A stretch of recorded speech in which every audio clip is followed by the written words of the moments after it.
Additional forms have ever been found, however, nor could they realistically exist either.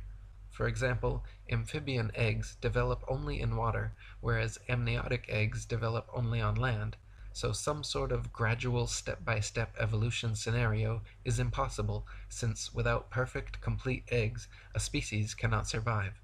Reptiles, allegedly evolving into mammals, is another example of evolutionist wishful thinking. Reptiles are cold-blooded, lay eggs, do not suckle their young, have one middle ear bone, three mandible bones, and bodies covered in scales; whereas mammals are warm-blooded, have live births, suckle their young, have three middle ear bones, one mandible, and are covered in fur or hair. Far too many distinct differences for gradual evolution. Reptiles evolving wings is another sheer impossibility, as the structure of land-dwelling reptiles and air-dwelling birds are far too different. Engin Qurer, a Turkish evolutionist, admits the problem wings present to Darwin's theory. The common trait of the eyes and the wings is that they can only function if they are fully developed. In other words, a halfway developed eye cannot see. A bird with half-formed wings cannot fly.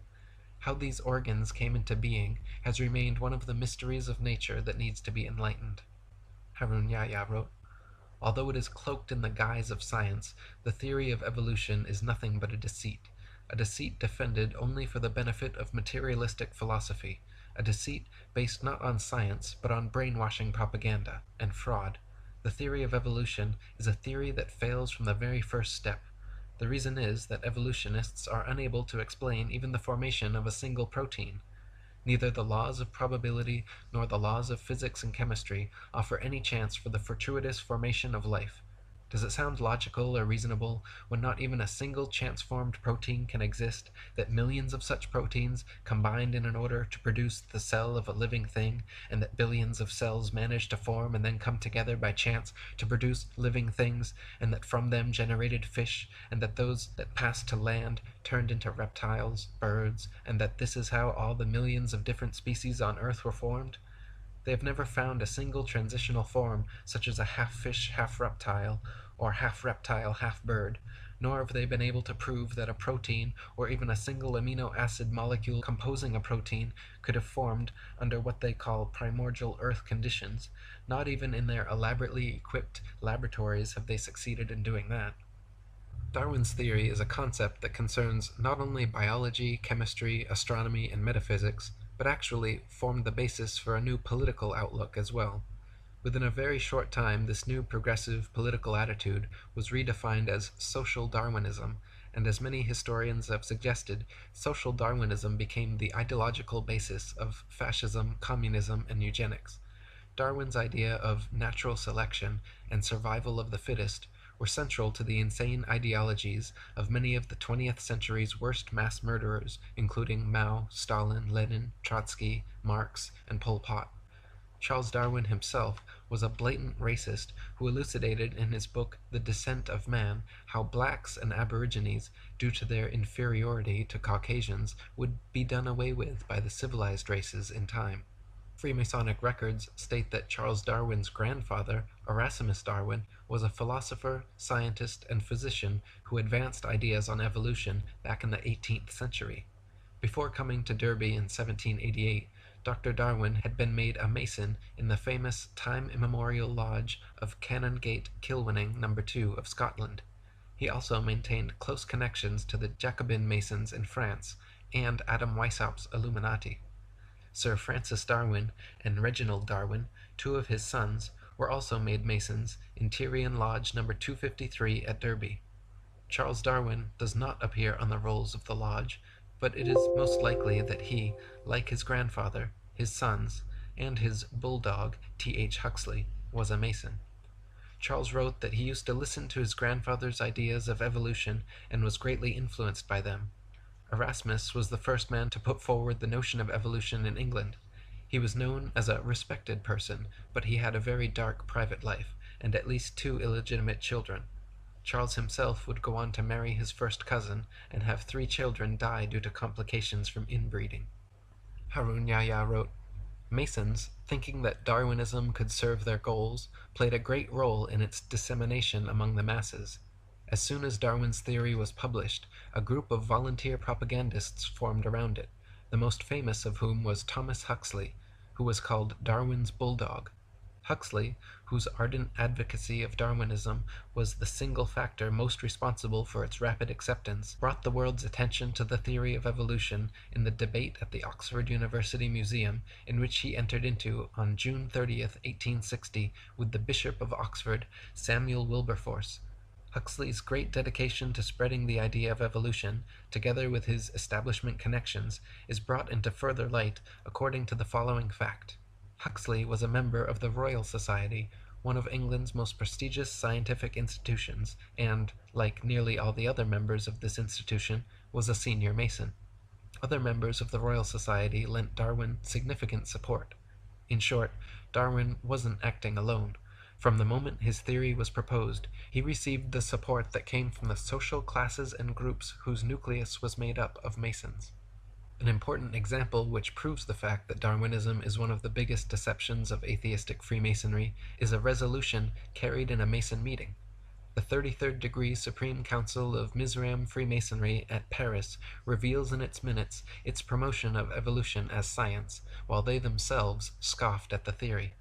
The minutes read as follows: "It is with this object in view, the scientific theory of evolution, that we are constantly, by means of our press, arousing a blind confidence in these theories.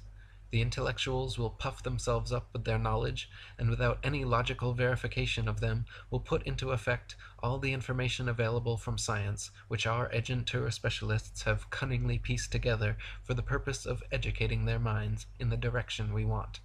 Do not suppose for a moment that these statements are empty words. Think carefully of the successes we arranged for Darwinism." Atheistic Freemasonry in the United States has picked up the resolution of Mizraim before long. New Age magazine in its March 1922 issue stated that the kingdom of atheistic Freemasonry will be established by evolution and the development of man himself.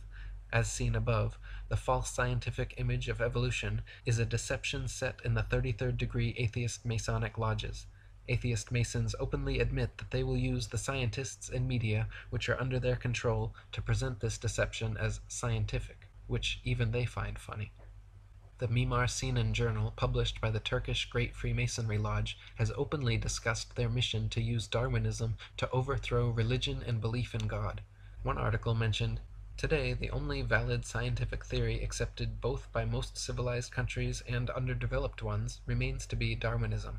However, neither the Church nor other religions have collapsed yet. The legend of Adam and Eve is still being taught as religious teaching in holy books." In other words, it seems that one of the main goals of modern Masons, besides convincing people of the Ball Earth and Big Bang, is to abolish creationism and replace it with their godless myth of blind chance evolution. Just like Copernicus never claimed to have any new or special evidence for his heliocentric theory, Darwin never claimed to have any verifiable scientific evidence proving his evolution theory. Yet here we are 150 years later, no closer to a proof of either, but with the vast majority of indoctrinated sheeple convinced they are monkey men hanging from a spinning ball. Harun Yahya wrote, "When we look at the Western media carefully, we frequently come across news dwelling on the theory of evolution. Leading media organizations and well-known and respectable magazines periodically bring this subject up.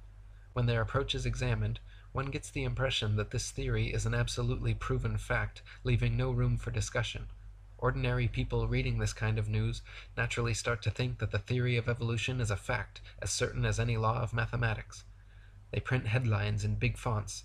'According to Time magazine, a new fossil that completes the gap in the fossil chain has been found,' or 'Nature indicates that scientists have shed light on the final issues of evolutionary theory.' The finding of 'the last missing link of the evolution chain' means nothing because there is not a single thing proven about evolution. In short, both the media and academic circles, which are at the disposal of anti-religionist power centers, maintain an entirely evolutionist view, and they impose this on society. This imposition is so effective that it has in time turned evolution into an idea that is never to be rejected. Denying evolution is seen as being contradictory to science and fundamental realities." The information we have considered throughout this book has shown us that the theory of evolution has no scientific basis, and that, on the contrary, evolutionist claims conflict with scientific facts. In other words, the force that keeps evolution alive is not science. The theory of evolution is maintained by some scientists, but behind it there is another influence at work. This other influence is materialist philosophy. Materialist philosophy is one of the oldest beliefs in the world, and assumes the existence of matter as its basic principle. According to this view, matter has always existed, and everything that exists consists of matter. This makes belief in a creator impossible, of course, because if matter has always existed, and if everything consists of matter, then there can be no supermaterial creator who created it. The fact of the matter is, evolution is, was, and always has been a foregone conclusion by people looking for any answer other than God. When you metaphysically exclude the existence of an intelligent, creative consciousness behind the creation of the material world, the only answer left is random happenstance. Everything must be the result of coincidence, chance, and circumstance once you have excluded the possibility of a supreme intelligent creator.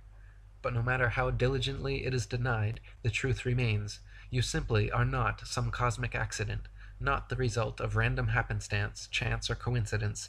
Your eyes, your ears, your feelings, your life and consciousness are all the result of the most supremely intelligent design. My previous book, Spiritual Science, is a 284-page refutation of materialist science and philosophy, which proves far beyond any reasonable doubt that atheistic materialism is an invalid, untenable, destructive philosophy, and that consciousness and intelligence existed before and beyond all space, time, and matter. Malcolm Muggeridge, an atheist philosopher and supporter of evolution for 60 years, finally admitted before his death that I myself am convinced that the theory of evolution, especially the extent to which it's been applied, will be one of the great jokes in the history books in the future. Posterity will marvel that so very flimsy and dubious an hypothesis could be accepted with the incredible credulity that it has. Harun Yahya wrote, according to these professors, a number of simple chemical substances first came together and formed a protein, which is no more possible than a randomly scattered collection of letters coming together to form a poem. Then, other coincidences led to the emergence of other proteins. These then also combined by chance in an organized manner, not just proteins, but DNA, RNA, enzymes, hormones, and cell organelles, all of which are very complex structures within the cell, coincidentally happen to emerge and come together. As a result of these billions of coincidences, the first cell came into being. If you put a carved stone or wooden idol in front of these people and told them, look, this idol created this room and everything in it, they would say that was utterly stupid and refuse to believe it. Yet, despite that, they declare the nonsense that the unconscious process known as chance gradually brought this world and all the billions of wonderful living things in it into being, to be the greatest scientific explanation. In short, these people regard chance as a god and claim that it is intelligent, conscious, and powerful enough to create living things and all the sensitive balances in the universe. One of the first frauds in the history of Darwinism, known as recapitulation theory and heralded as undeniable proof of evolution, was an idea proposed and propagated by a racist eugenicist professor named Ernest Haeckel in the late 19th century. A contemporary and friend of Charles Darwin, and Thomas Bulldog Huxley, Haeckel postulated that human and other animal embryos experience a miniature form of the entire evolutionary impulse during their development in the womb, displaying first characteristics of fish, then reptile, and lastly mammalian or human. It has long been eliminated from scientific literature, but many people and popular sources still unknowingly quote and believe in Haeckel's fraudulent work. Several popular magazines and school textbooks, as recently as the 1990s, over a century after being exposed, were still publishing Haeckel's hoaxed pictures and recapitulation theory as science fact. Harun Yahya wrote, it has since been proven that this theory is completely bogus. It is now known that the gills that supposedly appear in the early stages of the human embryo are in fact the initial phases of the middle ear canal, parathyroid, and thymus. The part of the embryo which was likened to the egg yolk pouch turns out to be a pouch that produces blood for the infant. The part that had been identified as a tail by Haeckel and his followers is in fact the backbone, which resembles a tail only because it takes shape before the legs do. Another interesting aspect of recapitulation was Ernest Haeckel himself, a faker who falsified his drawings in order to support the theory he advanced. Haeckel's forgeries purported to show that fish and human embryos resembled one another. When he was caught out, the only defense he offered was that other evolutionists had also committed similar offenses. Haeckel was charged with fraud by 5 professors and convicted by a university court at Jena, where he admitted that several of his drawings were forgeries, that he was merely filling in missing links where evidence was thin, and that hundreds of his contemporaries were guilty of the same charge. During the trial, he said, "After this compromising confession of forgery, I should be obliged to consider myself condemned and annihilated if I had not the consolation of seeing side by side with me in the prisoner's dock hundreds of fellow culprits, among them many of the most trusted observers and most esteemed biologists. The great majority of all the diagrams in the best biological textbooks, treatises, and journals would incur in the same degree the charge of forgery, for all of them are inexact and are more or less doctored, schematized, and constructed." What an admission! Not only did Haeckel confess his own forgeries, but he admitted that there were hundreds of other scientific fraudsters similarly doctoring findings in the best biological textbooks, treatises, and journals, several of which will be examined in this chapter. As it turns out, Haeckel had simply copied and printed the same human embryo pictures several times over, claiming each were various other animal embryos with exact parallels, when in fact the parallels do not exist, and the pictures were copies he knowingly and intentionally made to suit his recapitulation idea. Malcolm Bowden wrote, "To support his theory, Haeckel, whose knowledge of embryology was self-taught, faked some of his evidence. He not only altered his illustrations of embryos, but also printed the same plate of an embryo 3 times, and labeled one a human, the second a dog, and the third a rabbit, to show their similarity." Dr. Michael Richardson wrote, "This is one of the worst cases of scientific fraud. It's shocking to find that somebody one thought was a great scientist was deliberately misleading. It makes me angry. What Haeckel did was to take a human embryo and copy it, pretending that the salamander and the pig and all the others look the same at the same stage of development. They don't. These are fakes." For the past 150 years, evolutionist scientists have been working diligently to propagandize the public into believing that modern humans are descended from ancient apes. The final and most difficult theoretical leap for the theory of evolution is this supposed million-year transition from ape to human. The utter impossibility of evolving abilities like bipedality, erect spinal columns, and complex linguistic skills has been debated since the theory was first presented, but such obstacles will never stop die-hard evolutionists set on discovering, or inventing, a believable monkey-man transitional species.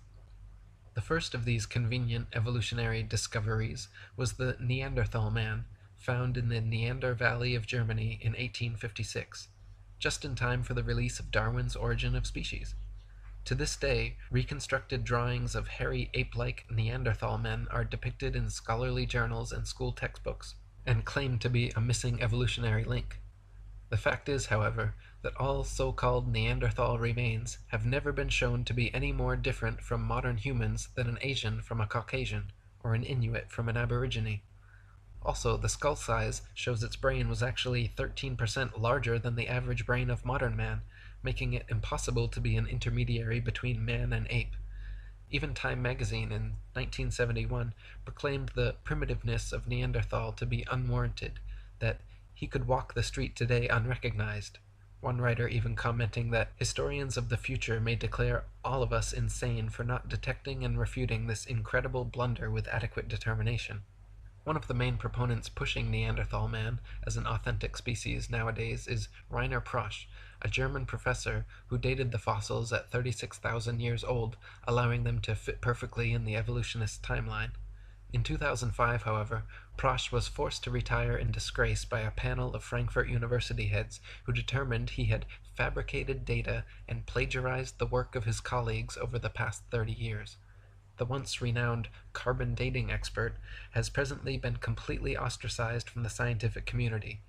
It has since been determined that all Neanderthal skeletal remains are no more than a few thousand years old, some only a few hundred.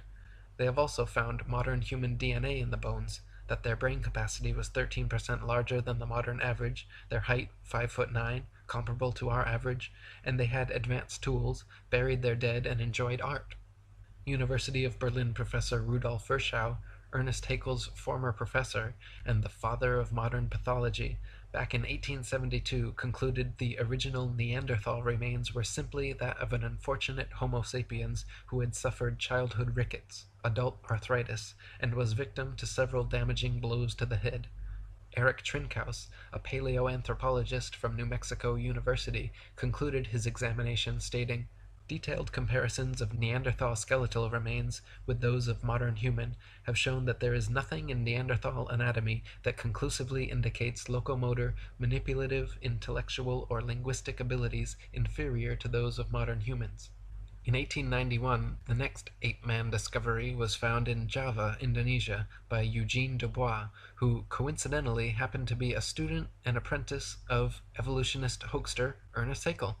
Dubois found a skull cap, a leg bone, a jaw fragment, and 3 teeth, from which he reconstructed the ape-like Java man. Within 10 years of its discovery, Java man was the main subject of over 80 evolution books and articles. It was given the scientific name of Anthropopithecus erectus, and later changed to Pithecanthropus erectus, and finally Homo erectus, undoubtedly for superficial pseudoscientific reasons. Hank Hanegraaff wrote, "Java man was discovered by a Dutchman. I'm a little embarrassed by that because I'm a Dutchman myself. His name was Eugene Dubois. The bones were found in 1891 on an Indonesian island of Java in Southeast Asia along the banks of the Solo River. And there was an interesting assortment. He found a leg bone, a skull cap, a jaw fragment, and 3 teeth. And that's what he concocted Java man from. Interestingly, some of the teeth were old and some young. The bones belonged to ape, female and male. It was an interesting conglomeration, and the reason that people didn't catch on to it is because the find of Dubois was kept from scholars for about 30 years. He also withheld the discovery of modern human remains, which were found in the same stratum as Java man. Of course, that would have ruined his claims that Java man was the ancestor of modern-day humans. Finally, enough pressure was placed on him that the actual bones were allowed to be examined and the discrepancies were found, and eventually enlightened America, as well as the world, found out that this was a hoax. Unfortunately, hoaxes die hard. Recently, Time magazine ran a cover story entitled "How Man Became Man," and starts off ridiculing Christians and creationists, then goes on to present Java man as though it were a fact. Java man's teeth were found to be of different ages, and the bones a mixture of human and ape, with a giant gibbon skull. Rudolf Virchow, Haeckel's own professor and the foremost pathology expert of his time, stated, "In my opinion, this creature was an animal, a giant gibbon, in fact, and the thigh bone has not the slightest connection with the skull." He and many others have concluded the thigh bone is quite clearly human, while the skull cap and teeth belong to a primate. In 1912, a doctor and paleoanthropologist named Charles Dawson claimed to have found a jawbone and cranial fragment of an ape-man transitional form in a pit in Piltdown, England. It was alleged to be 500,000 years old, and was displayed as absolute proof of human evolution in museums across the world. For the next 40 years, scores of scientific articles, artist reconstructions, and over 500 doctoral theses were written about Piltdown Man. Objections and criticisms were raised immediately by contemporaries like Arthur Keith, but managed to be mitigated by Dawson until 1953, when tests proved conclusively that the Piltdown skull was actually human and only a few hundred years old, while the lower protruding jaw was from a recently deceased orangutan. Investigators found that Dawson had artificially worn down the orangutan jaw, and that the primitive tools discovered alongside the fossils were imitations Dawson had sharpened with steel implements. Dawson also filled the molar surfaces of the teeth to more resemble those of man, and stained all the fossils with potassium dichromate to give them an antiquated appearance. The stains quickly disappeared when dipped in acid, however. Wilfrid LaGraw Clark, a member of Joseph Weiner's team who uncovered the forgery, stated that the evidences of artificial abrasion immediately sprang to the eye. Indeed, so obvious did they seem, that it may well be asked, how was it that they had escaped notice before? Within days, Piltdown Man was removed from the British Museum where it had been on display for 4 decades. Since conclusively being proven a hoax in 1953, many of Dawson's other paleontological finds have also proven to be fakes or planted. In 2003, Dr. Miles Russell of Bournemouth University published the results of an investigation into Dawson's antiquarian collection, concluding that at least 38 specimens were clear fakes, noting that Dawson's entire academic career appears to have been built upon deceit, sleight of hand, fraud, and deception, the ultimate gain being international recognition. The next fraudulent attempt at creating and propagating a supposed ape-man transitional form was carried out in 1922 by Henry Fairfield Osborn, co-founder of the American Eugenics Society, president of the White Supremacist Pioneer Fund, and director of the American Museum of Natural History. Osborn declared that he had been sent an anomalous tooth found in Snakebrook, Nebraska, which had characteristics of both ape and man. He determined that it came from the Pliocene period of ancient history, and affectionately labeled the tooth's owner Nebraska Man. Harun Yahya wrote, Nebraska Man was immediately given a scientific name, Hesperopithecus haroldkukei. Many authorities gave Osborn their support. Based on this single tooth, reconstructions of the Nebraska Man's head and body were drawn. Moreover, Nebraska Man was even pictured along with his wife and children as a whole family in a natural setting. Once Nebraska Man made the media rounds of popular publications, and the pliable public was sufficiently propagandized, the story disappeared until 1928, when William Bryan and William Gregory had the opportunity to independently examine the tooth. Their investigations both conclusively found that the tooth did not belong to a man or ape, but was actually from an extinct species of wild American pig called Presthenops. After William Gregory published his article, Hesperopithecus, apparently not ape nor a man, in Science magazine, all drawings and models of Nebraska Man and his family were quickly removed from evolutionist publications. Henry Osborn himself was forced to concede that Nebraska Man, Hesperopithecus haroldkukei, the supposed example of the Pliocene Pithecanthropus erectus, and his whole imaginary family were completely fictional fabrications. He never admitted to intentional fraud, and why would he? But as an ardent evolutionist, eugenicist, and white supremacist, a level of confirmation bias was likely. Osborn was even such a sadistic racist that he was quoted during a national debate unabashedly saying of World War I Army intelligence tests that, "I believe those tests were worth what the war cost, even in human life. We have learned once and for all that the Negro is not like us." Harun Yahya wrote, after Darwinism advanced the claim with his book The Descent of Man that man evolved from ape-like living beings, he started to seek fossils to support this contention. However, some evolutionists believed that half-man, half-ape creatures were to be found not only in the fossil record, but also alive in various parts of the world. In the early 20th century, these pursuits for living transitional links led to unfortunate incidents, one of the cruelest of which is the story of a pygmy by the name of Oda Benga. Oda Benga was captured in 1904 by an evolutionist researcher in the Congo. In his own tongue, his name meant friend. He had a wife and 2 children. Chained and caged like an animal, he was taken to the USA, where evolutionist scientists displayed him to the public in the St. Louis World Fair along with other ape species and introduced him as the closest transitional link to man. 2 years later, they took him to the Bronx Zoo in New York, and there they exhibited him under the denomination of Ancient Ancestors of Man, along with a few chimpanzee, a gorilla named Dina, and an orangutan called Duhong. Dr. William Hornaday, the zoo's evolutionist director, gave long speeches on how proud he was to have this exceptional transitional form in his zoo, and treated caged Oda Benga as if he were an ordinary animal. Unable to bear the treatment he was subjected to, Oda Benga eventually committed suicide. Piltdown Man, Nebraska Man, Oda Benga. These scandals demonstrate that evolutionist scientists do not hesitate to employ any kind of unscientific method to prove their theories. In 1927, Davidson Black declared he had discovered 5 crushed skulls and several teeth near Beijing belonging to an ancient ape-man species now widely known as Peking Man, or Peking Man. Somewhere between 1941 and 1945, All the original bones were mysteriously lost, however, leaving only a few plaster casts left to examine. At the same site where this supposed missing link was found, there were also found the remains of 10 fully human skeletons who quarried nearby limestone, built fires, and left behind a variety of tools. Many scientists now believe the tools were used on Peking man rather than by them. The back of the skulls were all bashed in, and in that part of the world, monkey brains are a delicacy, so it is likely that Peking man were actually Peking apes, and they were man's meal, not man's ancient ancestor. In 1974, Donald Johanson discovered Lucy, a 3-foot tall, supposedly 3 million-year-old Australopithecine in Ethiopia. Widely publicized as our oldest direct human ancestor, Lucy made the usual rounds of scientific magazine journals and school textbooks. Don Johanson modestly claimed that Lucy was the most important find made by anyone in the history of the entire human race, and the media heralded him a hero. He was promoted from assistant professor to receiving his own Institute for Human Biology at Berkeley.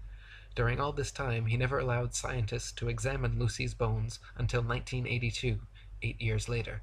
Since then, and as more Australopithecine skeletons have been found and examined, however, many leading evolutionists agree that Lucy is simply an extinct type of ape, similar to modern pygmy chimpanzees, and nothing more.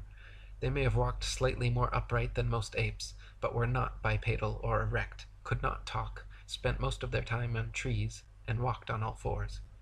Lord Solly Zuckerman and Professor Charles Oxnard did 15 years of research on Australopithecines along with a team of 5 specialists, coming to the conclusion that all the various specimens of Australopithecus they examined were only an ordinary ape genus and definitely not bipedal. The French Science and Life magazine ran the cover story in May 1999, Goodbye Lucy, writing about how Lucy, the most famous fossil of Australopithecus, was not the root of the human race and needs to be removed from our supposed family tree.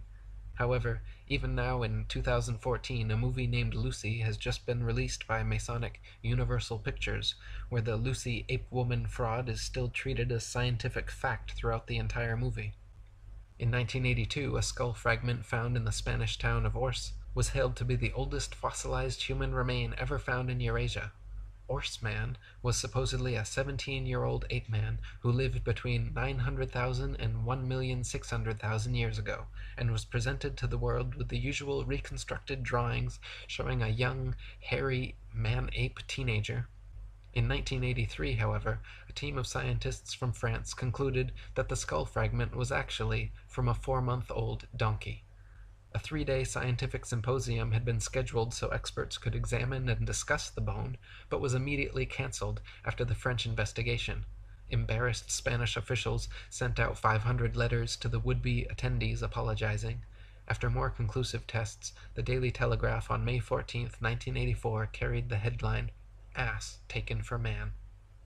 Later in 1984, Kamoya Kimu, in a team led by paleoanthropologist Richard Leakey, discovered Turkana Boy at Neriakatum near Lake Turkana, Kenya. Turkana Boy was proclaimed to be a preteen boy from 1.5 to 1.6 million years ago and is now regarded as the most complete early human skeleton ever found. Much like Neanderthal man, however, Turkana Boy, or Neriakatomi Homo erectus, is no different from modern man.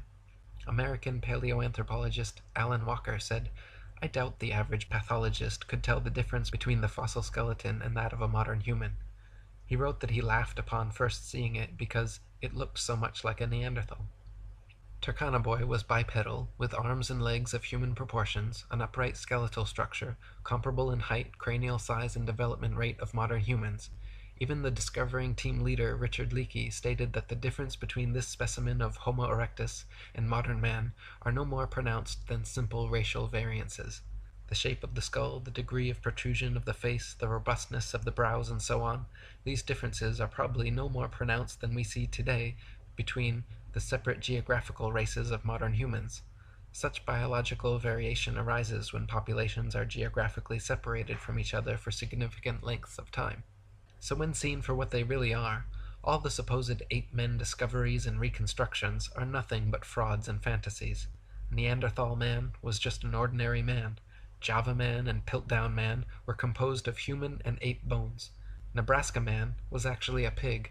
Peking Man was actually man's meal. Lucy was just a monkey. Orse Man was a donkey. And Turkana Boy was just a boy. Harun Yahya wrote, Reconstruction can be explained as drawing a picture or constructing a model of a living thing based on a single bone, sometimes only a fragment, that has been unearthed. The ape men we see in newspapers, magazines, or films are all reconstructions. The fossils that are claimed to be evidence for the human evolution scenario are in fact products of fraud. For more than 150 years, not even a single fossil to prove evolution has been found. As a matter of fact, the reconstructions, drawings or models, of the fossil remains made by the evolutionists are prepped speculatively precisely to validate the evolutionary thesis. David R. Pilbeam, an anthropologist from Harvard, stresses this fact when he says, at least in paleoanthropology, data are still so sparse that theory heavily influences interpretations. Theories have, in the past, clearly reflected our current ideologies instead of the actual data. Since people are highly affected by visual information, these reconstructions best serve the purpose of evolutionists, which is to convince people that these reconstructed creatures really existed in the past. All the many models, drawings, cartoons, mannequins, and movies made involving various ape men are complete fiction and fabrication, because no one can actually accurately determine the outward appearance of an animal based solely on bone structure. Soft tissue, which vanishes quickly after death and is responsible for the look of one's eyes, ears, nose, lips, hair, eyebrows, skin, etc., totally depends on the imagination of the person reconstructing them. Ernest A. Houghton of Harvard University stated, to attempt to restore the soft parts is an even more hazardous undertaking. The lips, the eyes, the ears, and the nasal tip leave no clues on the underlying bony parts. You can with equal facility model on a Neanderthaloid skull the features of a chimpanzee or the lineaments of a philosopher. These alleged restorations of ancient types of man have very little if any scientific value and are likely only to mislead the public. So put not your trust in reconstructions. There is no concrete fossil evidence to support the ape-man image which is unceasingly promulgated by the media and evolutionist academic circles. With brushes in their hands, evolutionists produce imaginary creatures. Nevertheless, the fact that these drawings correspond to no matching fossils constitutes a serious problem for them. One of the interesting methods they employ to overcome this problem is to produce the fossils they cannot find. Piltdown Man, which may be the biggest scandal in the history of science, is a typical example of this method. The current evolutionist ape-to-human transitional theory goes Australopithecus, Homo habilis, Homo erectus, Homo sapiens.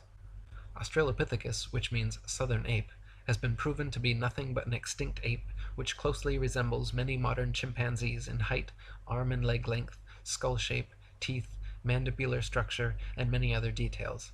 Homo habilis, a hypothetical classification created in the 1960s by Turkana Boy team leader Richard Leakey, was what evolutionists deemed necessary to exist between Australopithecus and Homo erectus because the jump was far too drastic. There needed to be a species of ape man with a larger cranial capacity that could walk upright and use tools. Serendipitously for his career, fossils unearthed in the late 1980s were deemed Homo habilis, and Leakey was regarded a scientific genius. That is, until his contemporaries Bernard Wood and C. Loring Brace determined the Homo habilis arms were too long, legs were too short, and skeletal structure too ape-like to be anything but an ape. Their fingers and toes were that of tree climbers, and their jaws and cranial capacities were comparable to modern apes. American anthropologist Holly Smith in 1994 concluded Homo habilis was not homo, or human at all, but simply an ape, just like Australopithecus. She stated that restricting analysis of fossils to specimens satisfying these criteria, patterns of dental development of Australopithecines and Homo habilis remain classified with African apes. Those of Homo erectus and Neanderthals are classified with humans. So Australopithecus and Homo habilis, the first two classifications, are both actually fully ape, while Homo erectus and Homo sapiens, the second two classifications, are in fact fully human and comparable to modern man, with variances no greater than the natural variances of race and genetics. So even after 150 years of discoveries, evolutionists are no closer to finding a true transitional species existing between ape and man, and no closer to proving their theory. Nor can they answer how apes could develop bipedality, human arm and leg length ratios, erect spinal columns, and complex linguistic skills. If humans evolved from apes, why do apes still exist? Why don't any of these supposed transitional forms still exist now, and where are true examples in the fossil record? See, they've got these links in the supposed evolutionary chain that they don't have fake answers for, so they've had to come up with them along the way. And so, they say that the Big Bang happened and everything came from nothing for no reason due to gravity, their God. And then all of this explosion, which, unlike most explosions which destroy things, this explosion created things. It created everything somehow out of nothing. So it's a creationary explosion. And then all this debris, which came out of nowhere and nothing. And now, what is this debris? What is it? Well, it's the lighter elements, I guess. Hydrogen, helium. Okay, whatever. And then somehow they become greater elements and bigger, heavier elements. And they start spinning around and they become these planetoids, lifeless. Oh, but then somehow water forms, the elements come together, and somehow with an intricate, meandering of these elements, consciousness and life and intelligence somehow comes into play. Oh, and now there's living organisms, and then somehow they reproduce. Oh, there was two of them, and they had sex somehow. They just simultaneously manifested, I guess, and now sexual reproduction started happening, and then the species started changing. And they had two males that reproduce. How is that? Right. How is there two of anything? How is there one of anything? They can't explain that, but they just skip over that in one sentence in your textbook and hope that you don't ask questions. Oh, and okay, so then it's multicellular organisms, and then it's a fish, say, in the water somehow. Okay, now we're up to fish now. And then the fish somehow crawl up onto land, and they don't die like every fish you've ever seen that jumps out of the water. Somehow it lives. It transitions its gills into lungs. It mates. Somehow the offspring live, and then the offspring have magically mutated into air-breathing fish-like amphibians now. And then the amphibians turn into reptiles, and then we got to get them flying. Okay, that's where the dinosaurs start coming in. We got a flying pterodon, pterodactyl, terrorist. We like that word, terra. Terra means earth, the earth that we lie about. So it's a flying dinosaur. And then they got dinosaurs that supposedly had feathers that they're trying to convince you of. Feathers that fossilized 65 million years ago. And now we have proof that dinosaurs were the evolutionary link to feathered birds. Again, these have been exposed as hoaxes if you look into them. I won't get into it here. But then suddenly a meteorite comes. And what does the meteorite do besides reinforcing their bullshit spinning ball infinite universe? It does away with all of these supposed dinosaurs that existed. And cockroaches and frogs and other lizards and all the other stuff that's still alive today, those were able to survive the meteor. But somehow all those big, giant, ridiculous lizards that would topple under their own weight and whose bones couldn't possibly support their massive structures, those all went away. Except for some bones which paleontologists find, not normal people, not everyday people tripping over them for thousands and thousands of years, but just interested parties for the past 150 years, the first dinosaur bone discovered shortly after the idea of evolution was introduced. So it's just a convenient, these supposed transitional forms, dinosaurs, the ape man, human man, all this stuff. This is just what they need to make their evolution idea seem plausible. And they fabricate the supposed evidence for you to make you believe in it.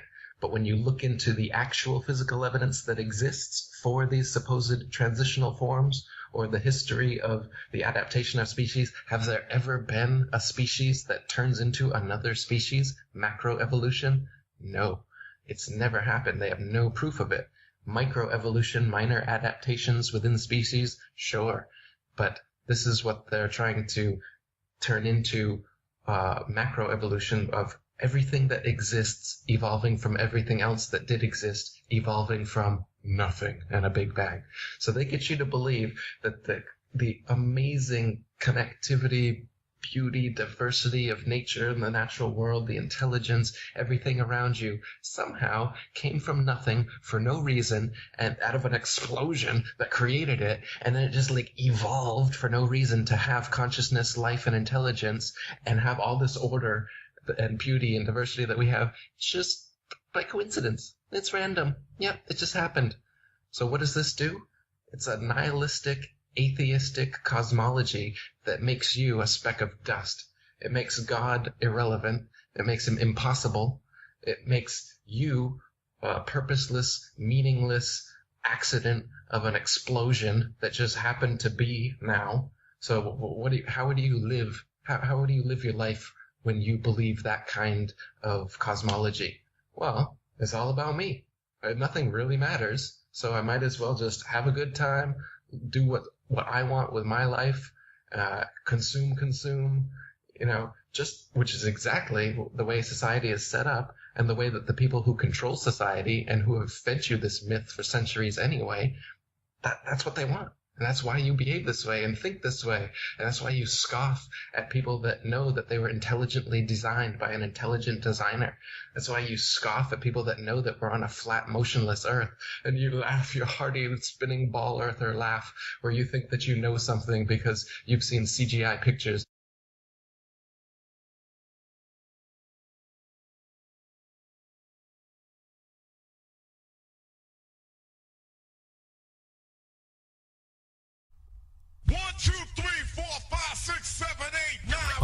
It's the 10 black commandments. Yeah. This globe, you can't tell me about this earth. Can't tell me nothing about this curve, this speed. I'm a real truthist. Truth is on the beach. I ain't forget about you, brothers. My Nikon police shooters. Shout out to the lobby. I've been in this game for years. It made me an animal. It's rules to this. I wrote me a manual, a step-by-step booklet for you to get your game on track. Don't let your way get snatched. Rule number uno, speak on what you know. You shouldn't make claims unless you know for sure. Otherwise you're telling lies. And if that man catch on, then your ass is gone. Number two, never let them think the earth move. Don't you know them pendulum tricks are not science? Yeah, take it from your highness. They need to be set up from high up and kicked or fired up. 3, never trust nobody. The science guys have set that ass up properly gassed up. Fallacy to store it up. Shit for the fast buck. They be lying in the comments, just confuse that ass up. Number 4, know you heard this before. Never get high on the CGI. Number 5, never speculate on the unknown. I don't care if they fight with an ounce, tell them bounce. Number 6, that goddamn citation, get it. You think a globe be backing up the claim and forget it. Number 7, this rule is so underrated. Keep ladder society and servers separated. Shadows and sticks don't hit, it's bullshit. 2021, man, that shit's archaic. Number 8, DC checking 1 or 2. Stop typing and get a mic or something to speak through. Number 9, should have been number 1 to me. If you ain't trolling back, get your ass in BC. If the team must get you slipping, they ain't trying to listen. They be pitching your ass out, straight out to cog this. Number 10, a strong word called a measurement. Strictly for honest men, if not, just watch them spin. If you ain't got the globe proof, say hell no. Flat earthers want that proof, rain, sleet, hail, snow. All these rules, you'll smash globes until they break up. If not, 24 trolls who won't wake up. Truth hit your mental, watch your mind shake up. You were sleeping, now you about to wake up. Snacks in the back on your way up. Bathrooms on the left, urinal caked up. DJ on the way, about to play some. Chairs good, stogies lit, feet up. 24/7. Discord.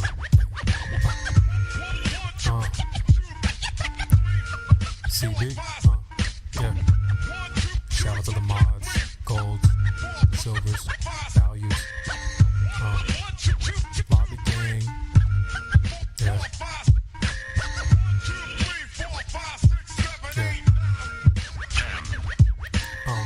It's your boy CB.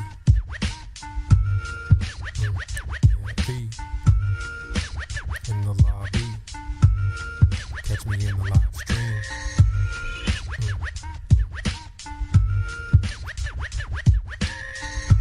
24/7. Shout out to India, CJ, Baba Yaga. Yeah. Nemus. Effie in the house. Tell him bounce. Drace, 24/7, Flat Earth Discord, with Robert Tarr on the beat. Shout out to Gemsy for his tireless service and great ideas. Judgments have a way of festering until you become what you hate. So don't hate and don't judge. Understand and transmute hate into love, rising above the cycle. Don't be the cycle, break the cycle, and be free, as you were meant to be, operating empirically, embracing your destiny, living in reality. The globe is a no-show, the Antarctica no-go. The seafloor plateau, you don't know what you don't know. The story I just saw. Title knows, uh-oh. Status quo, no photo. The only curve is a GoPro. Fight the flow, the fallacious combo. Metal judo. The FP commando. With knowledge as ammo. A 3-point KO. Lost your wig, bro? It's a belief, yo. Celestial navigation. Relative to the location. It's called exploration. Using the constellation for thousands of years without deviation. Not possible within orbital imagination. It's a faulty conceptualization. Your ears are not just for decoration. You feel no sensation. The vestibular operation proves there's no axis to rotation. All sight has limitation. Perspective is our vision. We see by light propagation, but light has attenuation and diffusion. So seeing forever is a pure delusion. Space is a privation, not a bendy dilation. Einstein's melt position is a dated apparition. FE has no competition.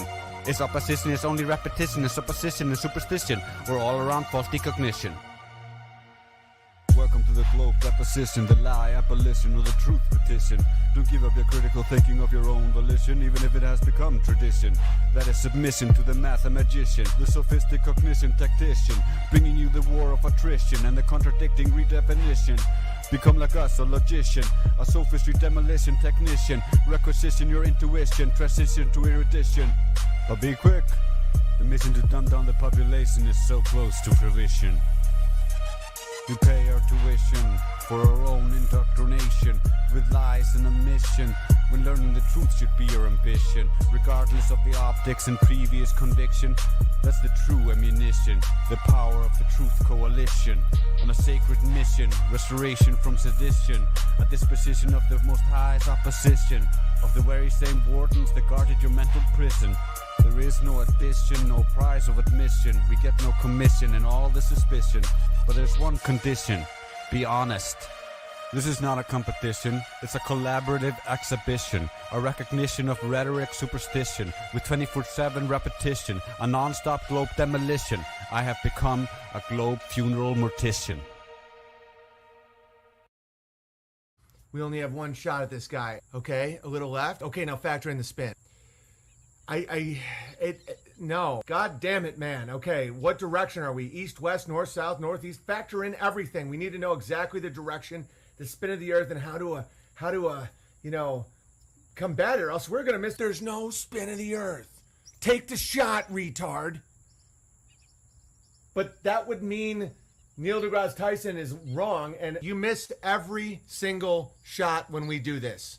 If we miss this shot, our location will be blown. We've been here for 4 days shitting in little cans. Tell me the spin of the earth. Like, okay, down to the left 16 inches.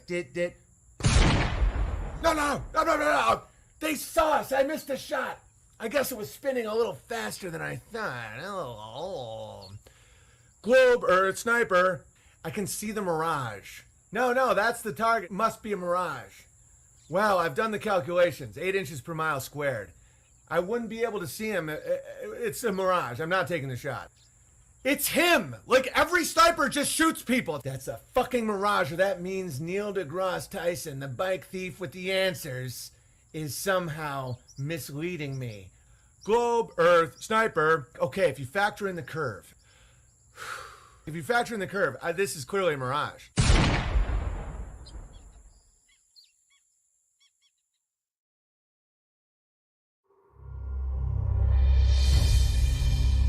How real is this flat world?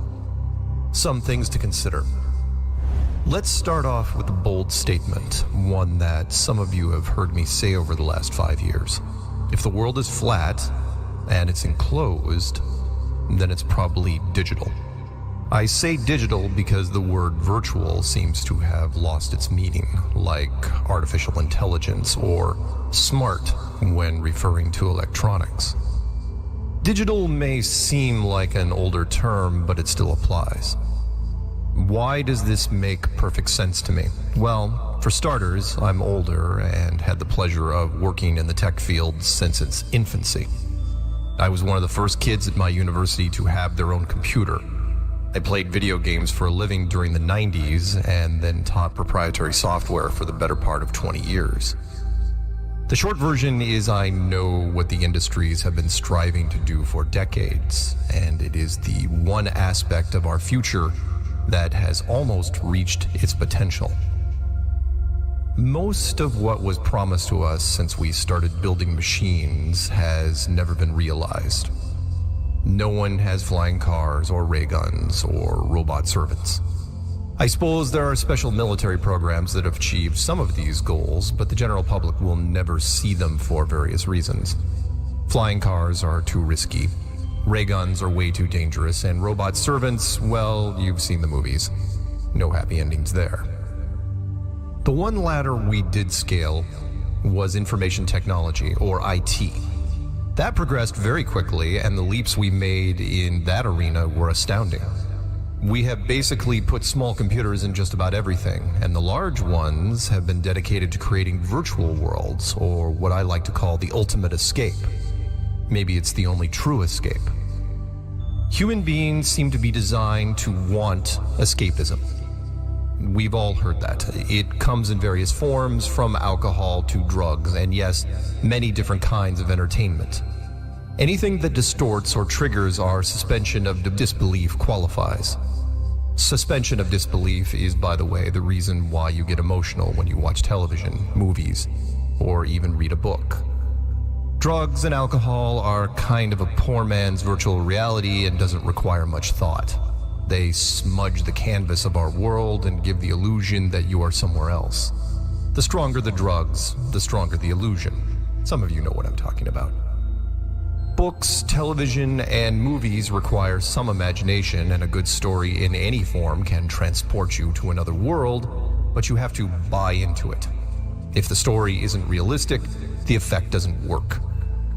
What all entertainment has been striving to do since the 1990s is to create an immersive experience. One that can transport you but requires no suspension of disbelief, no buy-in. We've had some interesting revelations during the evolution of these software simulations.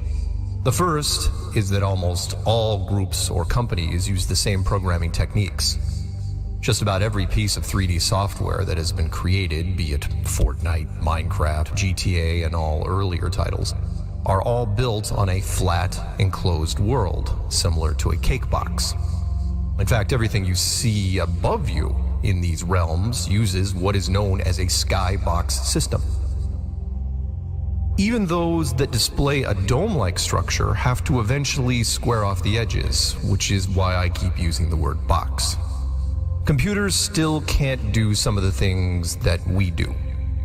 One is, of course, be self-aware. We will get into that later. Another is that computers can't draw true circles.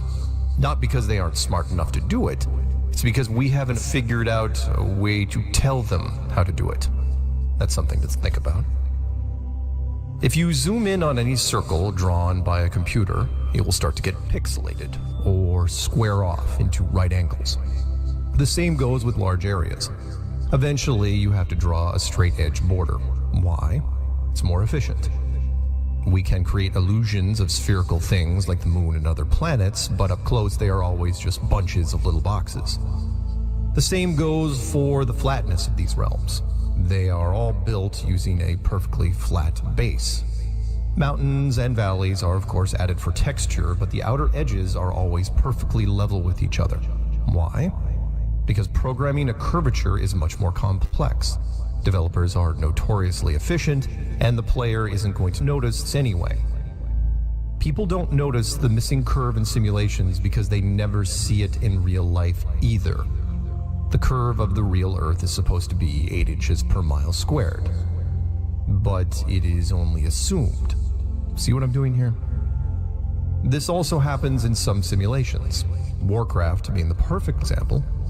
The game itself is built on a perfectly flat framework, originally designed in 2004, but Warcraft globes that included continents were added to various rooms in later versions, and that subtle reinforcement worked. Now, younger players think the World of Warcraft is built on a globe framework. We believe the world that is presented to us. That line is from the now 20-year-old movie, The Truman Show, which proposed that people born into a created reality will believe anything that is told to them by the authority. Other movies have attempted to show us the potential of virtual worlds, the most high-profile being the Matrix trilogy, which started in 1999, otherwise known as the greatest year in movies. Probably the most thought-provoking was a lesser-known movie from 1999 called The 13th Floor. It was a remake of a 1973 German film called World on a Wire, which was itself based on a 1964 book called Simulacron 3. As you can see, we've been thinking about this ultimate escape long before computers were even a common term. I'm going to spoil the movie for you, but please do watch it anyway. People in a company that creates virtual worlds discover that they also are living inside a virtual world. And yet, outside the movie, in our real world, as we inch closer to creating our own perfect simulations, we have already started seeing hints that maybe, just maybe, this place isn't what we first thought it was. The most obvious is the double slit experiment, which seems confusing when you read it. I'll give you the super simple version. Have you ever made a face at someone when they aren't looking, then they turn your way and you make your face normal again? That happens all around us, all the time, to everything. Ask any scientist and they will avoid the topic, which is interesting considering they were the ones who first discovered it. When you have your back to something, it's not being rendered or drawn at its highest possible quality. When you stare at it or observe it in any way, then it does. Why is this so important? Because this is what we do in simulations right now. If you're playing a character in a building, then everything outside that building is not drawn at all. It's called conservation of resources, and we do it for obvious reasons, because it's more efficient. Why waste computer power? So why is this happening here? Why is this world displaying traits exactly like traits of our own simulation?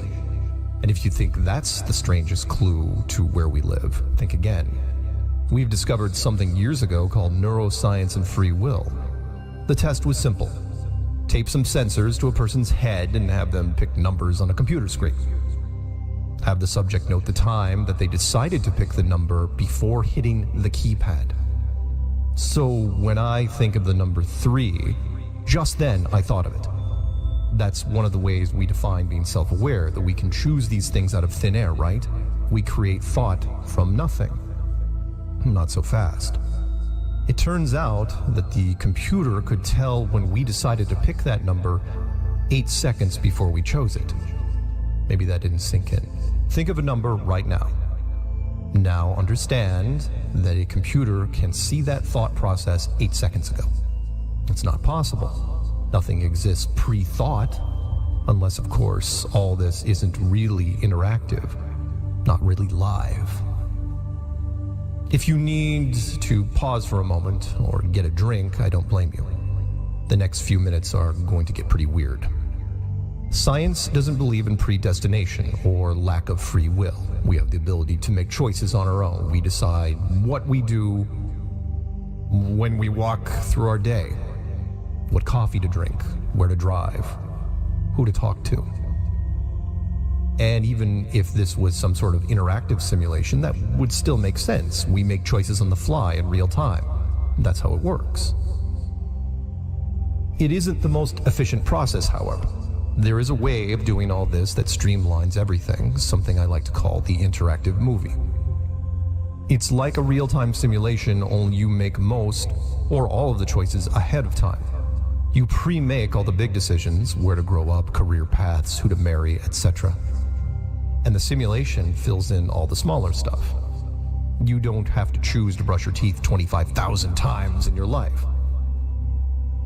After the choices have been made, you block all memory up until that point and enter the movie.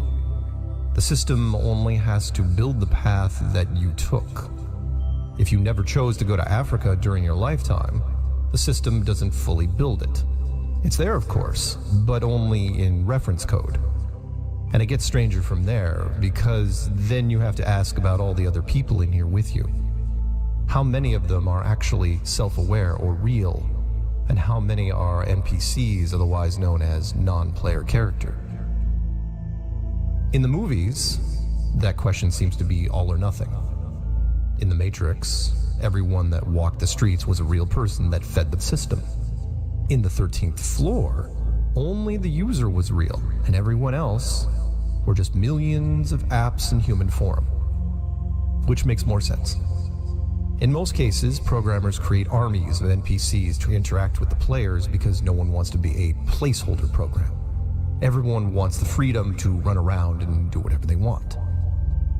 In massive multiplayer games, there is a huge social aspect, where people interact with each other, but what if that could be simulated as well? What if basic conversation could be, for lack of a better word, simulated? I'm sure you've met people who fit this criteria, and it raises even more questions. There are too many different holes we could dive into here, so I'll try to be blunt. It's very possible, even likely, that the percentage of real people in this world is extremely low. And if you are listening to this and understand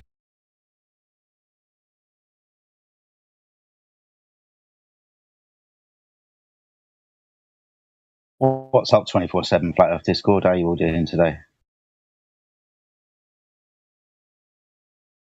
Who have we got in the house? Mr. Unsalted Adam, how are you? Bad Boy, you've been talking a lot in the live stream chat. Good to see you. Effie, Batman, Carl 108, Mike Powland, Quatsy Curta, Will Be Flat, Yoke Man, and whoever that is at the bottom. I like my friends. How you all doing? Anybody in the chat?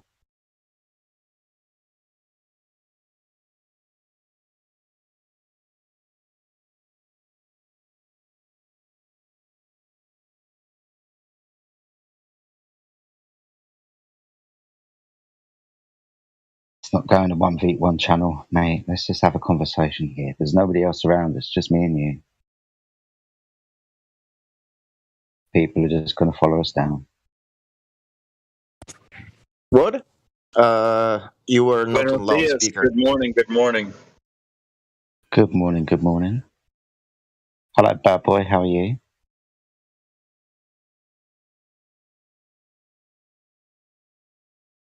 Enjoying the what is it? The pre-recordings or whatever we were listening to earlier about the simulation. It was interesting.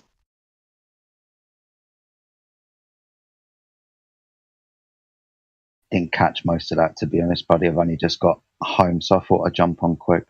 I saw the chat in the live stream voice text. That was pretty cool.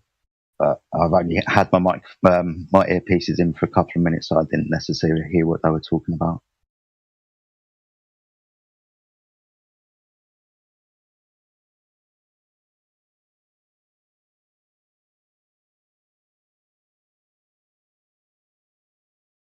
But Bad Boy, if you wanted to talk, mate, you're more than welcome to do so. I wanted to talk to Haas. Well, let's get him in here then.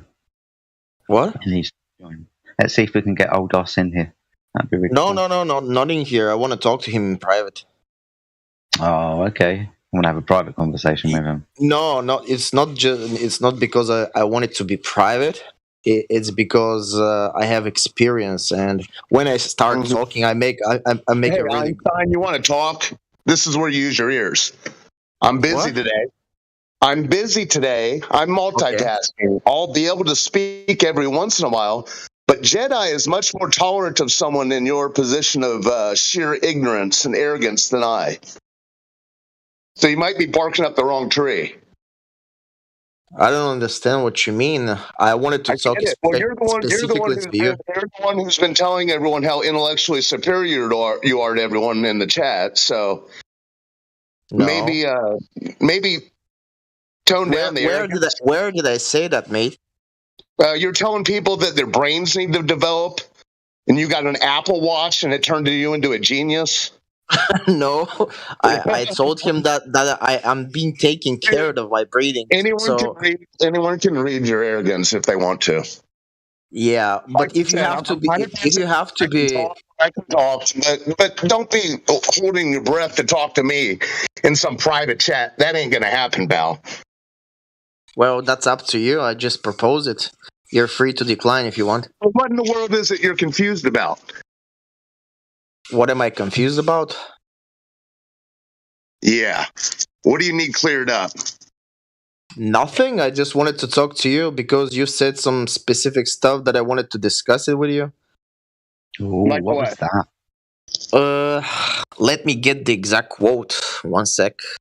That you've presupposed the Earth to be a spheroid in space, and you seem confused that flat wasn't a shape, and you said 99% of humanity is under the same delusion you are, so therefore Earth is globe. Any of that? Yeah, that.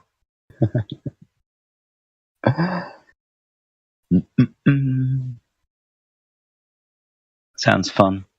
I'm interested in talking about a little bit more of an understanding I have. Okay, about so here it is. You said you were brainwashed by heliocentrism from the start of your existence, and you examined the narrative for decades. Something I've decided to go for. Yes, we were all brainwashed by heliocentrism. You seem confused that we aren't aware of this narrative. Listen. I want to explain the reason why I wanted to talk to you, so you understand. Okay, spit it out. Yeah, I wanted to talk to you about that, about why do you think whatever you think, and I wanted to hear your opinion about how you changed your mind about. Well, I'll tell you. I'll simplify it for you. We were given a narrative long before you were born. The narrative existed before I was born. Okay? Once upon a time, there was JFK and moon landings. The narrative, that's all you could look at, and Bigfoot. That's the narrative I'm talking about. This story that they told us we walked on the moon, left Earth in a rocket, that is all to reify this global myth that you're still hung up on. Well, once I understood that to be all farcical, I was able to examine this information that exists on this server and in the topic in general that's lasted, for almost a decade now. And I was able to connect the dots. And here we are. Okay. And you confirmed by a reasonable doubt that whatever you research and try to figure out is correct, 100%, in your opinion, of course. No, not in my opinion. My opinion, it's not my opinion that water seeks and finds level. That's reality, is it not? Listen, I don't want to argue or anything. No, I'm not arguing. I'm not. Yeah. Dude, the argument's over. You're coping. Does water seek and find level? Is that an arbitrary belief of mine? Is that some sort of wild ideology I've come up with? It's not an argument. It's a measurement. People get confused. This is a measurement. It's like measuring a table. It's not a philosophical, debate. Yeah, everyone took the globe for granted. No one thought to question it. Even after I realized the moon landing was fake, I still believed in outer space. So, don't fault yourself for being brainwashed. We were all brainwashed.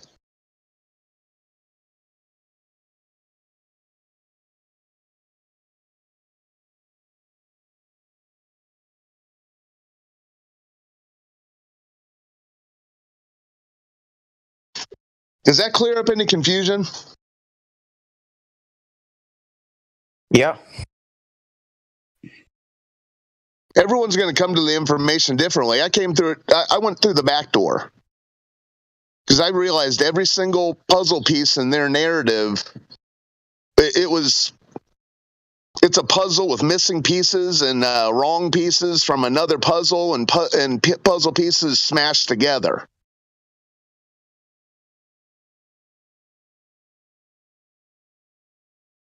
You don't have to be so defensive about it. Everyone was duped.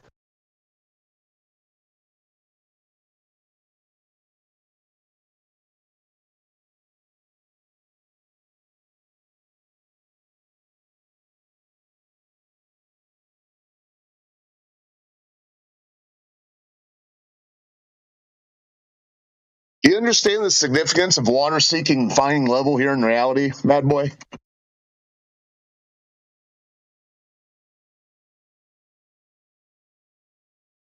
His arrogance went away, didn't it?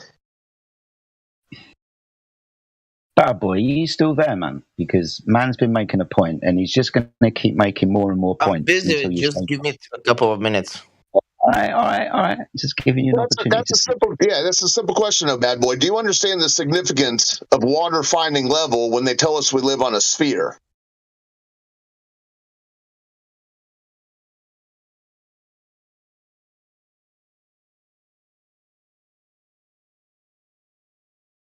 Oh dear. Look, he's not going to respond until he's able to get back to his computer and listen properly. And are you going to be wasting your breath? Is he listening to what you've said, and where's he going to come back from? Yeah, he wanted a 1v1 chat. I would have been sitting there by my lonesome. Good morning, everybody. What's up, Ethergrass? Doing pretty good. Hope everything's well with all of you. We're trying to tantalize this bad boy with bits and pieces, but he's busy and he can't hold a conversation for long. So that's all that's happening. Bad boys. What you gonna do? What you gonna do when they come for you? Bad boy. Yeah, bad boy told us we had flat brains. Oh.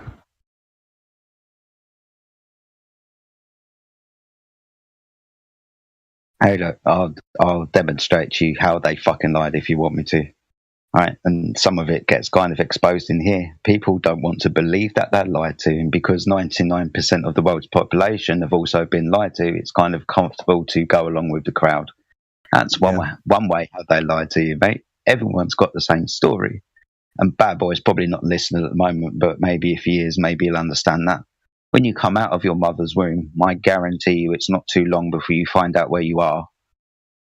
Right, it's one of the very first lies that you are told, because everybody believes this. Right, it's taught in schools, your parents tell you, it's on bloody TV. So, yeah, this is how 99.9% of the population believe that they're on a spinning ball. It's because they got told. The reason why we're here is because, hey, look, the Earth looks pretty fucking flat, and when I go outside, I definitely don't feel like I'm moving. Okay, those are the two things that we can all say about the world. Right? When we look into the claims that we are supposed to see a ball when we go outside, and when we are supposed to, have motion on this ball, we don't find, when we do the research, just ourselves, but back into history, any moment when they've demonstrated this to be true.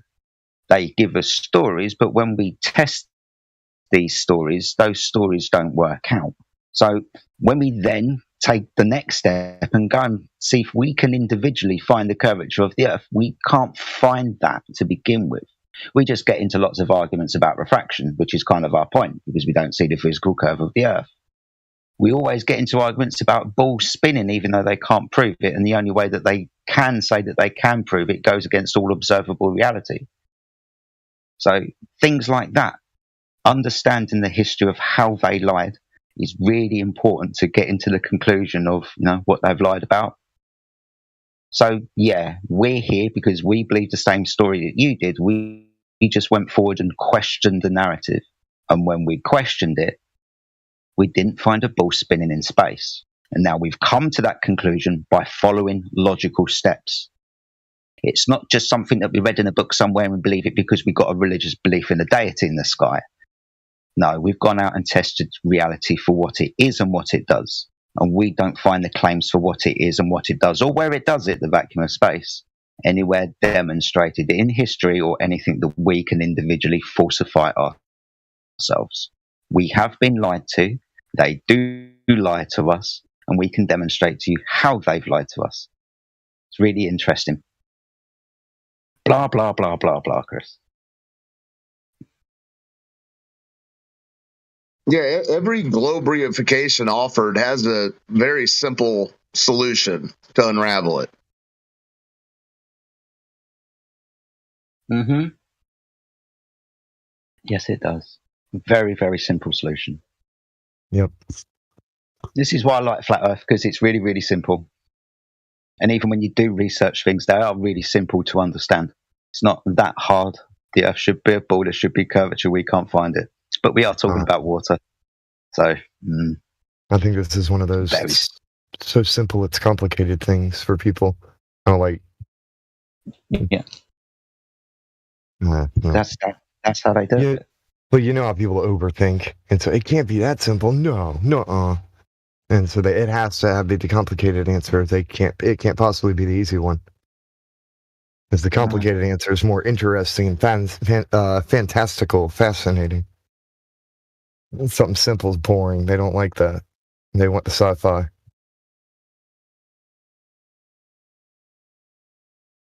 What's ironic is the simplicity in which they introduced the heliocentric model. That was a simple thing too.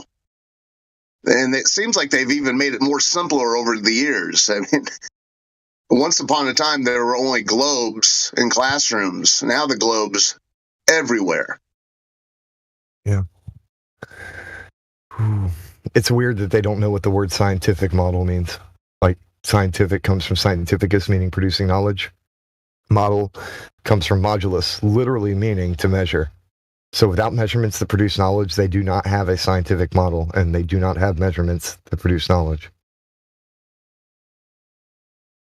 So what's the story, bad boy? Where are you? Like, running around the library looking for a book to save you, or what's going on?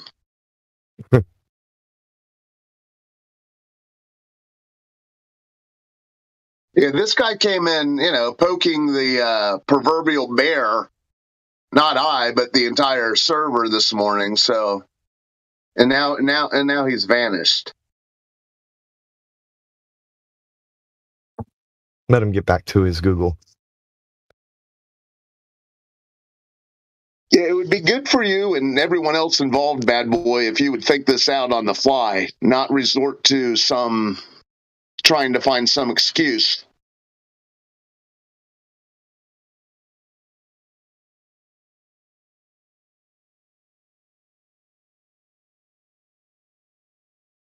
Girth the bad boy.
No, it doesn't look like it's going to get exciting, does it?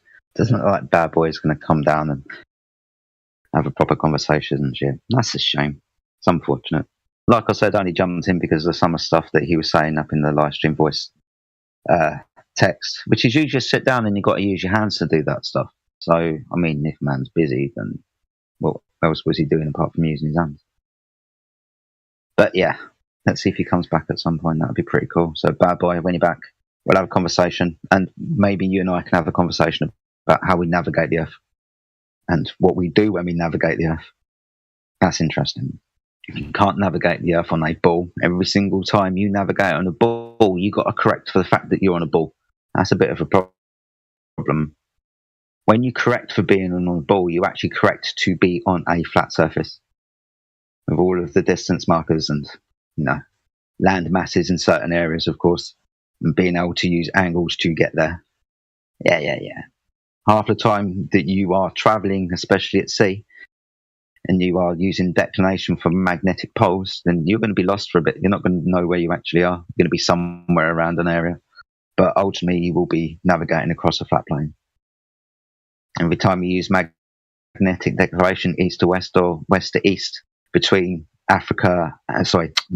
between Australia and America, those two tips, and then back round the other way, you always have to have a curved path, and you will be taken in a curved path because of declination of angles when you're using poles.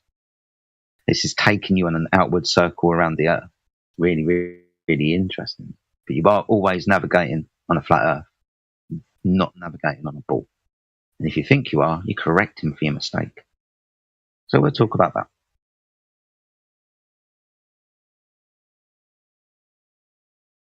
Hey, yo, I'm here, but I have to eat in a couple of minutes, so I have like a couple of minutes to respond to Haas's question, and then I'll be AFK for a while, and then I'll come back later, okay?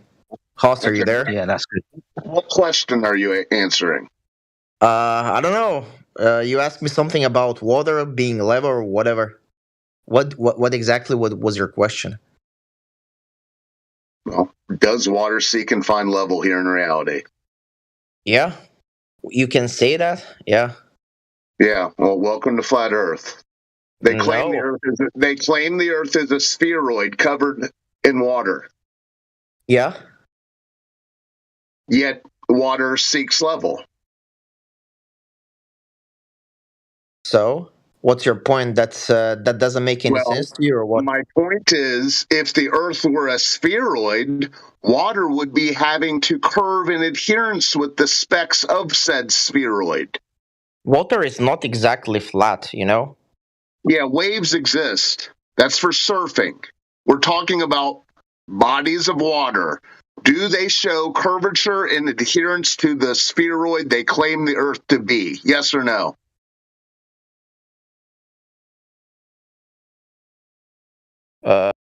Not only waves, it creates only tides, currents, winds. Yeah. We're not talking about tides, currents. I'm asking you if the water is curving in adherence to the spheroid they claim the Earth to be. It's not curving in the way you think it's curving. It's just the gravity doing its own work. That's it, pretty much. Okay, well, even if gravity is doing its own work pretty much, where is the gravity that's doing its work pretty much making the water curve in adherence to the spheroid? I didn't quite get your question. Where is what? Where is the water curving?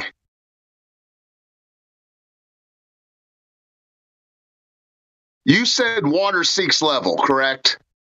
Yeah. Well, how is that possible if the Earth is a spheroid covered in water? It's not in the regular sense you understand by curving. Doesn't water is a liquid? It doesn't naturally curves. In its natural state, water will spread out of a form on a flat surface. But have you ever seen pictures? Sorry, mate. Have you ever seen pictures of Earth from space? Yeah, of course. You notice how all the ocean? Yeah, exactly. So the Earth is a ball. So 75% of the Earth's surface is water. So if water curves around the ball, where do we see water curving? You mean in reality, where you're standing right now? Yeah, where the fuck else do you think we mean? Yes, in reality, we're talking about the Earth. Well, so yeah, there is the Minnewanka experiment, and you can clearly see the water being not the water itself, but you can see a curvature. Bro, what experiment? You cut out after you name the experiment. What experiment and what did it Minnewanka or whatever it was called. on a lake or something like that. You can see it on YouTube.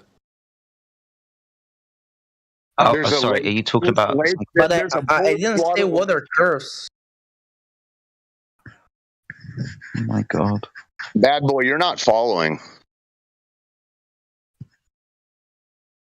You acknowledge that water seeks and finds level, correct?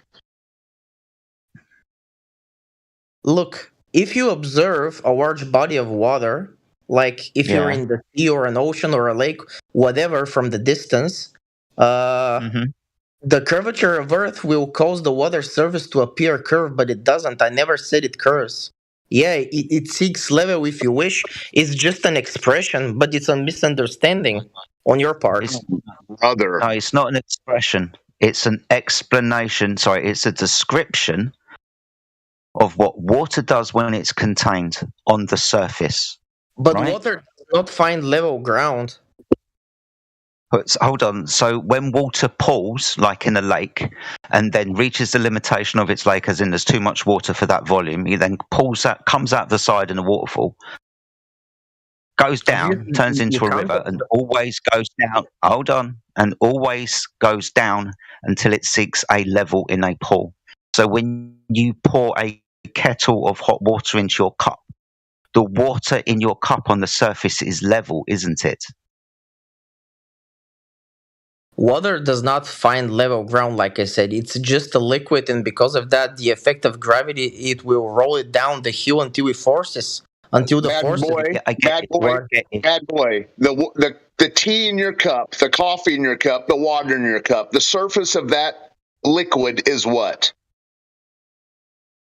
We can say it's level. What's your point? What does this have to do with the oceans? Well, because we're getting there. We're getting there. It's one step at a time. So your coffee cup, the liquid's level at the surface. Okay, a swimming pool. What's going on to the surface? Present me with the argument. What is it? What you asked me? Because we're like 5 minutes talking now, and I don't. I Answer still don't the understand. question. Answer You the can question. just state the argument. What's the argument? Just say water doesn't curve or whatever, so I can respond to that. And I have a need, have foods, and then I come. Maybe you need to go eat and look at your cup with the liquid in it and let that sink in. Yeah, but what's the argument here? Even if I see my cup with the water inside of it. The claim is the Earth is a sphere. Here in reality, bodies of water seek level.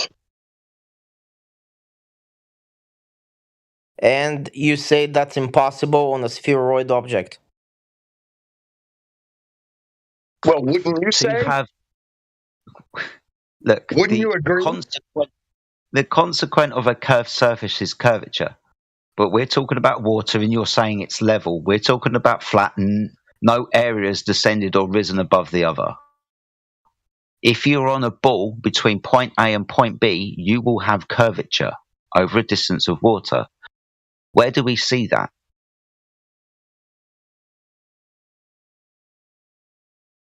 Do we see that in reality? I'm not sure. I didn't understand what you're saying. Do we see curvature of water in reality? No, you don't.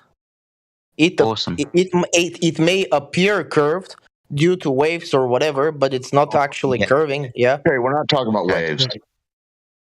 When we observe water, we observe it to be level, don't we? So, but the thing is, I already told you guys, you're not listening. No, I'm trying to get you to get to your point. Whatever you're trying to say, it's because of gravity. That's it.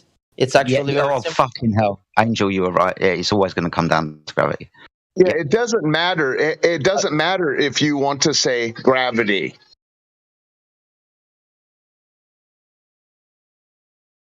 What does it matter then? Look, gravity gives curvature to the... You're still going to have to acknowledge the reality of the nature of water at the end of the day.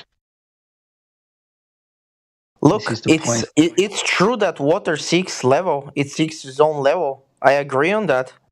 And but the thing is, how do I say? because the Earth is so big over distances, the gravity pulls No. water Let on a me try and curve around figure a out ball. how to explain this.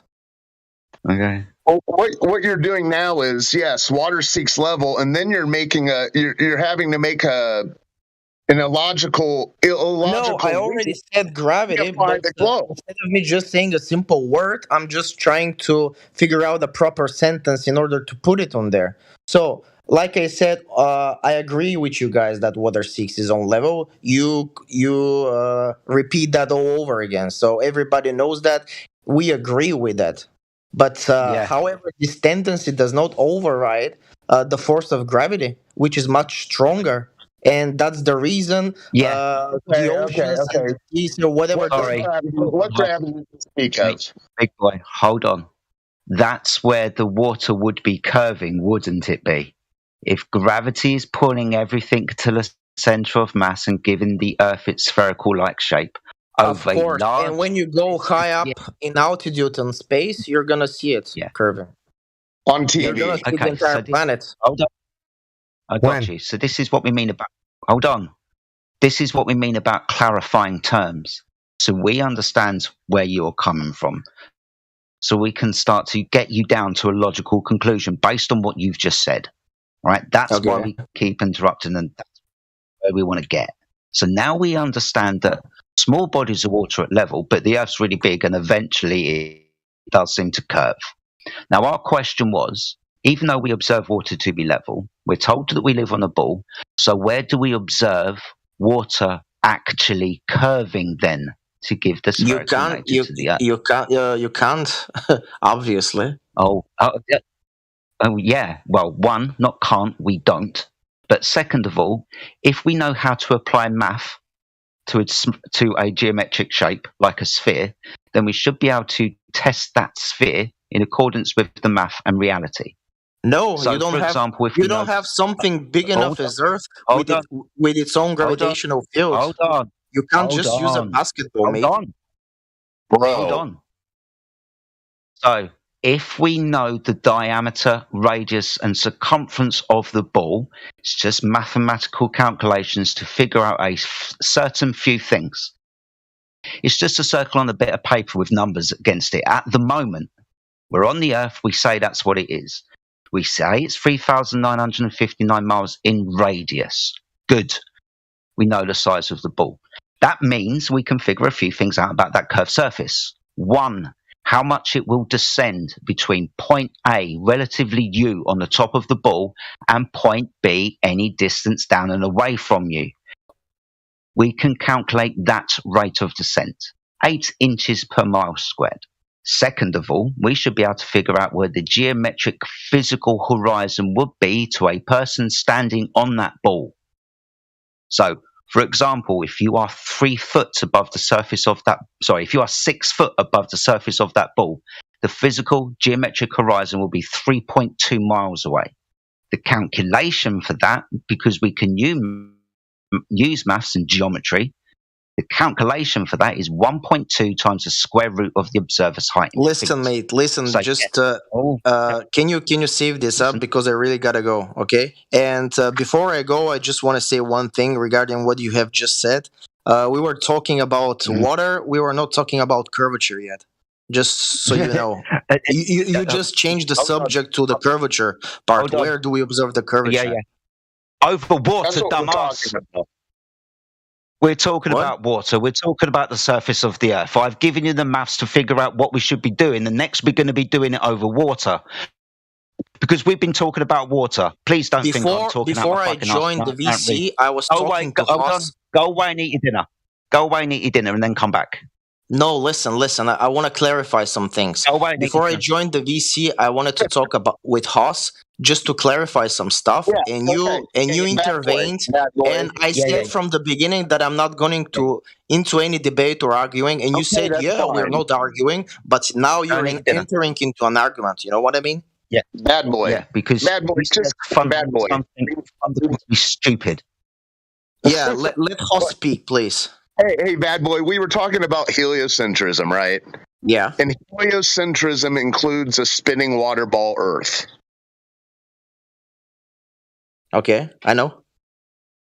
Okay, so don't act like we're not talking about the globe they claim it to be. No, I'm fine with talking whatever, but it's Okay, just well, not what we it's a said we were spinning water ball, going right? to do.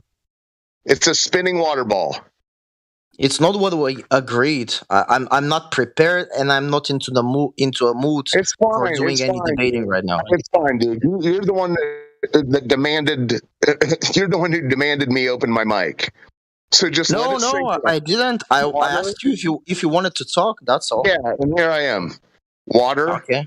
reality, seeks level, whether it's a cup, a swimming pool, a lake, or an ocean.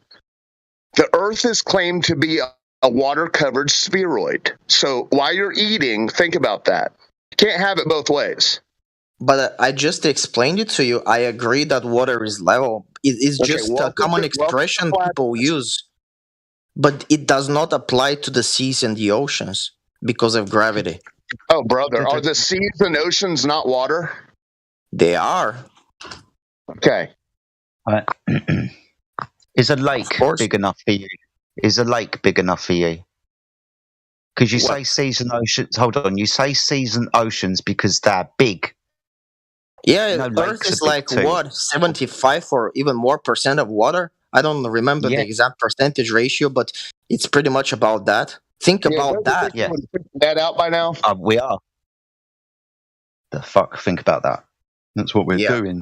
I'm gonna And come then you- back later. sorry, and then you turn around. And then you turn around to me and say that's not what we're doing. Whilst I'm telling you that. Oh, and Hoss, by the way, look at Chris. He's the one being insulting, not me. Yeah, because So yeah. you can call him arrogant, not me. By the way, I'm actually very polite right I now. don't know. I'm not telling him to fuck off or anything. Jedi provided me great laughter with my coffee and cigarettes. What? I said I'm enjoying this. Oh, I'm not okay. taking offense. Yeah, just because I'm just Hold on. saying. Bad I'm boy. not getting Bad- offended or anything. Bad boy. Bad boy, good. Just because we go, Dude, hold on, come back hold on. next time. Bad boy. Was really polite with you up until the moment that you said I wasn't talking about what we were talking about. That demonstrated to me that you weren't fucking listening and you weren't paying attention. That's why I I got did pissy with you. listen, but the moment you start saying about point A and point B and measuring curvature, it's not what we were talking about like 5 minutes ago, or you know. We're trying to hold on. We're trying to find curvature over water. I'm demonstrating to you that if we know the size of the ball, then this is what we're going to have to take account for, because this is the model to find that curvature over water. You That's what we can were measure the doing. curvature over water, simple, but Can you you? need the right techniques. Yes. Awesome. So how would you do that then?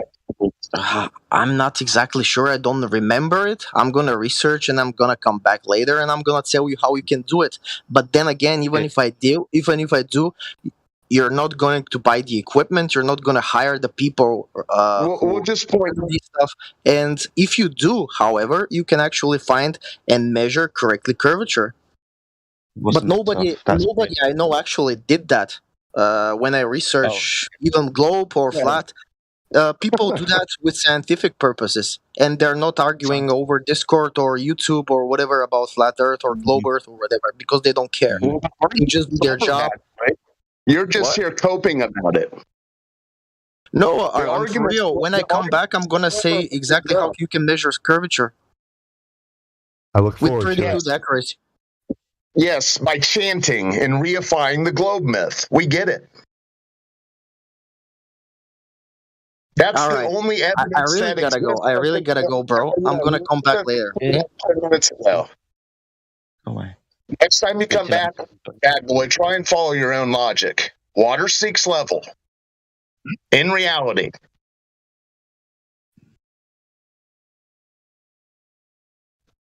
Oh my.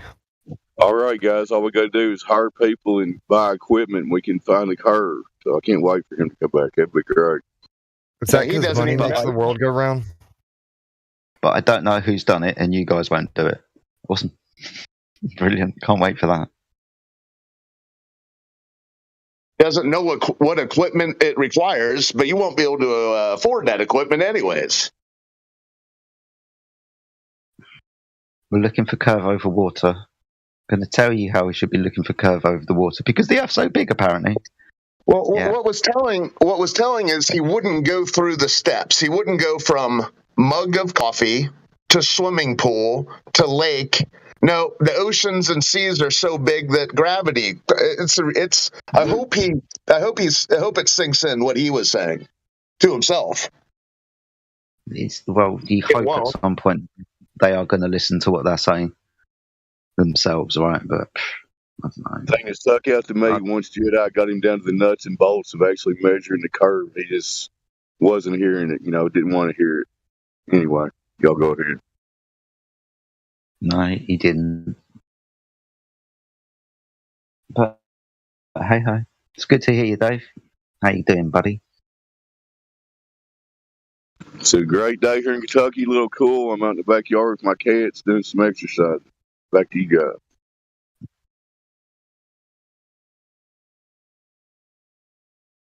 That's good. Earth is currently not a ball in motion as far as I can tell. So go ahead. I like the way you said currently there, like there's still hope for it. I don't think it's currently and is ever going to change. It is and always has been and always will be flat and stationary. Yeah, I did misspeak there. You take currently out of that sentence. That's correct. It never has been, never will be, can't be. You don't know what I mean. I'll shut up.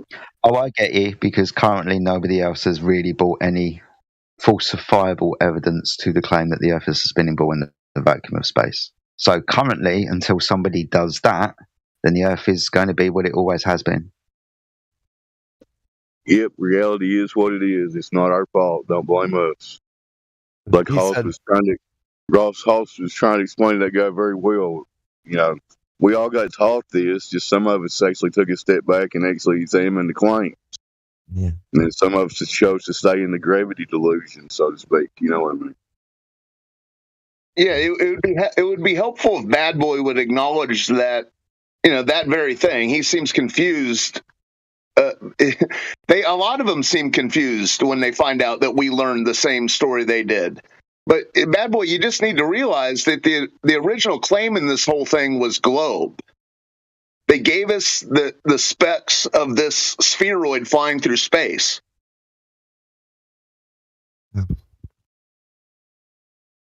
He admitted 75% of the Earth is water, and he admitted that water finds its level, it ends up flat. So, where's the 25% curvature based off of that guy's calculations? At least 25% of the Earth should curve.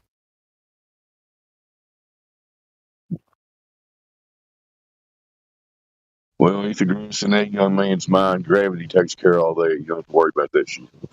Gravity's got this. The almighty hand wave. Oh, the Earth's so big, and gravity, and oceans and sea, and yeah. So if it's so big, and the moon is 27% of the size of the Earth, then how did they achieve escape velocity of the gravitational pull of the moon without a rocket that was roughly 15 to 20% of the Earth's the rocket used to leave Earth?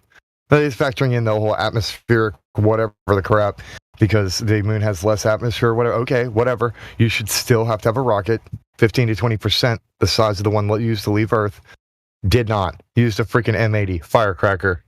Get back up into space or whatever.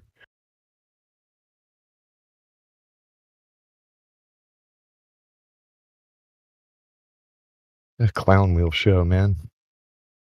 As I said right here, the Globies are just mad that we defy gravity. Globies are just mad, mate. They're just mad. Obey gravity. It's the law. I couldn't have been lied about. Sorry, I couldn't have been lied to. Here, I've got a big story to tell you because I know all about this. Yeah. You're just going to tell me the lie you've been told. Okay, cool. Awesome. I love when Jim Carrey makes fun of it, like the moon landing, and he calls it a fish story. Yeah. Astronauts to the moon. Guys think that if they just tell us we haven't heard the story enough or we haven't heard it correctly, we need to hear them tell the story, then we'll believe it, right?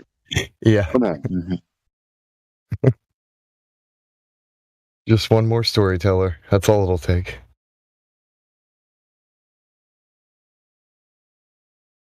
That's what I was commenting on earlier. Like, these people think they're under the impression we've never heard the story before, so they all tell the same exact story over and over for like the millionth time. It's like we heard it the first time when we were in public school. We got it. We watched the Nova programs. We saw it. Probably knew more about it before you were ever a twinkle in your dad's eye before he came out of his ball sack. Come on, man. You guys don't even know.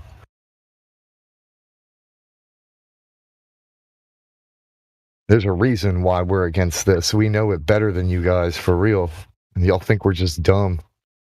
Yeah, they failed to realize that I was trying to wrap my mind around an ever-expanding universe prior to them even setting foot on Earth. I mean, it's crazy. Yeah. Like, we're not idiots. We've actually been trying to dissect this stuff since the beginning. Before Flat Earth. Yeah. Even. Yeah. Before 9/11. They don't realize that. Before the Big Bang and conspiracy theories ever occurred, we were already investigating.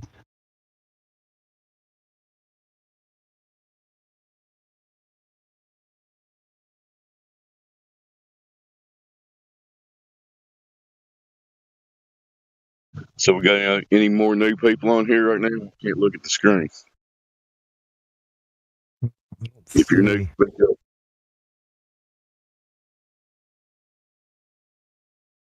We're just all patiently waiting for Bad Boy to eat.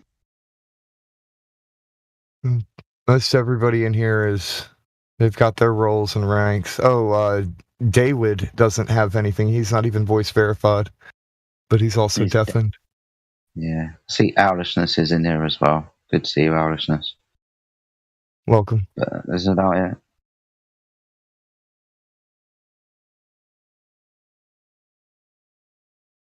Wonder if Owlishness is what triangle is yet.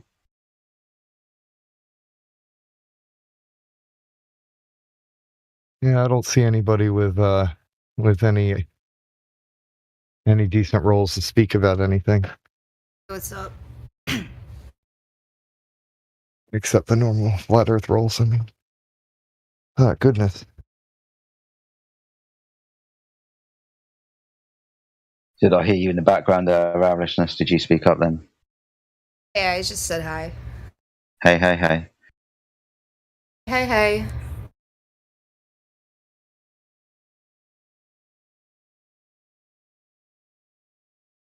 I'm going to turn your volume up, Owlishness. You were so low. I could barely hear you. Really? Yeah. I usually have to do that to most of the ladies' mics because y'all you're so soft-spoken most of the time. Might be just you. I hear okay. Maybe it's just me. I don't know. Let me make sure I have this set correctly. Yeah. Yeah, that's good. Yeah, I have it set correctly. Alright. Well, now it sounds like you're on a space lab or something. I'm on a space lab? Yeah, there's some ambient fan noise in the background. Is there? Well, my air fryer's not on anymore. Yeah, it doesn't matter. I was just joking. Okay. Yeah, Owlishness, you were able to follow the, water is level in the mug and the swimming pool and the lake a little bit further than the last guy. He understood the implications in abandoned ship. Yeah. I do understand that. Yeah, he hit the Cogdis wall when he realized that the implications of water seeking and finding level. That is true. Especially it does. Yeah. 75% of the Earth is water, so what does that tell you? It's not fit for humans.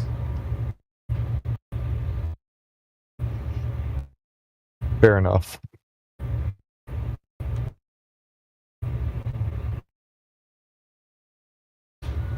not to open a can of worms, but is it not odd that they can't settle on the percentage that the Earth is covered by water?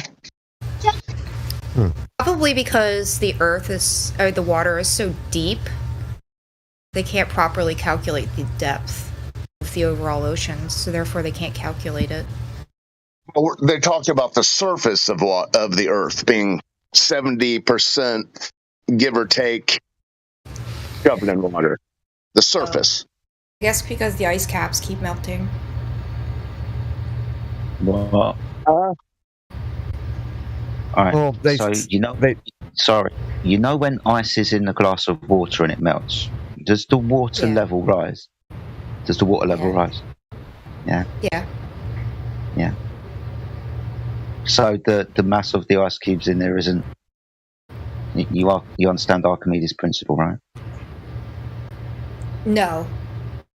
No. I don't know what that is. I would have to look it up. Archimedes principle. So you have the ice already in the water anyway, right? You drop something in water and the surface rises up. Now that's already water, so it just disperses, warms up and turns into water. Now the water level is the same. When you've got glaciers and stuff that's on the land, when you've got snow and ice on land, not ice sheets, right? When you've got things going into the water, like pouring into the water, like you do when you pour water into a cup, that's when the water level rises.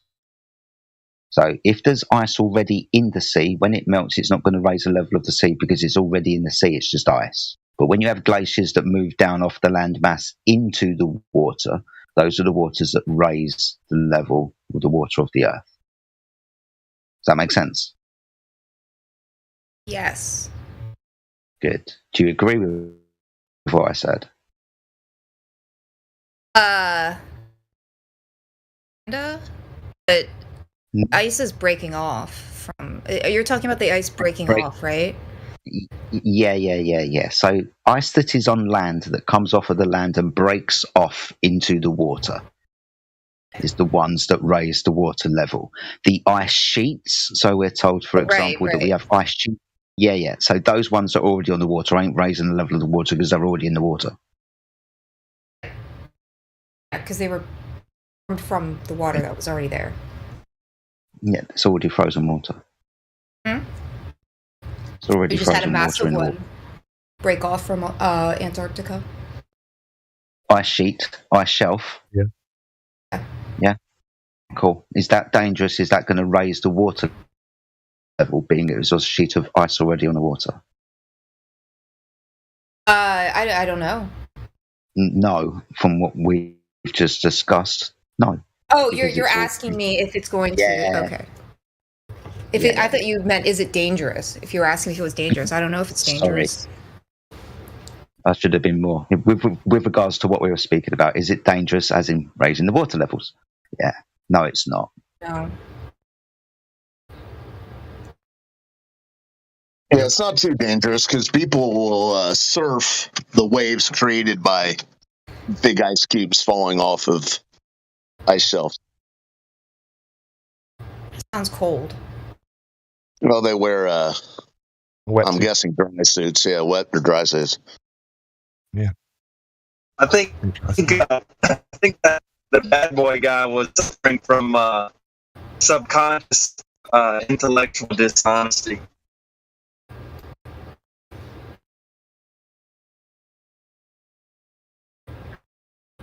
Yeah, he didn't exactly know where to insert his pseudo-scientific communication speech into the conversation. Yeah, it's like you can feel the coming through the speaker. It's just like that's it. He didn't want to process it, and so he just kept saying gravity, but he didn't have any demonstration. Any empirical observation. It was just we went from flat to it curves because of gravity. It was and even weird. when I gave him gravity, I said, well, whatever the reason is, let's see it curving. well, you don't understand. There's a misunderstanding here, and I have to eat, and that kind of stuff. Well, and then I don't know the guy's name, but he's on here all the time. Who is explaining, point A to point B, and the guy just did not get it, and he's like, "Oh, we're changing topic.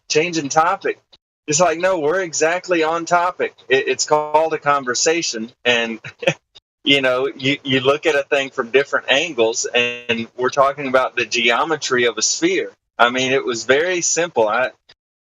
Well, that's where the cogniz sets in, because he's following his own logic and realizing where it leads and has to detour. When we're focusing on the topic, he says we're getting away from the topic.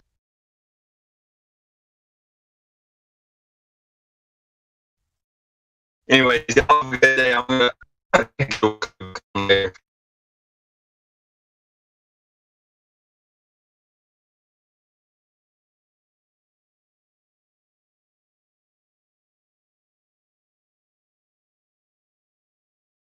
Well, that's a good reminder that not only is it the person we're talking to, but it's the audience, because the cogniz, the denial is there. I mean, it's echoing, it's loud. Yeah.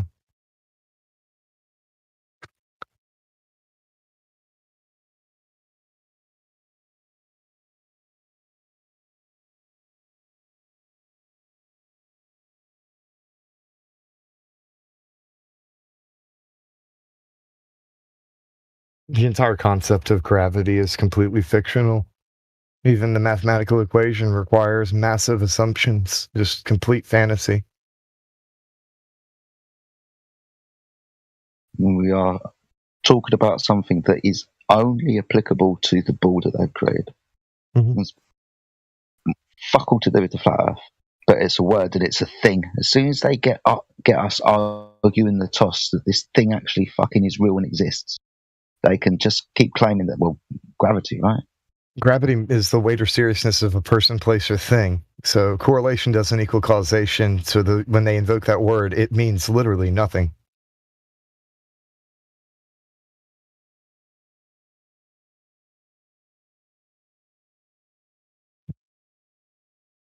You can't say something's the cause of something. Like, it can't be its own, like, the correlation and the causation cannot be the same exact thing. Like, oh my God. Like, I can't cause myself. I cannot cause myself. I did not make myself exist.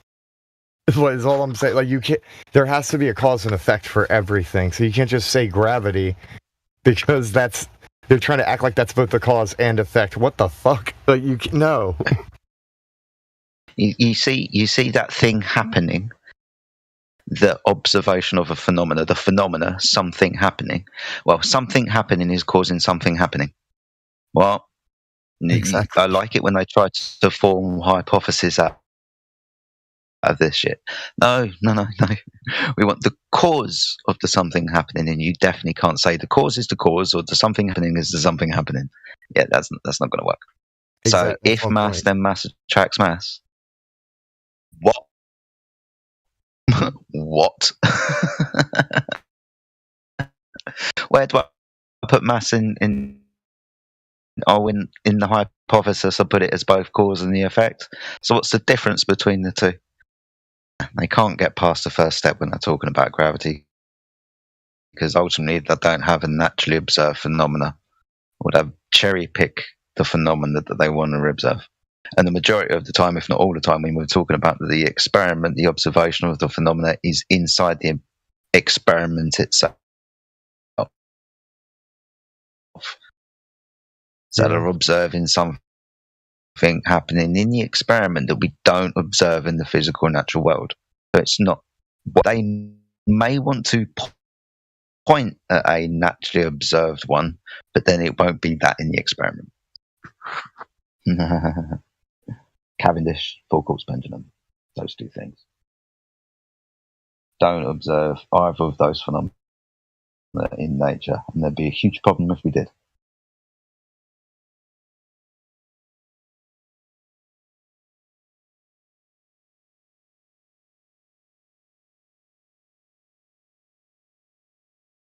about gravity is interesting. Depending on which one they are talking about, and even if they know which one they're talking about, then they might get to say that, but it doesn't matter which one I'm talking about, they're both the same bloody thing. Gravity, right? Yeah. Okay, if you say so. Yeah. One's a magic at a distance. Two things of mass, okay, right? Two things are attracting each other just because two things have this power of pulling things to each other. Okay, we can understand magnetics to a point, but ultimately, yeah, this will be that then. But when we're talking about gravity, it's no. When we're talking about the bending and warp in the space-time, that's not even. That's a mathematical explanation, right? It's bullshit. It's aspect based. It's a reification of concrete nouns and things that don't exist. So whichever gravity they're talking about, they never talk that both of those gravity ideas are fucking completely off of each other. They are not the same thing. You can't say that they're the same thing just because something goes down and things go round and round in the sky. Yeah. You observe phenomena are different all of the time. Not just one thing. There's multiple things that we can just say, well, it's this then. Okay. Yeah. Gas not fucking off. Well, it's gravity. Which one are you talking about? Well, mass. Well, so not bendy space-time now. Well, yeah, but no. But in this instance, no, not in this instance, because gas is fucking off in all directions away from the mass that it was created in. So how have you got the observed phenomenon of mass attracting gas? It's fucking off. Didn't you? Don't have an observed phenomenon just because you can drop a ball. Yeah, but when they ask, you don't believe in gravity. And if you say, okay, I believe in gravity, and then what? Should I believe then also flat surface it's curving if I believe in gravity? It's like we believe in the weight and seriousness of a person, place, or thing. We just don't believe in their fantasy version of gravity, where things magically just stick. Sorry, man. My bad. Yeah, but they will kill themselves to prove that gravity is causing that things falls down, And okay, let's say that is true. And then now what? How we will now curve the water in reality? We have that force, and we have that only in head. Okay, that force now it's curving the water, obviously, because things falling down. Okay, good. Let's check it. We check it, and doesn't curve. And then what is going on? Why doesn't curve? And we have gravity. Tasha, you just don't understand. You know, old Hoss, the conversation. Yes. You know the conversation that we have with people taking them. No, you're fine, buddy. You know the conversation we have with people taking them from the glass or the coffee cup to the oceans and seas of the world. Yes. As we increase the size of the container of the water, stop them at lake. Because ultimately, we're trying to find the mathematical point where we should see curvature. All right, you might not see in your coffee cup in the morning, or in your bath, or in your swimming pool. But eventually there will be a distance where this water would have to perceptively start curving. That's in your lake. Because ultimately in the lake, you can have, 1, 2, 3, 4, 10, 20 miles within a lake. Observations have been done over lakes. Measurements have been done over lakes. Measurements have all been done over these distances. This is the area that we want to get them to. Right? Where do we start seeing this curvature? When we start talking about oceans and seas, gravity idea. The Earth is really, really big, and we're trying to. They say that the Earth's so big we wouldn't see curvature. This is where we're going to see it. Where we're going to first start perceiving it to be. Those distances from standing at the shore, looking out over towards the horizon. Yeah, looking for that physical obstruction. Yeah, that short distance, comparable to looking over a lake. Right? It's gentleman earlier just about nearly got him to talking about a lake, a body of water that, according to the math, we should start seeing curvature. Because according to the religion, that curvature starts getting in the way of shit. So eventually, over a distance, that curvature should be perceptible to us. So when we take them from the cup to the oceans, don't forget to stop off at the lakes.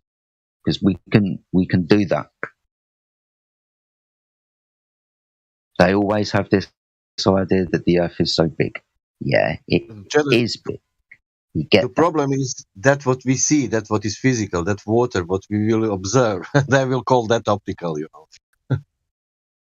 Well, yeah, this is the point, isn't it? Because if you are down at the beach and you are sitting at the water's edge, everything that you see from 1.2 miles away is a fucking illusion to you, right? And you might as well say that everything's a bloody illusion in that case, because you can't necessarily point at something and say that it is there. They say the curvature of the Earth should be in the fucking way. That's their fucking claim. Then they say refraction. But ultimately, because they say refraction, that means that you're just seeing illusions. That's not there. I know. What's funny? And that's a really... They don't know that. They don't know when they are saying refraction that they immediately kill the geometrical horizon. Yeah. And then it's end of story. There, immediately. They don't know that it's end of story with that word. It's end of story. You cannot invoke that. If you invoke that, you are done. You are finished. Mm-hmm. You don't have that what you have in a math. What you have, what you're pointing out. There is curving. There is a sphere. You don't have that. Guys, I feel like 99% of our time here is wasted for the 1% that we do end up actually convincing to look and check out the truth for themselves. It's 99% dirt, and then every once in a while we get a little fleck of gold. Yeah, that's fine. And but for example, even you could, with some intellectually honest guy, you can do that without observation. You can do that with logic. Mm-hmm. But with these people, they even don't want to look into that. You know, Okay, let's look into that, and let's say, if you look in something, you can have still the doubt. You know, okay, it's not. Maybe it is true, but I need more something. I need more of this. I need more observation. Okay, you see 10 observation. Oh shit! Now it's all of them showing. Okay, I need what you need now. Do you need something else? Tell me what do you need. But look into that. Don't say, "Oh, you flat earthers, you," and then you stay with your something, with your some imagination that I think something about, I don't know, space or whatever. You don't believe in space. I can believe whatever I want, but let's go back to that point where why sphere doesn't curve. Yeah. Yep. And always, if you invoke refraction, for example, okay, good, there is atmospheric conditions, but why it's still flat? You know, it's nothing changed. You know, only you could see Bohr, and they're saying you see Bohr because of refraction. Yeah, but still flat. I don't see nothing. I don't see curvature. I don't see drop. And what's the point of refraction? Invoking that.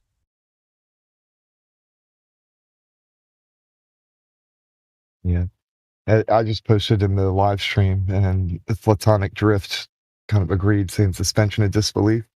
Setting aside your disbelief is okay. It's all right to think within the realms of possibility and set aside your own disbelief. It must be done in order to think objectively. Look at the Black Swan. That's example. I cannot believe what people are saying. But it's an argument, it's a horizon. But people are saying that water between two oil rigs, it's not physical, it's optical.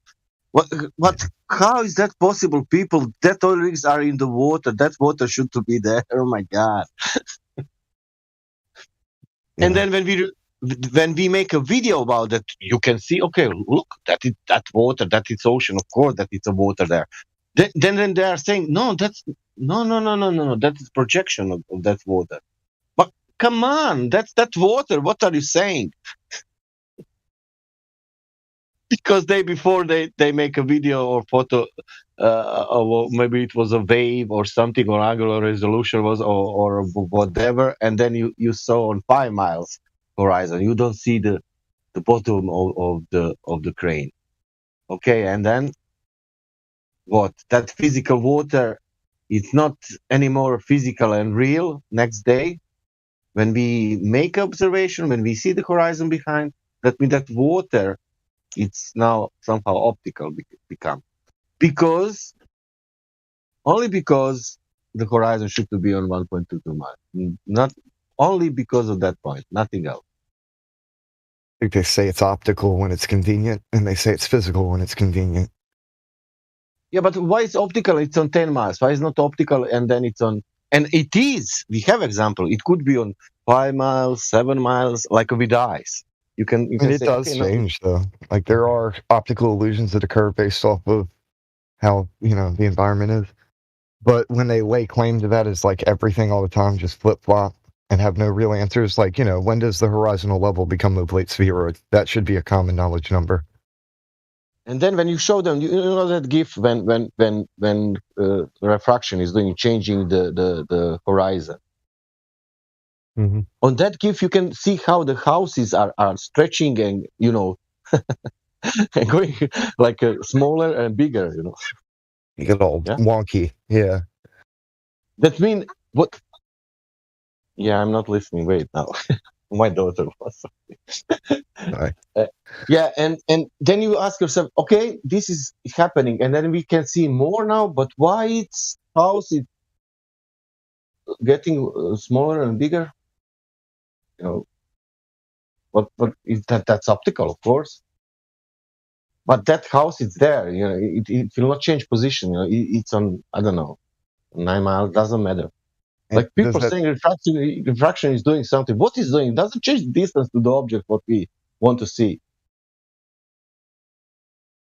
They all think that their houses are spinning at about 1,000 miles an hour. Does that mean that all globe earthers live in mobile homes? Look at the top of the crane, and the top of the crane is on 9 miles. Also, the bottom of the crane it's on 9 miles.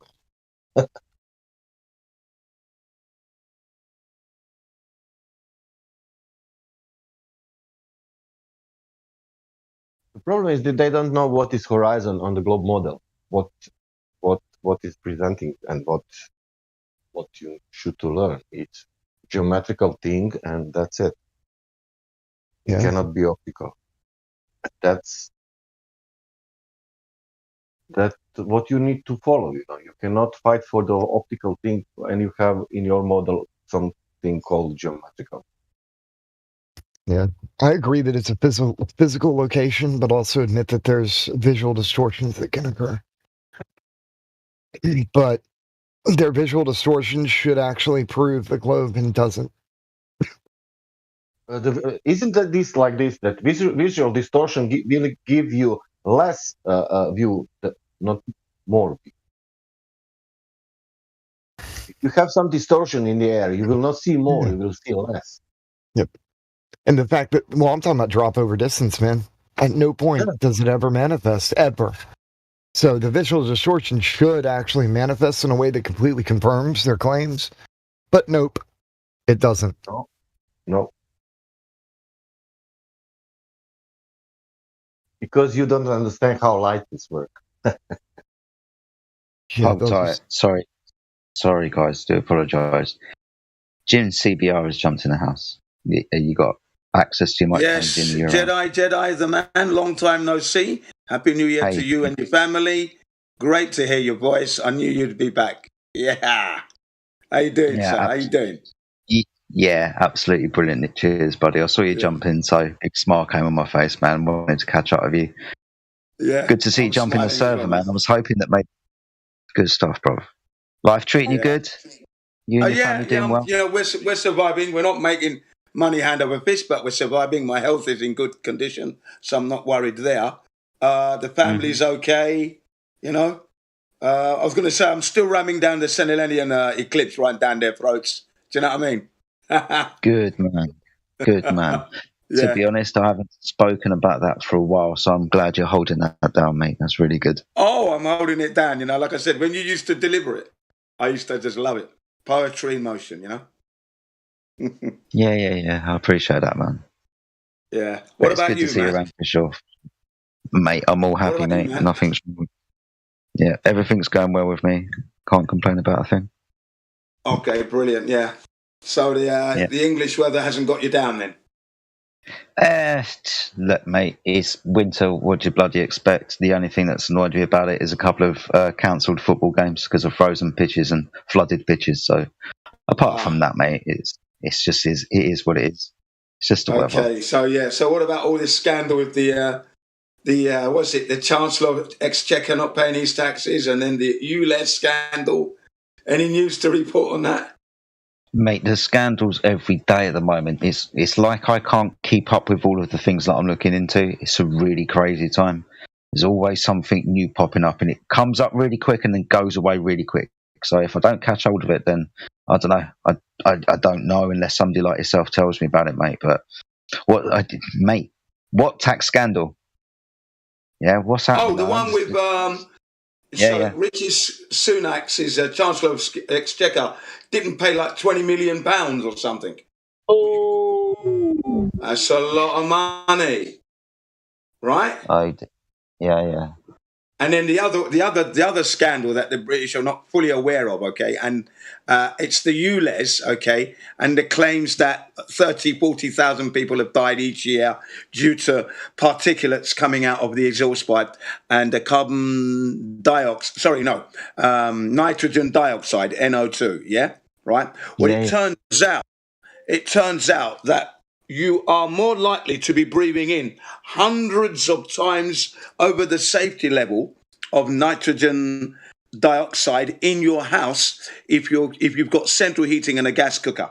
Okay? So if you're using central heating currently and you've got a cooker and you're using that, you're breathing in 100 times more than you would be on the streets. You're better off living and cooking on the streets. You'll be healthier off. You see that? Oh, that's really scary. Right, because look, in Britain you've got the road tax, you've got the congestion tax, and now they've introduced this ultra low emission zones tax, okay, which they started in central London. They took it as far as the North Circular. Now they want to move it towards M25 and beyond, and people are beginning to complain.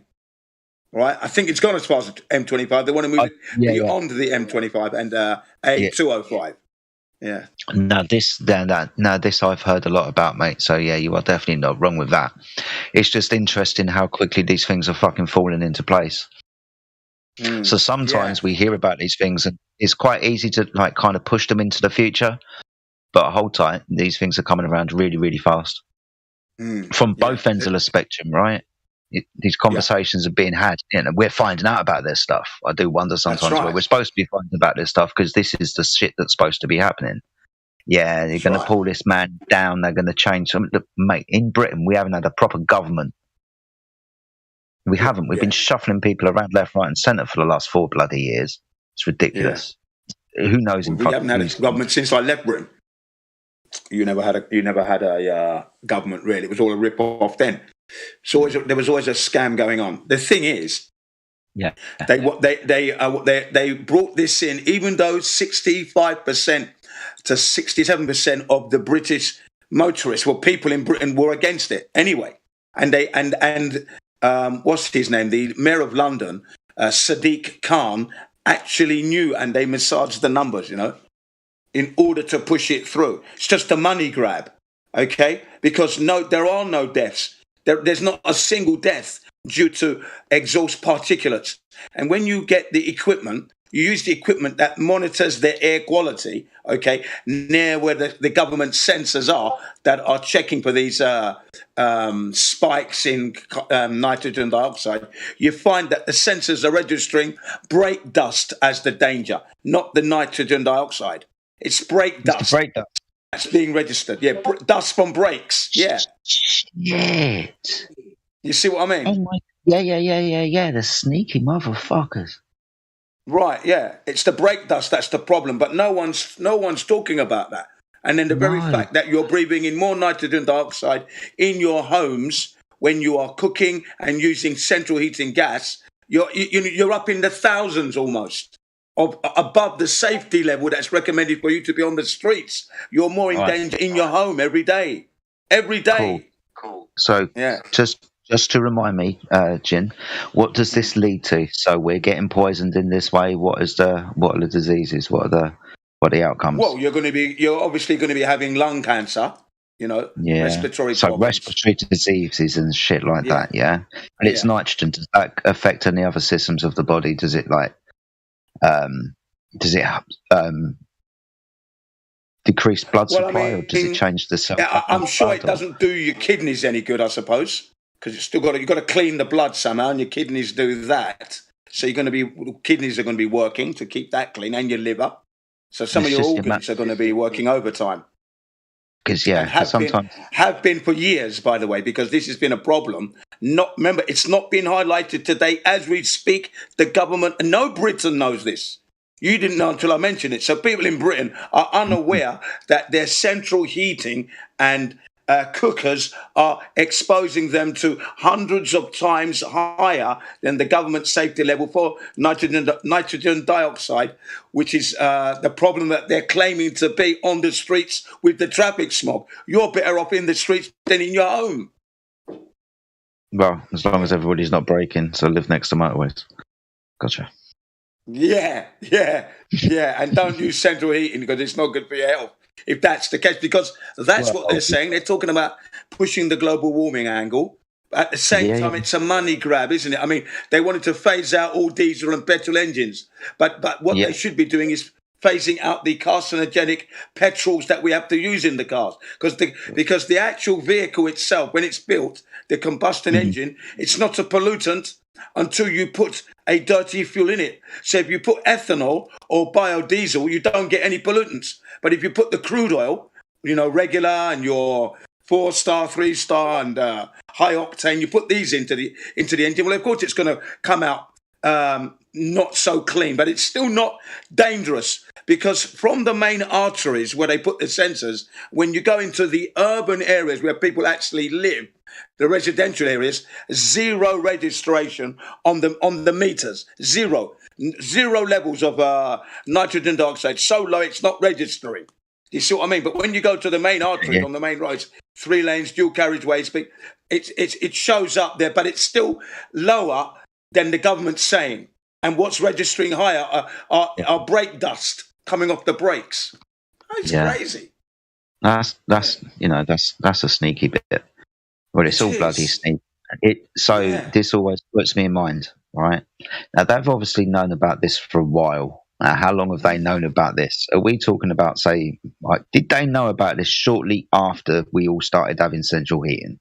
Did they understand this about nitrogen content within the air before we were allowed to use these technologies and these fuels, for example, that gave off these types of things? So it always takes you back to how far. They've known before we were born, mate.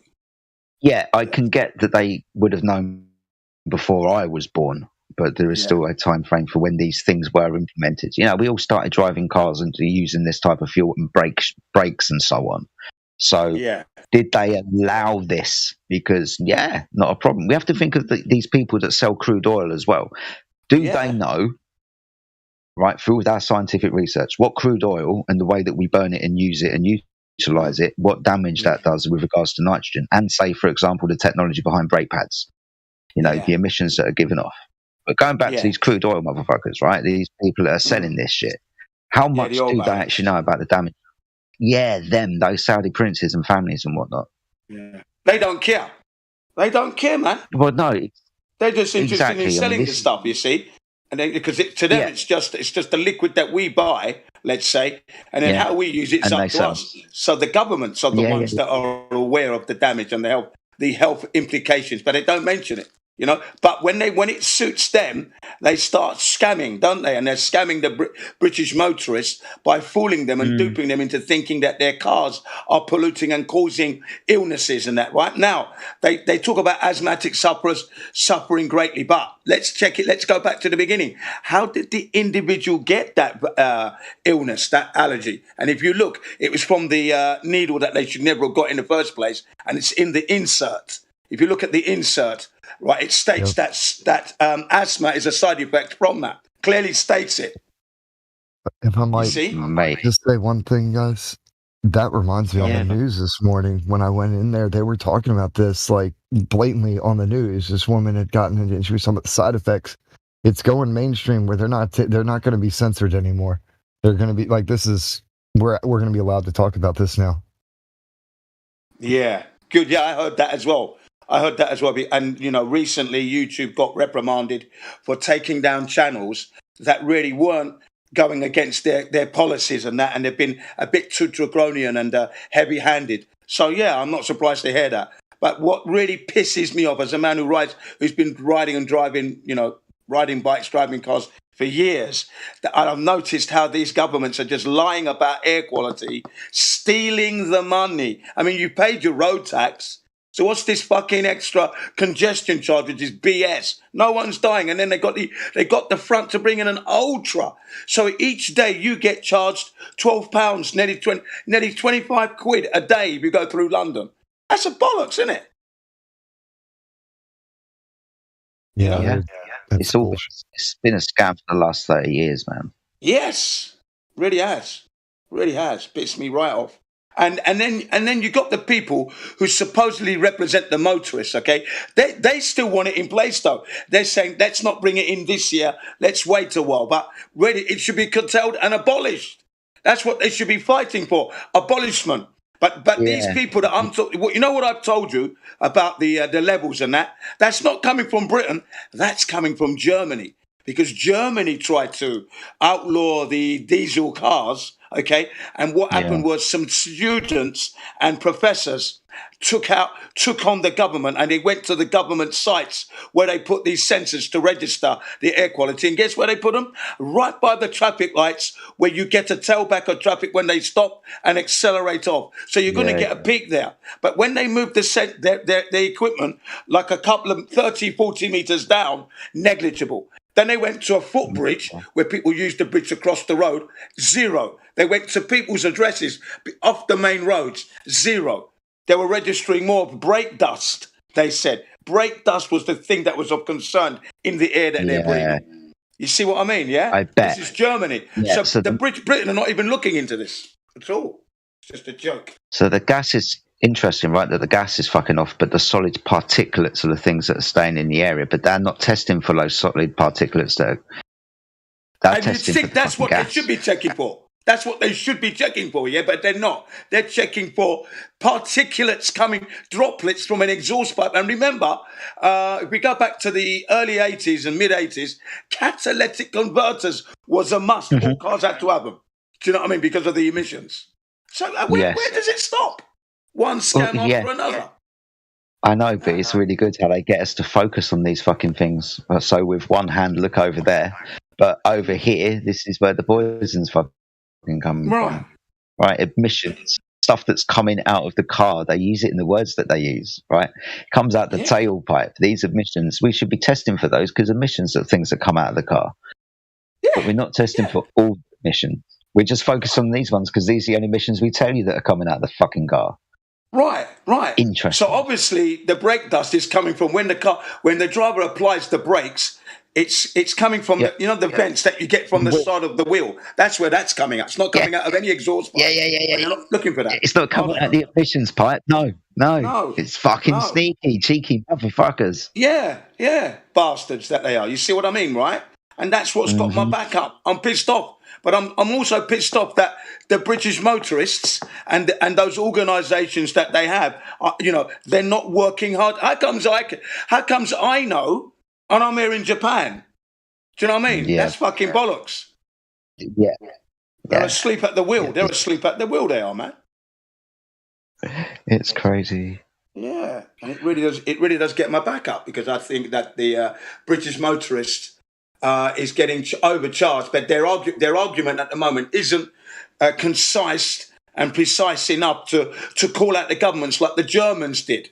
So they had to curtail that, because they were trying to get rid of all diesel cars, but the engines were clean. And remember, like I said, back in the mid-80s, the cars required to have catalytic converters so that the air quality was coming out. So there was already clean air already. I mean, how much more clean do we want it? Right? And then you got the shabby trucks and buses with their big pipes allowed to, without having that checked, because that's where the problem comes from. Old trucks and buses, diesel buses, that with the horrible pollution coming out of that, because it's not a clean enough fuel, it's a dirty fuel. You see, diesel originally was the waste chemical coming from making petroleum. So in the process of making petroleum, you get this waste product, okay? And they called it diesel after the famous engineer Rudolf Diesel, who made tractors to run on peanut oil and sunflower oil. Okay, and back 100 years ago, he won the blue ribbon for his invention. And on his way to Britain, right, to introduce it to Britain and Europe, these tractors that run on peanut oil and sunflower oil, right, for the farmers in particular, to save money, they killed him on the boat. His body was washed up ashore. And then the petroleum industry back then decided to call that waste product diesel, which is why it was always dirty and smoky. Because, the industry doesn't want to waste anything. That's the history there. Yeah. Well, that's really interesting, especially when you said that obviously they don't want to waste anything. And they don't want to waste anything, it appears, if it can cause harm to us. Of course. Right, like so let's use this fuel. That's not... Well, it's like a tractor just going across the field collecting its own fucking fuel that it's going to use. Awesome. That's really good, right? So not a fucking problem. But the idea that they killed the guy who came up with this shit or was involved in coming up with this shit, whatever. Yeah, and they're now using the waste. We're now using the waste product that poisons us. Man. Yeah, we're using the waste product, and they tarnish its good name by calling it diesel. Yeah. I mean, this is what we're living in, and I'm livid by that. Just livid to even think of that, right? Yeah. And in Britain, for example, the diesel engine started to outperform the combustion engine, and diesel was always cheap. You know what they did? They rose the price of diesel and dropped the price of regular petrol, because diesel was doing good. It was clean and sailing, miles above the rest of the other motors. You understand? The diesel engine started to outperform the regular combustion engine in cleanliness. Do you understand? Yeah. And remember, the fuel was cheap, so the government switched the prices. This is a joke. I mean, it's literally just stealing. Literally. That's weird. And you may as well just give the government your check. Give it all to. Yeah, you can have it all. Then you don't have to. You don't have to work out what tax to work out. There's the money. Fuck yeah. Jinda, you have me thinking, man, because my wife and I bought a diesel bus the other year, and if they're originally designed to run off of these other oil, like the conversion kits, right, where you can have it run off of actual biodiesel, that's what these things were designed to run off of, not this fake crap. So I'm like, that would be a great idea, actually. Then I have unlimited fuel. I just have to get up with the right people, and it's not hard to actually process it to turn it into. Yeah. I'm going to post you a video that I watched back in like 2004. Yeah, it's the woman's name is Wendy Tremaine. She's in New Mexico, a place called Holy Scrap, Holy Scrap, I think it's called, in New Mexico, and she makes her own biodiesel from cooking oil from the restaurants, because the restaurants, when they use their cooking oil, they put it in drums to be collected. So the town hall charges them for the collection of that oil. So she goes to these restaurants and gets it for nothing. The restaurateur's happy because he doesn't have to pay any money. She says it's a win-win for everyone. She goes home, she cleans up this oil and puts it in her Volkswagen Beetle diesel and just drives off. No conversion kit. Because it's ready to go off the bat. There is no conversion kit at all. You just have to filter it, and you add there's like something that you add to it that helps. There's lye.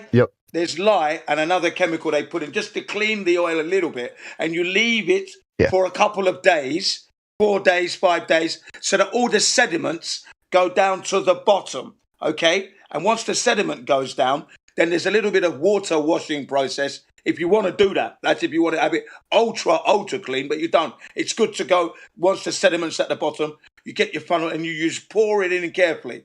And then the sediment they use to make candles. I mean, this is just good recycling tactics here, right? But, the government's ripping everybody off here. You got bioethanol, right, and biodiesel. Bioethanol is like a distilling whiskey type.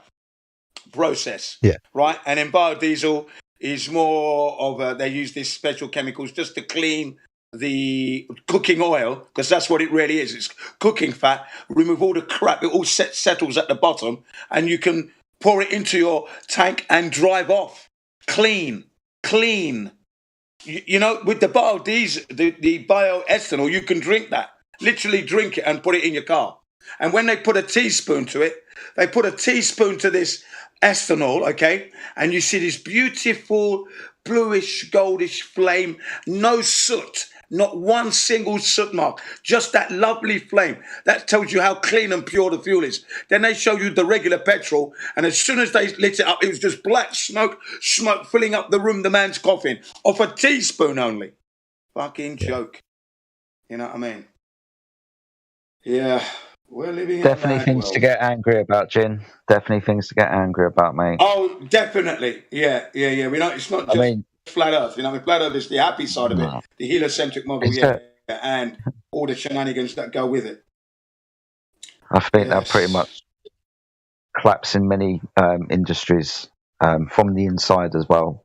We can poke fun at these industries that have clearly been poisoning us, right, or coercive in poisoning us in some way, or involved in some type of scam.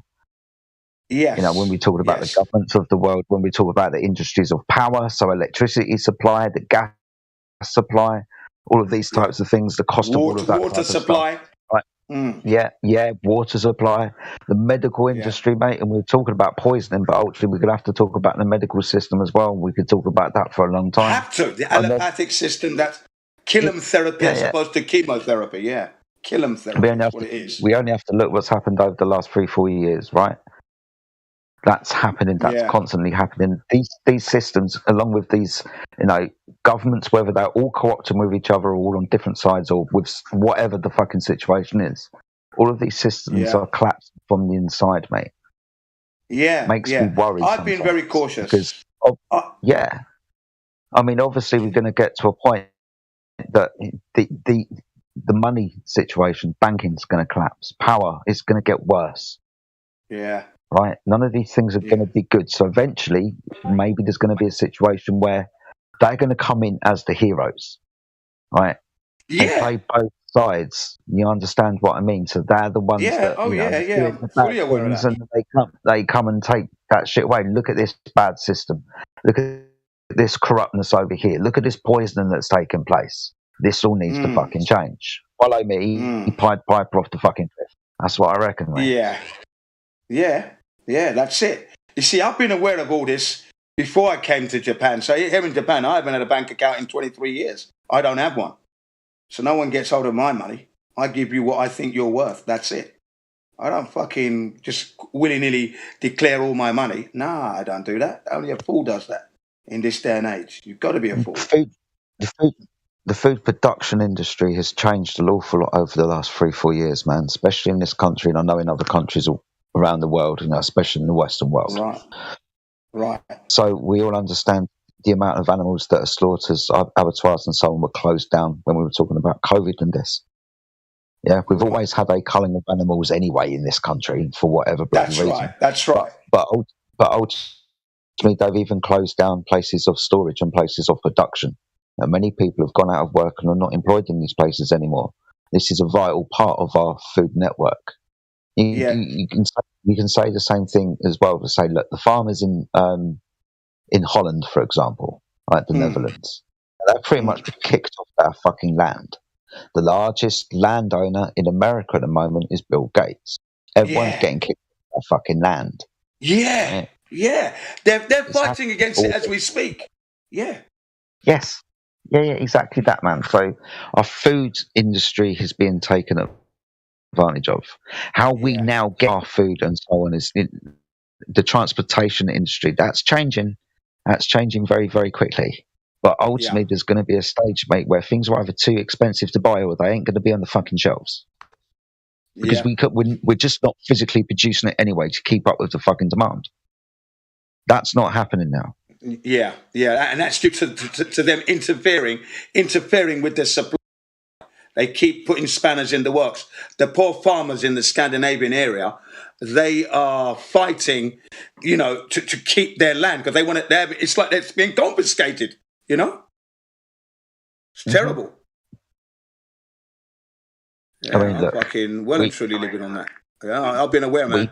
I myself have been, look, I haven't been sick in 42 years.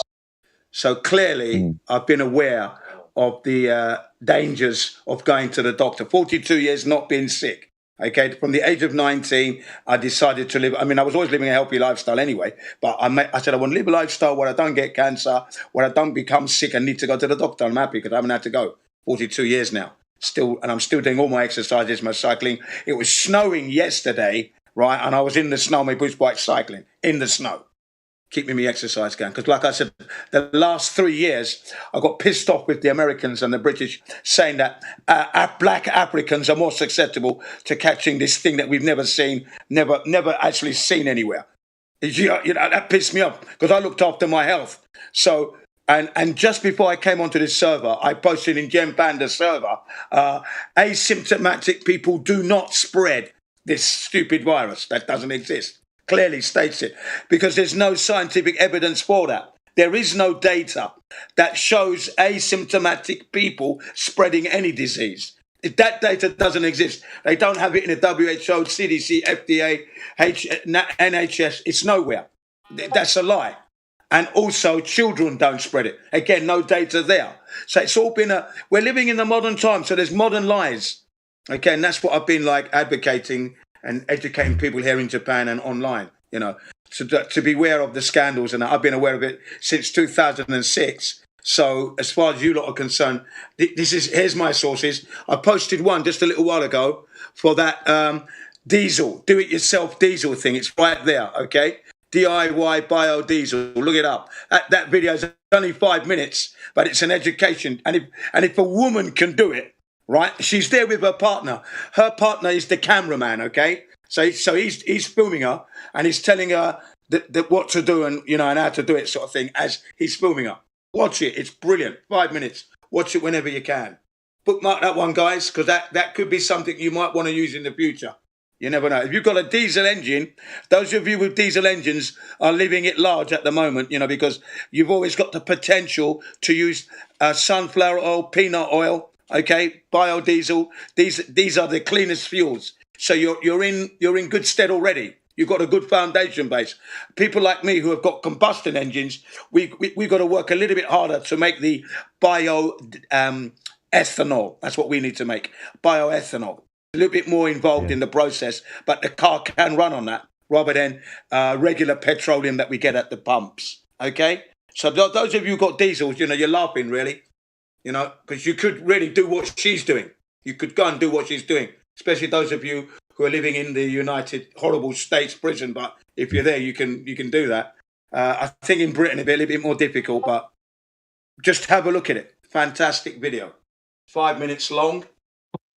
And I've had it a long while because I've always been into the environment. And, you know, I worked for the Body Shop back in 86. So, you know, everything had to be biodegradable. That's when I first learnt the word in 86, biodegradable, you know. I did 1 year at the Body Shop, cosmetic company, and they don't test on animals, their products. So obviously they've got to be good. If they're not testing it, that's confidence in itself. And I was very proud to work for that company. And it was the Body Shop that was the main instigator in getting companies to recycle all their waste. And Body Shop won many awards over the years. Anita Roddick has died since then, though, unfortunately, through tainted blood. She had some illness. She had to get some blood transfusion or something. And it took her out. I think that was the powers that shouldn't be taking out the woman, because she was really noisy and very powerful in getting companies to recycle around the world. Her and the, what's the other company? Greenpeace. So they worked together. I worked for Body Shop. I raised money for India charity. Got a silver medal for doing that. I only worked there a year. I was very good at that in that company, but I left because there wasn't enough money in it for me as a stockman, ordering stock. But yeah, you know, so I've always been into the environment and been very careful. I currently still use Body Shop today. Hemp body wash, you understand, and all the other stuff that I use it sparingly because it costs more here in Japan because it's an imported product. But that's me, you know, I'm always caring about the environment as best I can. So yeah, I relinquish the mic. That's awesome, man. Yeah. You got me kind of inspired to research it more. I opened that, and I'm going to wait until my wife gets in here so I can watch that video with her. We're going to start researching that. I'd love to be able to make my own fuel. Yeah. I'll put one more in there for you, okay? It's 30 minutes as well. It's another one, and it tells you, it's an old video because it's like maybe 10 years or so old, but it's a great foundation, and it tells you how well hemp can save the world, in particular the US, and how it's not being utilized enough. Okay, it's brilliant. It's an excerpt from a video that's about an hour and a half long. So, but I'll give you the 30-minute version because that will whet your appetite. And those of you who are into that kind of lifestyle, well, you're going to love this because it's good. And that's what I'm about. You know, I carry, like I said, I'm the man with the good shit. So I carry it all. Yes, Gin CBR1. The loudest flat earther you ever meet, guarantee you. Undisputed debate champion. I don't lose. People come unhinged when I'm debating with them. And I'm not their friends. I don't get there to befriend them. They always complaining. You never have a kind of rational kind of conversation because you're always in debate mode. Yeah, because that's all I'm interested in. I'm not here to be your mate at the moment. Remember, you're spreading misinformation. I'm not exactly going to sit there and have a pint with you, am I? Don't be silly. I'm old school. If you're a cunt, I'll tell you you're a cunt. Sit there having niceties with stupid bastards that are risking everyone's lives. Nah, and I'm glad they say that because it means that I'm standing up for the right thing and I'm true to my cause. Yeah, they tried to act like they were the prime example of righteousness and perfection amongst society, and that anybody who disagreed or did anything otherwise, they're villains, they're evil, you're killing people. Yeah, you're a murderer, you're killing, you're spreading misinformation. But I always talk to the listeners in the live stream and I say, ladies and gentlemen, you know my name, you know I'm on the YouTube, you've seen my face. Now, if I said something that offended you, your race or whatever, you could report me. You've got my face. That shows the integrity. It shows you that I'm not scared of you. I'm not hiding from you. But the people who are telling you to the opposite to what I say, do you know their names? Do you know where they live? Do you know what they look like? Who are you going to trust? Where's the integrity here? I'm not scared of any power, any government on this earth. That's not the reason I'm alive.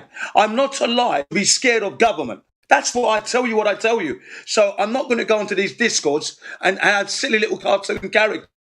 You're going to see my boat race and then you're going to know who's saying it, right? And then you're going to go and look at what I tell you to go and look at and then you're going to learn.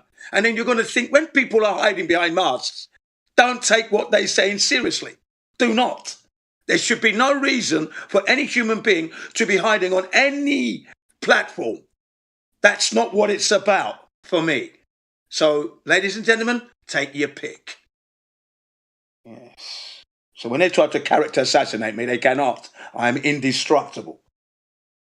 I love this debate stuff. They don't.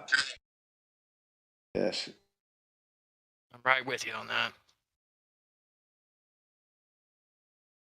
That's it. I'm not scared. Yes, I have broken the laws. Yes, I don't pay my taxes all the time. Middle finger to anybody who says I'm a cunt for doing that. No, because remember, they take our taxes and without our permission, they're making weapons that they then give to our citizens to go and die in the wars that they make. So who's the fool here? Who's the fool that's running off to go and vote? System that is actually devaluing humanity and life on earth. And remember, it is the gift of life. Remember, this earth was given to us. So your first responsibility, if you're not aware, is to protect this beautiful creation for the children yet to come. But no, we the people, the cowards, we're allowing the 1% to control us. Well, I can't wait for the revolution. I just cannot wait. Put me in the front line. I'm ready to go. Remember, I'm 61, so I've had a good life. I don't mind if I go first. No problem there. Because I know I'm going to be striking good. That's why I said I'm not scared to show my face. I want the fucking powers that shouldn't be to know who their enemy is. Because they're my enemy. And they're the ones who are cowards because we don't see them. Remember, we don't see them. So if they think they're smart because they're hiding, they're showing their cowardice. I'm not scared. I never will be. It doesn't matter where I go. I will always inspire, uplift, and promote revolution. That's what I will always do. That's what's in my veins. Talking about here. And I've been in the army, so I do know how to fight, shoot, and kill, if necessary. Center of mass. But anyway, there you go, ladies and gentlemen. I'm a lover, not a fighter, really. A good lover, but I can be a very good fighter as well. There is nothing no government official can tell me. Not been sick in 42 years. Obviously, I was thinking out of the box years ago, wasn't I? Years ago. So it's all down to you lot now. Go for it. Meanwhile, back at the ranch, ladies and gentlemen, how have you proven that the Earth is a spinning ball hurtling through the universe at 2.3 million miles per hour? What methodology did you use to confirm that? Yes. Yes, ladies and gentlemen, I'm talking to you. Yes, the one that you think you're on a ball spinning through the universe. And even the word universe, how do you know that that exists? The word universe is so common, like bicycle, car, let me go for a crap. Can you give me something to eat? Yeah. Have you got any change? That's how common universe is. But we haven't verified that or proved that that exists. But yet it's in our language as common as everything else. Crazy, man. Crazy. And the cosmologists think they can see, what is it? Beyond 40 billion light years. That's what they claim in cosmology. They can see that far with their equipment. Ladies and gentlemen, they can't see 10 miles, to be quite honest. They're idiots. Can they actually see 40 billion light years away? And yet they can't show us images of the stuff they've got on the moon, ladies and gents. Yeah? But they can tell us they can see, they're talking about nearly the Big Bang. Come on now. Let's wake up here. One light year, 6 trillion miles. 6 trillion miles is 1 light year. We don't live in a 6 trillion mile dome, for example. Where we live and what we can see is not 6 trillion miles. It's not even 1 trillion miles, ladies and gentlemen. Much, much closer.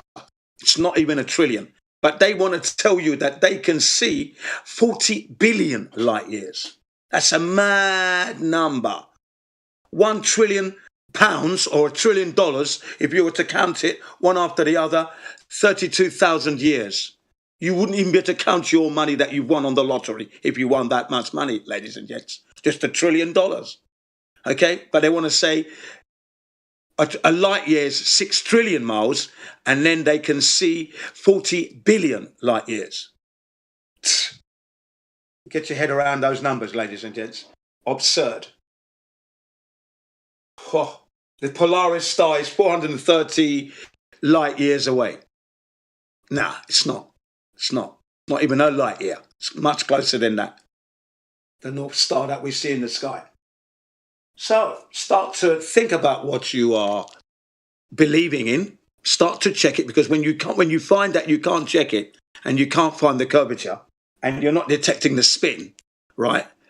That's because it doesn't exist. You've been in a fantasy world from your childhood. And it's been reinforced through movies, music, news, campaigns, space bulletins, new countries coming into the space program fold. Yeah, that's why you think it's there. But you yourself haven't gone up there to confirm anything. You're using the narrative story to keep you in that belief system.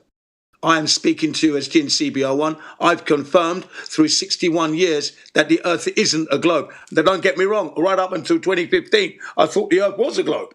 Even though I'd done research that should have alerted me. That should have alerted me to the fact that the Earth couldn't be a globe. For example, the Apollo missions. They never went to the moon. I knew that back in 2002. But yeah, I didn't click that there couldn't have been a photograph of Earth in its entirety if they never went. Okay? and satellites are fake. I mean, I'm just totally feeling rather silly sometimes when I think about myself. But that's how strong the indoctrination is, because you're trusting. The trust that you hand over, pure, clean trust, it's that strong. It's only when you start to think and go out and analyze. For me, 3 minutes, and I realized I was in error for 53 years. Just 3 minutes. But I watched 8 hours of videos, and then I went out and, I told my children immediately, my wife, we're not on. And I was so happy. It was like I was a helium balloon. If I was a Superman, I just wanted to fly over the flat earth. Literally. That was the spirit that was within me. The realization that it's flat. And then the realization that the dinosaurs never existed, so there were no asteroids coming from space to destroy Earth. That's never going to happen in a gazillion years. That's more than 40 billion light years, okay? 400 gazillion years. It's never going to happen, all right? So, let me just take back some numbers from these so-called idiotic cosmologists, theoretical physicists, astronomers, astrophysicists, professors and scientists. I'll take my numbers from them. It's never going to happen in a gazillion years. It's never happened that any rock from the sky outwards has come to Earth and destroyed life on Earth. The creator that created this beautiful creation would not be creating rocks to land on Earth. So when you think, well, what are these asteroids coming through the sky? Well, my hypothesis is, prompted by other things that I've seen, is that it's a man-made event, and it's probably been thrown out of aeroplanes or something. That's all it is, because you notice I've never seen an asteroid or a meteorite. Yeah? I've never seen those. Or a comet. Special event, only certain people, like your crisis actors, they're the ones who always see it. But can we actually have one in our hands, and let's take it to the machines that would analyze its composite, its makeup, and let's get these thin slices on the go, and let's have a look. You're going to find that they're earthbound material. It's not coming from space. They never do it, they never will, and that's the truth. There is no, all these observatories, these domes that are on mountains, Hawaii and other places around the world, Peru and that, okay, Chile. Okay, now, these things are a waste of taxpayers' money, because if they're looking for earthbound asteroids, that's a waste of our money. That's not happening. Okay, what they should be doing is looking at the moon and show us those stuff that they've got on the moon. The rovers, the flags, the left behind part of the the Lunar Excursion Module, the LEM, the bottom half. Let's see all this stuff. Do you understand, ladies and gentlemen? No, they don't want to show you that. You know why? Because we never went. That is why. We do not have the technology to go there, ladies and gentlemen. We never will, because we have no business there. The Creator has designed it so beautifully that when you see the giant firework, known as a rocket, going up, you notice how it goes up and it starts to taper off again. You know why? Because the air is running out, and rockets need air for propulsion. They need the air. That's why they have that parabolic arc and back into the ocean. We're never going to go to space. That's not what we humans are supposed to be doing. And the Creator, God, knows this already. He's laughing at us when he sees the rockets. He's sitting there and goes, look at these idiots. Look, they're only trying to leave. They're only trying to leave heaven. Do you know what I mean? That's what God must be thinking. We're so stupid. Okay? So wake up, everybody. Get it straight. Start living. Let's create the utopia. But first, we have to revolt. And that means stop voting. Stop voting for the demise of humanity and yourselves. You know the government's shitting down the back of your neck and pissing in your face. Hurry up. Wake up. Okay, that's the end of my rant for today, ladies and gentlemen. Somebody else can take over now. There you go. Hope you enjoyed that. Yeah.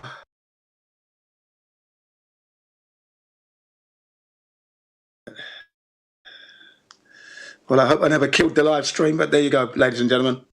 That was Jin CBR1. Talking to you from Japan, but I was born in England, but I'm an African. Wow. Yes. Very international. I'm listening to you, buddy. I'm just writing out today's match report for my football that I played this morning, so I was listening to you in the background, and just write a load of crap down. But yeah, it's good to hear you, buddy. Yeah. Really, really good, It's good to hear man. you I too, man. Yeah. Yeah. It's great to hear you, Appreciate it, Jedi. man. I mean, I'm glad. I'm so glad. I'm ecstatic because I've always asked, I wonder what's happened to Jedi. I wonder what's happened to Jedi. You know, where is he? You know, and yeah, I mean, look, I kept in contact with you for a while when you were off. Yeah, do you remember at the beginning? Yeah, of course. Yeah. Yeah, kept the ties.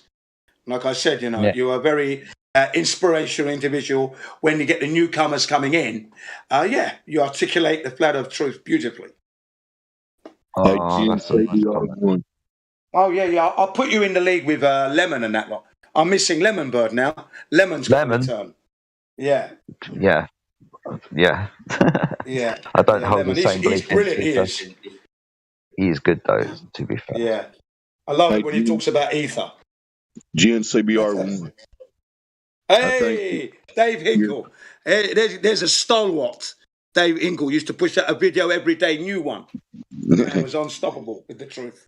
Unstoppable. How you doing, Dave? Good. I just wanted to tell you there was a good 20-minute rant, but you were too vague, and you needed to say it again because you weren't being clear. I'm just joking. Very good. Very good rant. Yeah. Happy New Year to you as well. All the best for you and your family for 2023. But I know you're doing all right. So, and I've been listening to you from time to time. I'm still a year behind you. I just turned 60 last year, and I've been eating right, drinking clean water, getting exercise and sunshine. I'm feeling as good as I've ever felt in my life. So, you guys. Well done, sir. Well done, sir. Well done. Yeah, that's it. Your health is your wealth. That was my message to everybody this year. Your health is your wealth. So it's no good having all this money if you're an unhealthy bum, can't move around. So yeah, if you can move around, then you can enjoy the money if you've got it. So your health is your wealth. You shouldn't be looking to be going to the doctor every day of the week or whether there's a little sniffle. You've got to let your immune system kick in and, you know, go through the phase.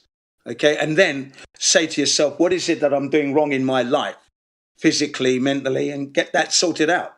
Okay. Because it's only one life you've got here so far. Yeah. This is it. Right. And you've got to put your best foot forward. There's more money in disease than there is in cure on this flat earth at the moment. Okay, and if you're living as pure you can a life, you won't be sick, and you'll circumnavigate the allopathic horrible system.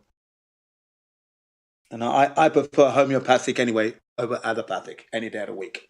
Not that I need it at the moment, and I'm glad that I don't. And I'm not looking to be slowing down anytime soon. I like to put it this way, Jen: if you're a choice between man-made chemicals or the Creator's immune system, I'll go with the Creator's immune system every day. You know what I mean? Yeah, every day. Yeah, and there've been some good doctors who have promoted that very sentiment that you've said. They've said no child born today needs that. We need to stop that immediately and abolish it forever. Because what they're actually saying is that God got it wrong somehow. Do you know what I mean? No, God did not get it wrong. These mad doctors are trying to say that God got it wrong, and we want to alleviate your suffering. It's not that much of a suffering. 0.0001 or whatever it is deaths from measles is a nothing. You know, it's very rare that a child dies from measles. It's not life threatening. For example, it's just not. You don't need that. And I'm glad I know all this stuff. So the grandchildren, when they come along, they're not going to get anything at all. Anything. My children already know this now. That's what it's all about. That's how the revolution begins. Teach your children as early as possible so that they understand that the system is at war with them and they need to wise up. It's okay having fun with the games and that and going out with your mates, getting drunk and doing your drugs. But when you fall foul, and then what are you going to do then, when you're crippled? Okay.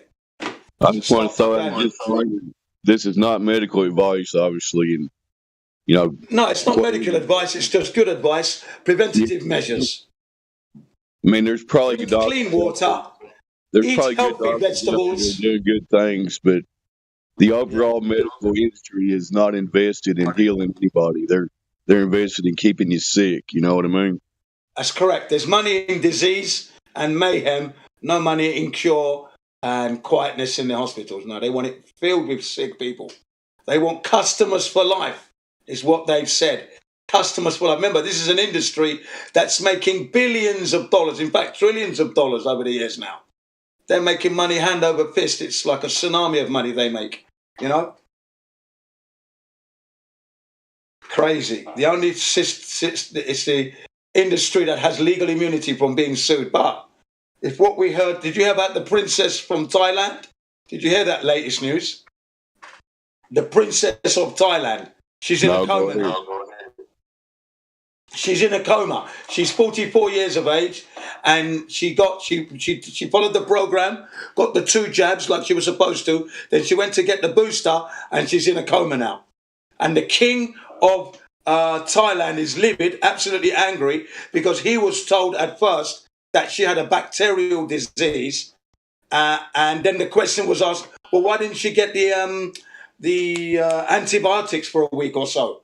Why didn't she get a course? So when they actually found out that it wasn't that, he said they're going to close down the Pfizer contract on the grounds that the Pfizer contract that they signed said that it would give them immunity and it was safe. It's not performing as written on the contract, so they're going to nullify the contract, which means the door is now open to sue them to bankruptcy. There you go. Wicked. That's the latest news. You didn't get that on the BBC, ITV, Channel 4, CNN, NBC. Which probably changed the subject, you know. I didn't mean to divert. No, that's okay. Yeah, we can move the subject on from there. God-given immune system is all I was trying to say. Now, Yeah, I agree. I agree, yeah. Yeah, you've got to promote good health. You know, regular exercise, clean water, good healthy food, and your immune system's going to be running on all cylinders. You're going to be happy. Okay?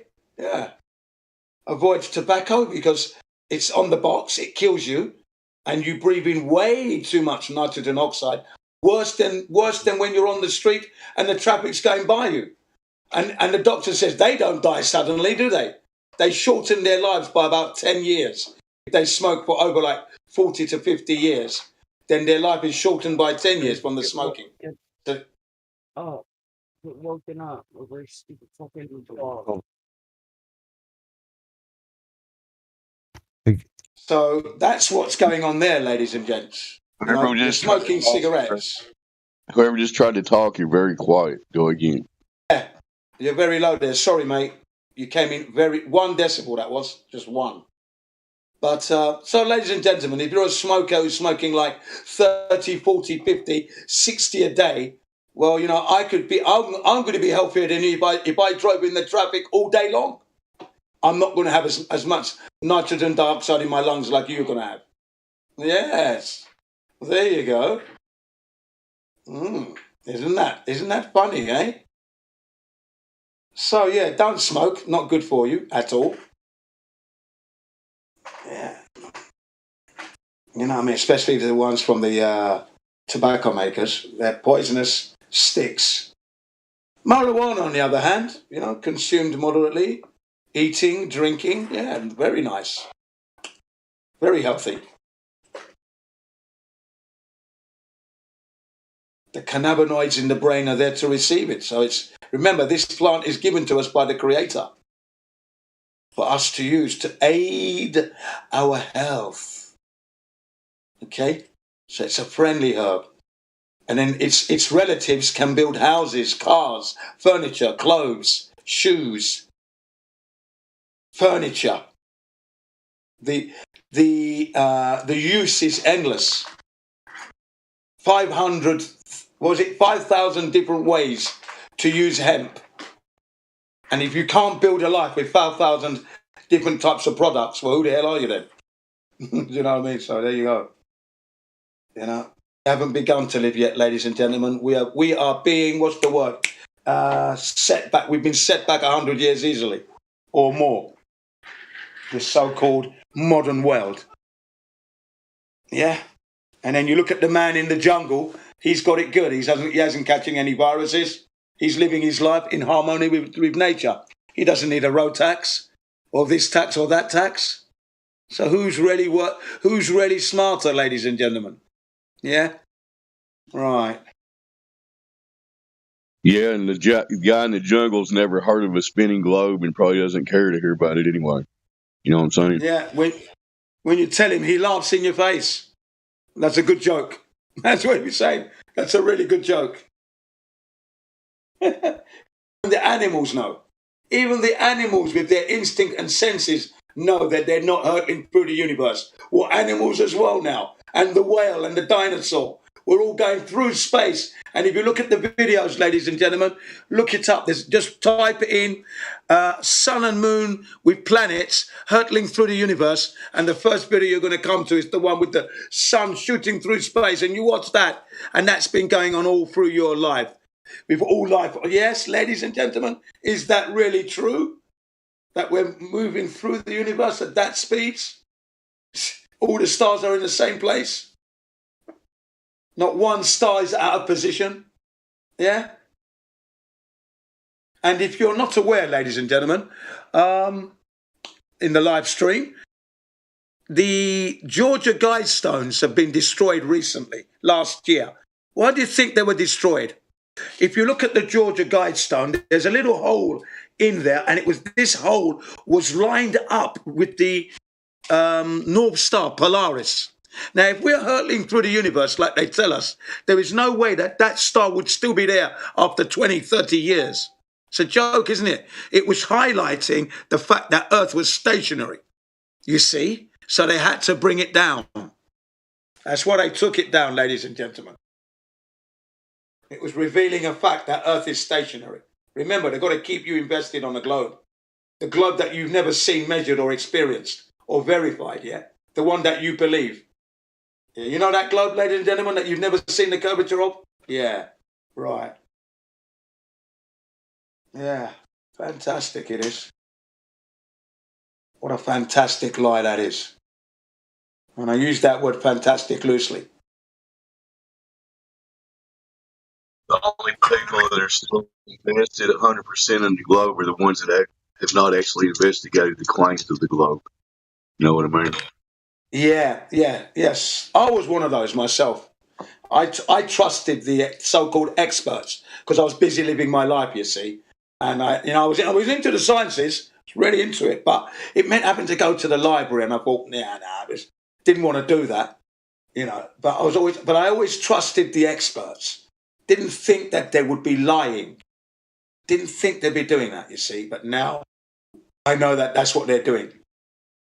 So much so, ladies and gentlemen, that I myself personally have decided to redefine the expressions that they use. Like when they say science proves nothing, I say that's absolute BS. What is the use of science if you can't actually get to a proof of something? So stop lying there. We can prove things with science, ladies and gentlemen, when we use the scientific method. And then we can't prove anything. It must remain in the realm of theory, an unproven fact. A theory cannot be a fact unless it's scientifically proven. And that means it would have been subjected to the scientific method. So because that hasn't happened, we cannot state that the theories are facts.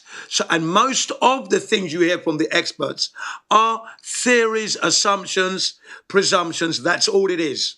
They're not scientific facts. Okay? Bring me any professor to my realm, and I'll show you a hovel of a man. Okay? I'll finish him off verbally, because all he has is theories. And theories are, who can tell the best theory? That's all it is. Proving nothing, remember? Proving nothing. But yep, Gene, all they got is stories and math that make the stories seem real to people. That's about it, right? And pictures. That's correct. That is absolutely right, Dave. Not pictures, they got images from NASA. That's correct, ladies and gentlemen. The word images, not pictures or photographs, because that's plausible deniability. They got a little get out of jail clause there, because they can cover themselves legally. Well, we did say it was images, Your Honour. We didn't say they were photographs or pictures, you know. So legally, they've got a little get out clause there. But if I was the judge, I said, yeah, I'm wise to the game. Bang, bang, bang. 20 years hard labour. Next. Do you know what I mean? All NASA officials, get out of here. Not just NASA, all the space agencies. But yeah, you know, they do say that. They don't have photographs, only images, which they create. So when you see Mars with all the canyons and the ice caps, right, that's an artist rendition. You don't see that from any telescope. All you see is a shimmering pink blob. It's all you see through the telescope. But then they've given you these canyons, and we've got rovers rolling around them now, rolling all over them and that, you know, drilling holes, sending back lies, ladies and gentlemen. We cannot do that. We cannot leave Earth. No man has left Earth. No human-made or man-made product, should I say. No man-made equipment has left this Earth to go to another planet. We haven't been there. We can't confirm anything. Logically, ladies and gentlemen, how can you confirm something in the stars here on Earth without going there to confirm it? Come on. Play the game properly, please. You know? Yeah? Okay. What makes you think that satellites will float in space? What methodology did you use to confirm that? For if you know natural law, you will know that that breaks natural law. Floating. Big chunks of metal. Hardware. Or for example, when I asked all my students, adult students as well, that if we remove supposed gravity from this room, what would happen to us? Every single one of them said we'd be floating around. I then asked them, how do you know this? Where did you get that idea from? Have you experienced this thing? No gravity, so you can float? How do you know? And then all the while, ladies and gentlemen, is a helium balloon floating in the room full of gravity, ladies and gentlemen. So I asked them, what about this balloon here then? Look at it. And then they shut up. They went quiet. I had to think hard. I said, you see, if gravity can pull down the chair, the bike, the table, the blackboard, the desk, you onto the chair, but it allows a helium balloon to go up? Are you sure you're thinking correctly? I said, you see, gravity does not exist. The reason, and I asked them, why is the balloon going up? They said, oh, because the balloon is lighter than air. So that means you're heavier than air then, are you not? Oh, okay. Start thinking properly. So it's not gravity then, is it? There you go. And lastly, ladies and gentlemen, you need to be considering two gravities, by the way. Two types. Yeah. Sir Isaac Newton's mass attracting mass, which he himself disagreed with that theory because he couldn't prove it. He said it was absurd and he didn't want his name ascribed to that at all. He didn't believe in that theory. He couldn't prove it. Okay? Thus, didn't agree with it. And then 100 or so years later, 106, 110 years later, you have Albert Einstein's bending and the warping of the space-time fabric. How can we confirm that space has a fabric and time, space-time, bending? And that would explain your pencil dropping to the floor, ladies and gentlemen. Can you see how absurd it is with the special relativity dust? Just to sprinkle on the top. Okay, ladies and gentlemen, that's all I'm saying. Two gravities, you take your pick. Try and prove your world. A globe that doesn't exist. Goodbye, good night. I'm out. Hey, Jen, sorry to interrupt you, man, but we've been joined by a new person, BC Verified. Hello, DK. What say you? Welcome to the server. DK, you control your mic. Hello, DK. Welcome to the server. You have the right to remain silent if you have the ability. If you have any burning questions, me and my colleagues here will do our best to answer your questions. If you wish to speak to someone else other than Jin CBO1, please state the name of the person you want to speak to, and they will address you forthwith. Okay? So please feel free to enjoy the experience of the Flat Earth Truth. Forthwith, you're mixing in some fancy language there, Jen. That's impressive. Thank you. Hello, DK. Just your chance to shine. Say hello at least, please. Or don't. Back to you, Jen. Yeah, thanks. Yeah, DK, if you want, just acknowledge that your mic is working. and just say hello to all of us here because we are wishing you well here. Can you do that, please? DK. Okay, yeah. I never understand why people do that. Come into a server, work hard to get into the server, and then just clam up and not say a word, especially as we're extending the olive branch and saying, hello, how you doing, you know. Yeah, it's the basic fundamental thing of joining a voice call and then not using your voice. I don't understand that. But Yeah, that's just I never get that. Remember, it is literally free speech. You do have the right to ask your questions, and we can answer them to the best of our ability with the highest level of integrity, of course. I really think a lot of people these days are not socialized at all, and that gives them the same feeling of being like on a stage and having to speak to people because they're so used to communicating via text. Yeah, that is a shame, really, because you need your voice at the end of the day, and no one's going to kill you here. You're not going to die through the experience. We're not here to shame you. That's the first thing. If we did that, that would be cyberbullying, and I'm not really into that. Unless someone insults me, then I can get right into it. But on the outset, that's not what I'm about. We're not here to bully you or shame you into anything, because I was in your position for 53 years. So if you're younger than me, you have the potential to be in the lead at a younger age than I was, for example. So, there you have it. That's exactly what I was going to say, Jen. We're not here to shame anybody. Most, if not all of us, used to believe this whole globe story. So it's not your fault that you believed it. It's your fault if you get this information that we're trying to share with you and you still choose to believe it. That's on you. I said that all wrong. Back to you, Jim. No, you got it right. You got it right there. Yeah, that was right. So, we're only here to help you along, My question would be to you, if you believe that the Earth is a globe, then what methodology did you use to confirm that, so you know without a doubt that the Earth is indeed a globe? Not just because someone told you it, because that's fair enough, but then did you confirm that for yourself? Have you actually proven that to yourself, that the Earth is indeed a globe?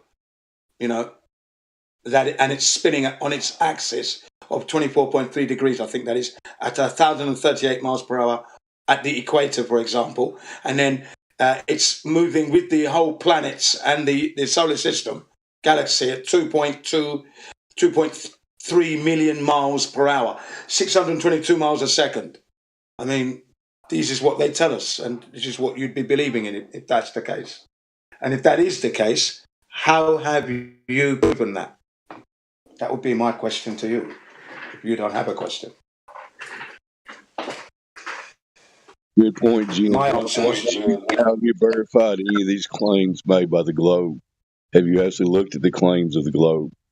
They say it's a ball in the middle of nothing, doing several different speeds and directions. Have you verified any of those? How have you done that? How have we done that? Yeah, because I've never done that. You can't do it. How can you? Look at the stars; they're all in the same place. Albert Einstein said no optical experiment could be conducted to detect Earth's motion, and that was in 1933 in Kyoto, Japan, when he said that. Okay? So even the supposed world's smartest scientist couldn't prove it himself.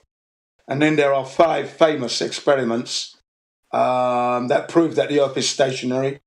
Michelson-Morley, Sagnac, Airy's failure, and Michelson-Morley. I think there's 2 from them and another one. So 5 famous experiments that I never learned at school, proving that the Earth is not moving. And then there are 150 government agency documents that state the Earth is indeed flat and stationary. Those documents will be coming from the Army, Air Force, Navy, CIA, NASA. Yeah, government agencies like that, KGB, Russia, they have all these documents. Just add on to that, Jen, there's like 150 or so, at least, that we've verified and documented now. There's probably a lot more than that. And really, there's zero documents that I'm aware of that account for curvature or motion of Earth. Haven't seen any of those. That's an excellent point, because these documents are telling us that for example, if we're going to use a weapon like a missile and we're going to fire it, we need to assume that the Earth is stationary and flat. Now, that's odd, because if I'm living on a ball Earth that is spinning, then of course I'm going to have to consider the curvature of the Earth. I'd have to, so that I don't miss my target and get the range right, and then the spin as well. For if the projectile leaves the muzzle and it's fired into the air now, the Earth should be rotating underneath that. So now where's my target going to be as I'm moving towards the target? So I've got to predict. So I'm going to be doing these maps, working all this out, so I don't miss this target. But it's saying, the documents are saying, I don't need to consider that. I need to consider Earth flat and stationary. It doesn't make sense. It's a mismatch. It's just like you would never find a level surface on a spherical ball. That's why water doesn't accumulate on the ball, because the ball isn't level, you see.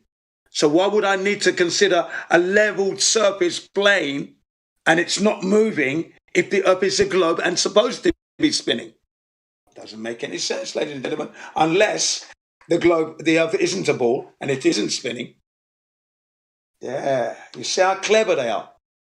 They have to release these little bits of information so that the operators of aeroplanes and missiles, jet fighters, naval officers who are firing their weapons, they don't make a mistake and try and do the curvature thing and then start missing and killing innocent people. So they have to bring it in, but they bring it in sneakily. Stealthy bit of information there. Exactly, Jen. It's like whenever lives or money is at stake, they have to go with flat and stationary. That's weird, isn't it? It certainly is, isn't it? Whenever you're trying to practically use a weapon or a plane or whatever you're trying to use, you have to make the assumption of flat and stationary. That's strange, isn't it? Yeah, it's totally. I find that abhorrent, because I'm supposed to be living on a ball. Why would I need to mess my mind up? That's what, excuse the expression, ladies and gentlemen, but that's a mind fuck as far as I'm concerned, because I'm supposed to be living on this ball now. So now I've got to think it's level and straight. I'm with both my hands, I'm whacking my head, thinking, hang on a second, that doesn't make sense. Why is the question that pops up there. What's going on? Why? You should be reacting in the same way. Doesn't make any sense, does it? Good talking with you, Jen. I got to bounce. Hopefully somebody else will jump in here with you. Everybody have a good day. Yeah, thanks. Nice one, Dave. Yeah, enjoy the rest of the day, man. Thank you. Cheers. Yeah. So, DK, as you can hear, we're on the ball here. So we're ready, meaning we're on our game, not on a spinning ball. But, we're ready to answer your questions. And like I said, we're not here to embarrass you or shame you. I was on the heliocentric model for 53 years in error all those years. I'm not shy to admit that, because I handed my trust. I was informed of this heliocentric model when I was a little boy, 7, 8 years old. So, and when you're that young, you're trusting your education. You're not thinking there could be a bit of a misinformation going on, because you're at school. The teachers know all the information and they're teaching you. You're learning. You're going home skipping, la, la, la, la, la, la, la, la. I learned about space today, or whatever, geography, history. You're laughing, you're happy, you're skipping, because you're happy, you're learning. You see? So you can be forgiven to be believing the Earth to be a ball, especially when I know you haven't confirmed it. Wait, hello? That's if you are. Hello? Hi. Who's that? It's speaking. I heard you call my name. I heard DK. Okay, yeah, DK, yeah. We were asking you to say hello, confirm your mic is working. Oh, okay, my bad. I was gone. I was answering the door. Oh, okay. Well, then the question to you is, what's your position regarding the shape of the Earth? What's your position on that now? I don't have any belief. I just experience the Earth as flat. So it's just, that's the way I see it. That's how my senses tell me what it is. Just experience the Earth for how it is. Thank you for that. So you what you're saying is that you're not really following the heliocentric model then? No, I've been here before. Okay, when did you come to the understanding that the Earth wasn't a spinning ball then?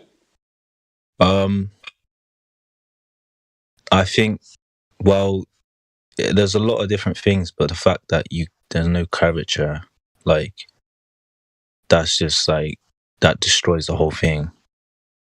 Okay, and when did you realize that? When? How long ago? It was last year, like. Okay, last year. Okay, well, welcome to the flat Earth. You were a flat earther by default anyway. You were born on a flat Earth, and like I was saying earlier, your education. My education put a belief into my head, but. Yeah, your education distracted you from the reality that you were born on. Okay, so let's see now.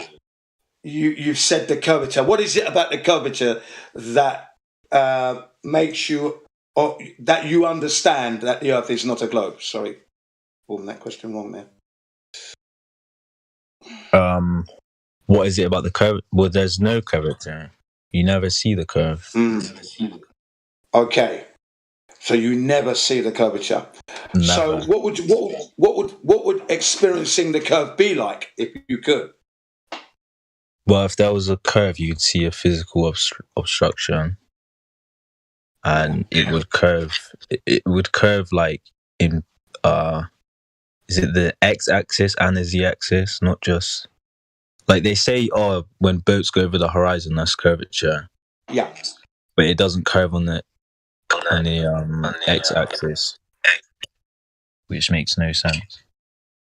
Okay, yeah, thank you very much. Great answer. Yeah, great answer. Yeah, okay. So you understand the curvature thing, yeah. Is there anything else about the heliocentric model? You know what I mean? I call it heliocentric model. That any anomalies that you can pick out and let us know about? Any other anomalies? Well, yes. They say that we're in a vacuum of space, but we have gas pressure, and that's impossible.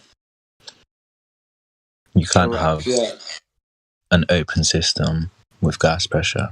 Doesn't make sense. That's correct, yeah. So, ladies and gentlemen, DK is saying that when we see the image of the Earth, the globe in space, it's a naked ball, all right? And that naked ball is actually in a vacuum. But you can't have air pressure without some kind of containment. Even a pressure gradient would still need a container for a pressure gradient to exist, right? But when we look at the ball, it's supposed to be spinning in a vacuum. That's impossible.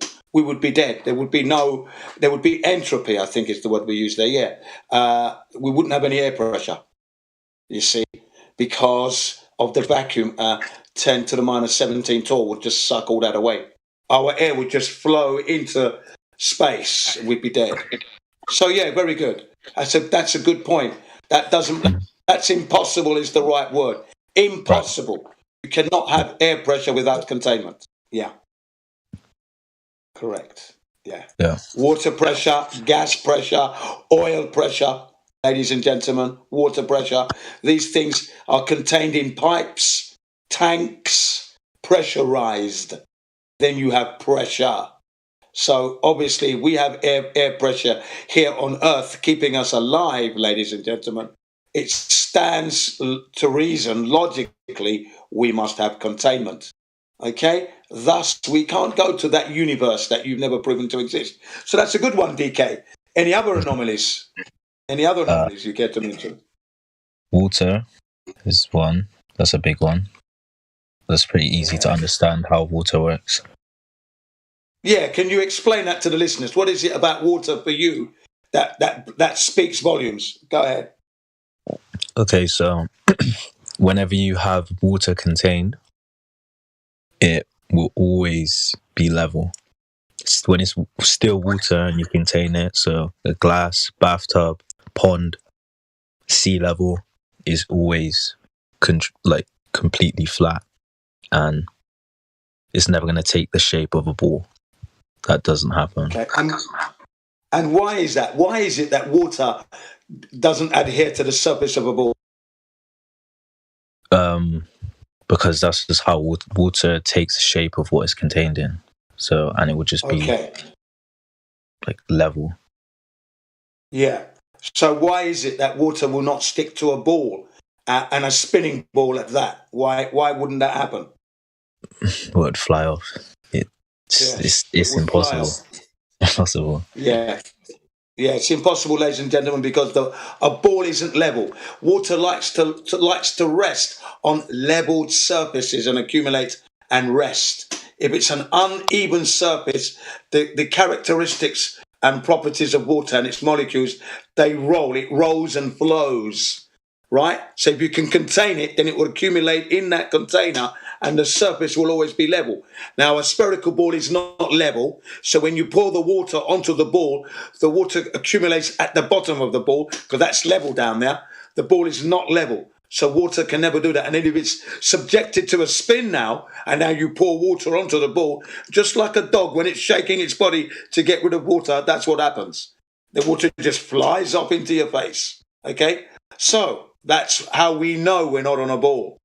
Because the water never, ever will ever adhere to a surface of a spherical ball. And you knew that when you used to play in the bath with your mum and dad and your little duckies and your balls, yeah? And you used to push it under the water and you let it go and it popped onto your head. Smacked you on the top of your forehead, didn't it? Yeah. You remember those days? Yes. You remember those days, don't you? Yeah. Right. So we know that water never sticks to the ball. Brilliant. That's another good, solid, irrefutable proof. Provable, repeatable, fact. Not subject to any human being's disapproval here. Okay? There you go, ladies and gentlemen. Natural law. Any other? DK, you're doing good, man. Any other anomalies you care to mention? Trying to think. Well, just that you can see further than what they claim, so yeah, that's good long distance observation. Right, that would be impossible if there was a curve. There was a physical structure. Yeah. That's correct. Because the fact is, ladies and gentlemen, the dimensions they gave us here on Earth.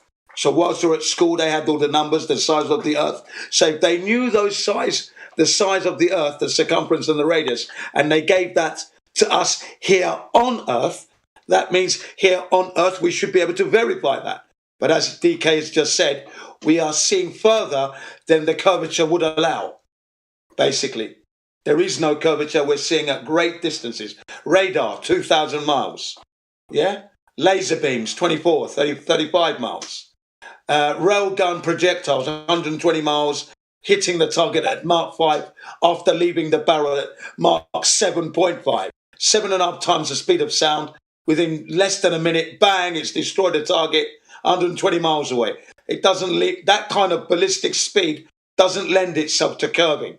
Can't follow a curved trajectory. It cannot do that. It's fired ballistically. It's in a hurry to destroy the target 120 miles away, and it obliterates it with enough kinetic energy still stored at 5 times the speed of sound.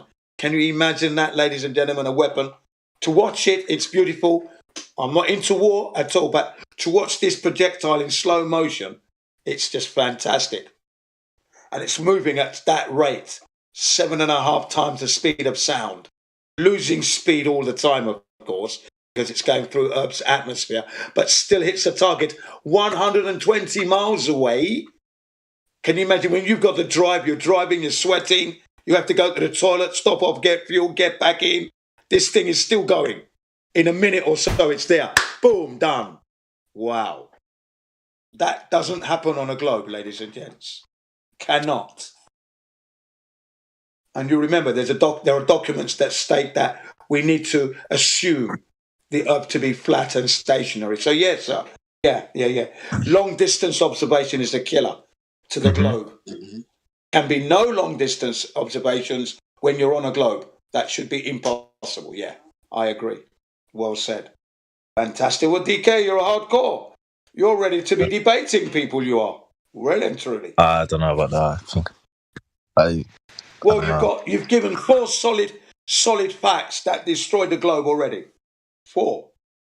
Yeah. Okay. And And I celestial use the word navigation. facts. I like that one. Brilliant. Celestial. It's Yes, impossible. celestial navigation. Yes, it's impossible on a globe because we need to have plumb, vertical, and horizontal 90 degrees. You don't get that on a spherical ball, ladies and gentlemen. You just don't. So the sextant was designed to work only on a flat Earth, ladies and gentlemen. It cannot work on a spherical ball. And the same with compasses as well. We'll throw that one in there as well with it. Okay? Yeah. Yeah, that was like So, the no there we are. when I found out about Brilliant. celestial navigation. I was like, yeah, globe's impossible. Yeah, I would agree. I would agree with that. All flat earthers would agree with you there. Yeah. Although the heliocentrists like to mention the southern stars in Australia, and I say to them, you don't look to the stars to determine the shape under your feet. Yeah. You see, ladies and gentlemen, for a carpet layer doesn't look at the ceiling to determine the size of the room, does it? He measures the ground to fit every alcove on the ground because he's got to lay the carpet right. You see what I mean, ladies and gents? So, you don't look to the stars. You don't look at the stars and think, oh, I'm on a sphere. Where's the relationship there, ladies and gentlemen? But they don't even look to the stars. They go to NASA, who are showing them these CGI images. They're not even the ones looking at the stars. There you go. CGI. Computer generated. Okay? So they're not made by any satellite from space because there are none up there. How do you know they're not there? Because you yourself haven't been up there to confirm it. That would be a belief on your part. We can't go to space to verify that they're up there. Okay? And a white light does not a satellite make. Okay? So, no, that's not good enough. I want to go there into space, touch the satellite, read the nameplate of the owner of that satellite, which country or company that owns it, and take a picture and a selfie. Then I'll come back to Earth saying, yes, the satellites are up there. Other than that, they're not up there, ladies and gentlemen. Because, again, it goes against natural law, you see. And we're under a dome. Okay? Satelloons, on the other hand, that's electronic equipment tethered to a helium balloon now. Yes, that's very true. That's provable because they land in people's gardens, back gardens and backyards, coming crashing down to Earth, ladies and gentlemen. Loads of videos of that on YouTube. Still beeping as well, still working. As it nearly killed the kid in the garden, All right. So, yeah. So we know satelloons exist. Helium balloons with electronic equipment. Those kind of things. like that spy, Chinese, so say spy balloon that was shot down. Yeah. That's another thing, ladies and gentlemen. Don't take your eye off the ball. Remember that America, NASA, and Russia assisted China in their space program. Now, would enemies do that? Would an enemy do that and give them the technological know-how, supposedly to send rovers to the moon, ladies and gentlemen? Plus, they are signatories to the Antarctic Treaty. So no, China wasn't spying on America. That's to keep you invested in the enemies of America and Russia and all this. So you think there's an enemy, so they justify creating wars that more mugs are going to go and die in. Confused little boy soldiers are going to go and die in. Okay? China, just like America, just like Russia, are the enemies of people of Earth. That's going on there. Okay? The governments are the enemy of the people of Earth. The people of Earth themselves are not enemies to one another.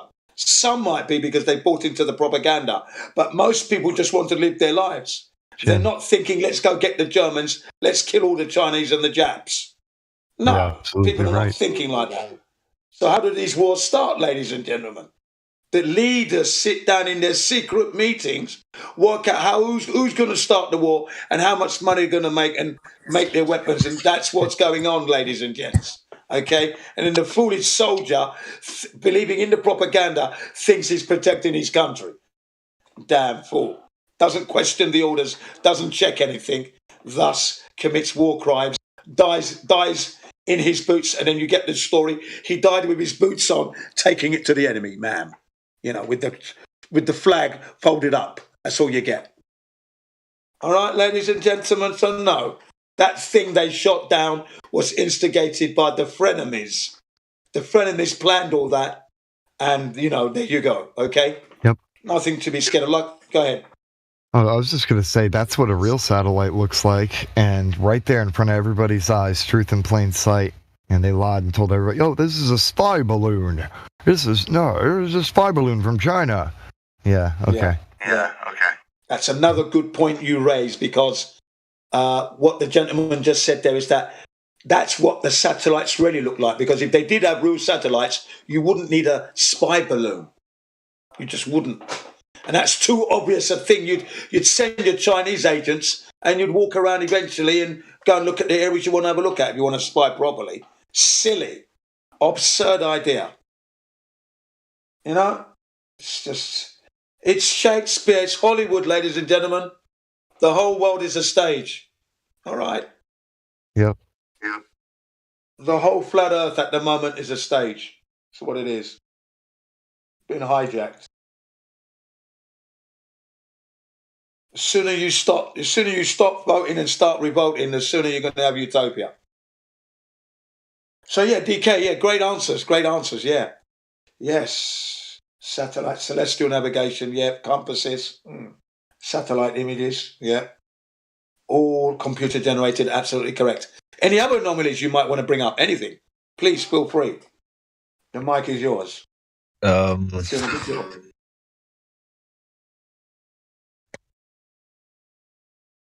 to think. Oh yeah, sun rays. That's the obvious one. You're the man. You go on. Please explain to the listeners. Another good point, ladies and gentlemen. Go ahead. So in the heliocentric model, the size of the sun rays would be completely parallel coming through the clouds. But as you can see, they're not. So the sun has to be local for the light to be shining in those directions. That's right. So all you ladies and gentlemen are in the live stream there who are listening to this for the first time. What DK is saying is that the sun is supposed to be 93 million miles away from Earth. 93 million miles away. Okay, if that's the case, which it isn't, but if that's the case, ladies and gentlemen, the sun rays, when we look at them coming through the clouds, would be vertical, straight vertical lines hitting us straight. But never on Earth have we seen that. We've always seen them coming out at angles, 30, 60 degree angles, corpuscular rays they're known as. Okay, that's indicative of a sun that is close. That's what that means. It means the sun is close. And another thing about sun rays and moon rays, ladies and gentlemen. Did you know that the moon casts the same angular shadows on a sundial, on a moon dial, similar to the sundial? Okay, so the moon's rays are exactly the same as you would get on a sundial. Question. I thought the sun was 93 million miles away, and the moon is supposed to be 240,000 miles from Earth. So the moon is closer to us, but yet it's casting the same shadows. That would be impossible. So either the moon is 93 million miles away with the sun, or the sun is closer. They cannot be separate distances. I hope you're following me there, ladies and gentlemen. We're saying to you that the moon casts its shadow on a moon dial, which is very similar to a sundial. Look them up, Google this stuff, and you will see that the shadows are exactly the same. Okay? That would be impossible if the sun is 93 million miles away. You can't do that. So the moon cannot be doing what the sun is doing. So the sun must be where the moon is, locale, closer. It's got to be where the moon is. And we know, well, I can't say we know for sure, but we can work it out that the moon is closer than 238,000 miles. Okay? It's not that far away. It is not a 3-day journey. Okay? So even 200,000 miles is too far. It's closer than that. So yeah, good point with the sun rays anyway. So if the sun was 93 million miles away, recap, the sun rays coming to us, hitting us, would be straight parallel lines coming from the sky vertically downwards, vertical. Okay, but we don't see that. We see what's known as crepuscular rays angled out all the time through the clouds, and it's a beautiful spectacle. That means that the sun is very, very close, very close. Yeah, not 93 million miles away. When I heard that number, by the way, I was shocked. And as soon as I heard that number, and this is back in 2015, 2016, I knew that that was wrong completely. I just knew instantly, no, the sun is not 93 million miles away. No, impossible. No way. Just no way. We wouldn't be able to see it. We wouldn't be able to have any heat coming from it. Too far. But anyway, DK, so last year, what prompted you to look at the subject? What was the catalyst for that for you? Someone sent me a documentary. I think it was Level Earth, or it was called Level. Yes, that's correct. Good, well done. I watched that. Excellent. And I started to question it, and I just became skeptical because they were bringing up very good points. And then I just started doing my own research, and I joined this server as well. And then, yeah, that's when I started to not believe in the heliocentric model. Well done.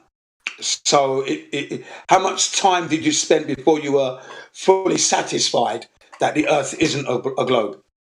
To be honest, it didn't take me very long. It didn't take me very long to accept it, like to accept that that I'd been lied to, and it's a lie. Can you give us a time span there, roughly? Maybe a week. Brilliant. Excellent. When I found out. Yeah, you had a really good open mind there. So that only took him a week. For me, it took me 3 minutes, and I realised I was in error. Why only 3 minutes? Because I've been exposed to the natural world for all my life, basically. I'd never divorced myself from nature. And being in the Army Cadets and then in the Royal Engineers for 2 years, that's 5 years of military training outdoors, I've experienced and uploaded a lot of clues that I hadn't connected the dots to. So they're there in my subconscious, but I hadn't joined it. As soon as I started to watch the video, Mark Sargent's Flat Earth Clues, 3 minutes, I felt a complete fool that I'd missed all these clues. And all my life experiences for the 53 years came rushing back into one word. It's flat. Shit, it is. You see that? 3 minutes, ladies and gentlemen, it took me 3 minutes. Okay? And that's because I've lived a mostly natural outdoor life, more so than most of you people. Anyone who's living in a city, concrete jungle, and doesn't have any access to going out, then it's going to take them just that little bit longer because you're not close to nature enough. That's the problem there. But you did well, DK. So 1 week is brilliant. Good. Yeah, I was really into space and stuff. Yeah. So I used to have a globe. I used to have a globe next to my bed when I was younger. Right. Yeah. I wanted to get a globe T-shirt. In 1988, I was down in the West End and I was looking for a globe T-shirt to put on in 1988. You see what I mean? Because I told you I was into Earth and nature. So, I'd worked at the body shop. I'd left that by that time. I was looking for a T-shirt. I didn't find any T-shirts, but I ended up buying the ANC, National African Congress, because they were fighting against apartheid. So I bought those T-shirts instead and I wore them. Do you see what I mean? Yeah, but that's what happened. I was looking for the globe back then, man. Such was the belief that I had. Okay. Yeah. But Mark Sargent himself confessed that it took him about 6 months to try and disprove the globe, and he fell into depression when he couldn't. So, you didn't get depressed, I didn't get depressed, but he did. There you go. Just thought I'd throw that one in there, Mark Sargent's done a lot of good work for Flat Earth. Some people think it's a shield. Well, I'm not of that thinking myself yet. Give credit where credit is due. Yes, he might come across a little bit kooky here and there. The fact is, he admitted to the people there, to the world, he was depressed because he couldn't prove that the Earth was a globe, So it did rock his world. So he claims. Okay, you said it was a week. I'm saying it was only 3 minutes. There you go. That's how it is. Yeah. But well I done think anyway. Well done. it's a hard pill to swallow, but it's worth it. Yeah. For me, it wasn't a hard pill to swallow. It was just a wonderful surprise. A mixed feelings, because I was angry at myself for failing to realise that all the clues, anger and embarrassment. Then a little bit of anger through the education that I received, but with further analysis, I can't blame the education teachers themselves, because maybe they didn't know. So, they weren't aware. So were they deliberately misinforming me? No, they probably weren't. They had been fooled themselves, you see, okay? So they were just regurgitating what they learnt. They weren't deliberately misinforming me. It would be accidental, I'm assuming. But I was angry, and then the other one was happy, because I'm glad that tonight it was flat. And then all the places I've been to by plane, just, wow, that's right, because there was... And I felt stupid as well, because how comes I didn't notice that the plane wasn't following a curved trajectory? I thought to myself, why didn't I pick up on that? So you can see there was lots of mixed feelings. Boxing Day 2015. I made a point not to forget that day, because I had to mark that down as a day of like a rebirth, if you will. So I strongly want to remember that day. And so I deliberately regurgitated it over my mind over and over and over again, so I don't forget it. Yeah, I'll never forget being on a plane, and I was excited to go on the plane to see the curve. This was when I was a kid, and I remember sitting on the plane, looking out the window, and being disappointed because I didn't see the curve. But as a young kid, I just thought, well, maybe it's too big. Maybe I asked my mom or someone, like, why can't you see it? Or I don't know, but I remember that, being disappointed, looking out the window. Oh, it's not there. Yeah. My first time on a plane, I would have been about maybe 8 years old. I wasn't thinking of curvature or anything. Although NASA had gone to the moon, 1969, you see, July. We went to Nigeria around about August thereafter. So, September. I wasn't thinking about curvature at all. That wasn't anywhere on my mind. Sitting down, I remember eating the in-flight meal. What I remember was the mashed potato and the green peas. That's all I can remember from the meal I ate. Don't know what the main course was, but I looked out the window. My youngest brother was by the window, then me. So I had to crane my neck to look out and lean over him. But I wasn't looking for curvature. I was just looking at the view. We were high up, and I could see all the cars and that, And each time a few minutes would go by, I'd look out the window again to see what else I could see. We were on our way to Nigeria, you see. Right. So, and I knew it was in Nigeria because the infrastructure started to thin out. It was more jungle, more land, open land, and very, very few roads. So this is when I knew I was in Nigeria by this point. So it was good anyway. That's what I remember from the flight. I wasn't looking at curvature, wasn't thinking about curvature. It wasn't there at all. You see, my brain wasn't working on that level at all. But yeah, fantastic, man, So yeah, well done for persevering and, doing the research. And of course, you've got to use your experience. So ladies and gentlemen, one's experience is very important today, because you'll be unable to compare. You need to compare the emotions you've had all through your life, what you've lived, your experiences. So don't let anyone say, oh, it's all anecdotal. No, anecdotal is data. Regardless, it's data, it's information you use to compare. Without it, you're lost. You can't compare. And if you can't compare, how are you going to know? How are you going to discern? Okay? So don't let anybody tell you that your past history is of no value. It is of most value. The more experience you have, the more you can speak, the more you can say. I say to people online, those of you who are younger than me, if you're in your 20s, you can't know more than me. If you're in your 30s, you can't know more than me. I'm double your age, I'm treble your age. You cannot know more than me. I've lived longer than you. So, you cannot know more than me. Okay, there you go. So experience is worth a lot, ladies and gentlemen. Just because you're older doesn't mean you're useless. I'm never going to be useless. I could be able to tell you that. I'm always going to be of some use. No doubt about it. As they usher in this technological prison, I will be the keeper of the knowledge. I will be of some use. Yeah, so let's see now. You watched that? Yeah, you mentioned the film Level. A good documentary, ladies and gentlemen. Level. There's a sequel that came last year, Level 2, and another one called Flatten the Curve.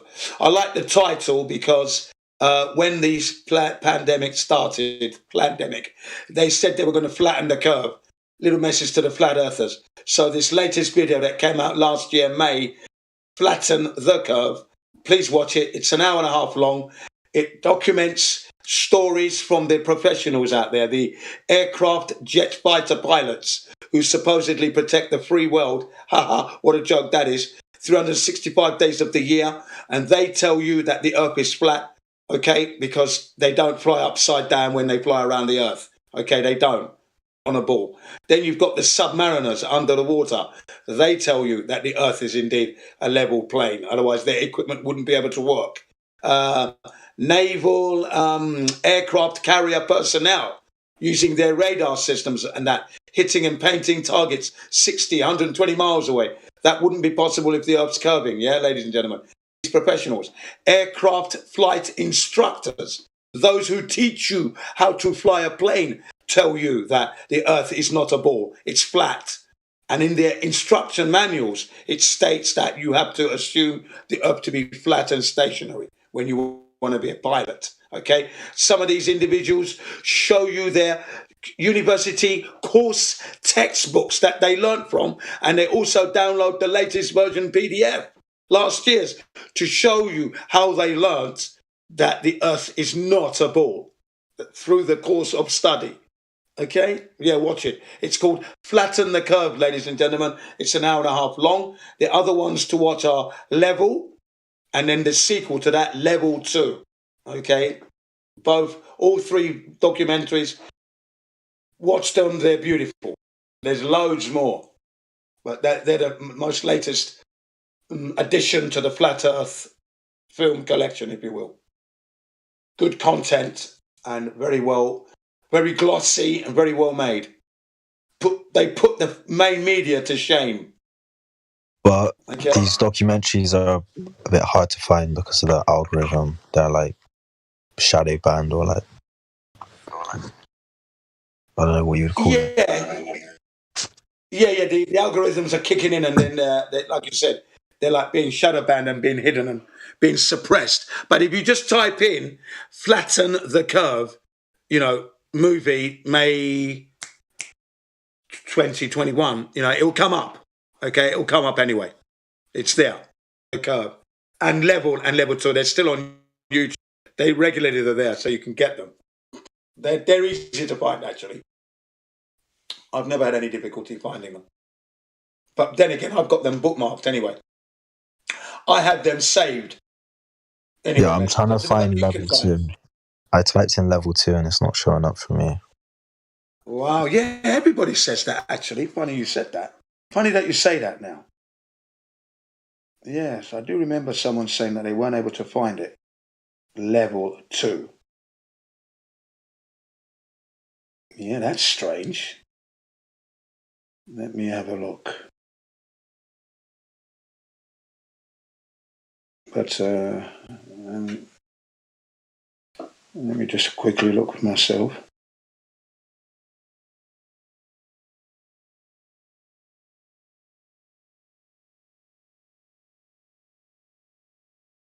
There was an American group called Level 42.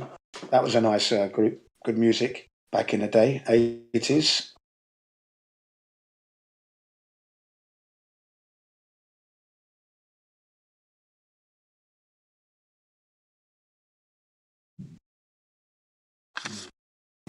I'm looking.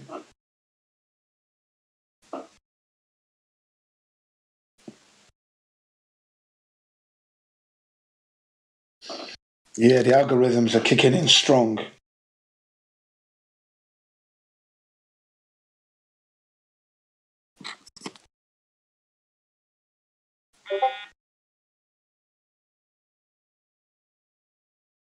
Yeah, because the truth was getting out there, so YouTube got in trouble.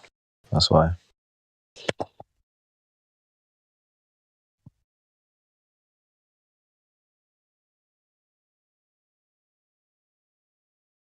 Yeah. Hey, Jen. Hello. Who's that? Oh, Kim over here. Hey, nice to see you. You enjoying the day? Yes, I am. My son and I are just having a good old time. Probably about to go outside and play. Ah, goody. So you got some good weather then? It's been all right. It's been a little chilly, but we get through it. Yeah. Yeah, same here. We've had a nice day today. It was up to 13 degrees, but yesterday it was snowing. Yeah. It's not quite that cold, but it's still a little chilly here in Alabama. Yes, Alabama. I'd love to go there and have a look around. It's beautiful here. When I hear Alabama, I remember the movie called Josie Wells with Clint Eastwood and the young man that was singing the song about Alabama, Rosie of Alabama or something. I don't know if you ever saw that movie. I don't think I have. Yeah, it's an old one from Clint Eastwood. He's the outlaw Josie Wells, right? And obviously he's been chased by the deputies and the sheriffs, right? And then he befriends this little young man. That young man dies in the end, but he died to protect Josie Wells. But he sung a song about Alabama. This woman, her name was Rosie or something from Alabama. Nice song it was. Well, I'll have to look it up and see if I have seen it, but it's not ringing a bell. Yeah. It's called Outlaw Josie Wells. Even before I woke up, I wasn't big on watching a bunch of movies all the time. I was into spending time with loved ones and whatnot. Yeah, me too. But I saw these films years and years ago. I wasn't into movies back then, but obviously, when the time came along, I watched it, and the song stuck in my mind. And as I'm getting on, I'm 61 years old, so sometimes I review some of the old stuff to see what I may have missed. Looking at it through as a flat earther, as opposed to be as a person who was. A heliocentrist, and I'm looking for all the flat earth clues that I missed in the movie. Do you know what I mean? Because they're there. They are there. Yeah, they're there. Yeah, man. So I thoroughly enjoy doing that. I'll have to give this Clint Eastwood movie a look up. Yeah, it's a good movie. It's full of a lot of moral fiber.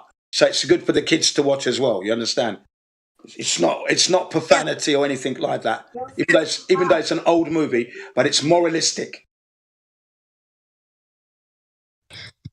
Yeah, I miss when the world used to be that way. Yeah, that's right. I'm watching a lot of the old B movies, black and white ones, British and American, for that moral fiber. It's there. Let the kids watch it here as well, so they can understand, the rights and wrongs of the world. Because back in the day, the movies that were made they had that moral theme running through it.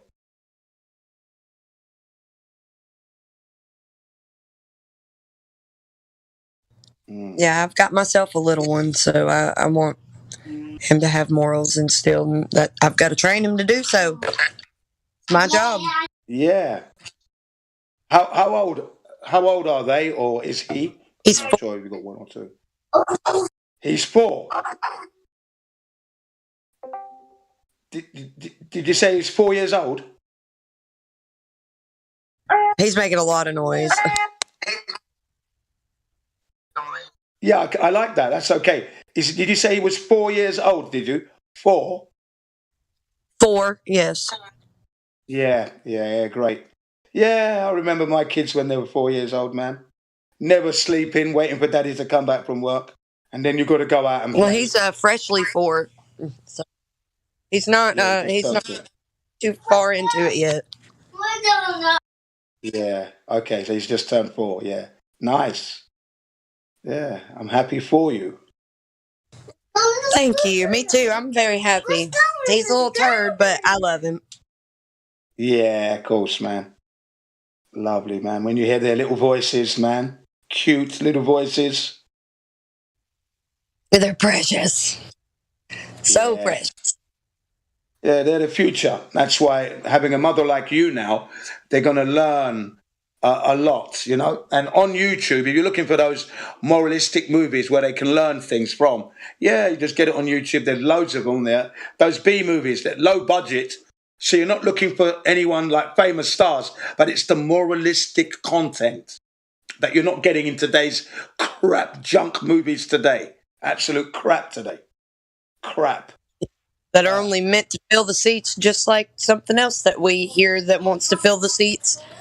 Yeah. Everything has been infiltrated. Yeah, that's right. So what I tend to do is remove all those famous film stars, pop stars. I don't carry them in my brain. So I carry the Flat Earth movie content producers and channels. That's what's in my head now. Do you know what I mean? Yeah? Because they are really making they're doing a good job for humanity, I would say. Yeah, like the whole concept of a TV is not like it's evil.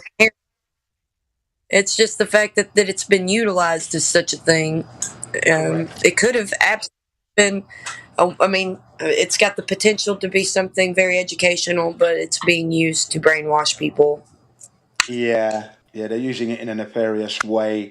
And like you said, indoctrination, yeah, that's exactly what's going on. Which is a shame, really.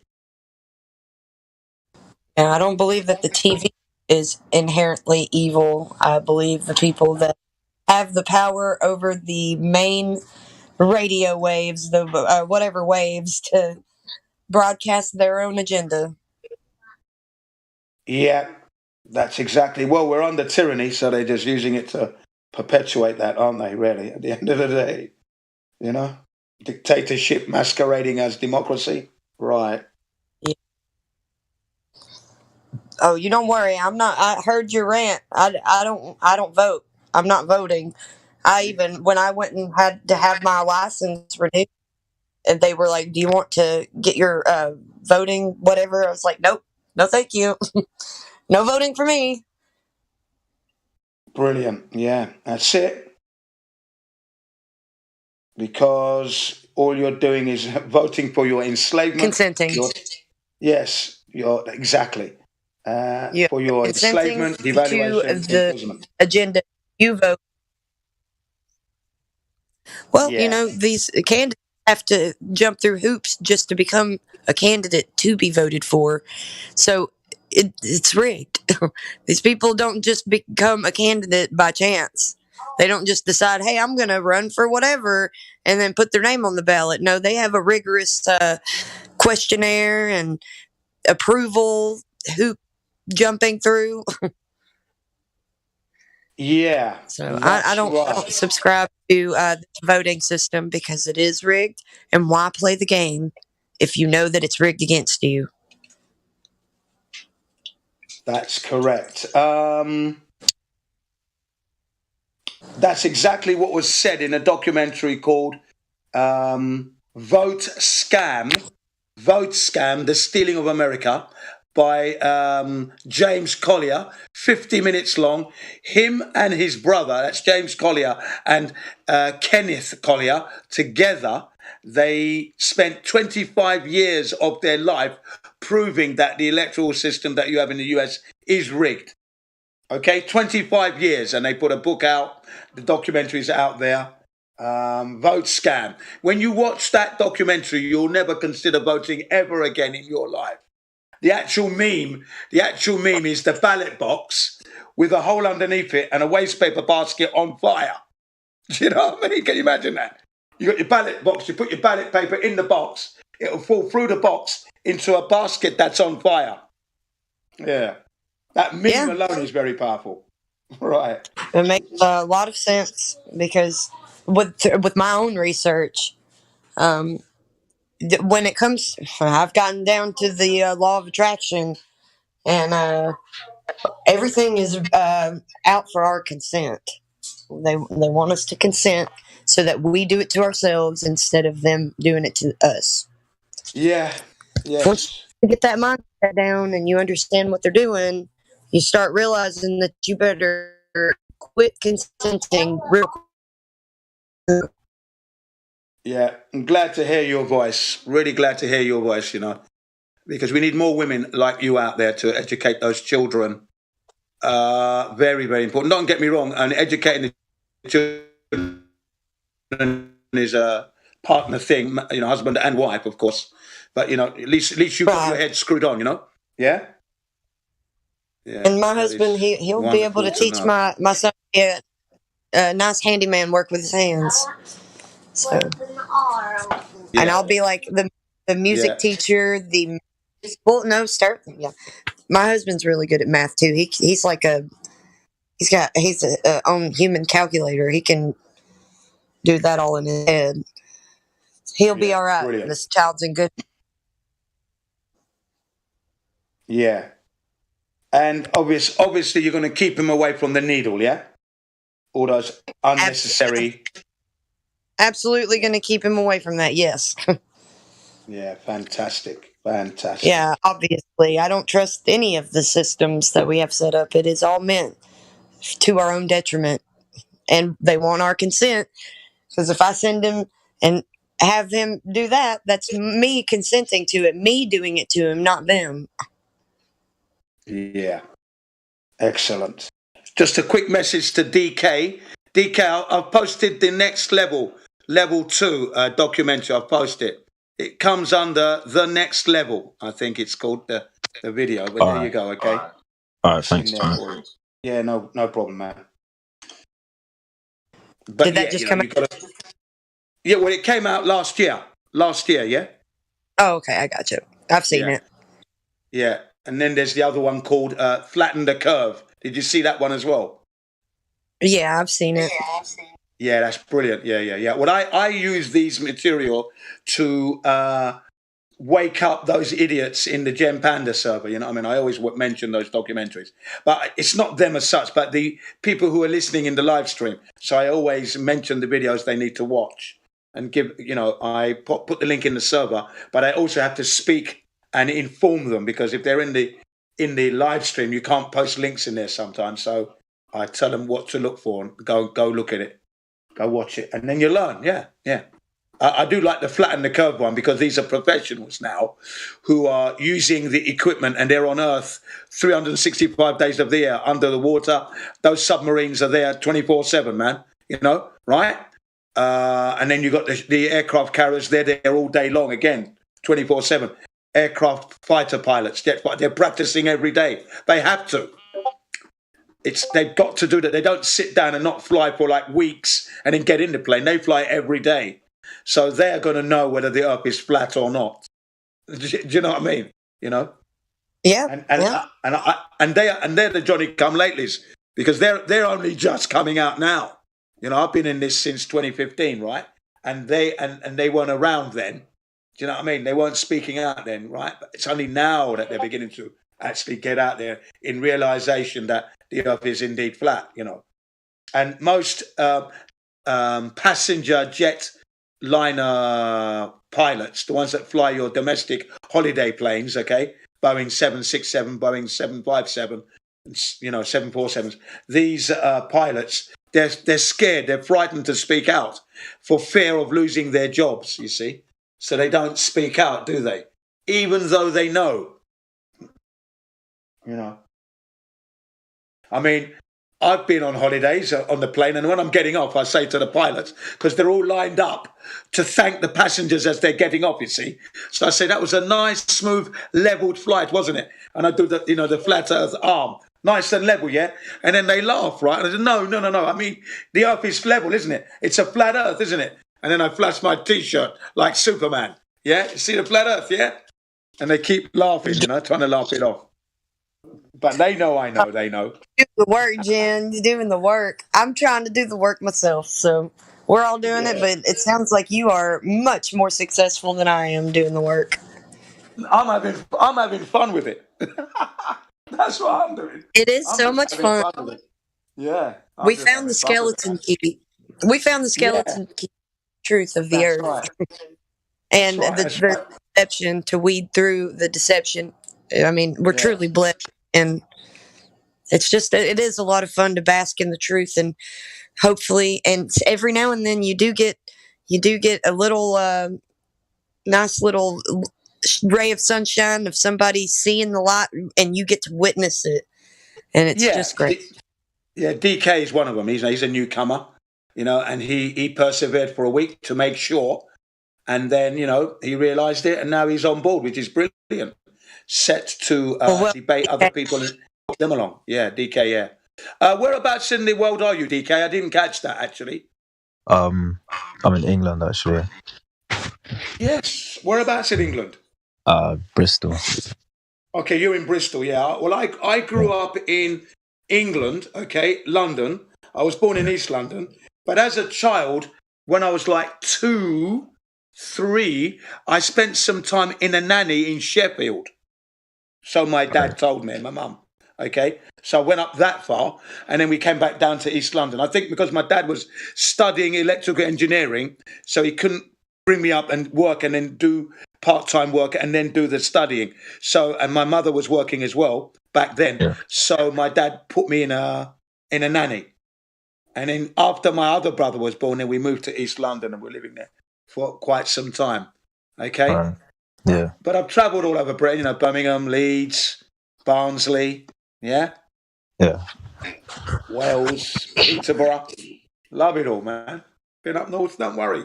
Been Liverpool, Newcastle. I've been up there, boy. Don't you worry. Because I'm talking to you from Japan. There you go. You're in Japan right now? Yeah, right now I'm talking to you from Japan, yeah. Wow. Been what time is it? Been here 23 years. What time is it here now? It's just coming up for 3 a.m. coming up in the morning. Oh. Good morning, 3 a.m. I'm about to start the laundry. How come you decided to move there? Well, I met my wife in London. She was studying English in London at the time, and I was quite impressed with the use of the English language at such a short time, right? And I thought, and I've always been in love with Japan in the way of electronic goods and Honda motorcycles, because I ride them. That's why my name is Jin CBR1. The CBR1 is the CBR 1000 that I ride, you see, right? So I've always been into bikes. And my second eldest son is currently studying at Honda Technical College now, so yeah, he's going to be a mechanic like his dad, right? So that's why I went to marry my wife in Japan here. Got 4 boys. I've been here 23 years. Yeah, it's been good. You like it there? Yeah, it's okay. I love the weather, the food, the people are all right. Yeah. I'm a celebrity. What's not to like? Hey. Yeah, man. Been everywhere. All over the flat world. That's right.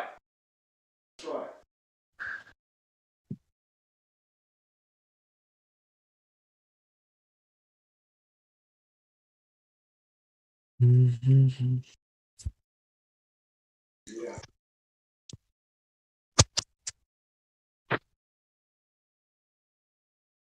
You a flat earther or DK, or what are you? Yeah.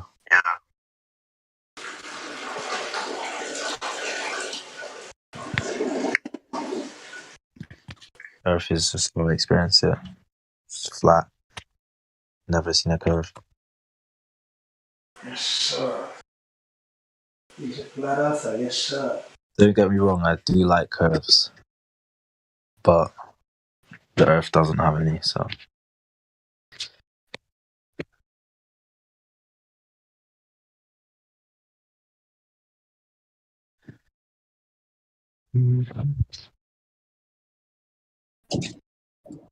Here in Japan, the earth is flat. Here in Japan. Where did you go, Jen? Say that again?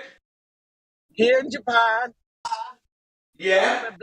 I'm a black man who knows the earth is flat. How you doing, man? I'm doing okay, my man. How are you, brother? Long time no hear. I know, man. Where you been? Oh, I've been on all the other servers, haven't I? Yes, I've you been have. around. Well, thanks for coming in. Give us some love, man. Got to pump Yeah, them. man. Got to Been pump out there you up, giving man. it to them, man. Whipping them with the truth. You know? I'm here to pump you up. Make it right. I was calling you out. I'm here to deflate your ball. That's right. I was calling you out, you heliocentric motherfucker. Woo! I love that. So, yep, Jen's a warrior, man. We go way back.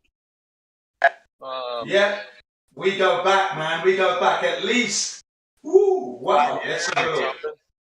7 years, maybe, or more. Maybe more. I lost track, man. But, yeah. Out there giving it to him, man. I love it.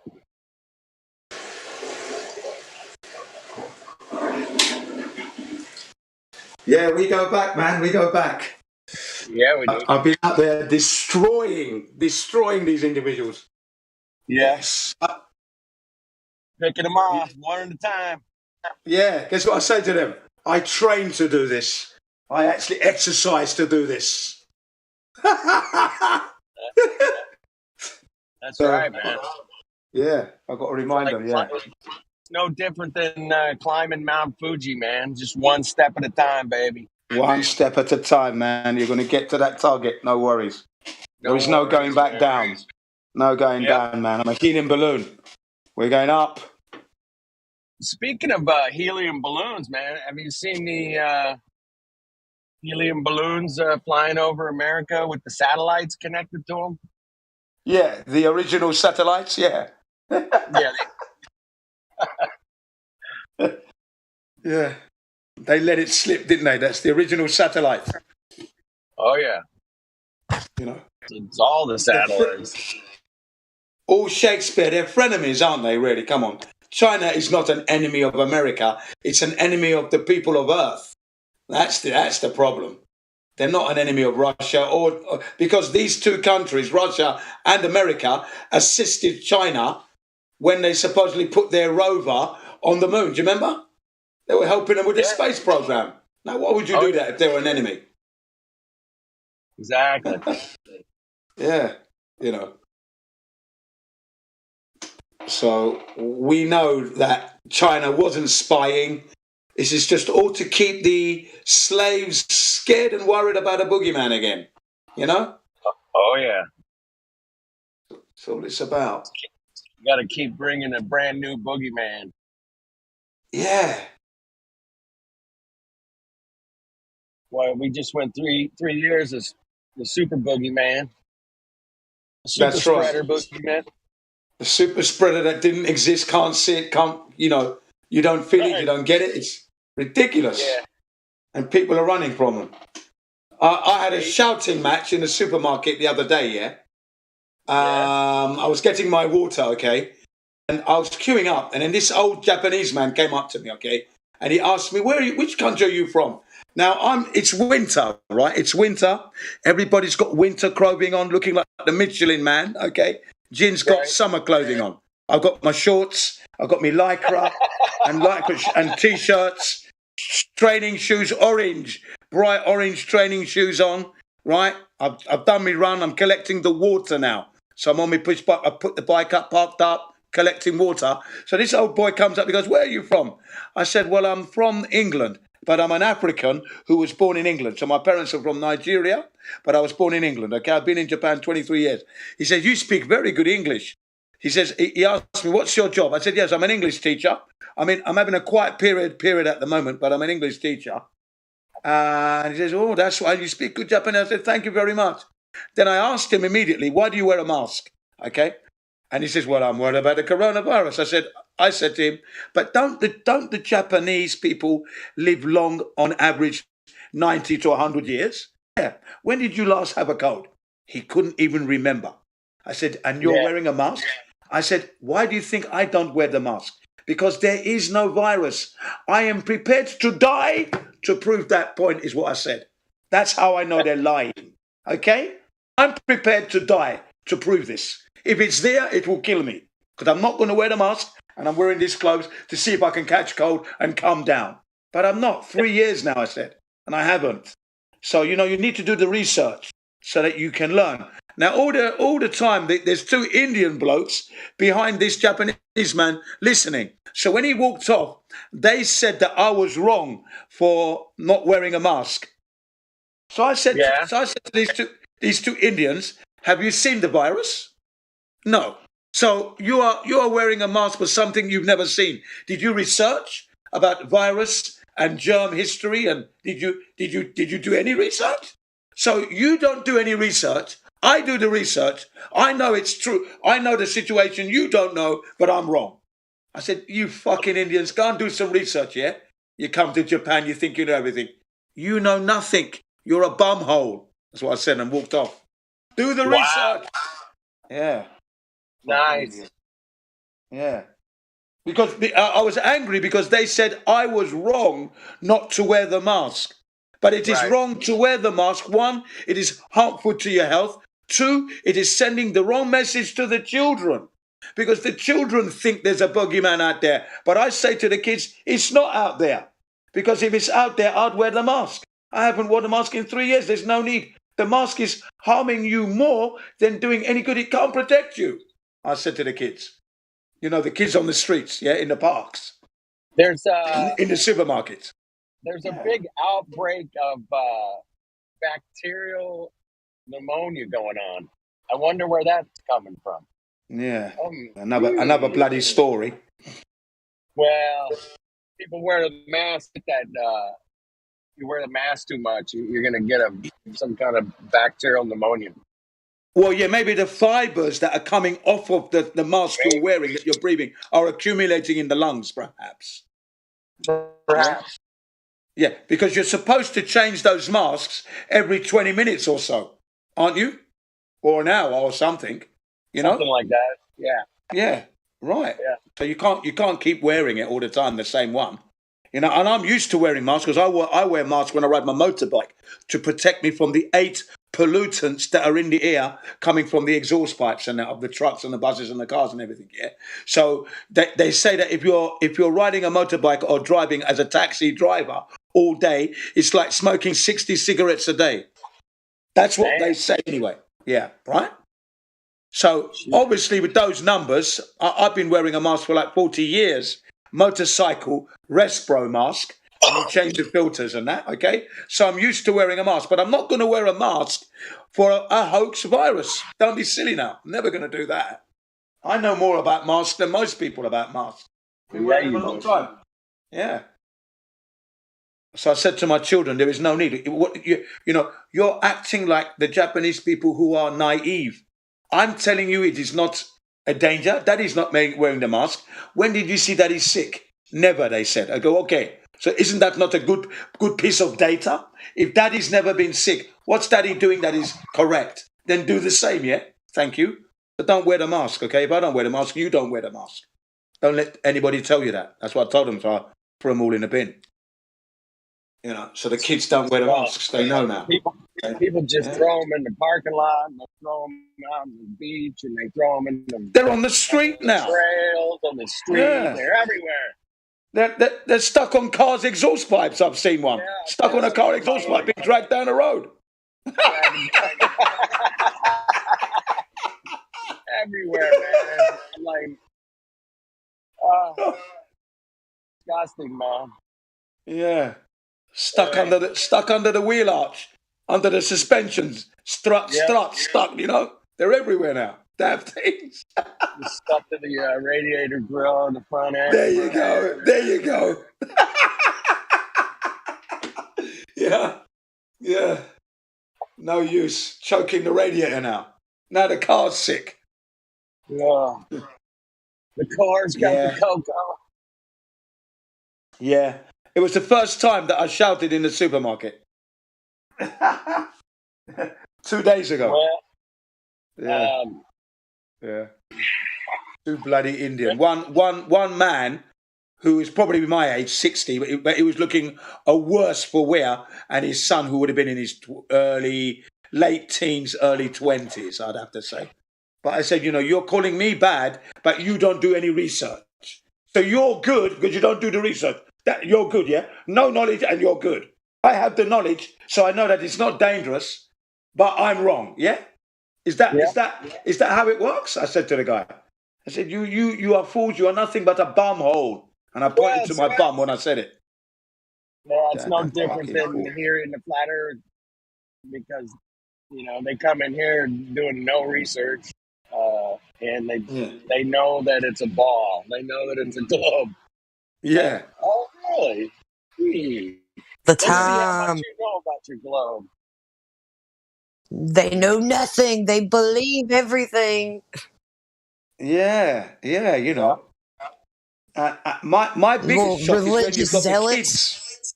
Yeah, go ahead. It's when the kids, actually, you know, the elementary school kids, that they defend that ball vehemently with a lot of velocity. You know, and I'm surprised. I said, hold on. How old are you? I'm 8. How old are you? 9, 12. I said, I'm 61. So how can you know? You can know more than me.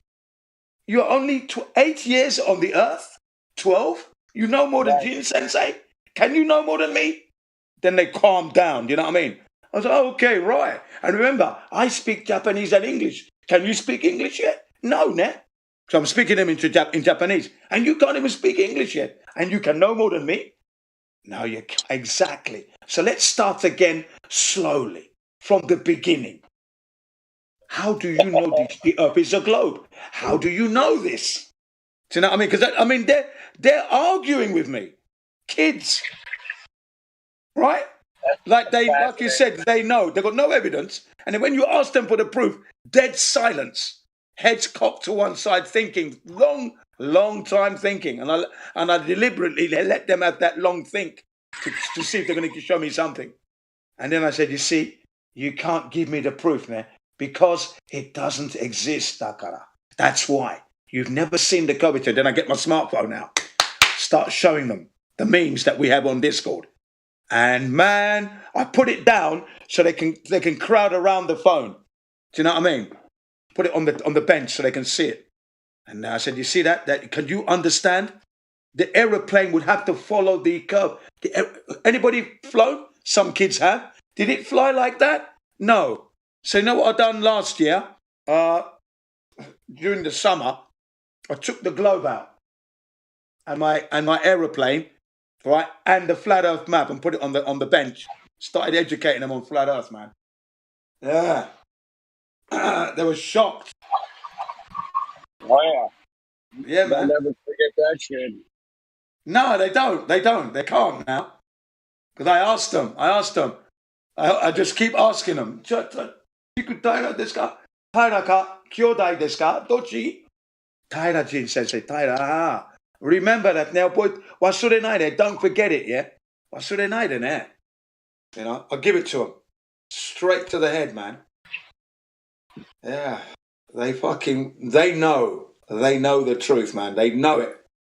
Now they know. They didn't know before. They were arguing strongly, and I had to like reel them all in. I said, hang on a second here. You can't know more than me. Huh. I reminded them, just because somebody is old doesn't mean they're useless. They have the most information. Your brain has this much information. Jin Sensei's brain is, this whole park is full of information. I've got it in here. You're just learning. So you can't know more than an old person. Okay, remember, old people have the information you need to know. You can't know more than an old person. That's impossible. Get real here, people. Start showing your respect. Yeah. Start showing your respect. That's why Jin Sensei is always talking to the older people than himself. And they like to download. They're itching to download, these old people. Because I wasn't in Japan 30, 40, 50, 60 years ago. Although I did do some studying about Japan through the electric goods and motorcycles, but I wasn't here in the cultural side of things. So when I speak to the old people, I'm learning about how life was, comparing the government system and how it's changed, you see. And they're itching to download. Do you know what I mean, these old fogies? So they love me because I talk to them. And then I spread that news to the youngsters. Go ahead, sorry. No, well, I was just going to say we are really missing a world where we would refer to our elders as wise because of experience and, you know.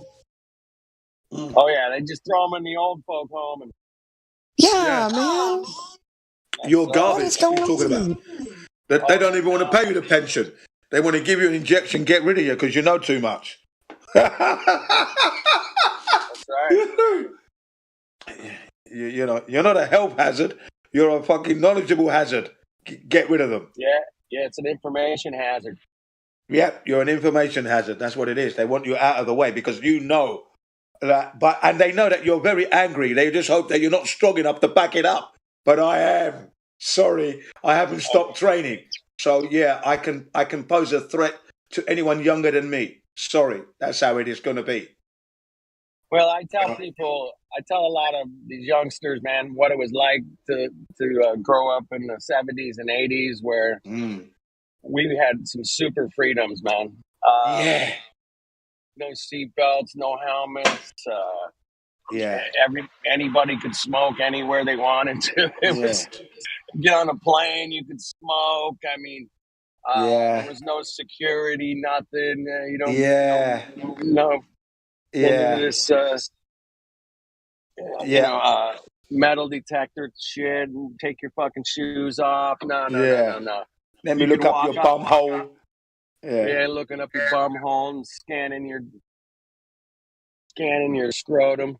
And then we had I didn't have to have car insurance. I didn't have to have road tax, nothing. It was just it was just living free, born free, living free. Yeah, we put like 12 people in a car and go to the beach, man. People hanging off the side of the car. It was with hanging out with the beer bottle in the hand, Budweiser. Yeah, man. Just absolute freedom, man. Yeah, we had similar experience in London as well, in the back of the pickup truck, all sitting there as we were on our way to the pub, man. Yeah, those were the good days. That's what I've been watching a lot of B movies of late, black and white ones, looking for the flood of content that I missed. And in some films I've never seen before, but the main theme is freedom and moralistic viewpoint. But like you said, the freedom, no yellow lines. You could park wherever you liked. No parking restrictions, for example. Right. Free parking everywhere. Yeah, you could just park up there all day, literally. You could, couldn't you? Yep. Yeah. That's right. Yeah. We need to go back to those days. We need to go back. We need to go back to those days, without a doubt, I mean, I used to love watching Sesame Street, man. I used to love watching that. 1, 2, 3, 4, 5, 6, 7, 8, 9, 10. Dun, dun, dun, dun, dun, dun, dun. 1, 2, 3, 4, 5, 6, 7, 8, 9, 10. Dun, dun, dun, dun, dun, dun, dun.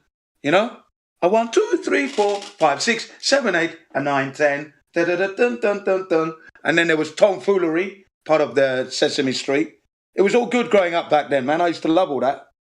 And I'm watching that in London, yeah? London, we're watching this Sesame Street, yeah. It was good, you know? Wow. Big Bird and all that. I loved all that stuff, man. Big Bird, Cookie Monster. Yeah, the Cookie Monster. Cookie. Cookie Monster.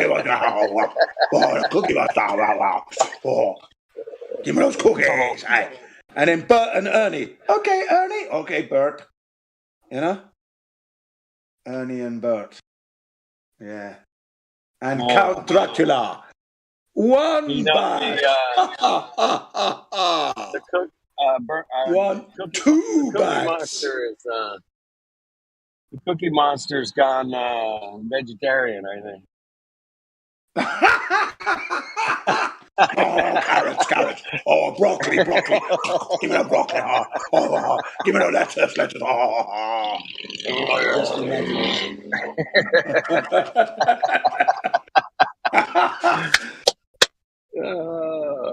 You think I'm kidding? Somebody told me that the other night, man. I was like, what? I got to check it out. Wow. Check it out.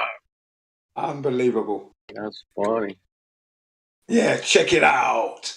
That was, what's his name, wasn't it? From Artez, Germany. yeah. Artez, yeah. Have you heard from him recently? Yeah. The other day, I saw him in a chat. Yeah. Oh, tell him I say hello. We should come on the, what does he come on the Discord now and again? Be good to see him. Yeah. I'll try to get him on here. He's get him on a here, man. wealth. He's a wealth of information, man. Oh, he's a walking museum. What are you talking about? He's absolutely incredible. Yeah.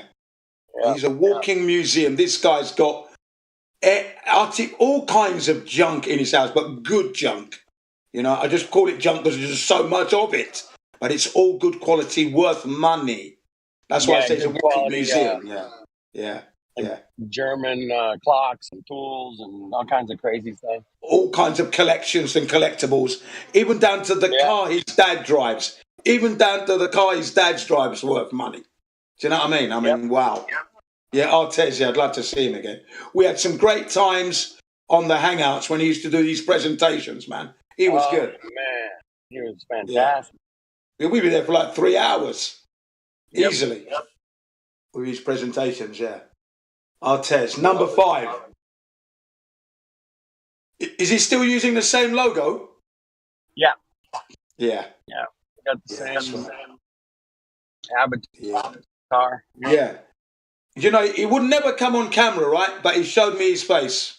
He goes, Jin, because I can trust you, I know you, and I know what you look like, I'm going to show you my face. I go, you know what, Artez?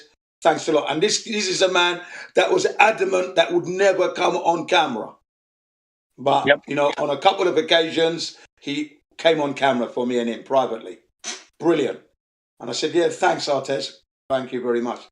Good handshake, boss. Yeah, man. There you go. So I know what he looks like. Yeah. Good on you. Yeah. Because, you know, he never come on camera, did he, Artez? No, never. Nah. But he finally understood my temperament. I think he saw me as like some kind of wild flat earther, always shouting, screaming, you know. But the one thing that you could say is that the integrity is always there. That's the thing, Artez, you know. When something has to be confidential, it will be confidential, Artez. You know. That's right. And for me, if you don't show your face, it means you haven't got enough integrity. What are you scared of, Artez? You can't be scared of Jin CBR1. Who am I? What danger could I be offering you? Do you know what I mean? It's ridiculous, Artez. And then he realised it. So then he came on camera. You know? I got him to see the error in his logic there. You know, if you have integrity, you show your face. What could I do? I'm not going to take a picture. And what would be my aim, Artez? I haven't got time for that. I need you. I'm talking revolution. I'm not just, you know, I'm not into those kind of skullduggeries, man. You know? Exactly. Yeah. Time wasted. Going on with. I said if I won the lottery, you'd be on that ship as we go to Antarctica. If I was a billionaire with all the guys on the Hangouts, we're on our way, man. You'd be on the list. Do you know what I mean? You'd have to show your face then, boy. Can you imagine that? Comes in with the hat on, number 5. Yeah, Sam Martes.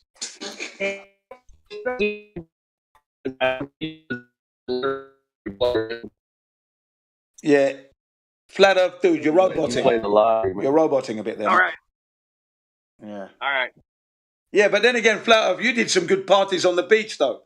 You did some really good parties, man. Yeah, showing us the horizon, the dead level. Hollywood. Yeah. Hollywood. Yeah, Hollywood. The beach. Yeah. The beaches were really good because you'd have your barbecue and all that, yeah, and we'd see the sunset together. Yep. And that was cool, that was. We'll have to do that again this summer. We'll do it. We'll do it again. Living the life in the nightmare. Do you remember that one? Living the dream in the night. That's it. Living the dream in the nightmare. That's Flat Earth dude, man. That was Flat Earth dude, man. Yeah. Living the dream in the nightmare.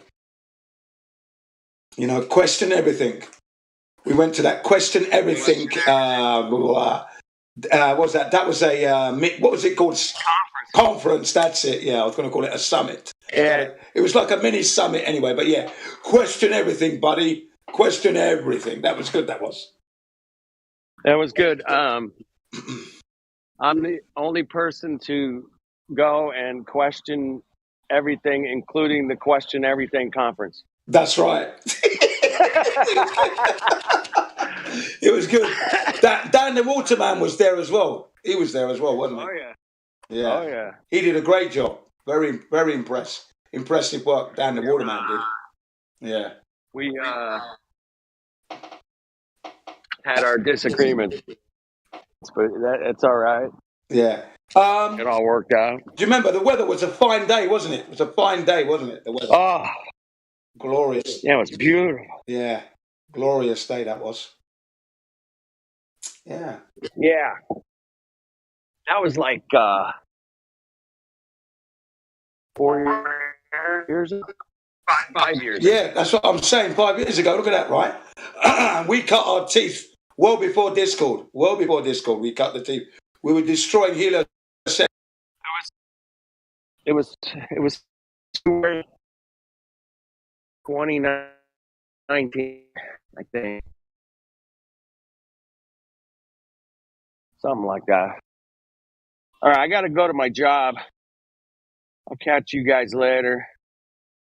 All right? Good to hear from you, Flat Earth dude. Yeah, good to hear from you guys, too. Keep it up. I'll be listening.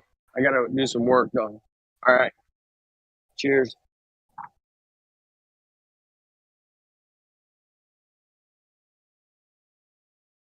Beautiful weather it was.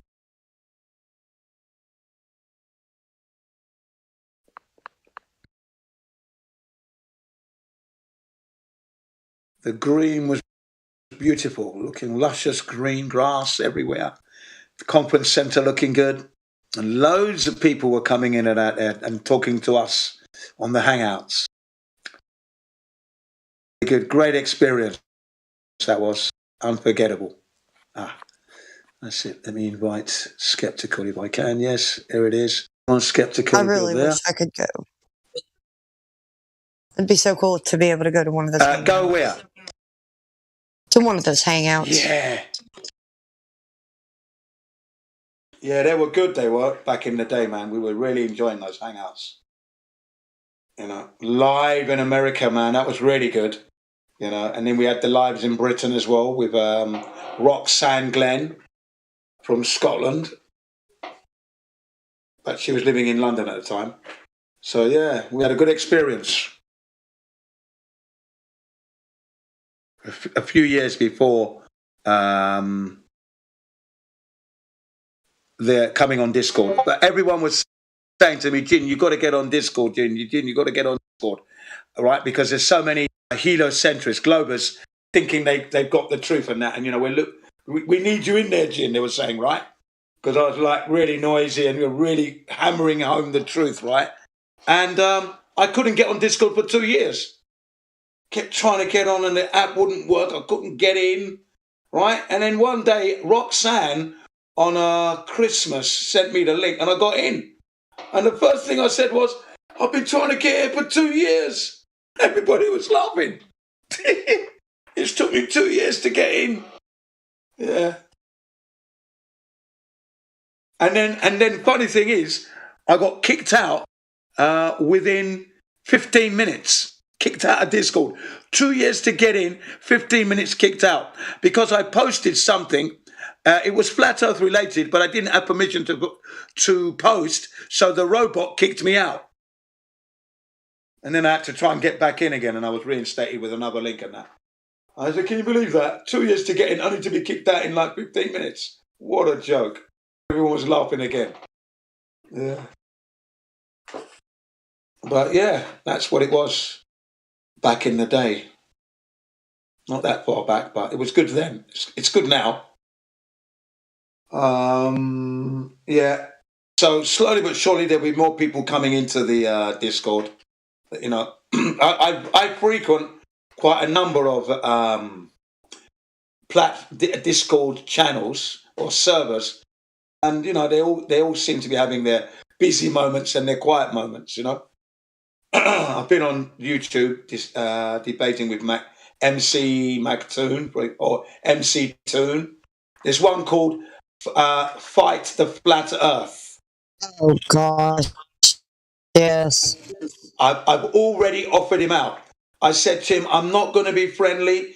Imagine Mike Tyson. That's what I'm going to be all over you, yeah? You've got nothing but assumptions, presumptions, begging the questions, affirming the consequence fallacies is all you have. You know my name, I'm going to debate you. Don't run from the truth, yeah? Because I'm coming for you, boy.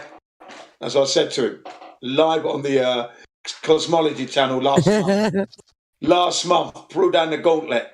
You want a real debate? You debate Jim CBO1. You know my name. I don't run. You can reach me. I'm on Skype. You smacked him in the face with the glove. That's it. That's what I said to him. I slapped him with the gauntlet. You're spitting out teeth. Okay? Yeah, hit him hard with that one. Get him. Yeah, that's right. And you know what? He says, fight the flat earth. I say, FTFG. Fuck the fucking globe. FTFG. That's my response. Like it. We should start going by that when we go near the FTFE. Yes. Fight the tight shirt. I like that one. Exactly. I heard the fight the tight shirt, and I'm like, yep, that's a good one. Yeah. With his big nose and glasses. I said, I'm sorry, mate. Everything you say, and I got a big nose and glasses.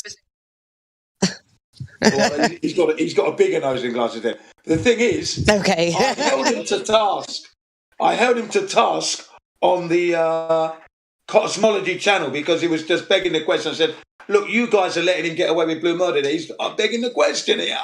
How can you can't confirm anything from Earth about what's up there? You can't. You're going on what you've heard hearsay. It's beliefs. You're not proving anything. You haven't been up there yet. Get out of here with that nonsense. Ladies and gentlemen, if you're listening to this live on the live stream here, you cannot confirm anything up there from here. The integrity is you would have to go up there to make sure. Otherwise, it's an assumption. It's theory only. Only theory. And theory is not the truth, is it? Yeah? I can theorize I've got a Porsche Turbo, but do I really have one? No. I'd have to buy one and then drive it, then I know I've got one. Right. So let's stop being silly now. So I just held him to task, you know. And then they accuse you of not understanding science. You just don't understand science. You're a science denier. Don't be silly. We operate under the highest standard. The scientific method is what we adhere to. And if we're theorizing, we state it clearly that this is theory. It is not the truth. It's our best guess. It is not the truth, though, because we can't prove it. That's what we say. We keep it clear. We don't go around spreading theories like cancer or viruses and everybody starts believing. we don't do that. We're not that arrogant. Not like you lot. Because they stink of arrogancy, don't they, these people? I hate them. Yeah, I'm ready to debate them. Believe you me. Arrogance is all they have. Yeah. It'd be like Mike Tyson, you know, just put him in the corner, then bam, bam, bam, bam, flat up this, bam, where's the garbage? Bam, bam, what about this? Bam, bam, bam, how can you have protection? Pressure without containment, smash, boom, boom, boom. No man went to the moon. What about the cosmic ray particles, smash? And the guy's on the ropes. It's all over. It's all over.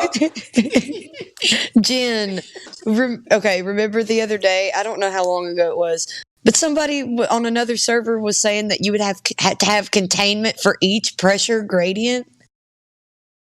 Stupid idiot that was, wasn't So it? stupid. Yeah. That makes no sense. That's right. That's when you know they've lost. Yeah, that's when you know they've lost. That's desperate physics for desperate people. Well, they're acting like seeking equilibrium isn't a good enough as a reason why it does what it does. That there's any kind of gradient, a density gradient. I mean, it's going to produce a pressure gradient. Exactly. And they're seeking equilibrium. It's just the way it is. I call it the natural order of things, yeah? But you're still going to need a containment for natural pressure gradient. It still has to be contained, otherwise you wouldn't have it. The gases would be going everywhere. Exactly. Yeah, you still got to have a container. You can't have a pressure gradient without a container. It's impossible. You see? It's like you're talking to an asshole teenager. That's what they act like, and they're grown men. Yes, exactly. Exactly that, yeah. So, and I remind the listeners in the live stream YouTube there to pay attention. Remember, you know my face, you know my name, you know my locale. I've linked you to many videos, but the people who are perpetuating this horrible story here, do you know their names? Do you know what they look like? Why are they hiding? Why would you hide? You've got the truth. Stand up and let me stand up and be counted. But even you, the listener, you can't even prove that the Earth is the globe. You know? Right. And why is that? Because you're not living on a globe. And then how can man know how deep the Earth is? We've only gone 7.6 miles. And they were wrong every step of the way for those 7.6 miles. So how can they know what's 4,000 miles deep? How could they? We don't have that technology. That's another lie, ladies and gentlemen. There is no molten core, magnetic ball, liquid. It's not there. Sorry. Think about this. Liquid helium causes a vortex, and that could very well explain the medium of which we see the sky through. Whatever. I was talking to Get Beget yesterday, and he loves that one. Get Beget. That's his number one topic. Okay? Yes. Yeah. I was just like, whoa. Like, we had such a good conversation all day. It was just amazing. Oh, yeah. Get Beget. And you know, with that European voice of his, he's good, isn't he? Romanian. Yeah, he's very good. Yeah, he's good. That's his number one topic with the liquid helium. Yeah, and he explains it so well, the explanation. He's got it dialed in perfectly. I love him. He had me looking into the colloidal gold and how that's like prominent in the bloodstream. Yeah. Good grief. Right. So, yeah, we're living in a world where it's all topsy-turvy, and those who know the truth are considered crazy, and then those who are in a fantasy world, they're the norms. Get out of here with that rubbish. I just love learning from all of you so much. Thank you all. Yeah, I thank them as well, mate, because I've learned from them myself as well. Don't get me wrong, I'm thankful and grateful as well, And then, you memorize it and then move it on and pass it on to others is what I do, you see. So, and that's very important. I mean, my students, because I teach English here, okay, all the latest information that we're not getting from the main media regarding sudden death, people dying suddenly, princess of Thailand falling into coma, all this stuff I put on the board as updates in the real world. That's what I call it, on the whiteboard. And then when they come in here, sit down, good morning, nice to see you, or good afternoon, whatever it is. Sit down. Okay, this is today's updates. Pick the one you want to talk about. So I give them like a 20-minute update, and then we get on with the lesson. Good, isn't it? Yeah? All the while, there's a Gleason's map on the wall. There's 2 Gleason's map on the table, A4 size. So they're not escaping flat Earth when they come in here.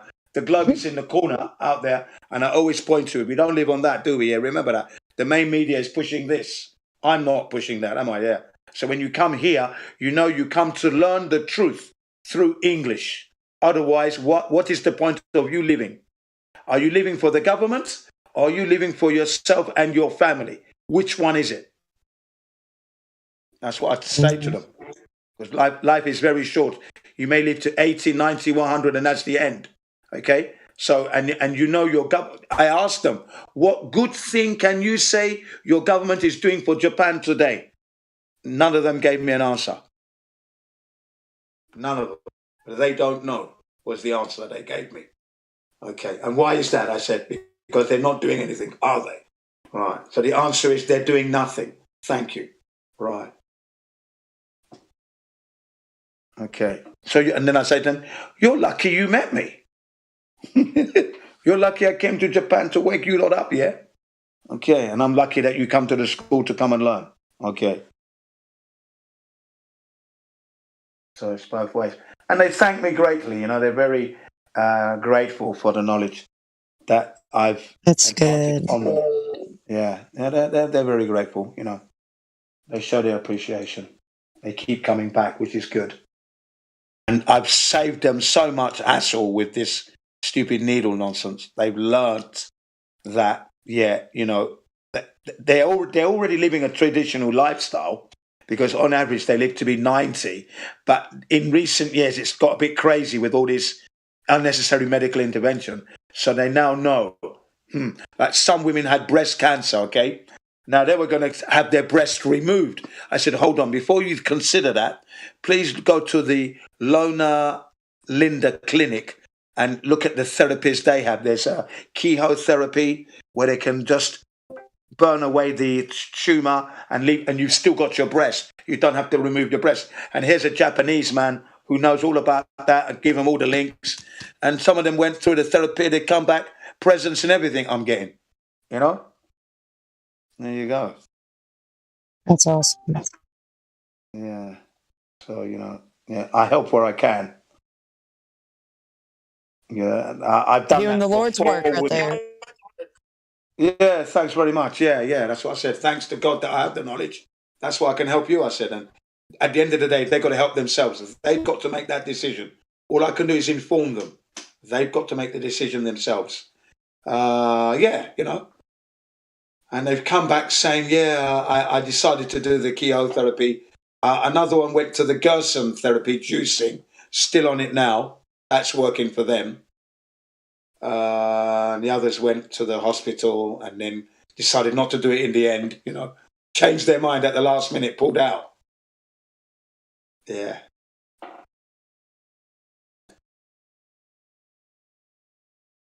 I just think that you just got to be careful and, you know, you can be your own doctor and all this cancer business, I'm sure they're lying anyway. So, you know, just massage yourself, make sure everything's okay, where everything's in the right place, fine, that's it, and live your life. You know, naturally, years and years ago, this wasn't a problem. It's a modern man lie problem. That's what the thing is. Well, you fixate on something and you lie about the nature of it. And I mean, you're going to see it come up because that's what people are fixating on. Yeah.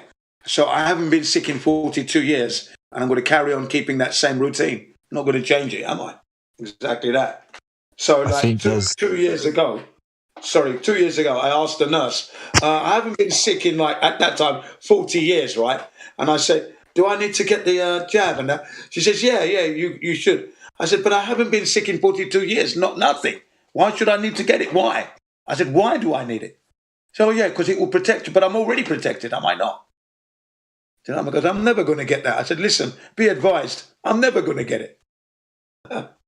Listening to your stupid advice. Honestly. Good I think on we've you, got two buddy. new people in. Yeah. Say that again. 2 new people. Adrian Oh, right. Shit. Yeah, we have. I'm getting myself. and hey, I can get caught up talking. Welcome, Adrian. Yeah, go I don't ahead. know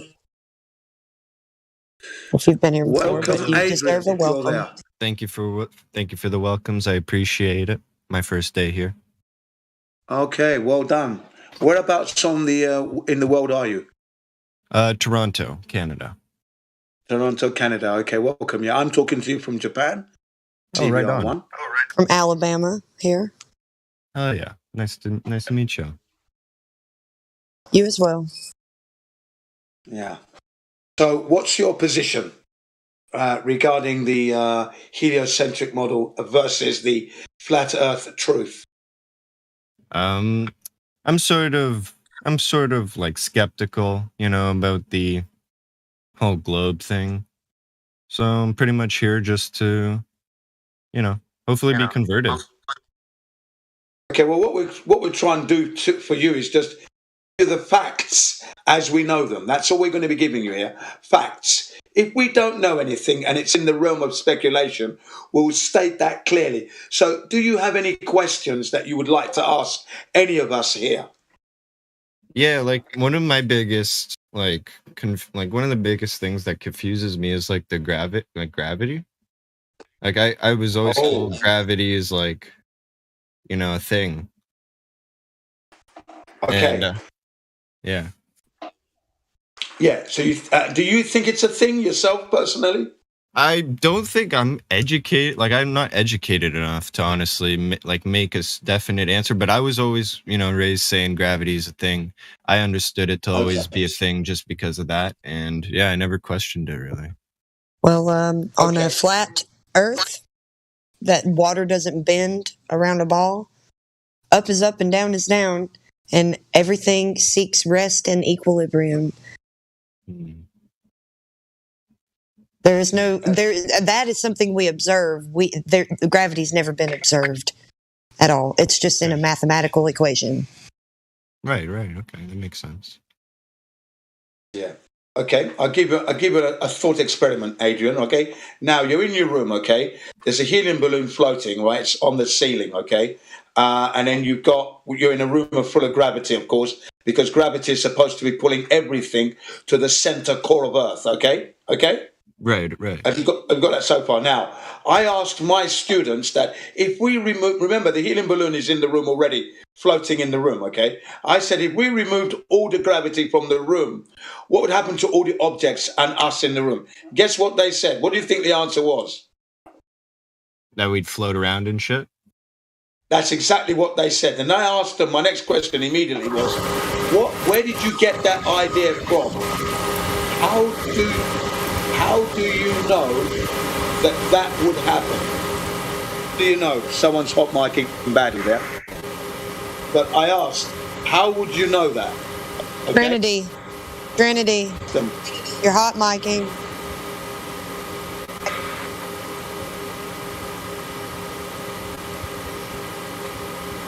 Hot mic. Trinity, you're hot micing. Trinity. Somebody just mute. Trinity, you're hot micing. Somebody mute this bum. I don't have the ability. Okay, let me see if I can do it. I don't know if I can do that, can I? I'll mute this mother. Noisy.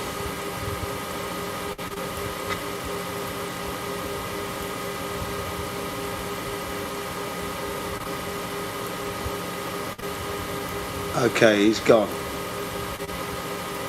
Right, can you hear me though, guys? Yeah? Yep. Okay, right. So I asked the students, how do you know that that's what would happen? Where did they get the idea from? Okay, and then they said, well, it's what we learned at school. Because then I said, what about the helium balloon? Because look, if gravity is keeping the table, the whiteboard, the chairs, desk, me, you, everything in the room on the table, why is the helium balloon rising up? Why is it up there if the room is full of gravity? They said, oh, because the balloon is lighter than the air. I said, okay, that's a great answer. That means you are heavier than the air. That's why you go down then. Isn't that not correct? Then they went quiet. Then I re-asked that question. Isn't that not correct? Because you are heavier than air, you go down, okay? And the balloon is lighter than air, it goes up. Doesn't that make sense? They said, yes. I said, you see? So it's not gravity then, is it? Because if something is heavier than the air around it, it's going to drop down, okay? And keep on dropping until it finds its equilibrium. Right. And most importantly, even with the density and buoyancy, everything seeks rest and equilibrium.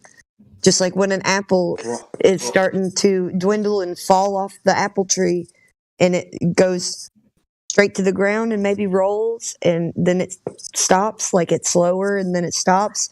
That's because it's seeking rest. It's seeking equilibrium. That's what we observe on the earth. All right, well, thanks so much Yeah, for I that. mean, That was obviously. no, I was Yeah, going to go say ahead. that's a really good explanation. Right. So you can understand that, gravity it's not been proven. This is the thing you've got to remember. Gravity, number one, is a theory that has been unproven. There is no scientific evidence for it.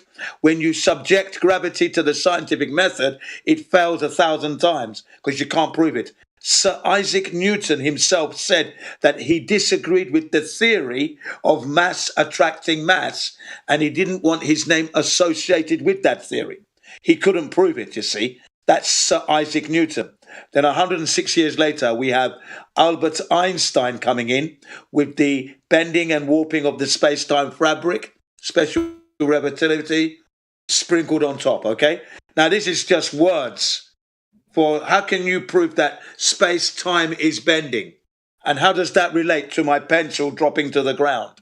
You see what I mean, yeah? So there are two schools of gravity you got to remember, and Albert Einstein has superseded Sir Isaac Newton, okay?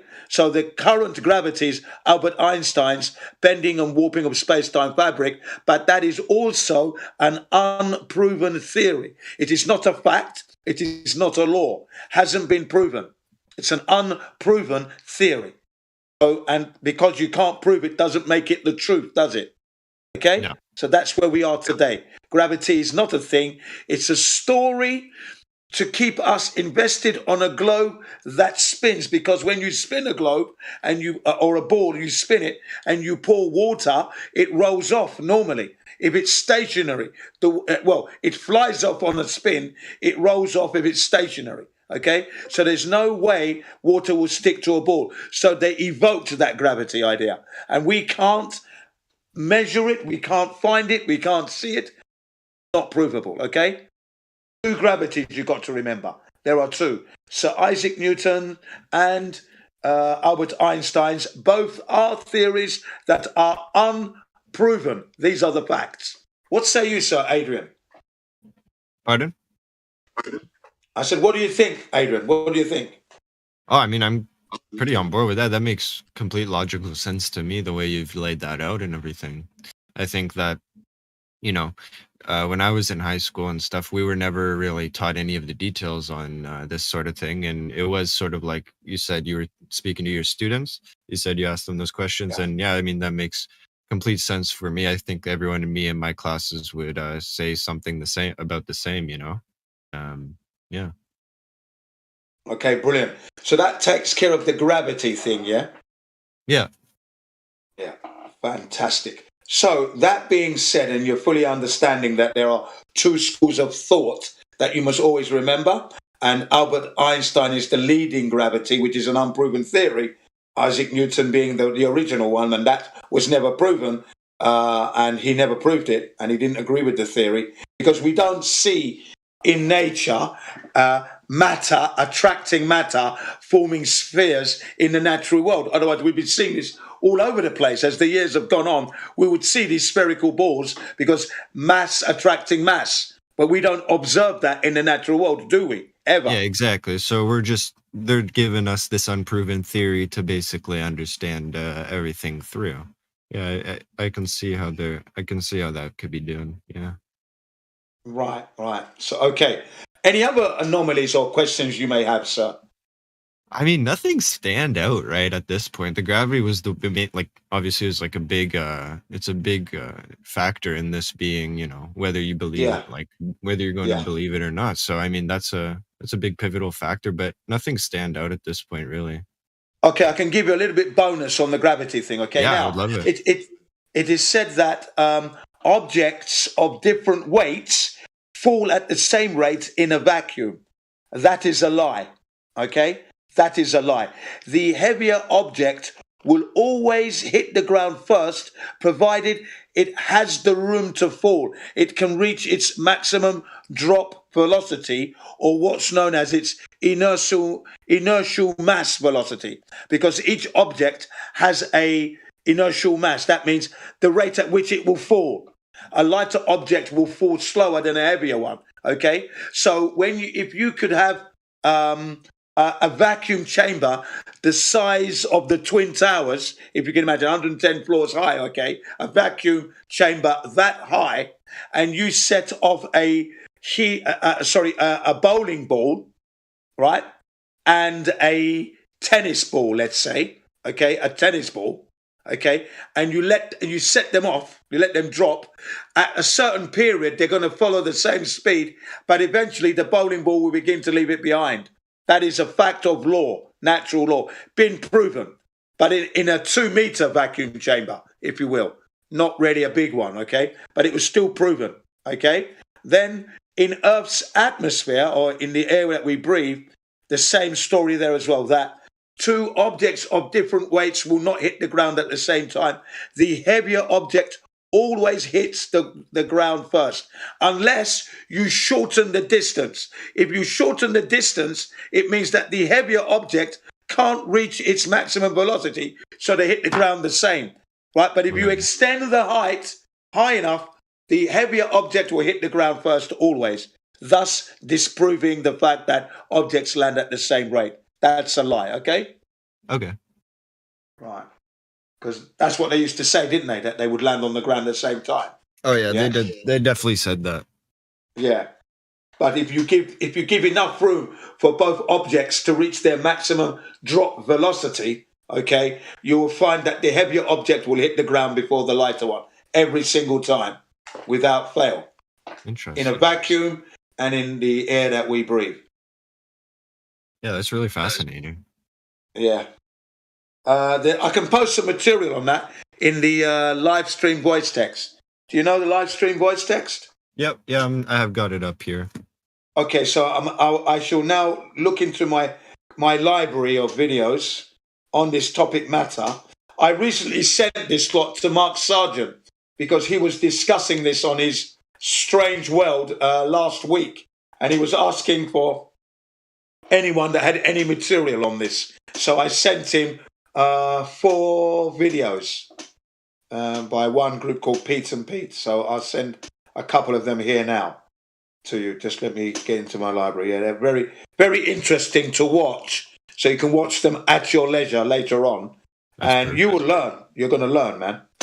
You're just going to be amazed. Oh, yeah, no problem, man. Like we said, we are here to share everything. We're not here to shame anybody because we were all believing in the globe at one point, you know? Right. So we always forgive those who are still there, you know? Yeah, you seem to be a very humble group. It's nice to see. Yeah, thanks very much, yeah. You know, we always try to help out. We're not into really belittling anyone. That's not going to get... We need everybody to be on the same page, and that's why. Yep. That is a fact. Okay, here we go now.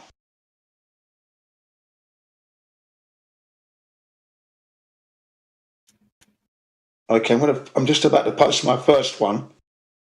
I've obviously had to go into my library and then scroll down to find it. You see what I mean, yeah? Yep. Yeah, so it takes a few seconds, but here it comes. The first of maybe 2 installments. There's one. And then I've got to go back to the beginning again and scroll down, yeah.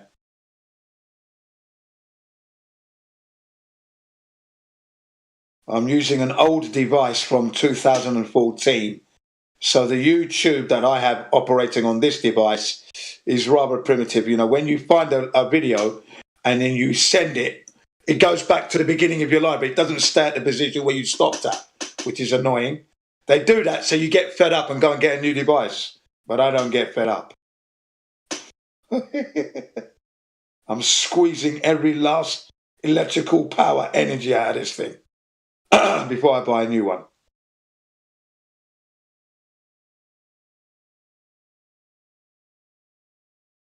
So, can you see it in the live stream?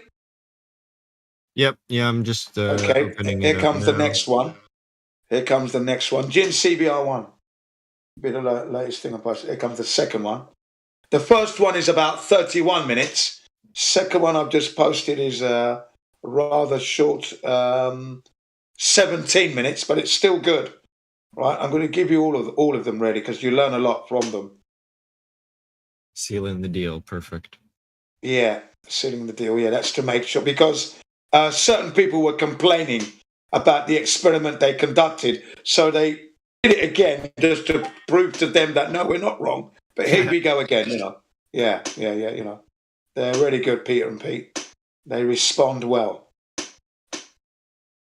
Because at the end of the day, they want the truth to come out, you see. Oh, yeah. So here we go. Let me just see now. Come on. Where are they? Okay, there's one. Yep. And then there's All two. things that are whispered in secret will be shouted from the mountaintops. Everything that is covered will be uncovered. Yeah, Shakespeare said that, you know. Shakespeare said the same thing. The truth will out, apparently. If Shakespeare even existed. Well, yeah. Sorry, yeah. If he existed, I'll have to agree with you there. Yeah. Good point. Honest, it's a joke, isn't it? I mean, even that is a bloody hoax, possibly. Honestly. Yep. You got to start asking, am I real? Are you 100% sure that you're here talking on Discord? You know, yeah. Am I really sitting down on this chair? What's going on here, man? Always be 100% of your reality. Don't question your senses. If anybody tells you that you can't trust your senses, you should be questioning who said that. Yeah, I've always tried to keep things real. And my brother's wife said, this is back in when would this be now? 1996. She said that I was very self-opinionated. I said, well, why would I believe in your opinion? That's what I said. Obviously, I'm going to use my opinion first, obviously. Do you know what I mean? You know? Because she said I had an answer for everything. I said, yeah, that's right. You're very self-opinionated, aren't you?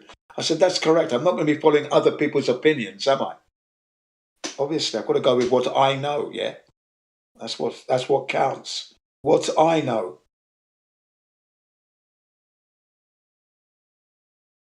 Yep. Otherwise, I'm going to find myself in trouble.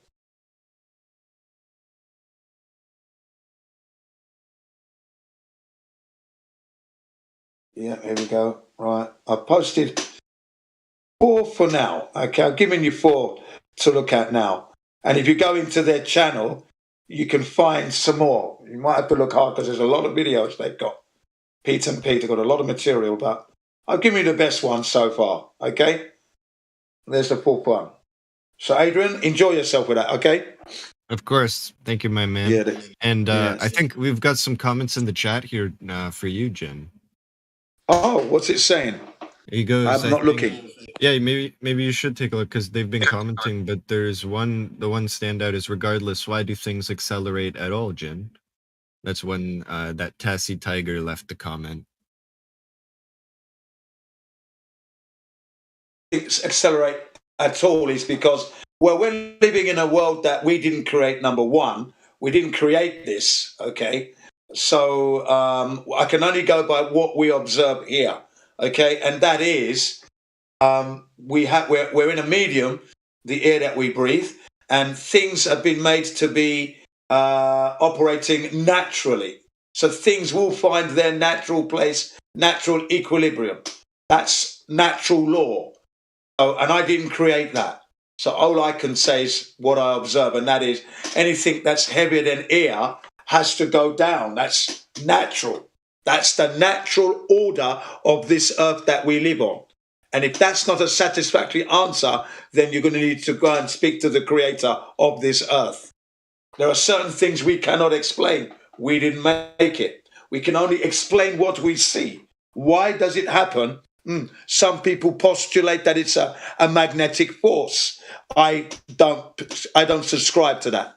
I don't think there's a magnetic force pulling me to the earth. There's magnetic energy running through me, but not to the power that can pull me to the ground. No, I don't feel that force. So I don't subscribe to that. And then we need to prove that through experiments. Do we have any experiments to prove this? Not been done yet. So that's a theory. Okay? It's just the natural order of things. Things that are lighter than air obviously rise up. Gases find their place. That's the natural order of the earth that I didn't create seems to be. Yeah? Is it magnetic? Well, we need to prove that through experiments and equipment. I haven't conducted those tests. So I'm quite accepting of the natural order of things, and that's good enough for me as such. You know, I don't want to really split the atom. That knowledge is not going to improve my life in any way, shape or form, really, at the moment, whilst we've got tyranny going on. I think we need to be having a revolution, getting rid of the monster, the parasitic 1%, and then we can spend more energy perhaps on that. But at the moment, you know, knowing that things go down not due to gravity is good enough for now. That's my best answer to those who are asking the question as to why do things drop. You know, that's a good one. Tassie Tiger actually dropped another bomb right here. She says, "Try this one. Why is buoyancy a force?" I don't call buoyancy again a force as such. We're living in an air system that is in flux. I've got a good answer for this one. Oh, go ahead. When you add air to any kind of mass, it has displacement. So when you have density and displacement, you have buoyancy. Boom. That's it. It's not a force, is it? Nice. It's not a force. It means that it's not the idea of force means that something is moving and, you know, no, it's not that at all. It's just the materials and the molecules that make up an object. That's it. And the object has the potential to force to move things out of the way. That's, again, natural order. You know?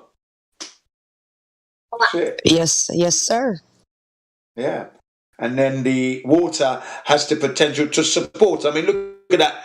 You have a ship, massive ship, but because of the shape of the hull and the air contained with it, it sits on the water. But I pick up a penny and it drops to the bottom of the ocean. Just a penny coin. But yet that massive aircraft carrier is there. Can you see the difference in shape and things? There you go. So a shape can determine whether something floats or sinks. And the density. You know, a penny naturally does sink. If you have a smaller scale and you use the surface area and displacement, it will float on the top of the water. So that's just how it works. Yeah, there you go. See?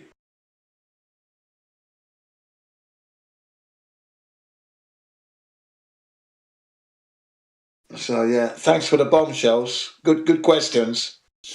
Very yes, I love these questions. I do. Yeah, because it helps us to understand our environment better.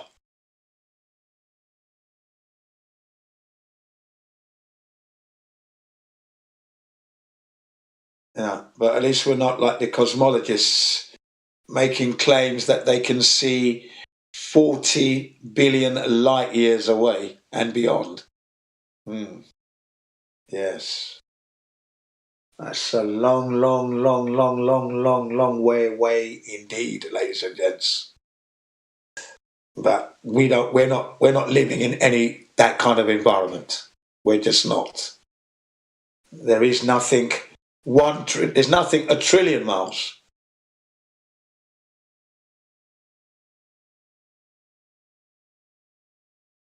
And that's just 1/6 of a light year. 1 trillion. 6 trillion miles makes up 1 light year, apparently. And if you try to count 1 trillion seconds or $1 trillion or £1 trillion, it would take you 31,700 odd years. So you can't even count that money. Yep, that's not something we observe at all. And we deal with what you observe in reality. Correct. Because that is what you can prove. Because it doesn't matter how much you know, it's about what you can prove that you do know. Yes. That is Planete Veritas, Robert Pisano's favourite phrase. It's not what you know, it's what you can prove. That's what he says. Yes, he does say that. I kind of added a little bit to it because it doesn't matter if you know a lot or know little, but what you do know, you know for sure. Yeah, you know it well. Because you can know prove it good. Yeah, exactly.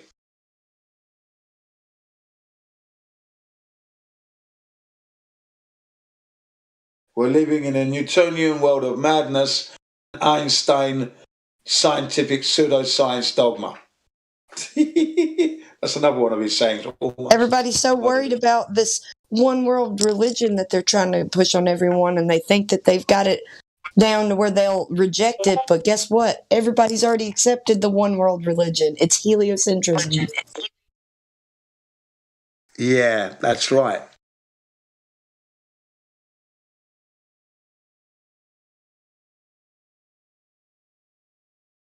Essentially, sun worship has always been around. It's always looked to infiltrate the church. It successfully did so.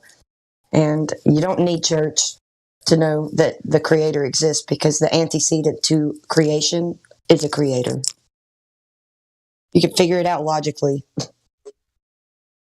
Right. So Dr. Astro Scientist Esquire PhD as Sir SR, that is. I have been saying this for years, I think is what he's saying there, yeah. Right, so I think he's in agreement with us. And yeah, hopefully he is. But yeah, we're living in a mad world, you know. Like you said, that one religion, scientism, out of control.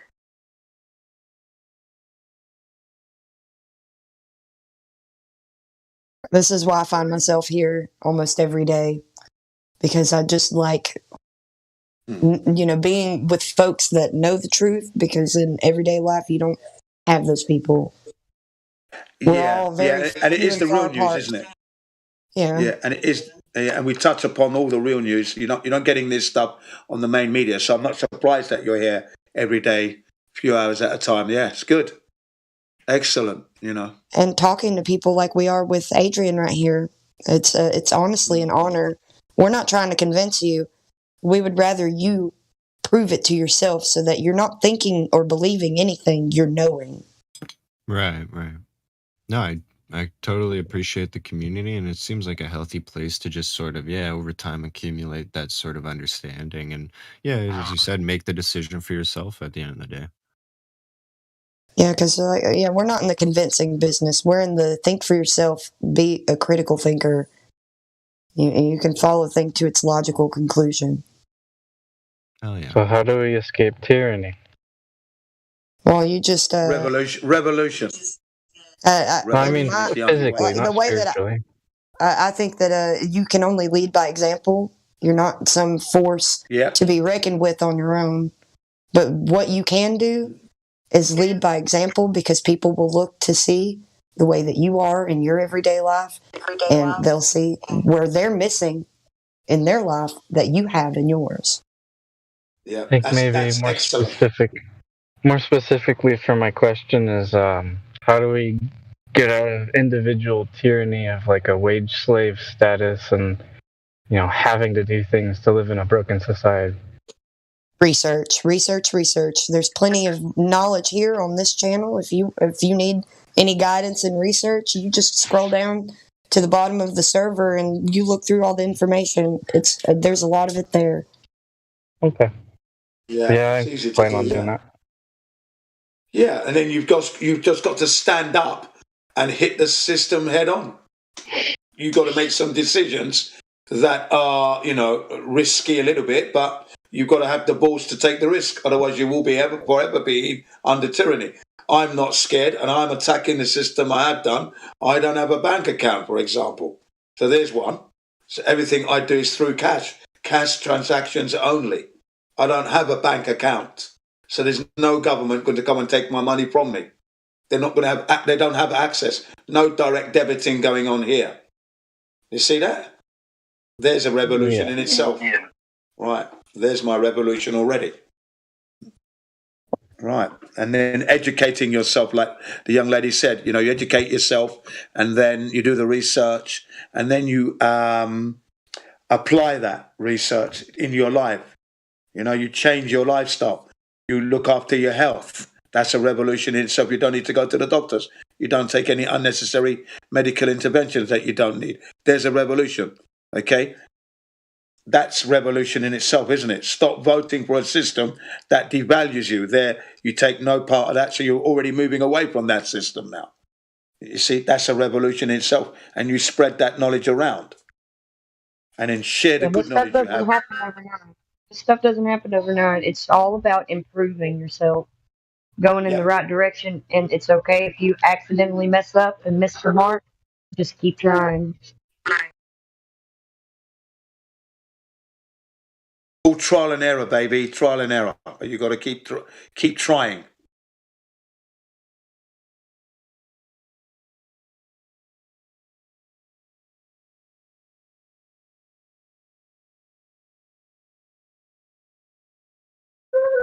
My son's making a lot of noises. I used to do this when I was his age, and I became a singer. So I'm just sorry. I've got to keep muted. You're okay. How old are your kids? And he's 4, and I've got a little girl stepdaughter that is 8. Oh.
Yeah, one of the hardest things I've come across personally is trying to just talk to friends or family about it.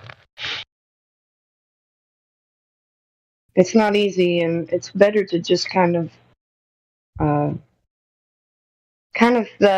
just when you find a good end, to just drop a seed, to just drop the seed there, and every now and then you can build off of what you've said here and there, and eventually they'll come to you, and that'll be even better because they'll be asking you questions instead of you telling them you're wrong, this is wrong, you got it all wrong, because nobody responds positively to that kind of onslaught. Yeah. I try to approach with like, hey, look at this, or like, just take this for food for thought and have some, contemplate on it for a while. And they're just like, yeah, I don't really fault you for your beliefs, but Positive reinforcement. AI says it the best.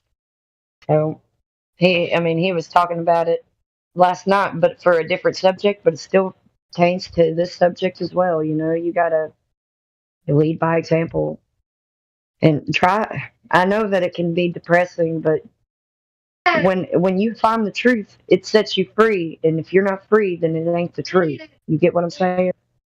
yeah. So if there's some aspect of going on that's keeping you down, figure out what that is, and I don't know, change your mind, repent away from that kind of thinking.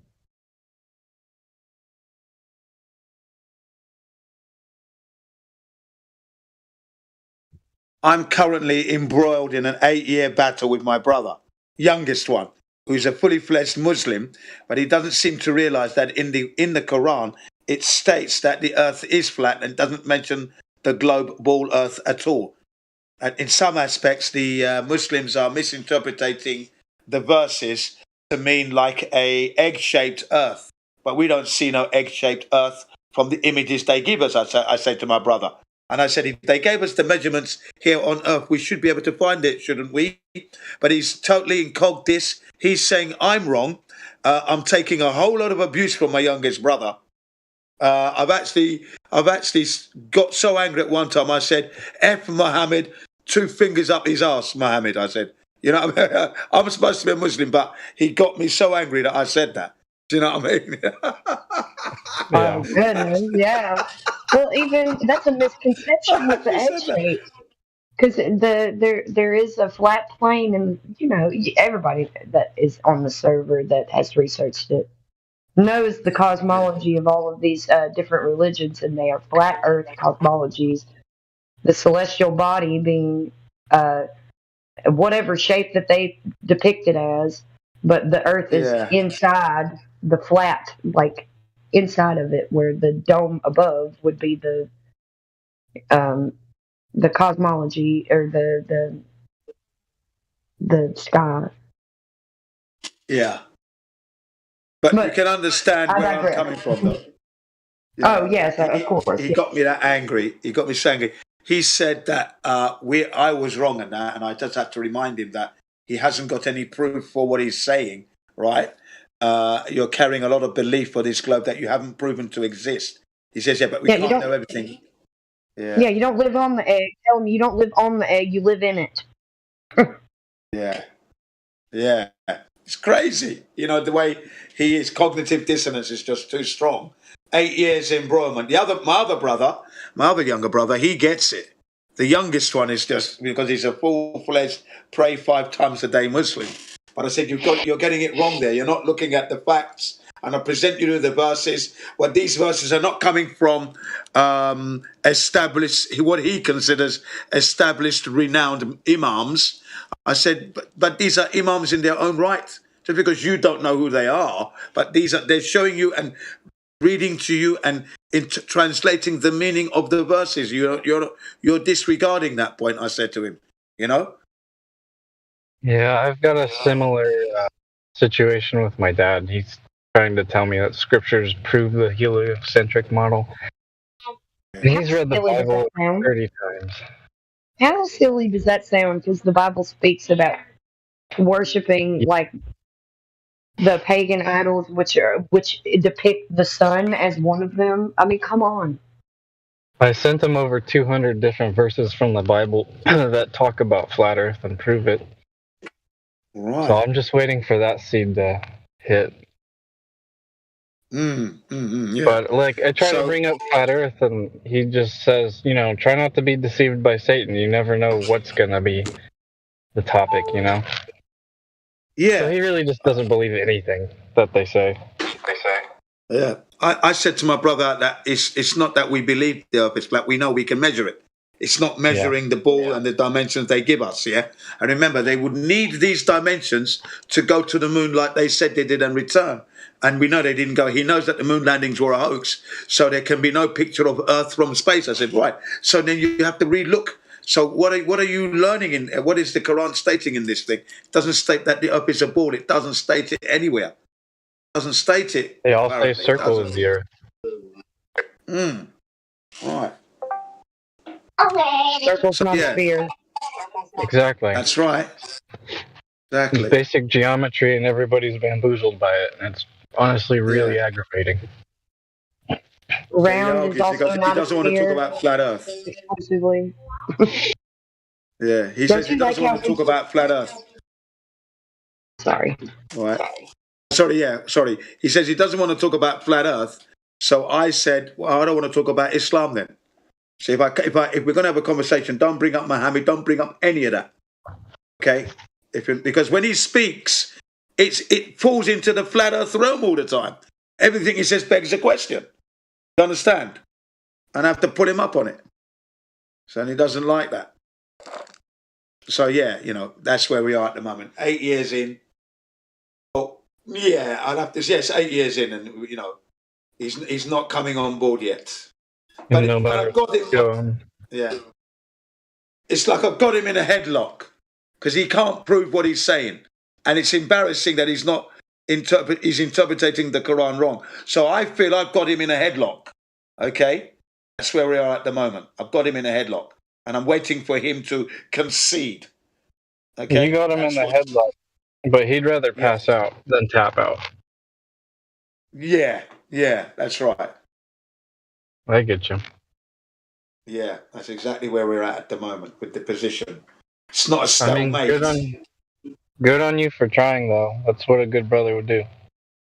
Yeah, I told him that most of the things that he knows about the moon and the world we live in it's been due to me, of course, through the years. But then, of course, he's a big man himself now, so he can work things out for himself. But I've still enlightened him on many things. I haven't steered you wrong, have I? So if I'm telling you that the Earth isn't a spinning ball in the vacuum of space, you got to look into that, man.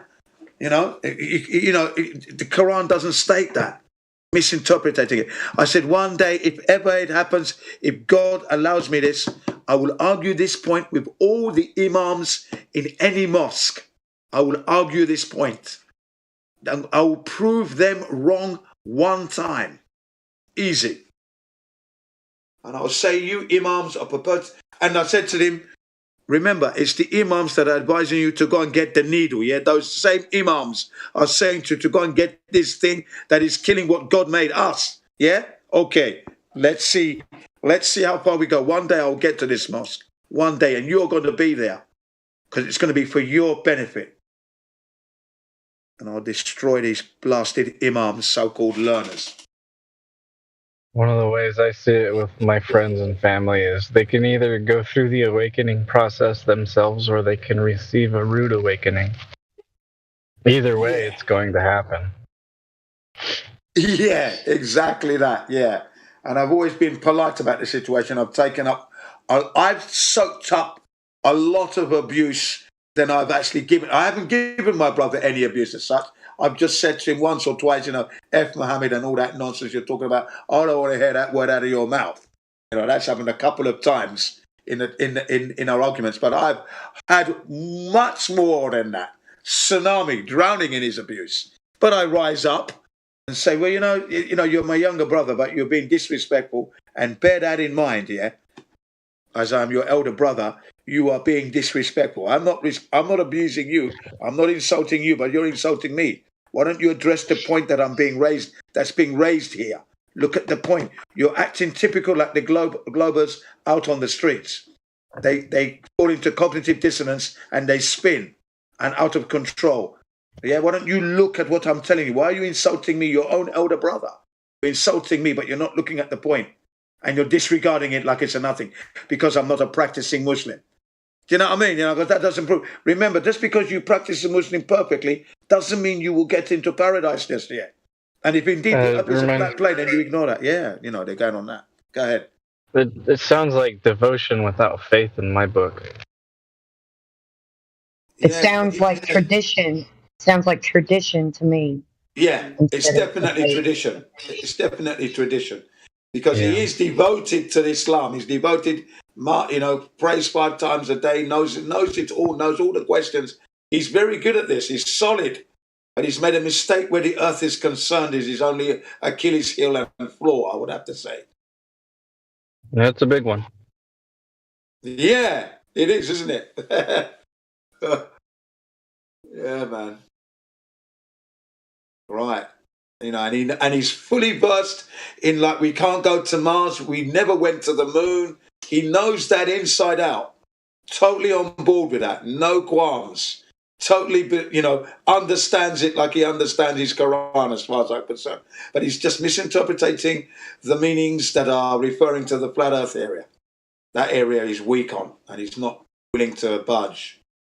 And that's Maybe it's because of the why. Maybe if he learned more about like the royal bloodlines and the control structures, social engineers, it would paint more of the why for him, because right now it doesn't make sense. It can't possibly make sense because he just doesn't have the paradigm yet. But you know what he does, though, because he was into I ignored the Illuminati stuff because I was aware of it, but no interest. He went deep into that and brought some videos to me, and he was talking about it. I found it rather boring because I already knew about this stuff.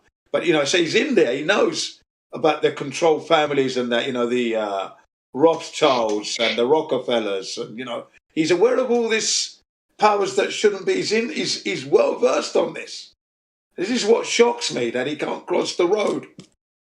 Rockefeller. Go ahead. So part of it reminds me of a quote from, I think, the Bible. Said, if you don't want to see, then God will send a strong delusion your way so that you won't see. And I think that's what's happening with a lot of people. It's because, God works on the principle, I won't help you unless you help yourself, because then you will be deserving of it. Yeah, that's right. Precisely. Yeah, that's absolutely right. So, I've tried and I keep on trying and I keep bringing it up, And I always say to him, he asked me how, because I said to him, if they gave us the dimensions on here on Earth, then we should be able to prove it, okay? He says, yeah, but how have you proven it? So I gave him the long distance observations and the size and then the means with the black swan to try and get him on board. I said, you see, if the Earth is curving like they said, we wouldn't be able to see this far, these 2 oil rigs. And if you look close, you can even see the island 29 miles away from the oil. We wouldn't be able to see all this. It would be behind that curve. But it's not. And even when you flew to Mecca and Egypt, did the plane follow the curvature of the Earth? It would have to. It must. God's natural law, God's law, okay, states that you must follow the curvature. You cannot. It's impossible not to do so. Yeah, airplanes kind of help solidify that, because you can feel every minor tilt of that whole aircraft. Yeah. If it was going down every couple miles, people like me who don't necessarily like being out of control, like I don't really feel comfortable during flights, I would freak out if we were adjusting for the curvature. And, that's partly how I know. That's right, because if an aeroplane is flying at a roughly 500 miles per hour, it would have to nose down 1 mile every 2 minutes. That's going to be noticeable. You're not going to have a smooth, direct, leveled flight because the plane would have to nose downward in order to keep with the curvature of the Earth. It'd be an absolutely terrifying flight. Yeah. It'd be scary as hell. Yeah, you're not going to have a decent drink because the drink's going to spill. Every 2 minutes nosing down for a mile. Every 2 minutes. Okay? Imagine an airplane trying to land on a spinning Earth. Come on now. If the Coriolis effect is something that seriously affects things like, which is ludicrous, it doesn't affect your sniper shots or anything like that. Yeah. Or the Foucault pendulum, which is just a parlor trick, Right. Then you would see it in real time. You would see like drones having this problem. You would see helicopters, definitely airplanes, especially landing. This would be a big issue. It would be. And what about the water? The water in the sink in an aeroplane, How comes the Coriolis effect doesn't work there, does it? If you're an aeroplane and the water's supposed to vortex to the left or to the right, clockwise or anti-clockwise, well, it does. Does it have the same effect on an aeroplane 40,000 feet up? I mean, come on, man. It's ridiculous, isn't it? It is. It's so ridiculous. I mean, more so based off centrifugal force. Yeah. Yeah, it's just absurd, isn't it? Well, the thing is that it's hiding in plain sight. No, you're fine. Yeah. I'm sorry. I was just saying, it's staring you right in the face. The truth is there. It's right there in front of you. But people are blinded to it because they don't have the eyes to see. Yeah. So imagine you're like in an Africa optical now, you want to go to, you're in Africa, you want to make your way over to the United States from Africa. So you're going to be flying sideways, perpendicular now. So you're not going to be sitting, you're going to be sitting, sideways, aren't you? Because that's how the plane is. I mean, that's how it is, really. Yeah? Can't be level. It cannot be level. That's impossible. Sorry, that's impossible. That's magic. We don't do magic. Yeah, magic's not what you think it is. It's just confusing your state of mind. That's all it is. Yeah. Confusion. And they accuse me of strawmanning the model. I said, I'm not strawmanning the model at all. You're forcing us to try and believe it your way. We don't do beliefs, remember? So me living in the real world, looking at a ball, and I look at where Africa is now, and I put my plane to where Africa is, everybody in that plane is now sideways. They cannot be level like they are in the UK. No, sorry. I'm never going to accept that. The aeroplane is now sideways. Now, what I want to see this from a satellite image of the aeroplanes flying sideways, upside down. No video exists. Not one. They can't even fabricate it. Yeah, exactly. Yeah, you should see the crazy simulations that they try to do to just explain their super duper refraction that imposes the radius of the Earth on the equation for geometry. It's like me making a video game trying to demonstrate how our superpowers work. I don't have that. Yeah, Marvel is very mathematically correct with all of the fictional things that it depicts. Yeah. Interesting. And then when you talk about video games, they don't use curvature mass, ever. No, never. Never. That's it. Now that is a bloody bombshell there.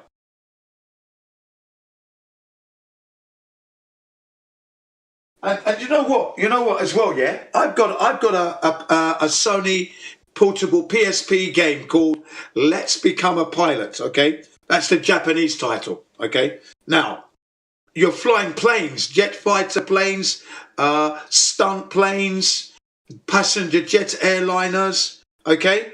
And I did not clock that the horizon was dead level, okay? Because in the game, the horizon is level. There's no curvature there. And again, I didn't twig. And we're going back to 2008, 2009, 10, all the way through playing this game, not realizing that the Earth is flat, yeah? I mean, it's amazing how you just don't clock. You don't tune in. Leveled horizon. I'm playing the game. I'm trying to land the aeroplane. We've been flying for a while, coming into the airport to land it. I'm bringing it down. The horizon is dead level, yo. Dead level. And I never realized. Yep, they pull the wool over our faces in the name of let not the right hand know what the left hand doeth.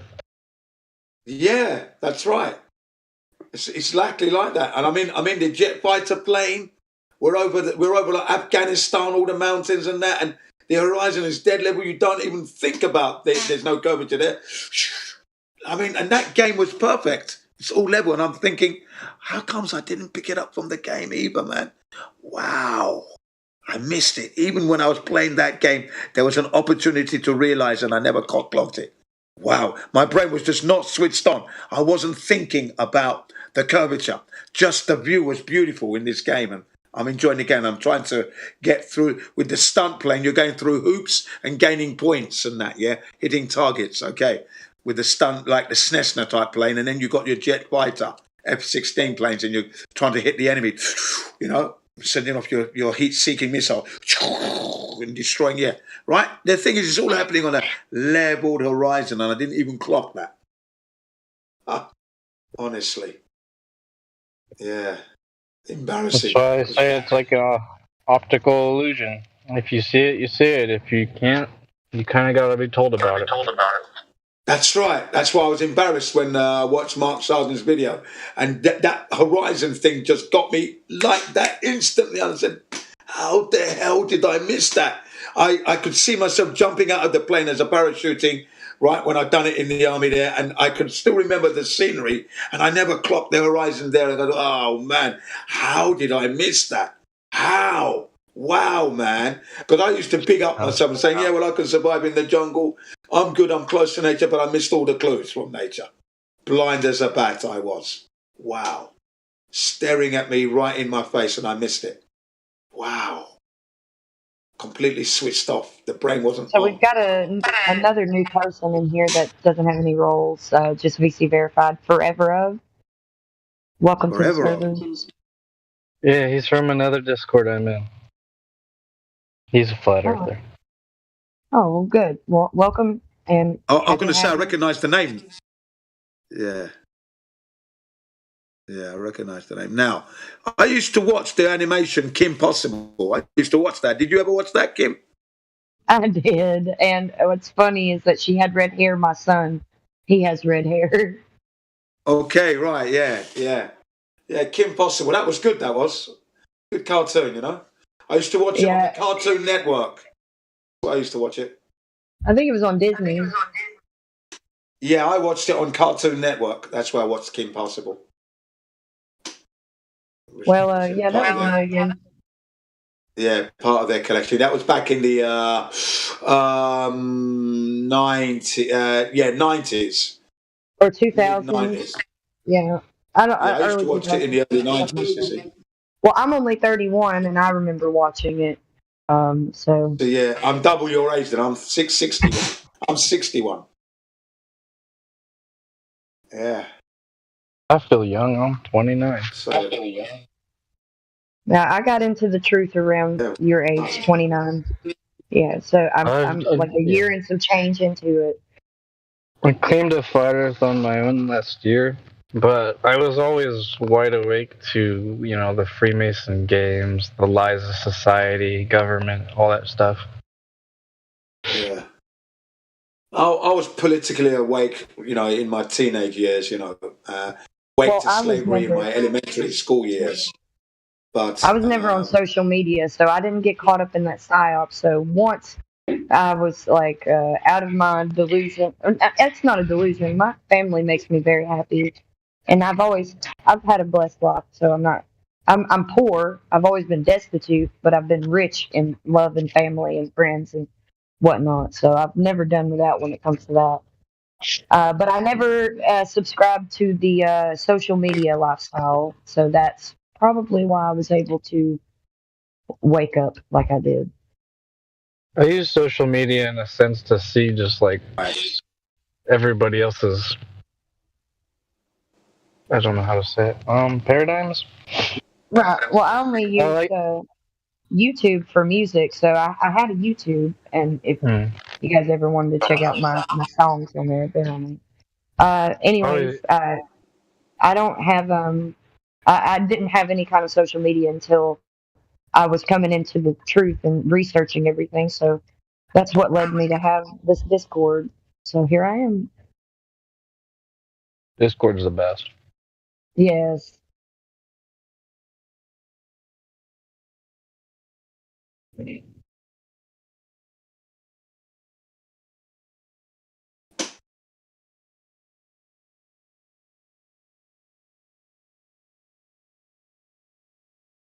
Hola, Jedi.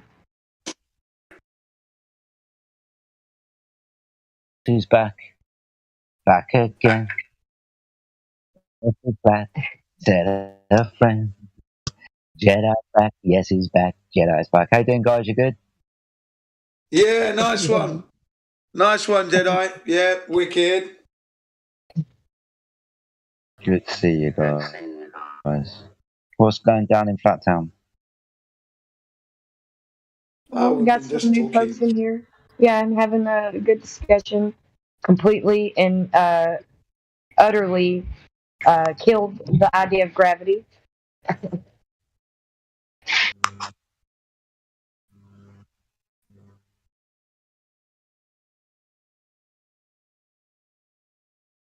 Good. Again. How many times Yeah, did you do that? Jen and me, Day, we 10 times we mutilated it. a day, Gravity Live. Here live on the 24/7 Flat Earth Discord server. Yeah, man. Good. Gravity is a subject you can mutilate in several different ways. Everyone's got their own preferred way, guys. It's even better when two of us come together, you know, with a great understanding of it, but just two different ways of saying it, and just mutilate it, just tear it apart. Yeah. If you can get multiple paradigms working against one, that should say something very telling. Check. Well, I hear you perfectly clear, Sonny. All right. Good morning. Sorry, didn't mean to interrupt there. Good morning, everybody. Good morning. Good morning to you, sir. Sonny is 7 days clean from hard drugs today, and the nightmares have subsided mostly. My body aches and pains and muscle spasms are gone. I've been out riding my bike every day. Good. Sometimes a couple times. I picked up my guitar, my electric today, first time in a month. And I played in succession some really awesome freaking songs, man, that sound like, to me, better than the original because they're mine. And I still have it. So like, I felt good today. I worked really hard. I've been working, cleaning. I boil water. I wring out my own towels. I wash my floors with boiling water, pine salt, like cleaning everywhere. So anyway, Yeah, nice. I'm doing much better. Hanging in there. Appreciate everybody's support. I know everybody doesn't know this situation, but that's all right. Not necessary. Yeah, I'm doing quite well. Nice to hear everybody. Good to hear from you. I have asked after you a couple of times, mate. I noticed you weren't around as much before, and I was worried about you, so I've asked around. I'm really happy to see you back, man. I'm definitely happy to see that. Thank you. Thank you, because you're getting through shit, man. Thank you, Jedi. A lot better. Thank you so much, glad to Jedi. see you around.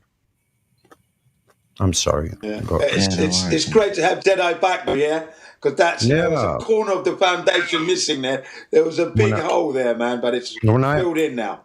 When I first heard Jedi come back, but anyway, I was really quite stoked, as they say here on the West Coast, and I literally don't remember the whole month of January. That's how bad it was, and I didn't really realize that the year had passed. So I had to ask people, is that really something? But listen, I was working hard while I was tweaking away, playing the guitar. And I made a lot of progress, but that's not the route that normally would be suggested. So I survived myself once again. And this isn't my first rodeo. Listen, you know how many times I've had to do this in the last 12 months? At least 6 times. 6 times. Wow. Okay, well, So keep I'll fighting. die. Don't give Listen, up on it. I'll Don't die. give up. If I use again, I'll die. The next time, I'll probably die. So there is no next time for me anymore. No way, Joseph. Well done. I remember listening to the Discord, like, last year and the year before last, and there were times when they put the recorded session on, you know, pre-recorded programs, and Jedi was on there, and I was listening, and I thought, oh, Jedi's back. So I was listening on the YouTube, so I thought, let me get into the Discord. I get in there, and only to find out it was the bot. I went, it's the bot. Shit. Yeah, that happened to me too. Where is Jedi anyway? Yeah, I was fooled twice like that. Twice on 2 occasions. I thought you were back and you weren't back. And then when you were back, I was listening. And is that Jedi? Hang on a second. Let me just relax here. Oh, it is Jedi. Yes. It is. Yeah. Crazy. Glad to hear you're back. I didn't know there were any recordings of me on the bot. That's mad. Yeah. Sorry it deceived you, man. But yeah, I didn't even know that. Yeah. There's recordings of you, man. And I was like, thought you were back. No, you're not. Yep. It's still recording. Yeah, Then we were thinking in the back. Then we were thinking in the background. All of us were like, the band's truly getting back together. I reached out to Chocolate Saying the other week and sent him another DM as well. He's going to pop into the live stream at some point. Who's that? Today or tomorrow. Man. He's like one of the last remaining members still out. Yeah, who's that you're talking about? Who's that? Chocolate. Oh, Chocolate. Yeah, he's got to come back. But not only Chocolate, I want Sassy Brown to come back. You know Sassy? Undoubtedly. Yeah. She'd come back. I keep trying to get her to come back. But she's a very proud woman, right? And you know, she's only going to come back if Discord really apologises. That's the only way she's going to come back. Wait a minute, who? Sassy, undoubtedly. Oh, I'm not sure I know that. I'm not sure I know her. Yeah, it's a black woman, very, very educated black woman, powerful. Was her stuff. She was never rude to anybody. She always had the Discord rules in place. So if we stepped out, she'd soon remind us, no, you're bringing this up in this. Okay, yeah, sorry about that. Boom. She was always concerned, and she was a mod, but always concerned about the Discord and how we behaved. Always that. And she knew her shit inside out. Okay, so, you know, but she was offended and she got kicked off, and I thought that was wrong. Here you go, you know, never mind, you know, but she should be coming back, I hope. Love her to come back. That would be fantastic, you know, purely for her intellect. Yeah, and her professionalism in running the server. You know, I mean, that's what it is. But, you know, she's a proud woman. You know, she's like me. If I'm offended, I mean, I'm not going to come back with my tail behind my legs, because that's not the way I operate. I don't do that in the real world. I'm not going to do that here, am I? And both times that I've been kicked off, I've been under principle, and they apologised to me in the end because I was wronged. Go around promoting death people unless they promote it to me first. But anyway, you know, hopefully she'll come back. Maybe. I occasionally send her links and show hellos and all that. Yeah, we should always minister life, love, and truth. Yeah. Right, let me just go and check what's going on upstairs. Back in a moment.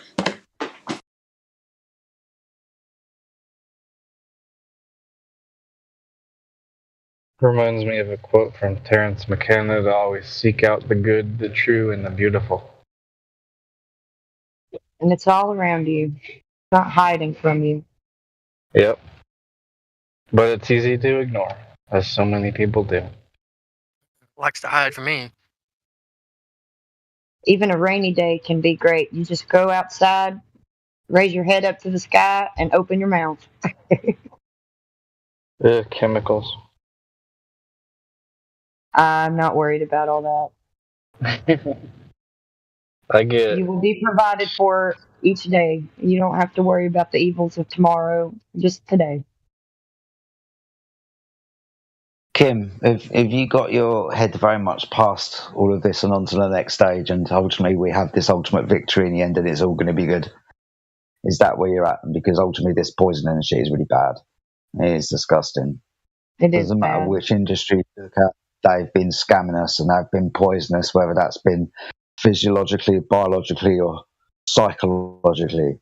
I've been poisonous since the moments we popped up here. So I hear what you're saying, mate. But obviously that's with the end plan and understanding that eventually good will overcome evil.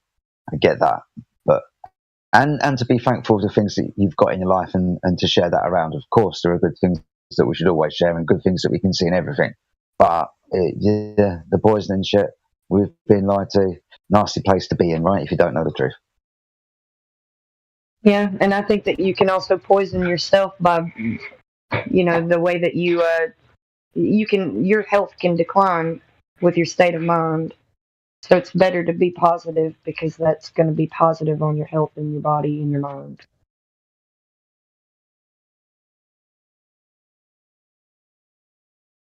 Yes, of course. Yeah. That makes sense. I can attest to that. I lost a job last year, and it threw me into a fit where I almost gave myself a heart attack just because I couldn't keep myself financially above the water.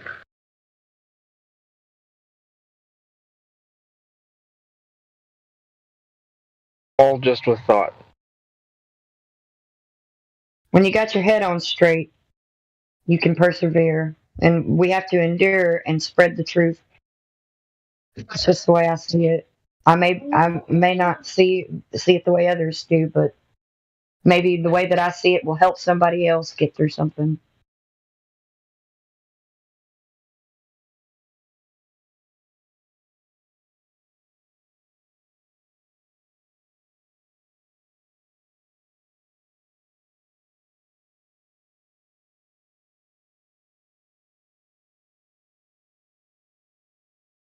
Alright.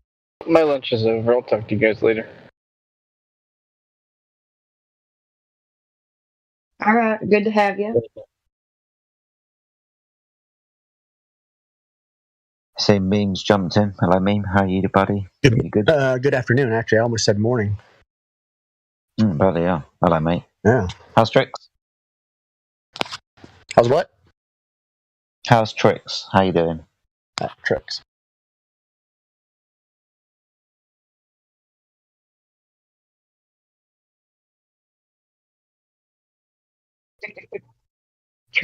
Tricks are all over.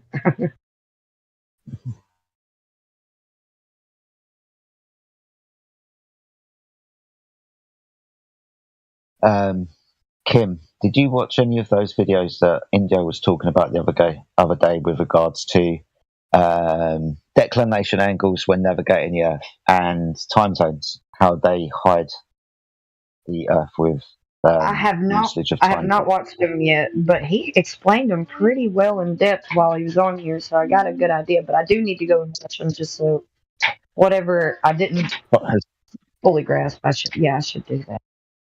As far as I'm concerned, that's the fucking shit that is. That's the bee's fucking knees, because it's navigation and mapping of the Earth, and how they hide it and how they've done it, and yeah, it's really really smart.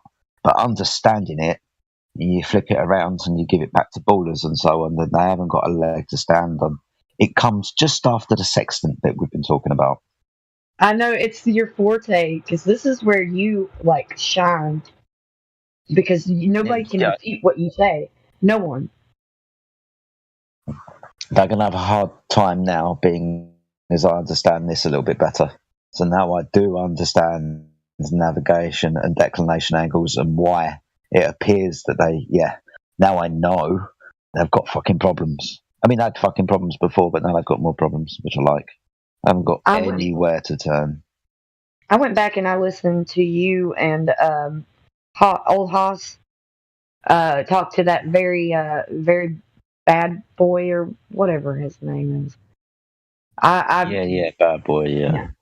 Yeah, I went back and I love how he's just a keyboard warrior and all he does is throw ad homs and no proof or facts or anything. And he just thinks that we're a bunch of idiots, but he had nothing to say to you on the VC. He was just trying to divert your questions and your point. Yeah, I'm glad you noticed that, because I definitely noticed that, and that's why I got annoyed at the end.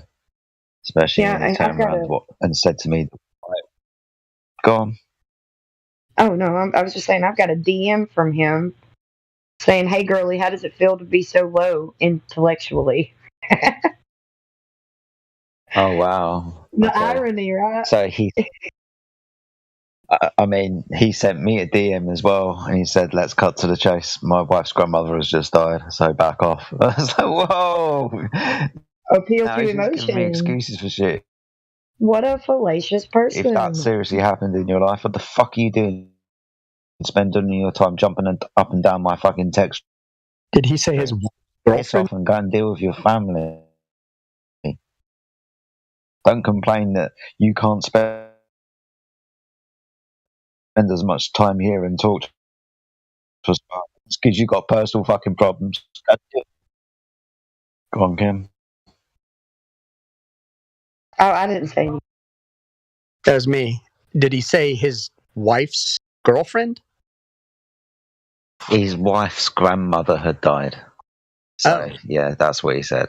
Oh, yeah. I mean, okay. Yeah, no, that doesn't sound right, does it? Yeah. But look, if that's happened in your family and you're saying, I can't come on to, The Voice and have done for 5 minutes, but I've got to do with this, and then are spending the entire time with your hands occupied because you've got a mobile phone or whatever you're doing on a keyboard or whatever, whilst you've got personal dramas on and complaining about the personal fuck off. Just go and deal with your personal dramas. It's probably the 5th time she died anyway. Probably is, mate. This is what we have to deal with when it comes to Glovers coming in here. This is what they resort to, man.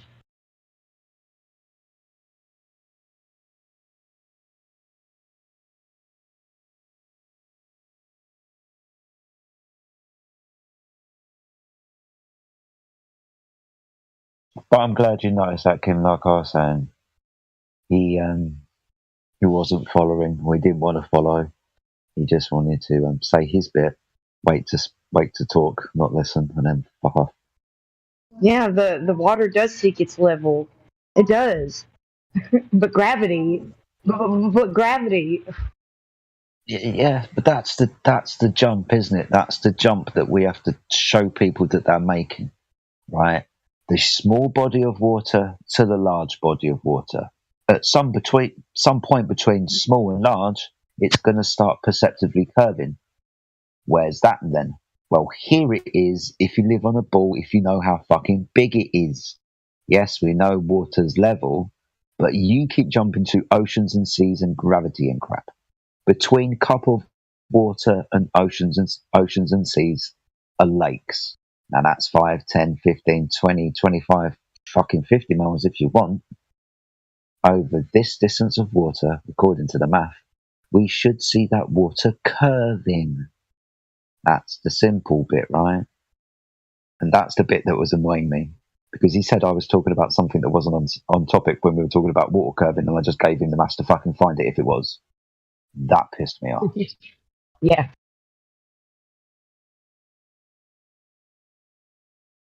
But yeah, he'll be back.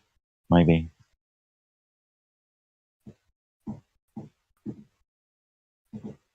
Has anybody else been in, Kim? Anybody else jumped around? Tried to prove that we're on a ball, anything like that? No. Only people that were here to have some things explained because they're on a journey for truth, and that's where Jen and I came in with the gravity bit. Awesome stuff. And you've tried to speak to Forever Of as well, yeah? But Forever Of didn't open their microphone.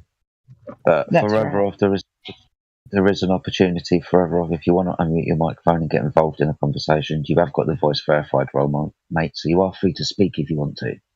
Otherwise, we're just going to shoot the breeze. You might get embarrassed by the way that we talk about. We don't know what side of the fence you're on, whether you're global or flat.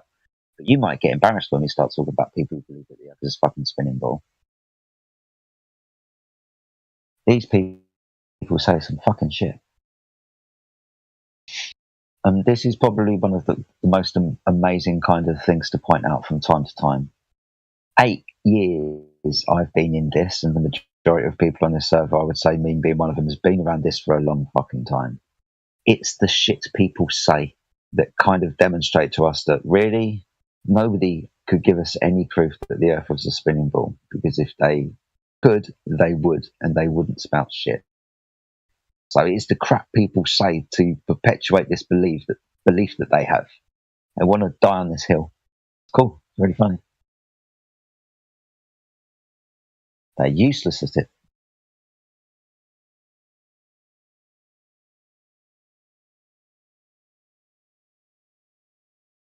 Strange hill to die on. Say that again, mate. Strange hill to die on. It is a strange hill to die on, mate. A water hill. A water hill, by the way. Yeah, it is very embarrassing when something that you have believed as being obvious and you can't argue it at all. And so you use the most convoluted, ridiculous arguing to do it. Yeah. And that becomes embarrassing. Like for me, I really believe in not picking a fight that you cannot absolutely win. Mm-hmm. Like I won't even, if I don't have an answer already, I won't even be in an argument. Of course not. I do that in life too. That's how I run my life. I only pick the battles I know I'm going to win. And I just think it's odd that a lot of people will just embarrass themselves, and they have zero knowledge and they're arguing for it. We used to ban this term around a lot quite a few years ago, the kind of Dunning-Kruger effect, right? And this is, what these people come in with. A little bit of knowledge or a big story behind them that they know little about, but it's a big bloody story. And they come in and try to either give us that story or some convoluted understanding of that story, thinking that no matter what they say, they're speaking from some kind of authority. And what they say has to be true in some realms or another. It's fucking ridiculous. But yeah, Dunning-Kruger, you don't know what you're talking about. You just think you know what you're fucking talking about because you can repeat a bloody story to me. Yeah.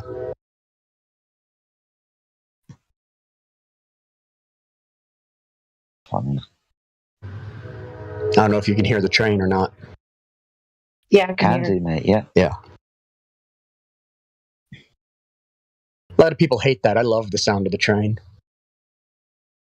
A train used to come so close to my house that it would rattle the house. This one is 2 blocks away. And mine was in my backyard. Yeah, and we've got the heavy, because I live just a little bit from the ports, so we get the big, heavy freight trains just plowing through here.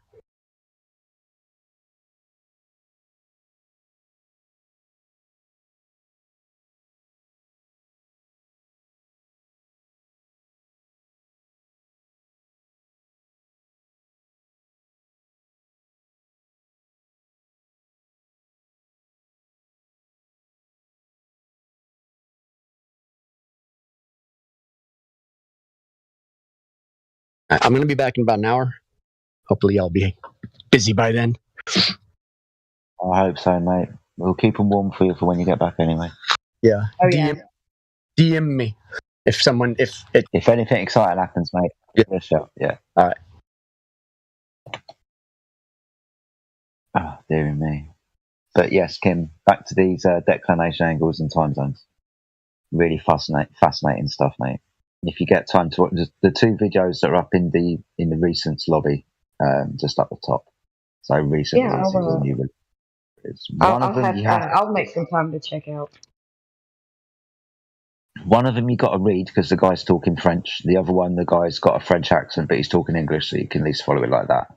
I don't necessarily like reading things whilst I'm trying to watch things on a screen as well. So if the man's trying to show me a map and I've got to read what it says underneath in a quick, short space of time, then I don't like doing that. But it was that interesting, I forced myself to do it. Because if you understand this, I believe that you can unravel everything. If you understand navigation, right, you understand using this tool, the sextant.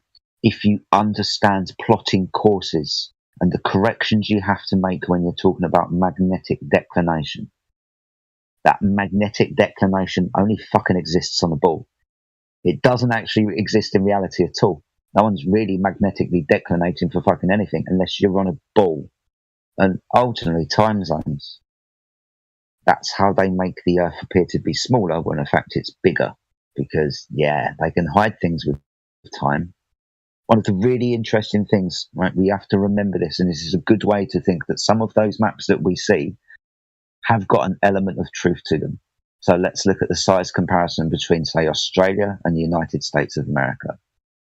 Now, comparatively, on an AE map, they are pretty much the same size. Australia seems a little bit wider than we're used to seeing it, right? It seems a little bit longer. If you look at the time zone structures compared to America and Australia, in America, you've got 5. In Australia, you've got 3. Now, the time that it takes the path of the sun to cross these areas is hidden within the time zones, and the time zones for each individual landmass. So, comparing Australia to America, the sun takes the same amount of time to cross this same amount of landmass. The land masses are the same size.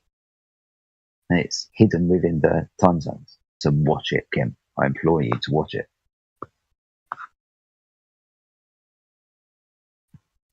Well, absolutely. When my son takes a nap today, and I'm not having to run around and entertain him, because I may be on here quite a bit, but he's got my attention for the most part. Yeah, no, you're fine, mate. I know you push for time and whatnot. It's not always easy to sit down and watch it. But hopefully, maybe, as I get to understand it a little bit more, you get to hear me talking about it, and hopefully you can understand that way as well. It's fundamental, mate. Yeah. I'm also going to post a video. I think it's like 30 minutes long from a flat earther by the name of Rockets Push Off of Air. It's the true size of Australia. And he explains why we see the shape of Australia the way it is on the azimuth or equidistant map, the Gleason's map, okay? 30 minutes long. It explains exactly the time difference and everything else, exactly how they deceived us. 30 minutes long. I'll post that as well. Okay? Good, man. Well done. Thank you, Yeah, mate. I was always that man with the videos, weren't I? Oh, yeah, always, mate. Always come in 2s and 3s as well. So if it wasn't just one thing, there'd be a load of other stuff as well. Yep. Yeah. This is what I mean. You know, the old forces coming back. Yes. Well, this old force is coming back with newer and more improved weapons, mate. That's the thing. Yeah. I can hear.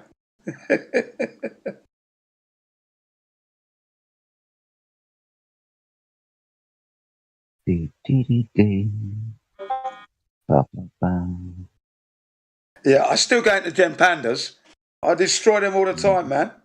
They were going to make me a mod. Do you know that? I was going to get mod status, but I decided against it because I didn't want to be part that much into that organized that server. I just want to be a person who comes in and destroys whilst addressing the listeners in the live stream. I didn't want to be a mod. I thought I'd be selling out. Do you know what I mean? So I said, I don't need it. Yeah. Yeah, I need a bit of bleach and some wire to get that place off of me sometimes, mate. I want one to be a mod there. Yeah. I didn't want to be a mod. I mean, I could have been. They were going to make me a mod. And guess what they said? If Jin becomes a mod, I'm going to leave. And I said, there you go, Jem. There's your loyalty for you. Do you know what I mean? Yeah. And the reason why I wanted to be a mod was because we didn't really have a representative in the Gem Panda server that would get us unmuted and, have our backs. Do you know what I mean? Right? Yeah. And Chemo had left. You know Chemo, don't you? Of course, yeah. Yeah. So Chemo had left for a while. So I said, well, we need a representative to protect us flat earthers because you guys are just totally ridiculous if you're 1 hour and 2 hour mutes when you know we're telling the truth. Do you know what I mean? And you're not really looking after your valuable guests, especially the one called Jin in CBR1 and that. I was already winding them up. So, and then they were going to make me a mod, yeah? And you should have seen the way they behaved. In fact, I had temporary mod status due to the Australian Queen of the Trolls.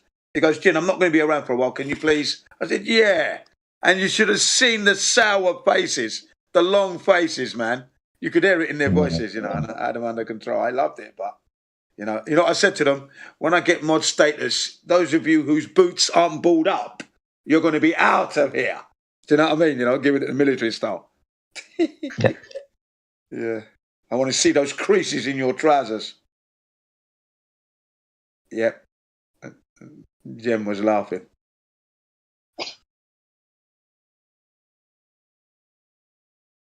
Yeah, you know. So I still go in there, cause a ruckus all the time. Good. They said, if we make you mod, it's going to be all over. We can't control you. If you become mod, I can't mute you. You'll be able to unmute. That's right. Because they can't stop me once I start going. And I'm talking through like 10 voices, but you hear mine at the top. Yeah. Yeah. Good stuff, mate. Well done. Yeah. Not the place for me. Yeah. Most people say that. I said, Jin, you're doing good work. I said, did you see the way I wind them up? Of course, because I'm running a psychology whereby I address the listeners, really, because they're the ones that are listening to the rubbish that they tell. So I may as well address them as ladies and gentlemen. You know who I am, Jin CBR1, the loudest flat earther you've ever met, and you will ever meet. Okay, so let's get on with this now. Now, as I've said to you before, how have you proven to yourself you're on a ball? Stop kidding yourselves, listeners. You know what I mean. Stop that nonsense. You know, and that's how it begins, you know. Jin, you never have a conversation here. You never have a conversation. I said, I'm here to address the listeners, the one with the precious time. They come in here, you never address them, and yet they give you money. You know, I'm bringing up standards. I'm improving your standards. Yeah. Just by turning up, you're improving our standards. That's exactly what I said. Okay, Jem, sorry, I have posted that video for you, Jedi.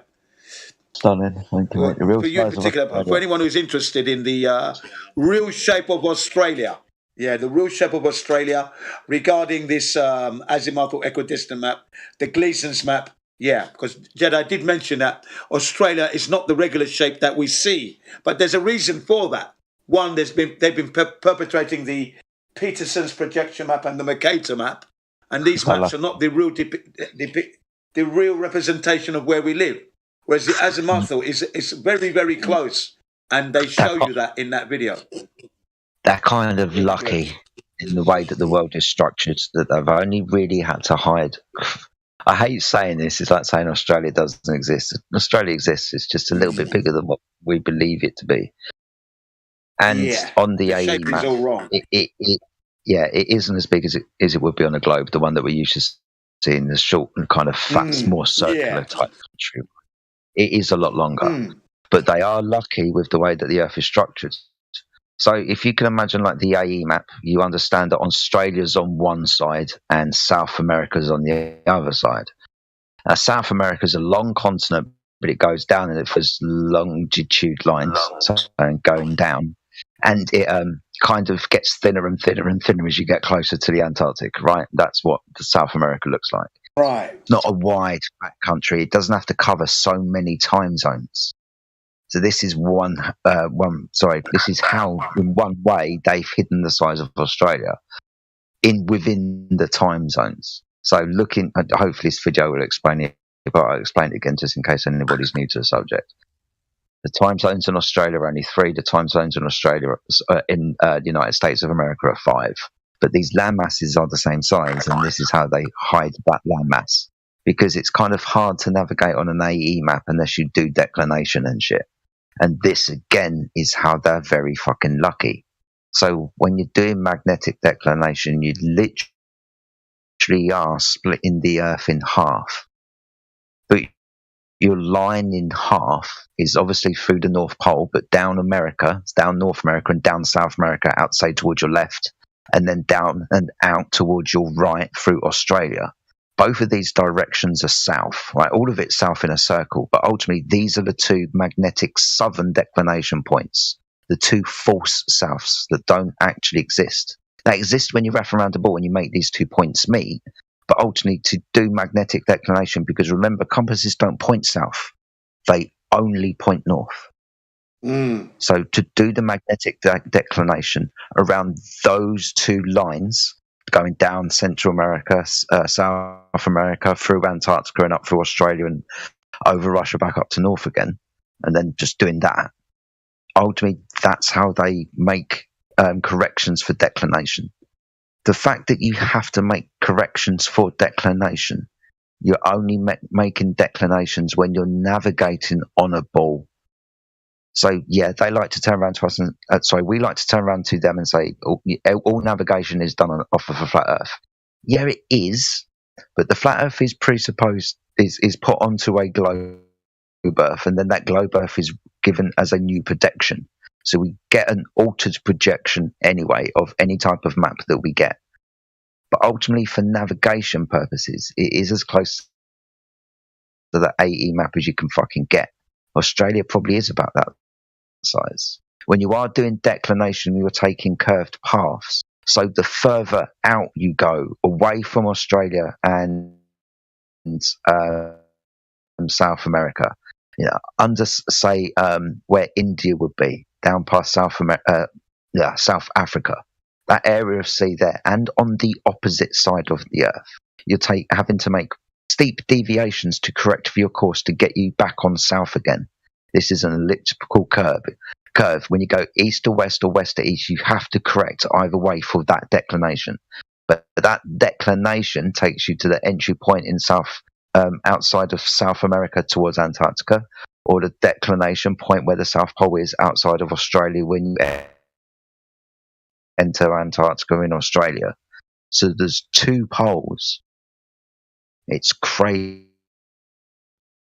And when you understand this, you understand that you are having to reproject that within your maps to make the Earth flat. And when you use these 2 points, you're just navigating between these two areas that are away from north, and they're just fucking lucky.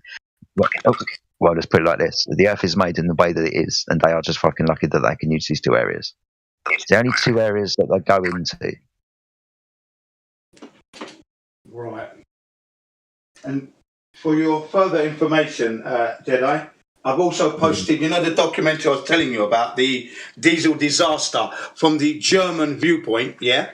The one that highlighted the fact that we're all breathing in more nitrogen dioxide in our houses than we are on the streets. The streets are safer. That's a 30-minute video. It keeps being deleted, but it's there, okay?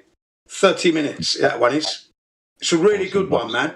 Right, it's German, but they speak in English. There are some bits where they do speak German, and you've got some subtitles to it, but that's very little, okay? Right. Yeah, it's a must. It's a must view if you're going to be discussing the ULEZ and all that as well, because as I was saying earlier on, it's all one big massive rip-off, and you're aware of that anyway.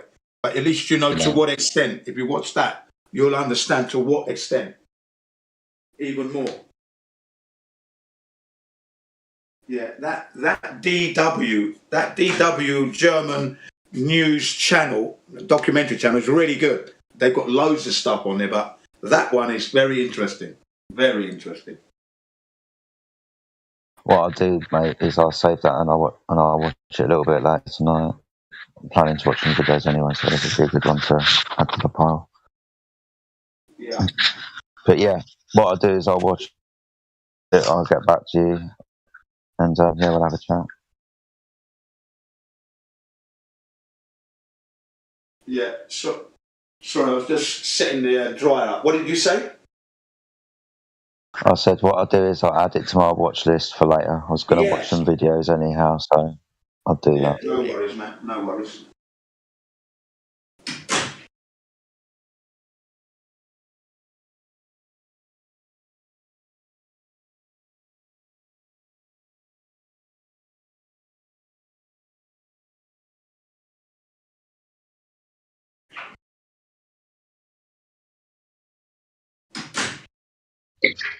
I may have to be busting out my husband's laptop very soon so that I can manage to be on Discord and still learn through the sources you guys give me. Awesome stuff, man. That's good. Yeah. I'm the man with the good shit. I got the good shit, man. I'm destitute. Very poor. That's okay, man. I manage. It's enough to share. I've got enough to share all round. I've got the good shit. Don't worry. You'll never be without as long as I'm around. Well, thank you, Jen. You are amazing. I remember being on another server and hearing you, because it was I guess it was a free for all against you on another server, and you were talking about the moon dials and how the moon's casting the shadow matches the same shadow being cast by the sun when the moon is full, and how that proves that the sun, either the sun is as close as the moon is, or relatively closer, as close as the moon is, or the moon is going to have to be 93 million miles away, which is absurd. Right, yeah. And that was a And then I bombshell came in on- that server. I came on here and QE was talking about it, and he has a video about it, and I was like, yeah, I heard about that from Jim. That's right. And I heard about it from QE, not QE himself, well, QE and Brian's Logic on the FE debate, pseudoscience versus science, or science versus pseudoscience, with Nathan Oakley. That's where I got it, you see. Right at the end of the year, it was in December when they dropped that bombshell, and I thought, yes, Flat Earth is finishing the year on a high note. I thought, brilliant. And I took that and ran with it. Yeah, man. You understand? Oh, yeah. That's a good one right there. Yeah, it was. I thought it was a good one as well. So I guess what I called Brian Tostones, the original.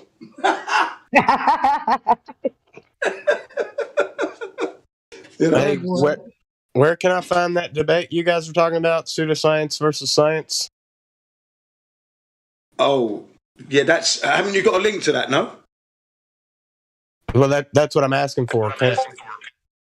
Is it on, is it Modern Day Debates? You can go to QE's website or channel on YouTube, and they've got a whole. I don't know who QE is. Well, he's Quantum Eraser, Bad Moon Shadow. Quantum Eraser. That's it. Quantum Eraser, Bad Moon Shadow. That's the one, man. Thank you. Absolutely marvelous. And as soon as I heard it that day, the very next day I was in Gem Pandas busting their heads with it. Ooh, it's nothing like a new whip. Nothing Who was like a new asking? whip. Yeah, go on. Who was asking for the link? Yeah, I didn't catch the person. That was me, Warrior. Yeah, Warrior. Go on, Warrior. Yes. Warrior? Yeah. I'll send you a link. Okay, thank you. There's nothing like a nice new whip to whip these heliocentrists up with, you know? Oh, man. And QE made it fun because he wrote a song, the Bad Moon Shadow song. Yeah, Moon Shadow. Yeah, that's right, from the 60s track. That's right. It was great. Yeah, man. Sorry, guys, was that Timbo I heard just a minute ago? Timbo, was that you? Hey, how are you, Jedi? Yeah, good to hear you, buddy. Have you watched a video about magnetic declination? And do you understand the connection between magnetic declination and why we have problems with looking at stars in the sky in the south? Is that yes or no? After that chat with Indio, I looked a bit further into it, but I need to do more. I'm away. I'm at the beach for the weekend, so. But it's very interesting that we're facing a different direction when the compass in Australia is pointing north. It's crazy to me, but yeah, that's it makes a lot of sense for why South America and Australia could possibly see the Southern Cross at evening and morning at the same time. So yeah, if that magnetically declinating to come up with where it actually is or actually isn't in the sky, they're not looking where they think they're looking. Yeah, it's declinate for it. It's hard to wrap your head around, but After I've had a good look at the maps as well, the magnetic line maps. Yeah. Yeah, so it's it's crazy. So we're actually looking where in a totally different direction. Strange. It's with a possible to compass. discover. It's possible to discover true south though without a compass and without any magnetics. There you go. Go, Matthew. How do you do that, mate? You What do you mean by true? You face east and then turn 90 degrees to the right. How do you face east without north? By looking at where the sun rises on the equinox. That's true. Hold so on, you got to hold wait. on. That's how. Yeah. No, we're going to be using this tool. Now, you're not going to point to things in the sky, but when we use this tool, we can then say, yeah, the sun comes from the east. With these directions, right? First, we have to know why we're saying that in the first place. So the absolute direction is north, and east and west and south are always applicable to that north. Okay, yes, if you can find east, then you can find south and everything else. But ultimately, the only direction is north because that's where your compass is pointed. As in, your compass does not point south. Yeah, but I'm saying you can discover north, south, east, west without using any magnetic information. Yeah, of course, if you understand where north is.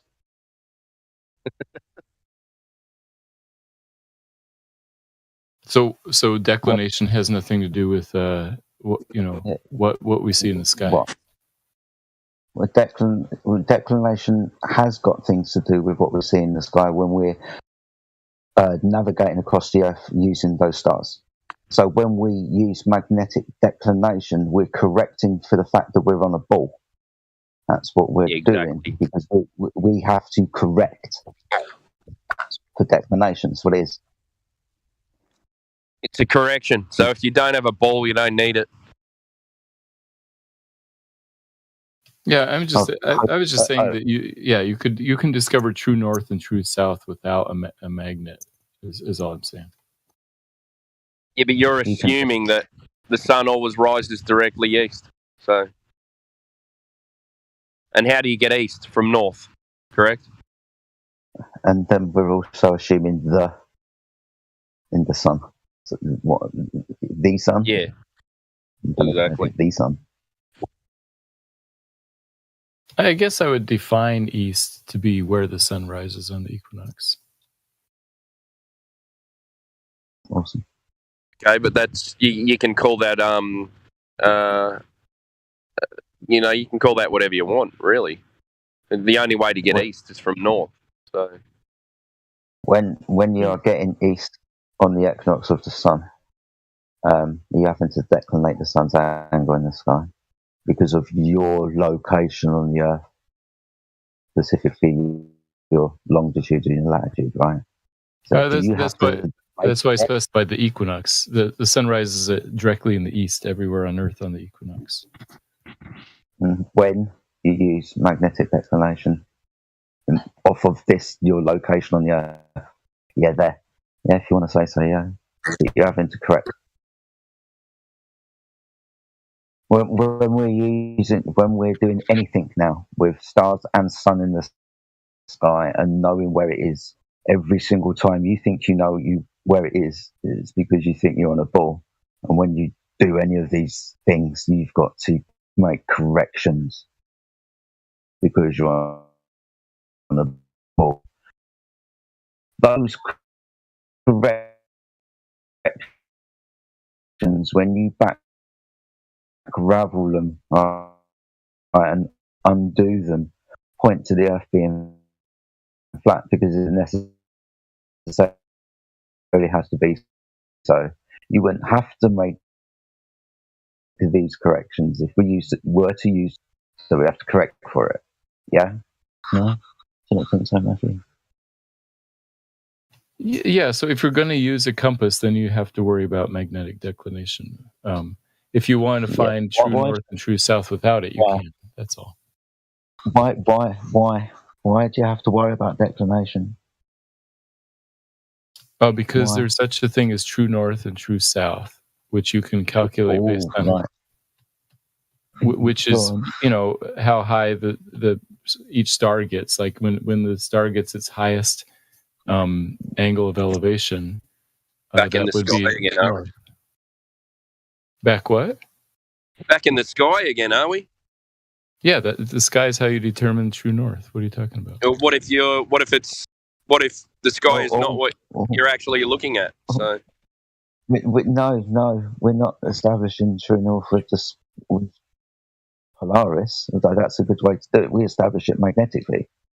We're talking So you're about saying magnetic magnetic declination. is the true north?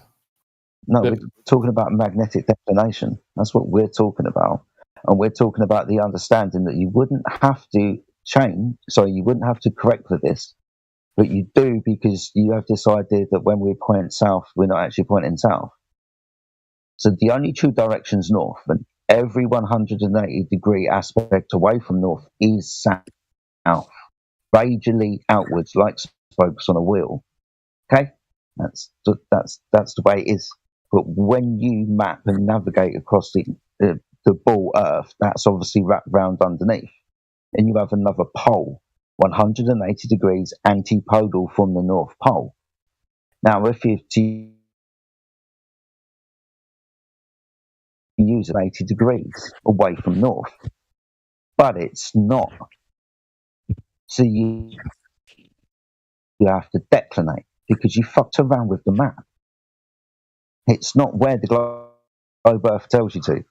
It's not going to be where the globe Earth tells you it is. It's going to be corrected for, and it's going to be corrected onto a flat Earth map. All navigation's done like this.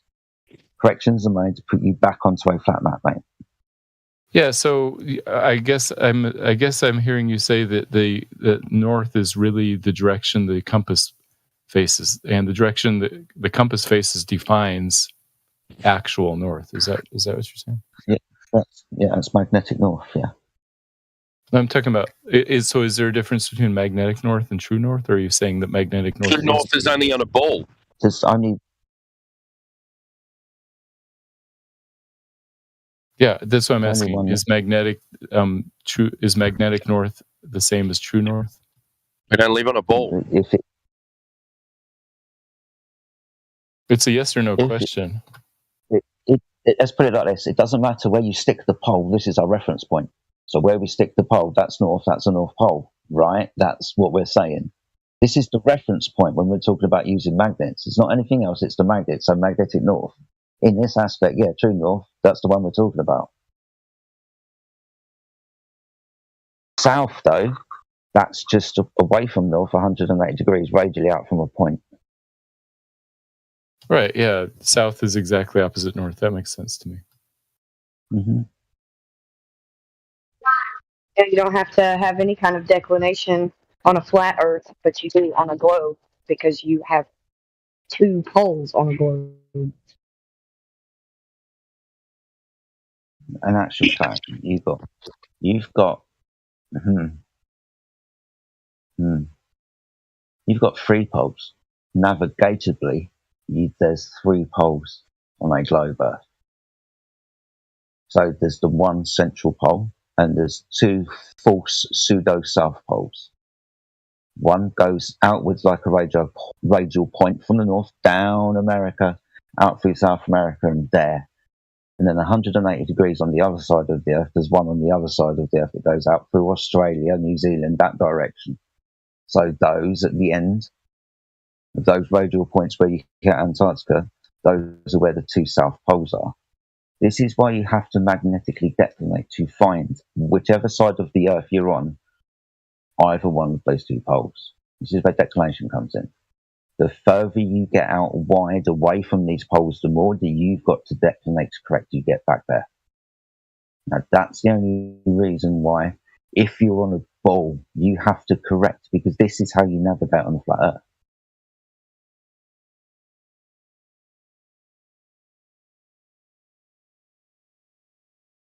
There's no way around this anymore. None. The Earth is navigatably in every single aspect flat. Any corrections are made from a ball to be flat, because the ball bit don't work. That's why we've got to correct for it. Just time more zones. debunking the globe. Well, That's all. Okay, so my question is this: how do I determine what is true north? If I go outside, I'm in Southern California. If I want to figure out what is true north, do I just use a compass? Is that good enough? yeah, that'll do. Now, we do have relationships with things on the ground and stuff in the sky. We can use Polaris, the pole star, the northern pole star that is said to be directly over north. Okay? But when we start looking at southern stars, we're not looking at that type of aspect anymore. Because these stars are rotating or going around between two poles that they have to correct for. So every time you make your observations from Australia and South America, every single time you try and look up in the sky, you're magnetically declinating. You're not looking away from each other. You're probably looking out towards a point so you can just about see something, but you're having to magnetically declinate, correct, to tell you that you're on a ball when you're not. You're on a flat Earth. Otherwise, you wouldn't be fucking correcting for shit. You just understand where it bloody was in the first place. Okay, so if I like I said, I'm in the Los Angeles area. Should I use the direction of the north of Polaris as north, or should I use a magnetic compass as north? And what do I do if they're different? Well, then you can correct for them. What do you mean by? What do you mean it's that different? I'm Show me an asking. instance. I'm asking if they're.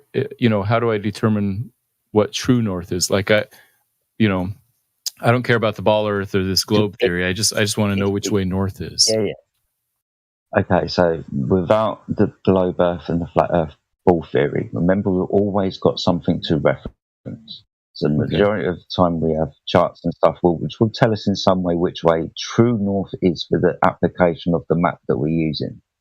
But ultimately, if we're just going to be talking about true north, mate, I think just point your compass at it. Okay. So that would imply that Polaris is not directly north, then, right? So then this would be a slightly different application because we're talking about magnetic north. And why is that true north? That's just like sticking a pole in the ground and saying this is, the middle point. We might have two poles that we can stick in the ground.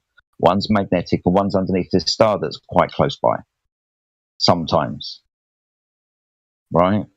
Yeah, one so which doesn't one necessarily mean it's the same thing. If I want to They go might not be the same thing. It might just be close and very good reference frames that we can use. It might just be the thing about reality. It's magnetic here, and there's a star up there. They're quite close. We can use them to navigate because really they don't move that far apart. And even if we did, we can calculate for it and readjust. So depending what you want to find, like, do you want to find the middle part of the Earth, like, the central hole of an LP? That the bit you want to find. I don't know, somewhere between these two places. I'm not making a claim to that. I'm talking about navigating around these places that seem to be around that area. One might be above it, one might be another phenomena to do with it. But what the ground is actually, I don't know. Okay, because here in Los Angeles, if I get my compass out, it shows one direction. But if I wait till nighttime and look at Polaris, it's a slightly different direction. And so if I'm going to figure out which way is north, you're saying there's two different norths, or that one or the other should be the one that is actually... Yeah. That's exactly what I'm saying. So there's a magnetic point that we call north, right? This is just a pole in the ground, right? A reference point that we can circle. There's another one up in the sky that is similar to it. You kind of said it yourself, in similar locations. Yeah, we call this the pole star because it's fucking similar to this phenomenon, this magnetic phenomena. So yeah, depending what you're looking for, we can potentially use these two reference frames to find an area of north. Right, not like a pinprick in the floor, but an area somewhere around here. But what do you mean by true north? True, absolute. This is the center point where the world is. I'm standing in the absolute equidistant point from everything else, right in the fucking middle. We're just navigating around these two areas, mate. Fuck knows how big the Earth is, and we might be on the side of it. Just over here for a bit. There might be more land on one side than the other that we don't know about. I don't know.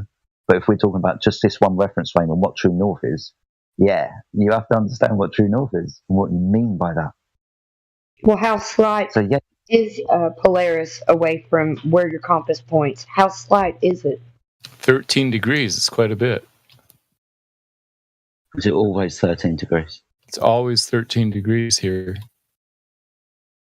Has it always been 13 degrees, or as been in the news from time to time, the magnetic pole shift? Oh, it shifts a little bit, but it's been around 13 degrees for decades here. Yeah, I mean, you mean by a little bit? I mean, for example, right? I've known, because it's been reported in the news to us here in the UK, and like children's kind of discovery programs and science and shit, that the magnetic North Pole is in Canada. The magnetic North Pole is just north of Siberia in Russia. Now, although they seem like quite far apart, they're just on the other side of north from each other, relative to looking down on the top of a ball. So, yeah, it might move around a bit in the north somewhere, but this is just a magnetic phenomenon that happens in this region of the Earth that we can utilize and go around using compasses. And there's a star in the sky too.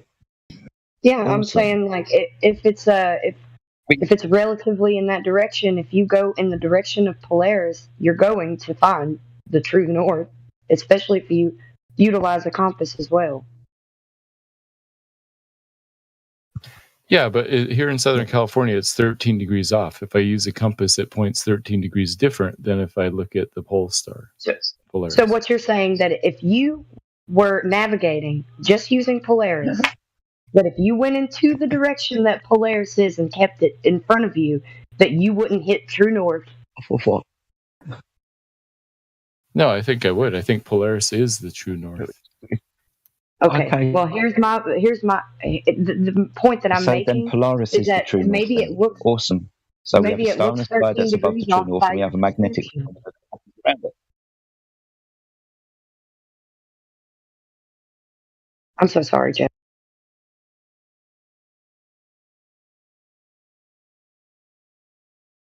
No, you're fine, mate. I was probably interrupting you, but yeah. So we'll define true north quotation marks as the bit underneath Polaris if we want to, and the magnetic pole is something that moves around true north apparently, that's underneath this star that we're going to say is the true north. If we're on a ball, that's the true north apparently. So yeah, whatever we're going to be doing, we're going to be correcting for true north on a ball, if that's where we think true north on a ball is. So in Southern California, sorry Kim, just to finish off, in Southern California, 13 degrees off of your fucking compass, because you say true north's over there. Brilliant. Yeah, because they say that's where true north is. You're good. My compass doesn't point to this true north quotation mark. If I'm on a ball, don't forget there's lots of different poles as well. There's like about 11 or 12 different ceremonial ones, geographical ones, magnetic ones. Yeah, the true north.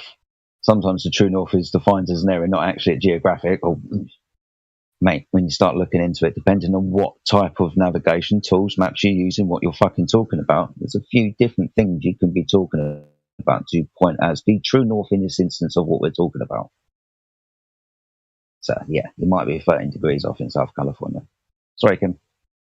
No, I was just going to say that if you're heading in the direction of Polaris, the 13 degrees will probably become less and less of a degree off as you go closer to the true north, just due to perception. Yeah, sure, but if I go like 100 miles, I'm going to be like at least 10 miles off or something. So it's quite a bit. If you follow Polaris, if you don't have a compass, you don't think. I mean, it's up to. I mean, whatever, man. I can't convince you anymore. Matthew. Yeah, so 13 degrees is the magnetic declination in Southern California. Matthew, I have a question. Yeah, go ahead. So what is I missed the beginning of this, so I apologize if this has already been covered. What about the declination thing would prove that it's a ball? Like, I don't really understand compass navigation. I just know that there's a north and a true north. But how does that?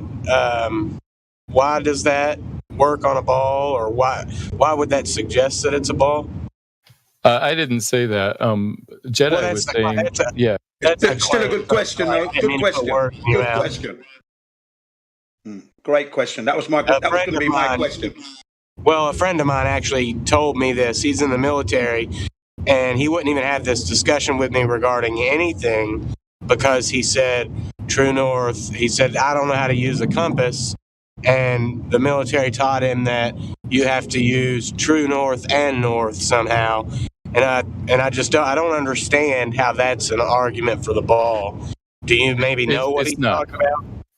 Yeah, it's not. I was just responding to it. Sounded like Jedi was saying the only reason we have that you have to have magnetic declination is if it were a ball, and so you can just ignore magnetic declination. That's what I was. So what if regardless of if it's a ball or not, why if we're navigating, why is there a north and a true north? Why is there not just one north and then 13 degrees to the east of that or whatever? Like, I don't understand what it is. What? Oh, I see. Yeah, sure. So true north is roughly where Polaris is, and so it's the point at which all of the stars rotate around at night. It's the opposite of the highest of where solar noon is. It's 90 degrees from where the sun rises on the equinox and sets on the equinox. So that's the true north, like the actual north. Like it matches all of these observations. Separate from that is if we use a magnetic compass, then it points to something that's a little bit off from true north, depending on your location. And so I was saying I'm in Southern California, and it's 13 degrees off here. 13 degrees east to west or 13 degrees west to east? Which way you were counting? Farther east. Because you're basically what you're doing is you're readjusting for a straight line that goes out from north down a longitude line through America, the American north and southern continent, and then another one on the other side of the earth that goes out through Russia and then down to Australia. This 180 degree line. Now, this is where you're going to try to recalculate from. This is your angle, right? You're getting an angle from this straight line across the earth, right? So a disk has been split in half. North is at the center, and you've got two southern points, one out past South America and one out past Australia. That straight line, when you're in Southern California, your declination angle is off of this line. This is where you get the angle from. You understand that, right? So the further you get away from the straight line, the more you've got to readjust, because your magnetic straight line goes straight through there. So if you can imagine Australia's at, say, 12 o'clock and going down South America's, you're having to make a very deviated path. And every single time your declination angle is going to increase massively. This is why out there your path is a really curved path. And you utilize this map and then resuppose it onto a ball. This is where you have to start changing things. Declination angle calculation. It wouldn't be applicable in the way that it is. The correction wouldn't need to be corrected if the Earth was indeed a ball. It's flat. The whole correction of declination angles is a fucking scam. Understanding this means that the Earth is navigated as it is, magnetically, with a straight line through the middle of it. And you have to correct for this straight line down the middle of it. That's your declination angle. Does that make sense now? Yeah, I think I understand. Yeah, so the magnetic north is going to be different than the other north. Always for correcting for stuff, mate. I mean, we're talking about a true north, depending on what we're using. Like I said, it could be this one, it could be that one, it could be one in between if we take the mean average between the two distances and say it's here, because we're going to presuppose the Earth is a ball and want it to be here. But ultimately, when we're making corrections, we wouldn't have to make corrections if we just use the map in the way that it is supposed to be used, this AE map. And understanding declination angles is half of the fucking problem, because you've always got to correct. You have also got to know the correct time. Now, time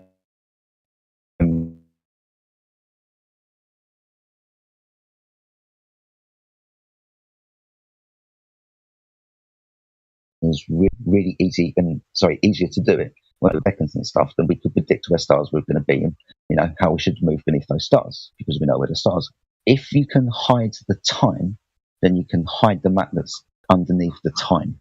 So time zones are split into, there's more time zones in the northern hemisphere than there are in the southern hemisphere. There are more time zones in the northern continent of America than there are in Australia, for example. But when you correct for these things on the when you have to correct for these things, your presupposed ball, you're not actually, what you're actually doing is navigating the flat map, but not understanding the time zones correctly, because you've also got to correct for your time.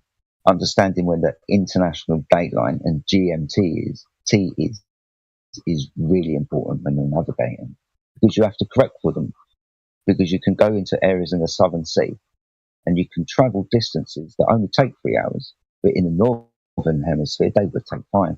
But that would only depend on the way that you were keeping time. If you were keeping in time and date with the international times and date standard, then if you're navigating using these tools, you've got to correct for time as well. If your time is presupposed to be around a ball, if you were to use the time zones correctly, you wouldn't have to correct for them. So understanding how you use navigation on the Earth is fundamental to understanding that the Earth is indeed a flat plane, because it fucking has to be. Has to be when we use the tools that we use. And even when we're given the tools, we have to correct for the fact that sometimes when we use those tools, we think we're on a ball, but we're not. And So you said that there are more time zones in the northern hemisphere than the southern hemisphere. So I know in the northern hemisphere there are 24 time zones, one for each hour. How many are in the southern hemisphere? Right. So when we're going to start talking about time zones, we can understand that, yes, these are radial points outwards, and as you increase, so these time zones will get wider.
Did I cut out there, guys? I do apologise, Matthew. We was talking and I couldn't hear if you replied. No, last thing I heard was I asked about if there are 24 time zones in the northern hemisphere, and then you cut out. I didn't hear anything after that. Yeah, no, I do apologise, buddy. My internet just went dead, so that was obviously That's me. okay. We could talk some other time. Yeah, no, that's nice. What I will do, though, because you like watching bits and pieces and videos and stuff, I think it was the one that I posted earlier. If it's not, then I'll send it to you again. Might help you understand what I'm trying to lay down in your own time without internet. Oh, taboo, conspiracy, no magnetic declination. That one. There is that one, and I will find you. I'll tell you what. If you just go to that channel, literally, I think it's the video I posted after or the one before, because it's part 1 and part 2. So the other one is about time zones, so magnetic declination and time zones.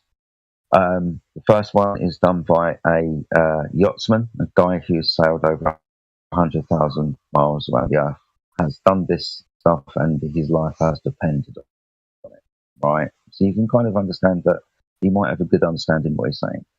Just because he's done this and he's now understands the earth to be flat, mate, don't use that as a way to use a flat earth when he's saying this. Utilize this on a flat map. It necessarily needs to be so. When you're on a ball, you're just correcting for the fact that you're on a ball. And he demonstrates to you how. One video is you've got to read, as far as I can remember, he's just got a French accent. Okay, and I see he's him. speaking pretty clear English. It is good. But, No, I can yeah. understand. The time zones one's really important because there's this disparity, right? I'll give you this, Matthew. That when we look at, say, some of the conceptions on the flat earth, let's use the AE model, right? We look at Australia and we look at North America, and they look pretty much the same kind of land size. Australia looks a little bit distorted, like, doesn't it? It looks a little bit longer. But when you do a time zone comparison, Australia's only got, I think it's like 3 time zones that go across it. But America's got like 5, 4, 5. How many you got over there? 5, I think, right? So for the size of a land mass and the time that these land masses are said to devise this type of map and navigate with this is the true one that you would be using. Because when you're correcting for time, it's only because you're in different time zones, apparently. And these time zones aren't readily out from a point like we all think they are. Yes, they should be. And when we navigate using time, yes, they are. But when we're on a ball, time zones aren't actually like this. It's huge deviations, especially when we get out into the Pacific and down the international date line. There's an area that we do have to take account for, especially in the Southern Sea down there, because that's an area of dead time. No one really goes around there. And when they do, they have to account for shit. So yeah, time zones and magnetic declination rate can only be done on a flat earth.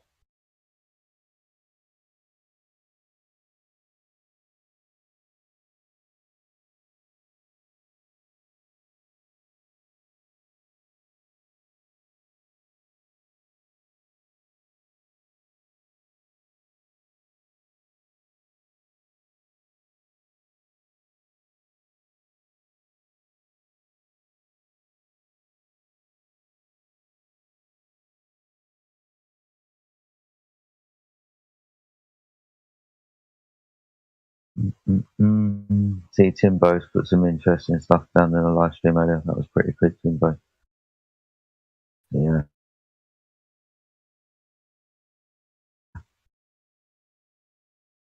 Some good stuff there. Sash has put the other international dateline map out, understanding those two things. The bottom one that Timbo's dropped, the radial one, is the one that we actually navigate on. This square one here with the dodgy timelines, this is the one we have to correct for, where we're using time. We both have to understand the time and where we are, north.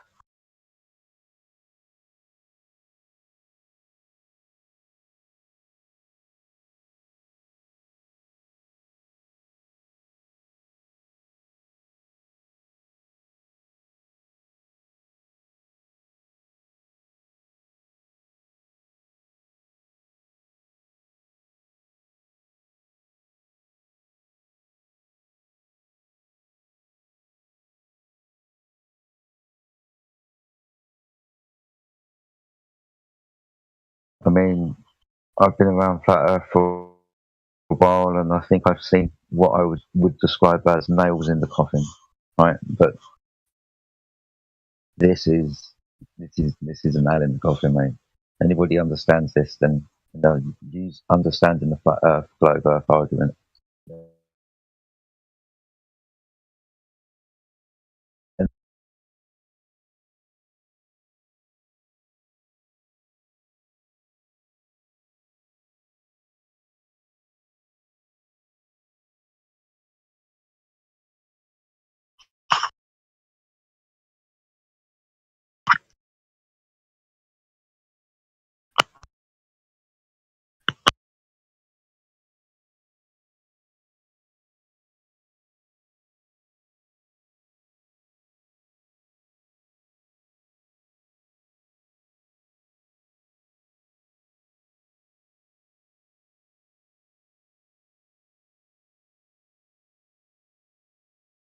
How many times do we have to debunk the globe before it actually matters to people? Once would be sufficient. You don't think that that's been done? It has not. But hold on. I've just done it. I've literally just done it. Oh yeah, I did. Yeah, I did. I've laid it out over the last couple of weeks since I've been back. It's navigation of the Earth, utilising angle measuring devices, and now utilising magnetic declination and time zones to navigate. Are you talking about the QE thing with the curved adjacent thing? No, I'm not talking. No, not every time, Matthew, that we have this conversation that you're going to bring up QE. I don't give a fuck about what QE says. I'm relying on my own understanding of this. That's all. Not somebody else's, mine. From what other people have told me, yeah, not QE. QE hasn't told me this. Want to talk to QE? Go talk to QE, man. You did the other week as well, didn't you? He did pop in. I did kind of. Yeah, I hadn't seen him in a while. It was good to chat with him for a bit. Yeah. I do like him. But yes. Yeah, talk to him. I think you remember that conversation. Yeah, it had been a while since I've been called a numpty, so, I need to get my fix. That's refreshing. If you haven't heard it for a while, it can be quite refreshing for sure. He is a character. He is definitely a character. If you want, Matthew, it's every day from 2 p.m. UK, on Nathan's show. You can see him and he can call you Nutty. That's true. I should go listen in. I'm usually busy around that time, but every once in a while I can do it.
Right, I'm out, guys, anyway. I'll catch you in a bit. Nice talking to you, Matthew, mate. I'll speak to you soon. Take it easy.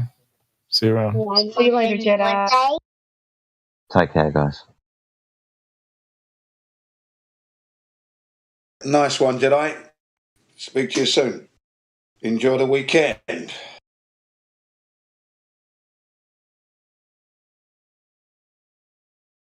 I'm about to make some coconut flour muffins. Ah, muffins, eh? Costco muffins are really delicious, aren't they? You know, those big gigantic muffins. Have you ever had them?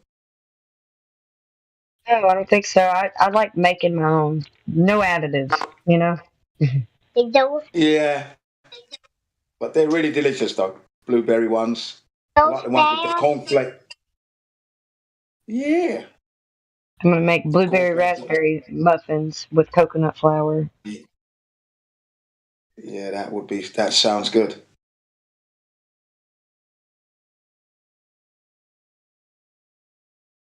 See, I'm now posting some interesting videos that just completely destroy the globe. That doesn't anyway, but if it were trying to exist, it's getting destroyed before it can even start. There you go. It doesn't exist anyway. But, just in case anyone was thinking, we're done with the compass and the true north, magnetic north, palaver. No, you didn't. I'm posting some really interesting videos here. Even the Japanese torpedo proves flat Earth back in the 1930s. Unbelievable truths just all over the place.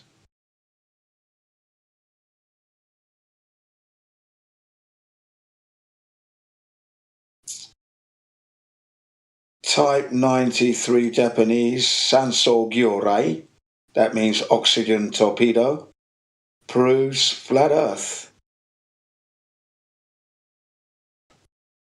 It was the best torpedo in the world at the time, much to the surprise of the British, the Americans, and the Australians, because they didn't think the Japanese could build a torpedo capable of rivaling theirs. And then, okay, what's this? And it was double their range, double the impact, and the best in the world. And it proves flat Earth. There you go. Watch it and learn, boys and girls. See, even history.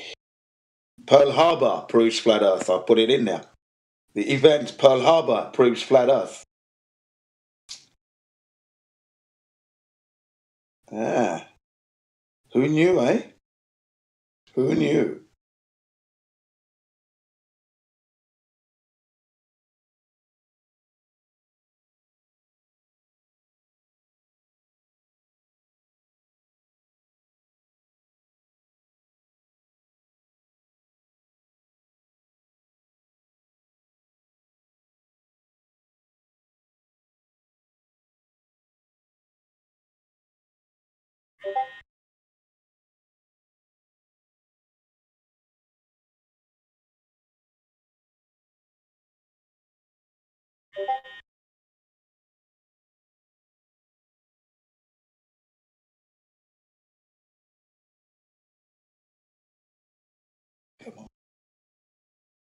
Uh-oh.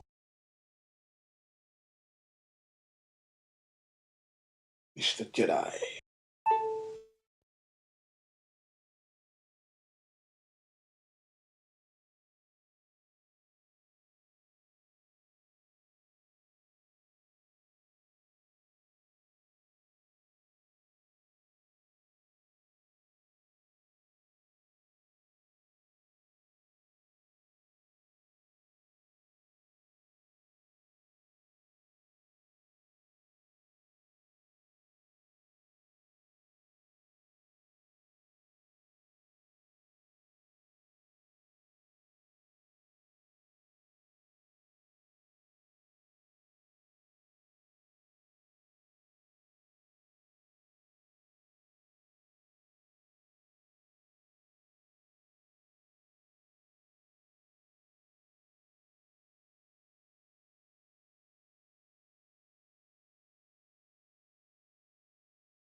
Oh, God.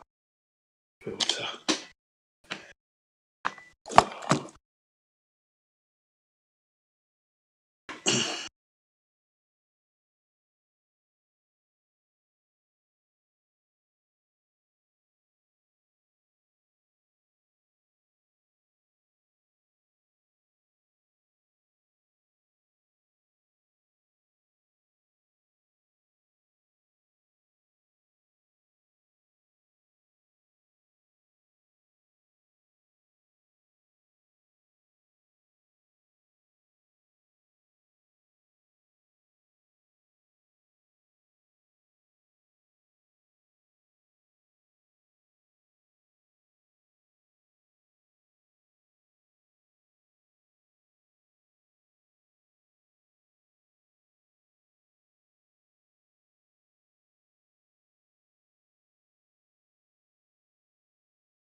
Right, guys and dolls, I shall catch you guys up later. Enjoy the weekend, folks.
hey man, you ever looking to flatter?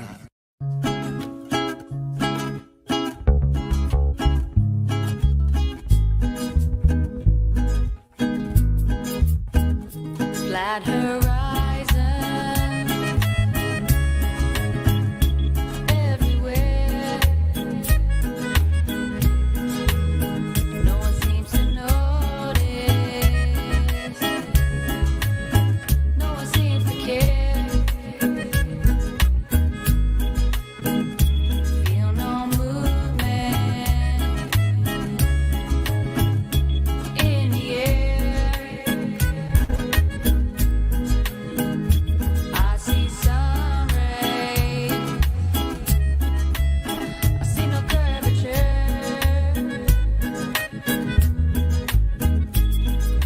Echoes of the ancients written in our statements. Don't you know the NASA lies?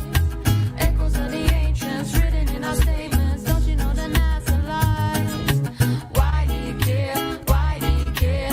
How we gonna get home if we don't know where we are? Where we are?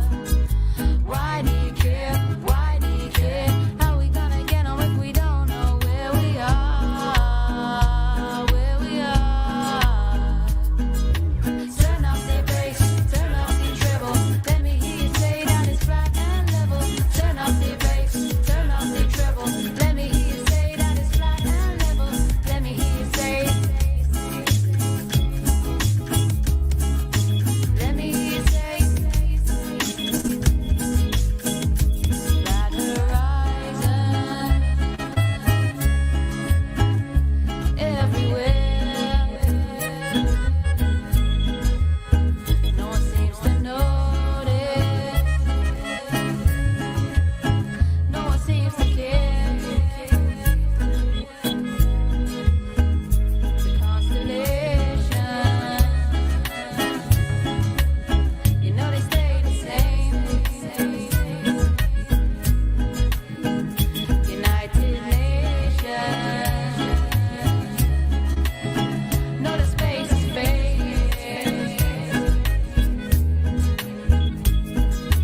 Why do you care? Why do you care?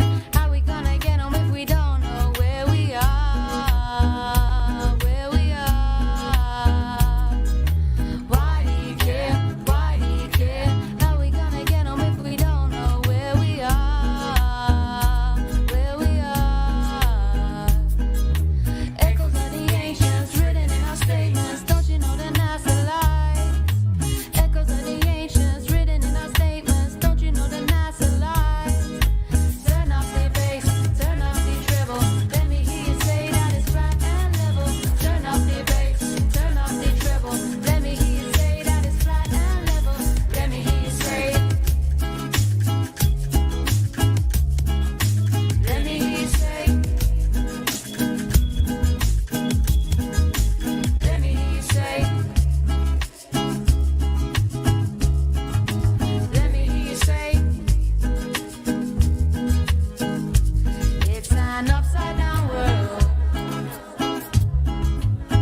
living on a ball. We saw they both come back. We saw they both come back. We saw they both come back again. We saw they both come back again. Turn off the bass, turn off the treble. Let me hear you say that it's flat and level. Turn off the bass, turn off the treble. Let me hear you say that it's flat and level. Turn off the bass, turn off the treble. Let me hear you say that it's flat and level. Let me hear you say. Let me hear you say that it's flat and level. Turn off the bass, turn off the treble. Let me hear you say that it's flat and level. Turn off the bass, turn off the treble. Let me hear you say that it's flat and level. Let me hear you say. Let me hear you say. Let me hear you say that it's flat and level. Let me hear you say. Let me hear you say. Let me hear you say that it's flat and level. Flat horizon everywhere. You don't see the curvature of the earth. That stuff is flat.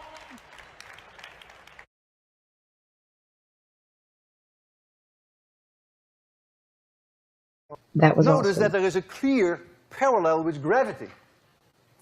Newton's law of gravity, that the force, which in that case is always attracting, gravity never repels, is the product of two masses.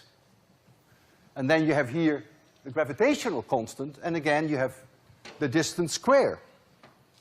So there is an enormous parallel between the two. It's a great beauty that electricity acts in a way that is very parallel to the way that gravity works. If you compare electricity with gravity, you will see that electric forces are way more powerful than gravitational forces. If now I compare the electric force with the gravitational force, so I divide one by the other, notice that the d cancels. They both have d squared downstairs. And so you will easily be able to show that this ratio is roughly 10 to the 36. So the electric force is 36 orders of magnitude more potent than the gravitational attraction. This teaches you some respect, perhaps, for 802.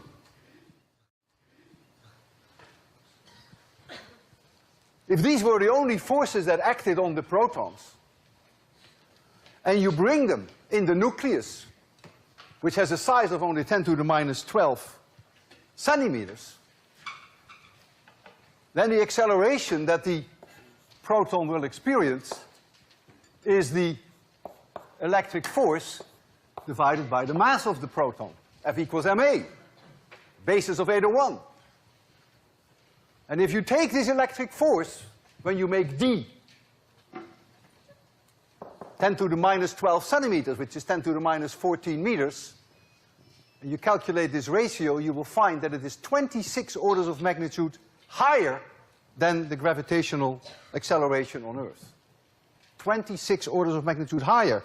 So you wonder what the hell holds the nucleus together if there is such a tremendous force on these protons. Well, what is holding them together are the nuclear forces, which we do not fully understand, but thank goodness the nuclear forces are not part of 802, so I'll leave that alone for now.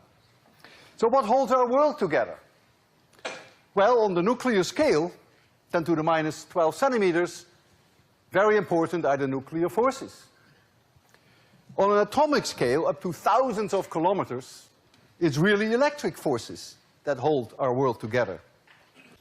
It's really electric forces that hold our world together.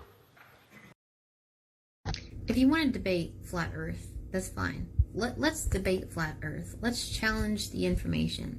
Let's really look at it. Because you know what? The truth doesn't mind being challenged. The truth doesn't mind being questioned. The truth definitely doesn't mind being looked at. But lies do. Lies hate to be questioned. Lies hate to be challenged. And lies hate to even be looked at. If it gets to the point, or even rather from the get-go, that you want to be disrespectful and insult somebody and make it personal, it says everything that a person needs to know about you and your so-called facts, and it does about the person you're trying to insult. There's a reason why a number of people, especially these days, including myself, have learned and believe that the Earth is flat now. Just putting it so, the Earth is flat. It's flat. Okay, that's just putting it very basically. Number one, scriptural truth. It is biblical. It is proven with scripture, of course, because it's God's creation. Why wouldn't it be provable with scripture? The question is, why don't you want to believe it? Why would anybody so near and dear want to hang on to the heliocentric model? Why? Why do you want to hang on to all that and everything associated with it? What have you got to lose? That's my question. So knowledge of flat Earth points directly to God and stirs up a lot of spiritual, quote-unquote, demons a person might have. Some people are never going to accept it and are dead set on defending the lie. As with anything in life.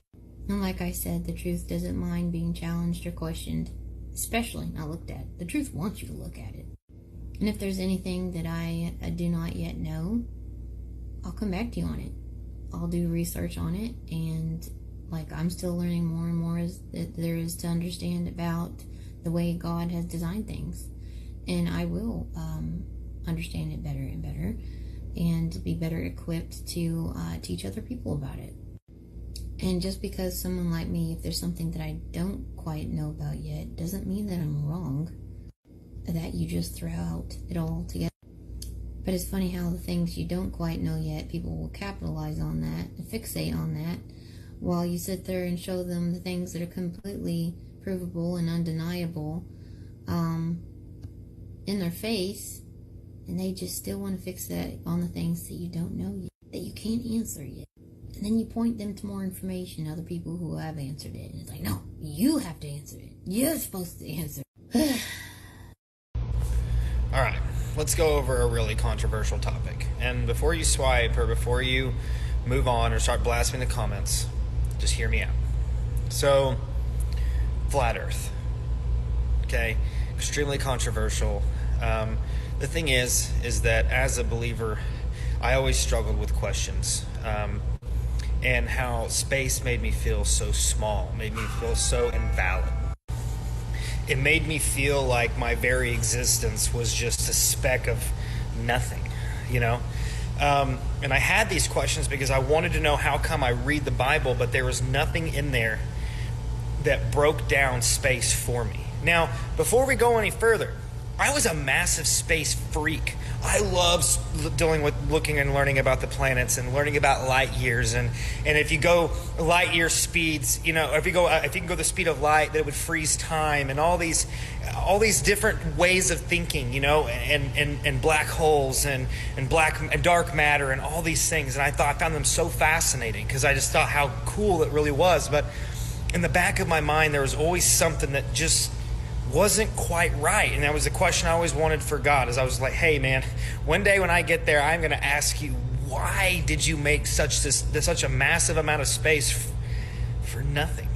And then I started looking into NASA and looking at how much money they spend, or how much they take from taxpayer dollars daily. And how if you just watch the movie Interstellar, how you feel like you're in space. And I was like, and that was just a basic film. What if you had $50 million a day in taxpayer money to do so? I know that sounds crazy.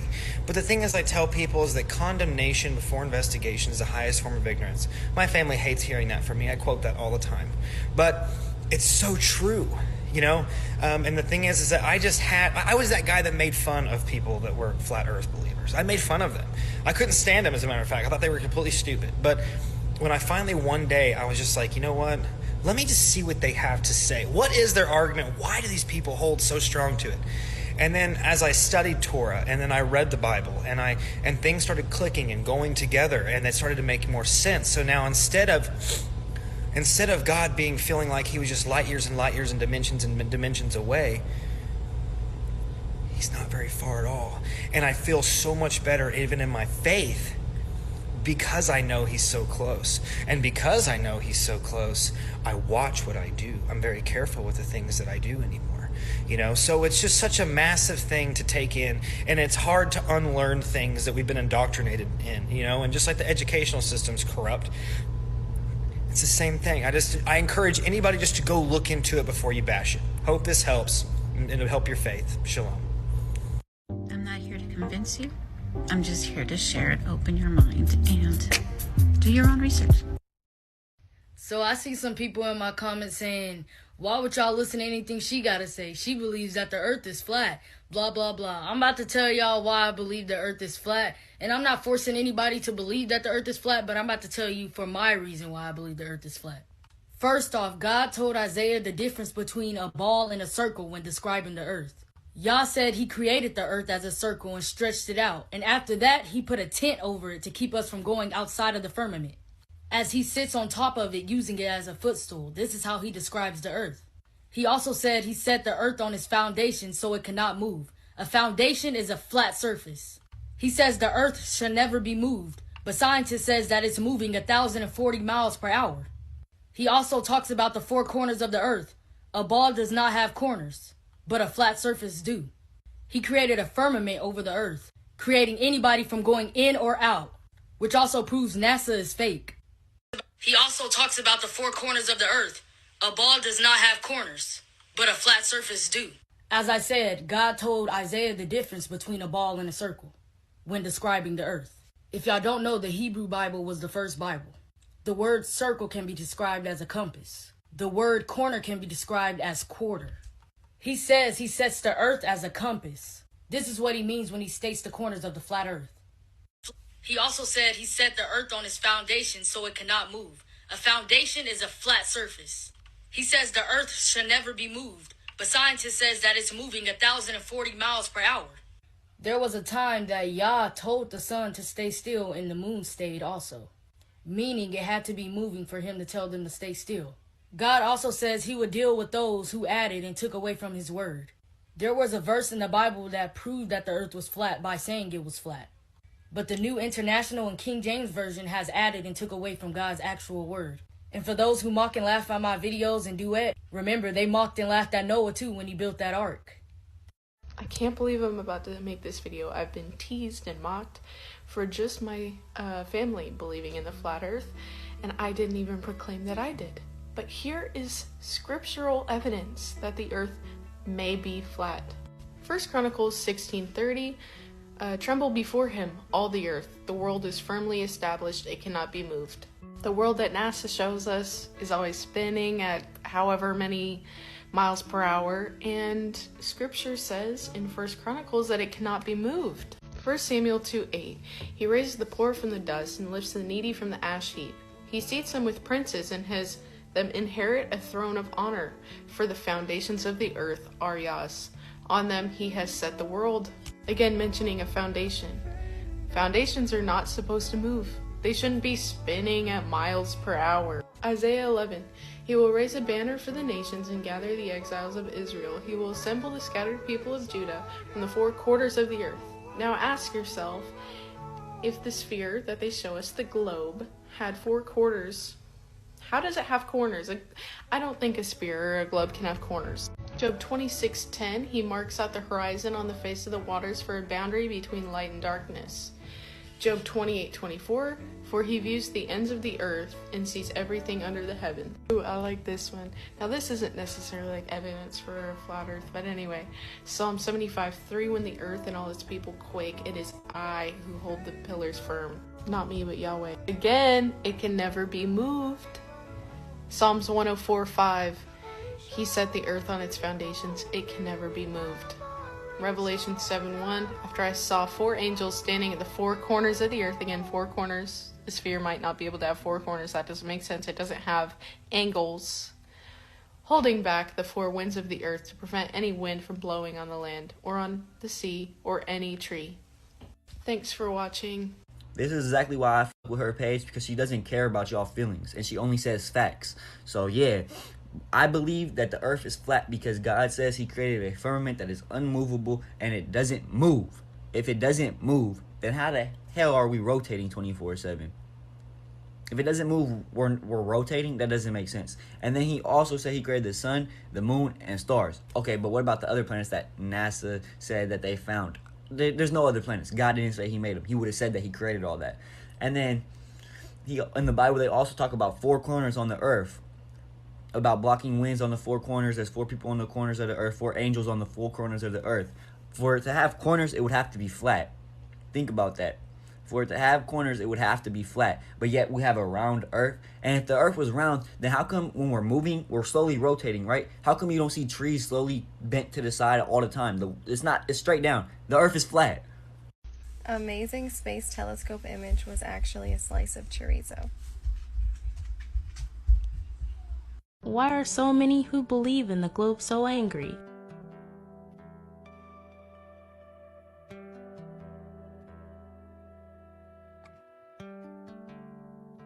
I believe in flat earth, but I'm not angry with those that don't.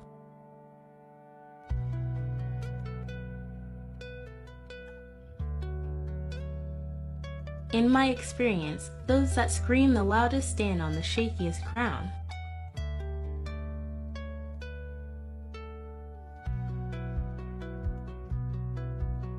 I will continue to try and educate, but if you don't believe, I understand. You are welcome to scroll along. Psalms 19:1.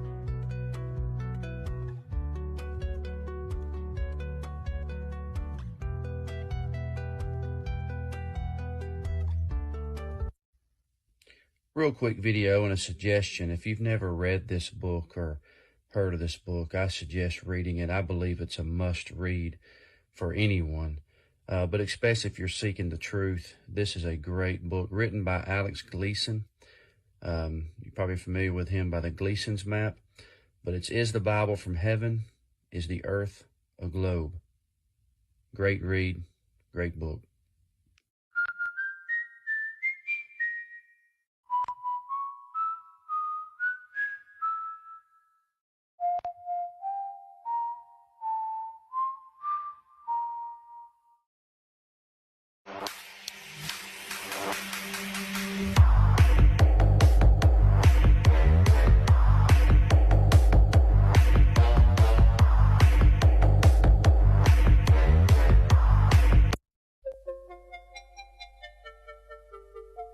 Butterfly in the sky, I can go twice as high. Take a look, it's in a book, a reading rainbow.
Welcome to Flat Earth Smarts. So, you think the world is flat. For what it's worth, so do I. Why? It's simple. It looks flat, and there's nothing can be done to prove otherwise. If there was, the scientists would have done it a long time ago. The fact remains that they can't. So, where to from here? Let's get something out of the way before we go any further. It'll save the naysayers watching further. Flat Earth Smart will not provide some magic proof that the Earth is flat. I came to Flat Earth a few years ago.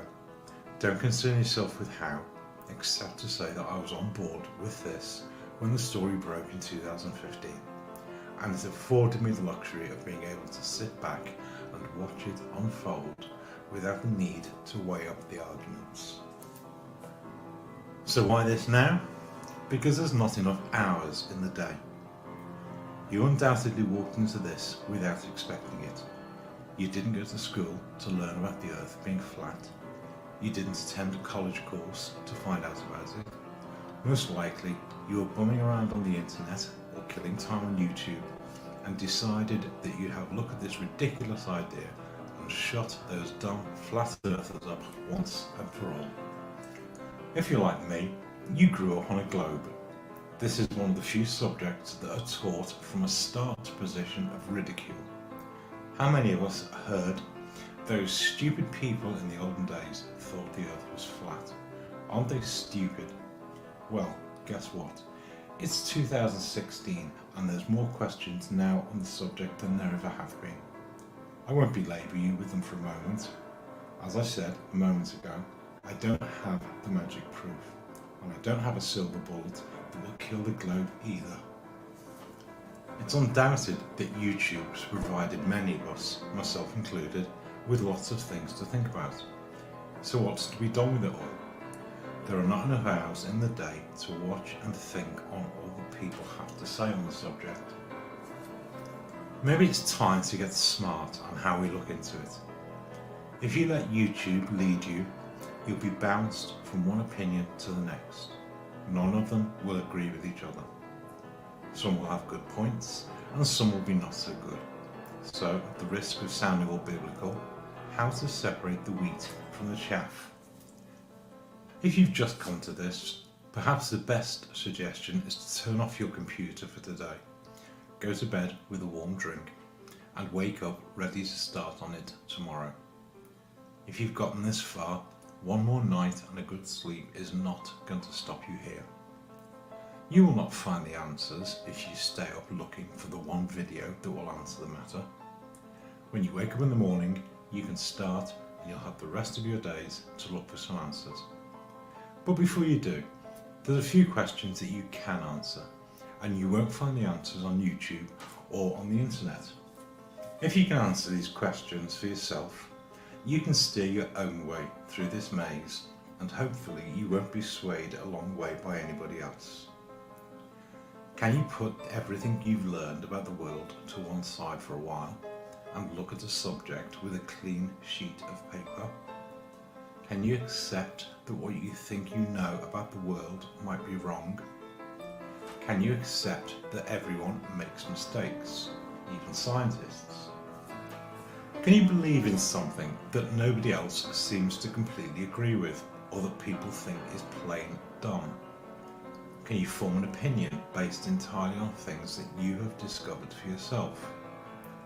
Can you hold belief that is unpopular among the people that you believe you know well? Can you make a decision about a hot topic and defend it? While answering yes to these questions is a good indicator of how well you know your own mind, don't be put off too much if you're wavering on a few of them. Remember, you don't have to paint your beliefs on a banner and parade them down the local high street. First and foremost, they will be your answers, and nobody has the right to question them. Once you're settled in yourself, the journey gets a little easier. So, I'll leave this here for now and add to them as time goes on. Oh, I know you opened this expecting to find the clinching answers to all your questions, but like I said, I don't have them yet. But let's see if we can smooth the way. By the time you watch this, I'll have uploaded number 2, and you can start there. For what it's worth, let's hope you learned something towards navigating your way through the flat earth.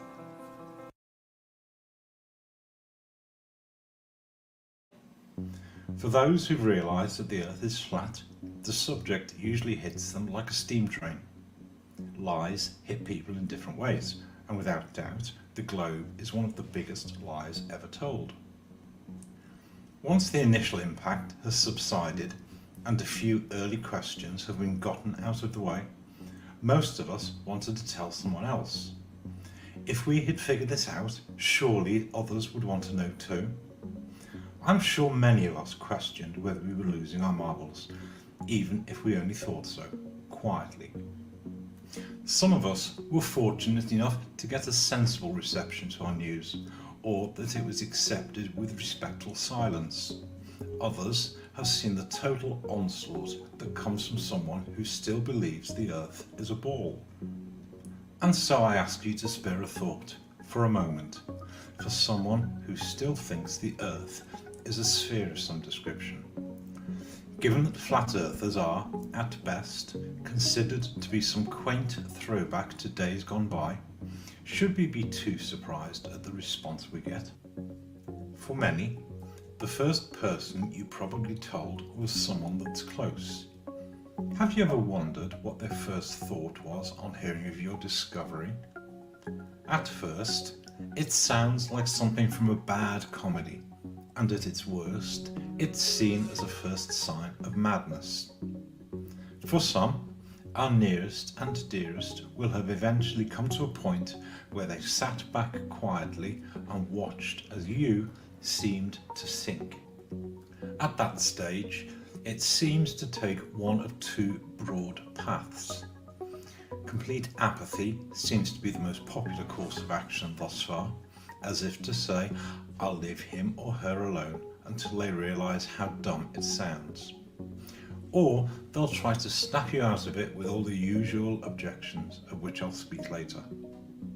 While you'll have taken some time to settle into the truths of the matter, eventually you'll have seen enough proofs to satisfy yourself, and the case is, for all intents and purposes, now closed. But put yourself in their shoes for a moment. This subject probably sounds, to them, as ridiculous as someone telling you that the moon is made of green cheese. It means nothing without some shred of evidence that it might be true. After all, isn't that what got you started in all of this? In many ways, to an unbeliever, this should be no different than meeting someone who believes in God. There's something somewhere that strikes us deep beneath the surface, and it's not an experience you can give to someone else. For each of us, something simply clicked at the right moment, and after that, we began to see the world differently. There's little doubt that each of us, in weighing up the evidence, eventually found the one thing that tipped the balance, and it's undoubted that it's different for each of us. Some think flat water is all the proof they need. Others are satisfied that telescopes can't see over curved horizons, and so it's because each of us is different that it's always a hard subject to prove to someone else. So if you took as long as you did to find your own proof, after the subject caught your attention, what makes you think someone else will believe you when you go to them? Remember, it's not that long ago that you believed we all lived on a ball flying through space too.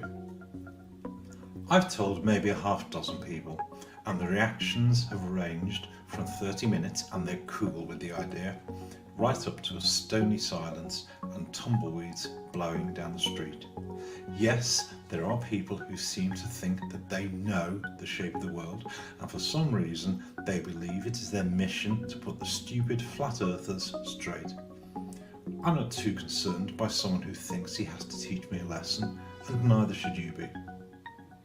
We are all more than capable of going out and finding out for ourselves the subjects that we want to know more about. And rather quickly, you'll find that it doesn't take huge amounts of information to satisfy yourself. In fact, it takes surprisingly little, and most of us had only 2 or 3 things that were enough to finally convince us. There are hundreds of proofs that the world is flat, and it only takes 2 or 3. The trick is to know which 2 or 3 work for any one person. No 2 people are alike. It's a little ironic that people still think they can debunk Flat Earth with one video, or, as I've seen on more than one occasion, with one photograph. Flat Earthers are not likely to see one picture and suddenly say, "Oh, silly me, it's a ball after all." Most of us looked long and hard before we eventually got here. Flat Earth is really not for the faint-hearted. It takes a degree of courage to say, yes, some scientists are wrong. Even Einstein. Finally, perhaps, if each of us wants to go tell someone else about this wonderful thing we've discovered, we might be wise to avoid opening a conversation by telling people that they are brainwashed. Nobody likes to be told they're brainwashed, especially the brainwashed. And let us not forget that we were in exactly the same position at some point too. It will be hard for anyone to look at this matter without some reservations. After all, history claims to have sorted this one out centuries ago, depending on who you listen to. There will always be some who will refuse to even look at the subject. They seem to consider themselves above all of this, and you would do well if you simply left them to blow their steam elsewhere. They're normally quite easy to recognise. They claim to know more than you do. They usually speak to people as if they're talking to a 6-year-old, and they tend to fill their hungry arguments with copious expletives. Your time will be better spent elsewhere. So, in closing, let us spare a thought for others and put ourselves in their shoes for just a moment, and they will trust that your judgment is at least as sound as anyone else's. So, you've gotten yourself over the initial bump that is Flat Earth, and as you've already seen, there are more questions. So, put your questions to one side for a moment. Flat Earth is not an open and shut case. If it were, you'd have found your answers and would now be happily exploring some other fact of life. Flat Earth is, to some extent, a unique subject. It is also a massive subject that reaches across so many things in this world. If you're looking to find answers that are in any way related to the shape of the Earth, each question starts with a hurdle. How do you ask somebody how the moon works if they think you live on a ball? You'll get the stock answer that it reflects sunlight, and are likely to get little more than that unless you add that you also think the Earth is flat too. So you have to explain your flat Earth thing first then. Provided you don't send people scurrying for cover, you might get a better answer to your moon question. The alternative, and this seems to be the preferred alternative, is to seek all your new flat Earth related answers from other flat earthers. That presents you with another set of complications. The flat Earth community, as most of us know it, is an extremely new community. Virtually nobody was asking these questions up until a couple of years ago, and the sources were relatively scarce. So you have questions that most people think are dumb to begin with. It can seem a little lonely at first. Here you have this wonderful new truth which most people want to tell everyone else about, and nobody to tell it to. There are enough flat Earth nutcases to go around, and some to spare. So which ones do you listen to? Let's be clear at this stage. As in all things, there is good and bad. And that's without the added complication of some who simply want to spread disinformation. You will undoubtedly want to build your own list of people whose opinions you've learned to trust in this matter. And an unfortunate side effect is that we each build our own network of people. Indeed, if you read any good psychology book, you'll find that the factors on which each of us builds trust in someone else are too numerous to count. But I would like to pull one thread from that particular garment, that different personalities can be harmonious or they can be troubled, and there's no quick fix by which to get through them. And so you will have to wade through them all for yourself and decide whose opinion you value. And please don't make the mistake of thinking that you can get the full measure of someone by watching them on YouTube. Remember, politicians have crafted selling a personality into a fine art. And the good guys have bad days too. For some reason, Flat Earth has been co-opted into the truth movement, whatever that may be, and with it, people have attached a whole range of attributes and expect everyone to suddenly adopt them without question. Deciding that the Earth is flat does not instantly make you into an honest and upright citizen of the world, although it is granted that most flat earthers can smell the proverbial bull a mile away and don't care to smell it for long. In short, I'm sure there are some liars, murderers, psychopaths, and other dysfunctional personalities who think the world is flat too. One of the more unique qualities of the flat earthers is that they are not intent in finding a leader. The flat earth community, for want of a better phrase, is somewhat organic. Flat Earth does not have a head office or headquarters where great directives are issued and complied with. Where you go, and more particularly whose advice you choose to hear, is entirely up to you. Individual reactions range from a non-committal "so what, the Earth is flat" to a more boisterous "get your pitchforks and let's go and burn some space agencies down." Neither will achieve solid results in the long run. As I've said a couple of times, in the first instance you don't need to go and do anything. Take your time and see who goes where. It's not for any of us to be concerned about who is sleeping with whom, and it's not for us to put anyone in charge of this. It won't take you long to start figuring out who is worth listening to. For my part, I don't put much store in people who hide behind anonymous electronic names.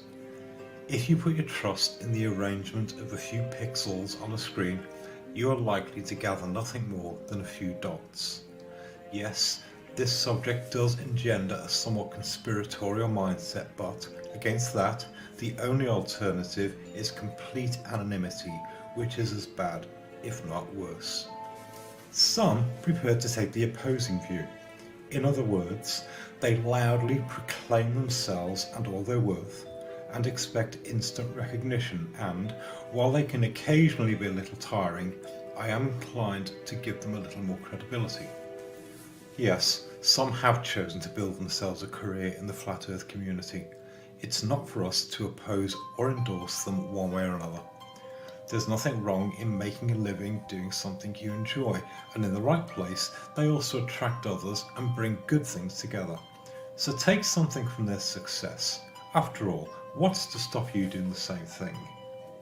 In the final analysis, I'm inclined to put a little more store in those who are open and generally accessible.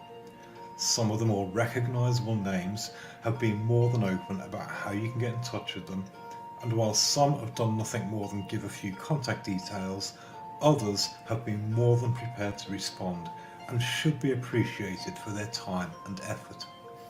Let's remember that we are all private citizens and, as such, are entitled to a private life. Your opinion about the shape of the Earth can really only be based on one thing, that is, proof that meets your own standards.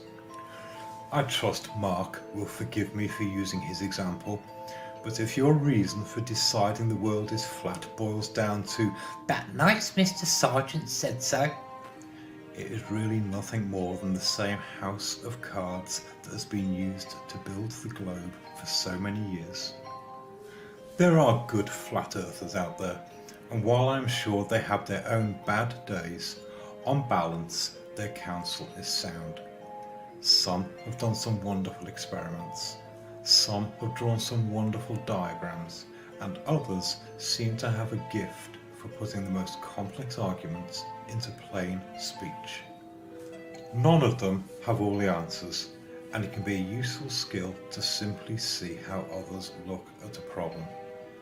If Flat Earth was an open and shut case, then nobody would have any need to argue further. But it's not an open and shut case, and we do argue. And finally, don't lose sight of the fact that some people floating around Flat Earth really don't care one way or the other and have turned YouTube into something of a Facebook on steroids. It's entertainment, it costs less than a TV license, but their input is no more valuable than the evening news. Your mission, should you choose to accept, is to find the good ones and simply listen. So, what brought you here? What brought you this far? As I've said once, and I'll probably say again several times, you didn't go to school or college to learn that the earth is flat. Something somewhere made you stop and think, even if it was just for a moment. So perhaps it was just for a moment, but it caught your attention for long enough to make you ask more. Like most of us, you decided to look for more, but from the moment you took your first steps into the flat earth, you were undoubtedly bombarded with 1,000 opinions. So put the brakes on for a moment and cast your mind back to that first question you formed about the shape of your world. Did you ever find that first answer, or were you swamped with 1,000 more questions? And if you got the answer to your very first question, what was your second question? Pretty soon, you were running in 1,000 directions, looking for 1,000 answers. So let's return to your gotcha moment and ask yourself the $64,000 question. Do you still think the world is flat? If you do, you'll likely have a bunch of other questions about the details, and if you don't, then you're probably still looking for something to prove it to yourself. So keep going, you'll get there. Either way, you have, or you will come to a point where you find that one special answer. For many, there are lots of individual answers. None seem to stand alone, but each one adds to a weight of evidence which tips the balance. Hold on to those answers. If you're like everyone else, you will still have questions that you're not sure about, but this journey is not about proof, of which I'll say more in a moment. It's about you forming your opinion. Your opinion might not be the same as anyone else's.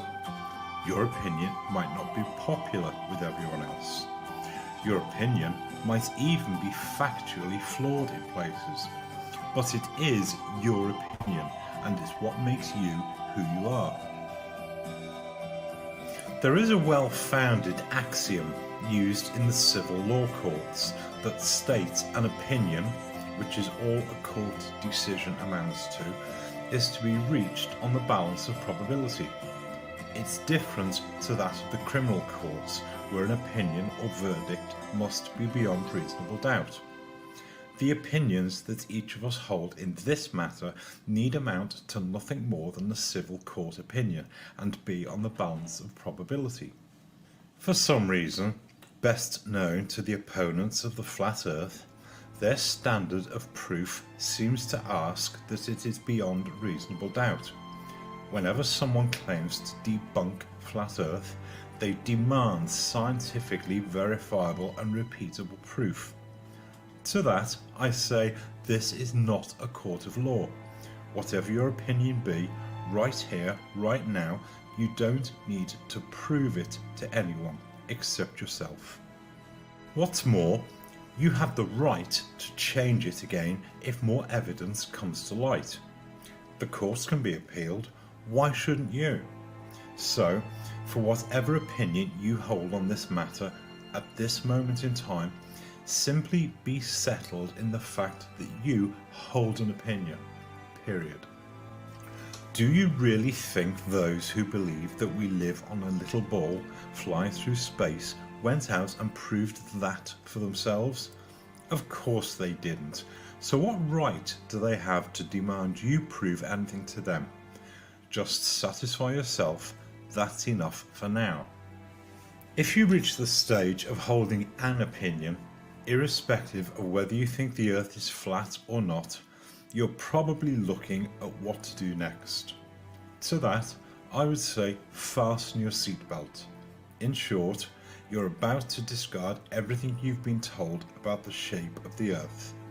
We all accepted the things we were taught in the past, and generally we didn't question them. But when we did question them, we just used the tools that were handed to us.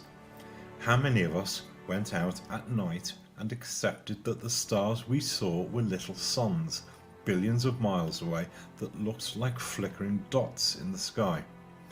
How many of us accepted that the world was created by some cosmic belch, or that we evolved from sea slime? How many of us think that we are genetically related to monkeys, gorillas, or even bananas? I'm not suggesting throwing the proverbial baby out with the bathwater, rather that we take a closer look at the world around us, and a closer look at the tools with which we do it. So what's the deal with the seatbelt? Once you start to look seriously into the shape of your world, you'll realise there are 1,000 different ways you can go, and 1,000 different things to look at. Your world will never look the same again. And for every discovery you make, you can take the credit for having discovered it for yourself. The stars will no longer be distant suns because your 5th grade teacher told you they were. I'll not spoil it for you. Go and look for yourself and see what you think they are. This is something that we should all have started to do when we were toddlers. And make no bones about the fact that it's not always easy to learn things. There's not always someone there to tell you the answer. At best, they will tell you their opinion, and we've already seen that it's nothing more than that. Perhaps a good place to start is with deciding which opinions you trust enough to consider. YouTube has attracted some wonderful people, but allied to that, it's also let a few unsavoury characters chime in too. Perhaps it's time to show a little discernment about who and what you listen to. There's more than enough information out there on both sides of the argument, but as in any good court case, it's for you to decide on the credibility of the people and evidence you listen to. I might chip in later with some of the people I've learned to trust, if I think they may help, but in short, this is something each of us must decide for ourselves. I'm just a voice behind a few pictures, and I'm as likely to make mistakes as the next man. If you want to learn something, start building your own collection of people whose opinions you value, and begin there. You deserve the best. Why settle for less? Yes, the flat earth does hunger for want of a map. But given that Mercator's masterpiece wasn't made until the 17th century, and even then it was only done to suit the powers that be, let's not be too harsh on those that have offered something else for the flatties amongst us. It doesn't take much of a search to find hundreds of maps that claim to show what the world looks like, but short of gathering a fleet of ships and a regiment of cartographers, you're not going to make anything amazingly different from those that are already floating around. In the first instance, and while it might not be popular to some of you who are listening to this, the first question is, do we really need a map? When was the last time you got in an aeroplane with a map and found your way to your holiday destination? Beyond having a map to get yourself to the airport and another to get you from the airport to your hotel, you don't really have a clue where you went. The pretty display on the back of the most plane seats only lends to an illusion that the world is a ball. Except for the interminable time you'll have sat on the runway waiting to take off, you spent most of the bulk of your journey up above the clouds.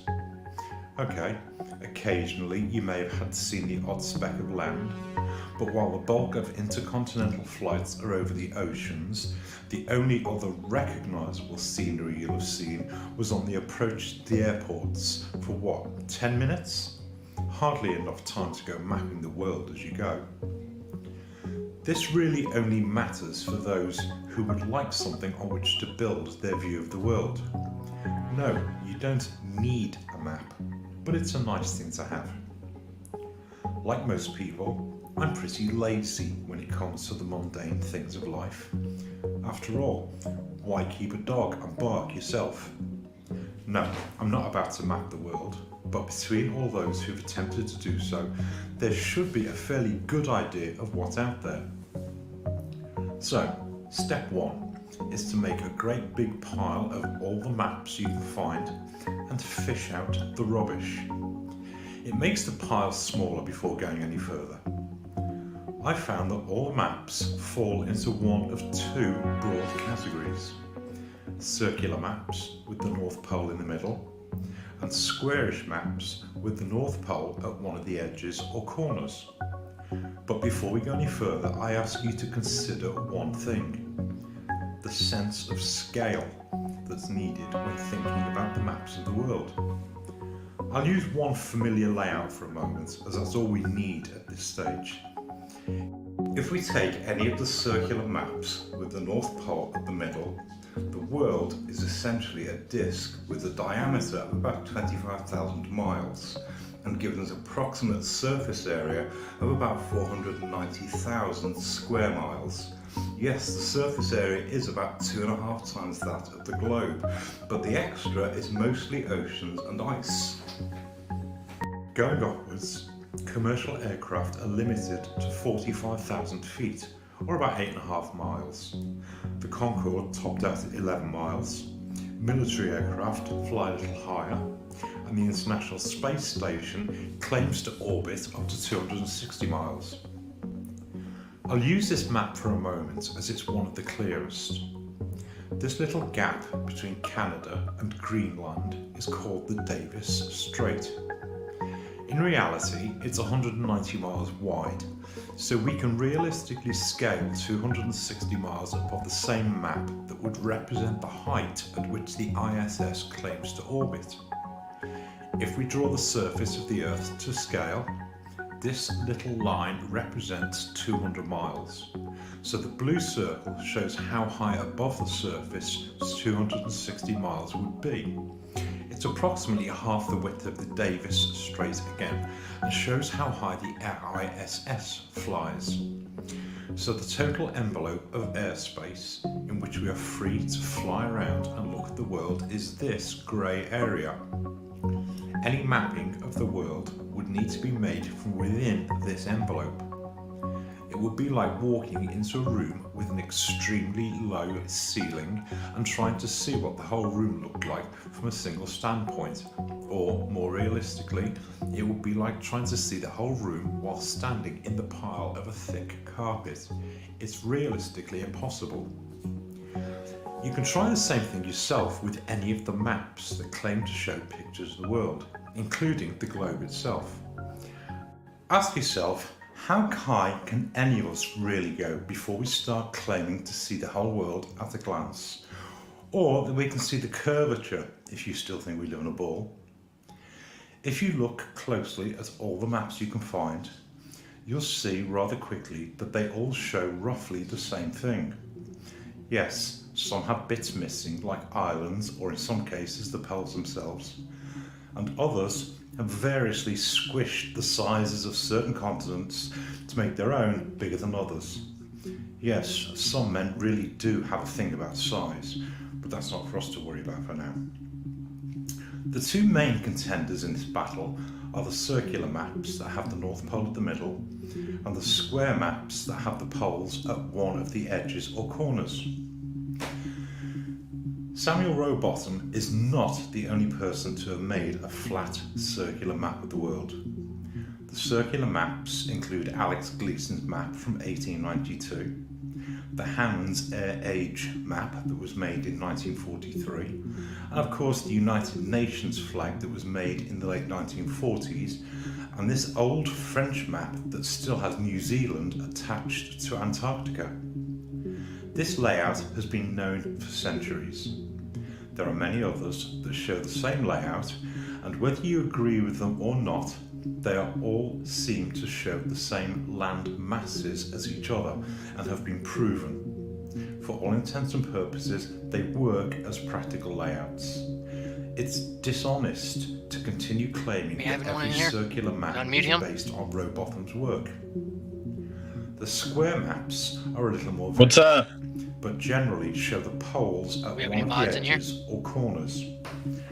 I'll not delay one guy in here who wants magic to be unmuted. twilight zones where the sun and the moon fall off one edge and pop up on the other as we have no credible reason to believe that fact. And if you're serious about finding a working map, it will be disingenuous to hide behind some vague notion of a creator to support this particular flight of fancy. Oh, there you go. I'll use Your Alex skeptic- Gleason's skeptic map should as have the the circular ability. layout, and I'll use Mercator's map to pattern the square maps.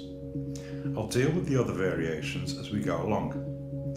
I used Gleason's map because it's probably the cleanest circular map we have for the time being, and while Mercator's map has been variously pulled and pushed in a variety of directions, it's fairly easy to figure out what goes where. I was just trying to get to that myself.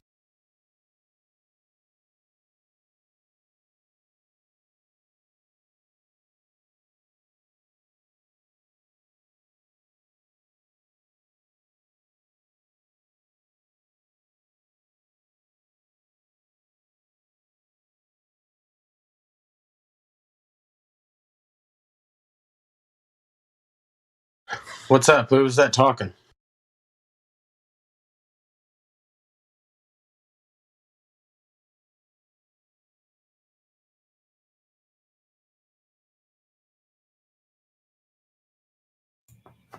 It was I, Sunny, but I'm kind of busy still, so I was trying to rush over so I could mute the bot because it sounded like you guys wanted to talk instead. So Now we need Satoshi Nakamoto. He wants to be unmuted. let's unmute him. Hold on, I don't know why he was muted. It doesn't matter to me. Hold on a second. I'm trying to get situated here. I had to rearrange my whole room again. So 1 second.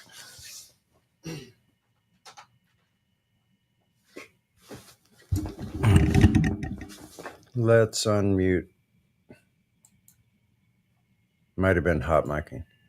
Hey, Satoshi, are you there? He's unmuted. I don't know if he's away. Yo, what's up? Oh, there you go. Why were you? Do you know why you were muted? Were you hot micing or something? Yeah, somebody said I was hot micing.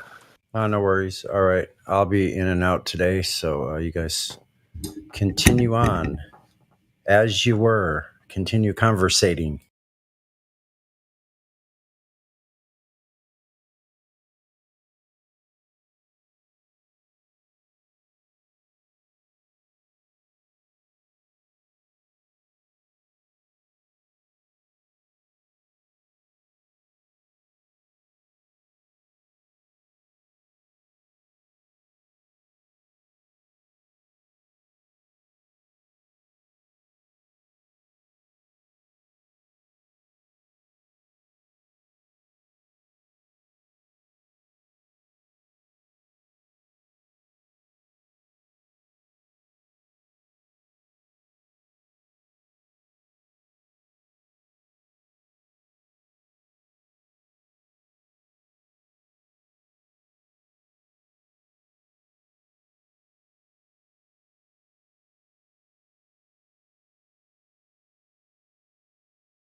Fuck. Taz. Taz don't fucking pop.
Mic check. Mic check. Check it out. Is it working? What's up, dude? Hey, what's up, babe? It's just like, the bot was playing. Somebody started talking, so I paused the bot. I thought somebody wanted Okay. to say something, and then I paused it, and nobody's saying anything. Welcome to Discord. Because I promise you don't want me to get on a rant. Yeah, I do. I Oh, haven't really? heard a good Helio rant in a while, man. I second that. I really enjoy listening to Sober Helio. Second that emotion. I've been watching this show. It's called Your Honor. You guys know who Bryan Cranston is? He's the guy from Breaking Bad, the TV show. Yeah. Okay. Well, he's got a new show on Showtime. It's called Your Honor. I've been watching that. Back and forth listening to you guys talk shit. And all these. What's weird to me is like these TV shows show government corruption and all the manipulation with the cops and the fucking local city mayor and all that shit. And then people just like keep voting as if that's gonna fucking make a difference. They're like, it's like it's right in front of your face. This is how the shit works, and it's just It is. It's gonna switch. Vote red, then vote blue. Yeah. And then keep repeating. Yeah. Rinse and repeat, baby. The good old American dream. Yeah, it's not about truth at all. No. Or justice. It's not about justice either. It's about who do you know? Yep. Who's fucking who and who do you know? And yeah, thanks, assholes. Yeah. Fuck. And what that only happens in Hollywood. It doesn't happen in real life, right? Who do you love? Who do you love? Tell me, who do you love? It's like people in power cover up other people's secrets in power. That never happens in real life. It only happens on Hollywood. Yeah. On the TV screen. Well, what does happen in Hollywood that never happens in the real world is the fucking good guys actually fucking get some fucking justice, Yeah. Well, sometimes it does, on the TV shows, but in real life, sometimes too, it does. There's a lot of Hollywood endings, like the corrupt fucking politician goes to jail. Yeah, all right. But in real life, never fucking happens, ever. Yeah. Never. Like, Well, the bad guys are always the criminals are the lower class, right? The upper class people always win because they can afford the lawyers and all that kind of, which actually happens in real life because they know how to do the legal wrangling. Yeah, there's a few that went to jail. I guess Bernie Madoff and Martha Stewart and yeah, what about that name Madoff? And what did he make off? Madoff. He made off all kinds of shit, didn't he? Yes, he did. But I need gas. Hey, so what do you guys think about these lasers that were like shined over Hawaii by Chinese satellites? Have you heard anything about that? I heard about it. I thought it was over Utah. Oh, it may have been. I just saw something that I said. saw a video on Facebook today. It was just like showing. It was a video showing like an F-22 fighter shooting down the satellite, as if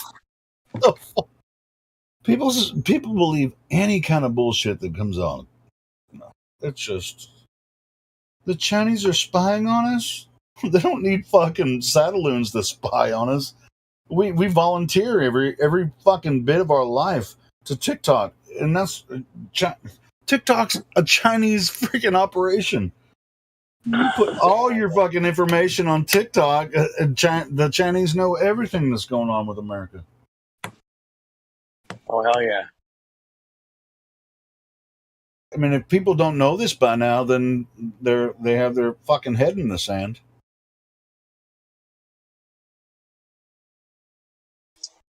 They're like an ostrich. And you know what I saw a video about what TikTok is like in America compared to what it's like in China. Yeah. They don't let the Chinese people do what we do on TikTok. Oh, hell no. Hell no. It's used for science and shit like that. They post their achievements. They don't do any of this like Fortnite dancing garbage on there. I'm telling you that right now, bro.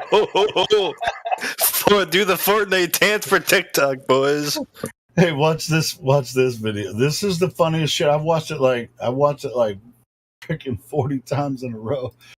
Because it's the funniest shit I've seen in a long time. But it's stupid, but it's still really funny. Let me find this. Well, I'm driving, man. I can't really No, watch you can't watch it, but I'm going to post it anyway. Where did I fucking say There you go. It's so funny, man. Well, it's just, I'll just give you, it's like a triplet of like drunk guys walking up to somebody's house, like, pull out the keys. And the guy, I guess whose house it is, he's like, you got a pizza cutter. And the guy that says you got a pizza cutter freaking falls over and slams his head into the freaking doorbell. It's just so stupid, but it's funny as shit. Let me find this. Oh, here it is. Yeah, I downloaded that from Facebook. So, I mean, it's a safe. That's me. It's an MP4 that's from my computer. It's safe to watch. You can click on it. It's freaking funny. Shit. I watched it like 40 times in a row. It gets funnier every time. This is America. America, y'all. Fuck yeah. USA! USA! America! Fuck yeah! Fuck yeah! Coming again to save the motherfucking day, yeah! America always saves the day, bro. That is the funniest shit I ever saw, man. Right there, man.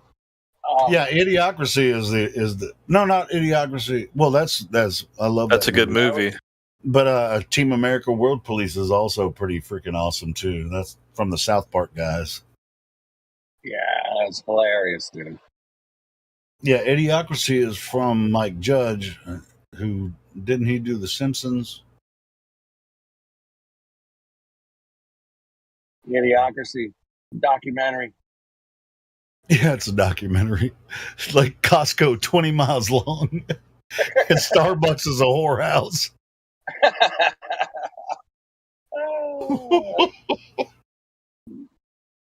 Fucking genius, man.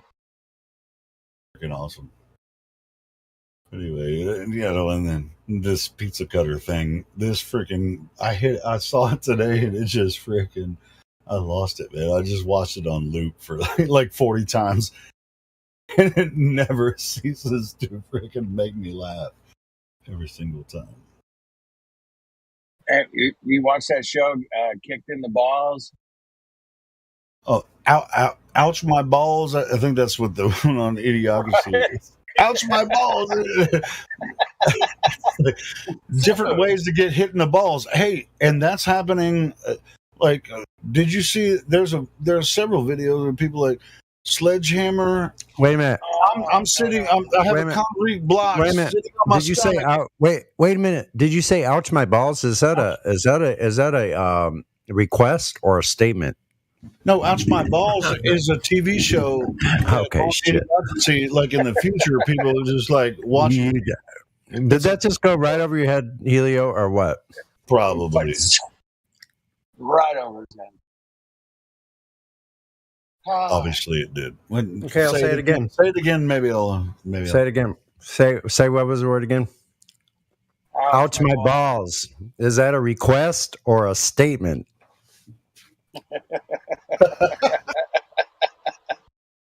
Oh, fuck me. It do what it do. Oh, as a matter of fact, I bet I can find a GIF. I'll be smoking.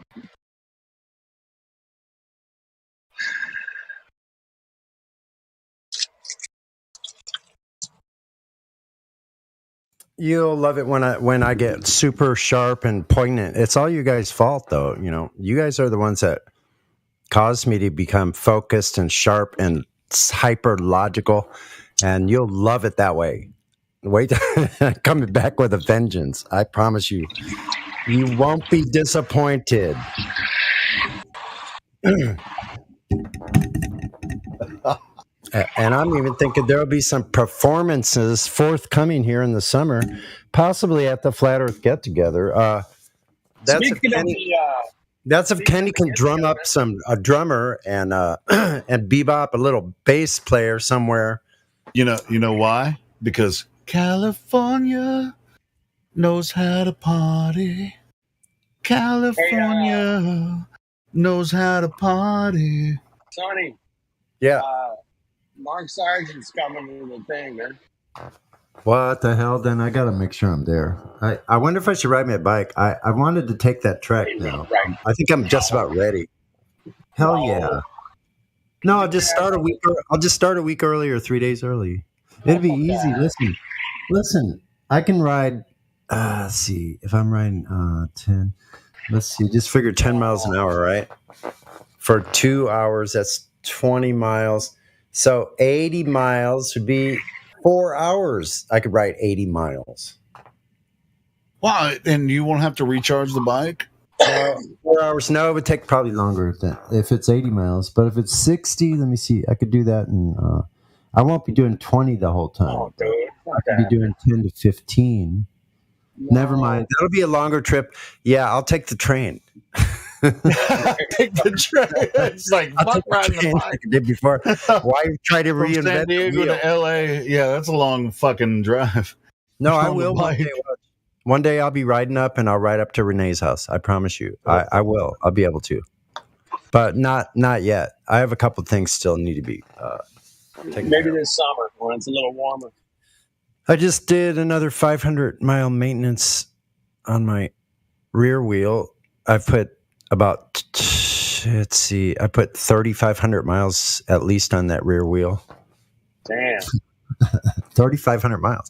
I broke a spoke. It wrapped around the cluster and slammed the bike down on its side. I'm amazed. Oh. I was ready to step right off though, so I could have been hurt badly. And I'm glad it didn't like bend my right side crank. Yeah. But I was already off on the left side on one pedal. How's the wear Posting it. like on your mileage? How's the wear on the bike tires when you jump? Is it? I mean, do you have how often do you have to replace the tires? I can put 1,000 miles, about 1,000 miles. But I have a tire on the rear right now that probably has close to that now, and it's still cruising. The other one's, the front one's newer. I mean, you a have to little obviously bit replace the back before you replace the front. But No, the front has the power. the front has the steering, right? No, the front has the power too. Oh, really? I didn't know it was powered. Yeah, the power's on That's the front. cool. That's I have cool. a front hub motor. Okay, cool. I didn't know It's a that. big ass thing. It looks like an old fashioned motorcycle. It makes it like a big old hub on there, like how you had, and then the spokes are hooked into that. But it's like a Wow, racing the whole bike, time man. you've been talking about it, I thought it was rear powered.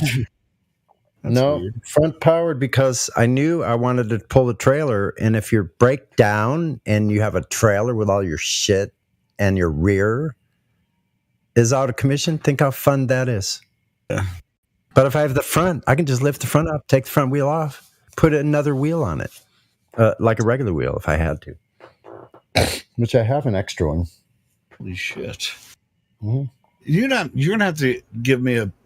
I don't think I've ever seen your bike. Let me see. Picture of it.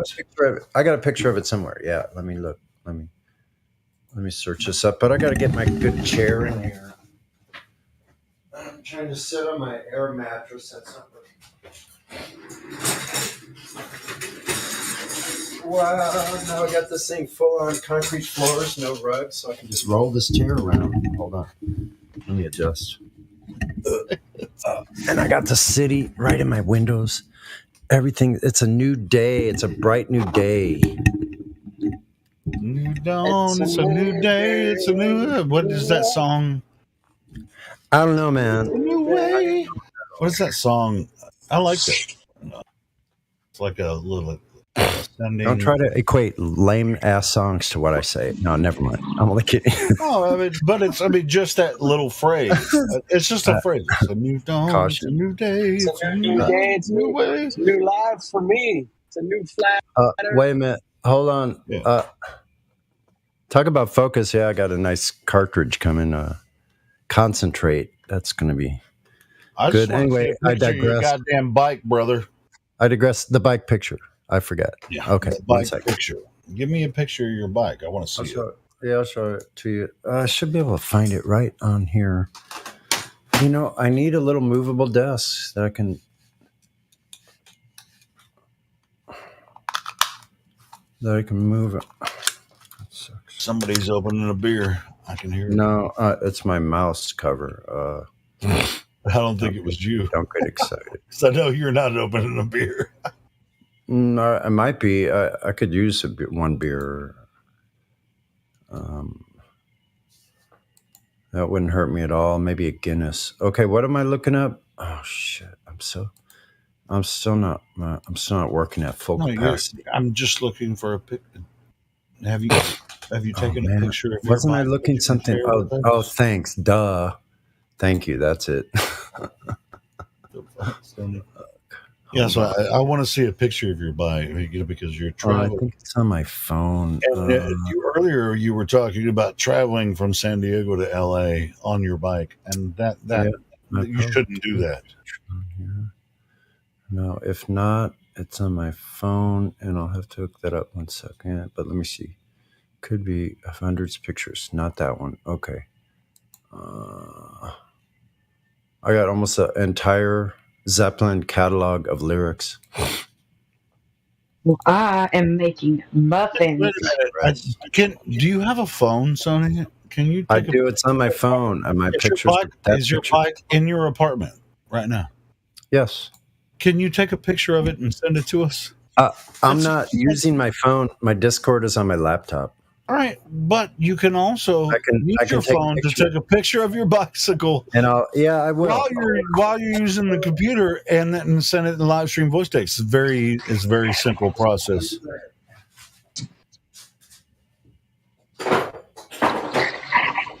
Start knocking over everything. This ain't help. It's like I can take a picture and send it to you guys immediately. I don't even know what. You just have to make sure I have the right cord for this little. Take a picture of your bike and send it to us, man. I already got one in my phone, so if I hook up my phone, I'm hooking it up as we speak. Take a new one with your phone, and boom, then we can see your bike. Well, I could do it. Yeah, actually, I could do it on my phone. Hold on, I got it. It'll be top of. Once you take the picture, it'll be top of the list when you share. I'll send it on my mobile. Yeah, 1 second. Take a current picture. Kind of lame sometimes. I do that all the time, man. I'll go to turn my data on. So somebody said I'm a targeted individual. I think the CIA, the CIA has targeted me. They have frequency modulation on my ass. Are you a targeted individual? Are you one of those guys? You're a targeted individual. Targeted with frequencies, all kinds of weird psychological trauma. All right, so it doesn't matter where your bike is; they're looking at you, bro. No, it's a side issue. It's a different subject. Sorry, didn't mean to change on you there. All right, back to the bicycle. Here we go. All right, data's on. Here we are.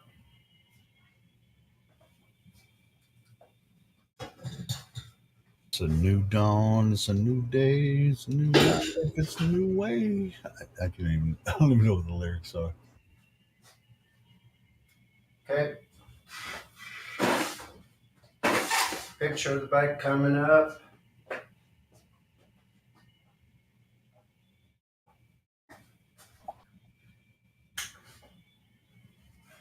I can take a picture of my Roku remote and get this shit up faster than you are right now.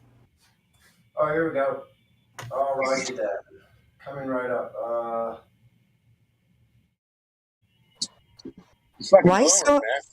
Why so impatient?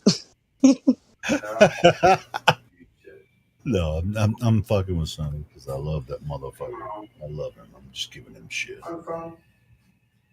Yeah, the way that he described the things that he's been going through, it sounds a lot like he may be a TI. Well, maybe, but if he's already TI, then they already know. So take a picture by show us. Yeah. You're such a shithead. I already know. I am a shithead. That's known by everybody. I'd like to know where is curvature in reality? Where is curvature in reality? You don't have to show us your bike. They already know. Here's the diagram. Where's curvature? Kind of wrapped up. Where's curvature in reality? Let's see. Hold on a second. Let me.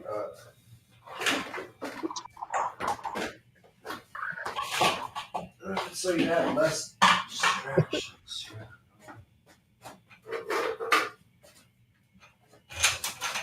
Hey, Sonny, don't worry about it. No, Bro, I got come it. back. Come back. Relax, Oh, you got it? relax. All right. All right. Helio, relax. Hold on. Here it Take is. a pill, man. Fire out. Here it is. Here it is. I got it. So you're going to take a picture of a bike and send it to I'm us. sending it now. Awesome. It's going on the live stream voice text. Wow, that rim just stood up by itself. Awesome. Dude, Whoa, holy now I crap. see it. Now I see it. So with this, so the electrical motor I got to take another picture to the front wheel. I've never seen. I'm going to show you this. I bumped this wheel that has no tire on it, and it kind of flipped it up to its edge, and it just sat there, rolled. Look, I'll take a picture of this. Hold on. Look at this. This is my The life. only reason I'm asking is because I'm wondering how can I. Wait, you're wrong. I know it's custom, and because you taught me about it before, it's custom. No, look at this rim is standing straight up on its edge, and I just bumped it. Well, you can't see that, can you? Hold on. Flash. Okay. So you have some tape around it, and you have the motor connected to the front wheel. Hold on. This rim is just standing here. Hold on, I just bumped it. There. Good. All right, make it go. Slow. All right. So we have a Second water picture bottle of the carrier. rim standing up by itself here. Holy crap. I'm telling you, man, I like bump things that flip them off. It rolls down my arm and I catch it, or it drops off the counter and I just put my arm up slowly. And right as it's going over the vortex of the corner, my finger reaches it and I grab it, sometimes not even looking. I catch Bro, things what are you in talking about? I catch things in midair. I drop things all the time and all of a sudden I just catch it. Like out of nowhere, like all kinds of weird shit. Look at that rim. I bumped it and it stood up on its edge, rolled for an inch or two, and stopped, standing straight up. I don't see any.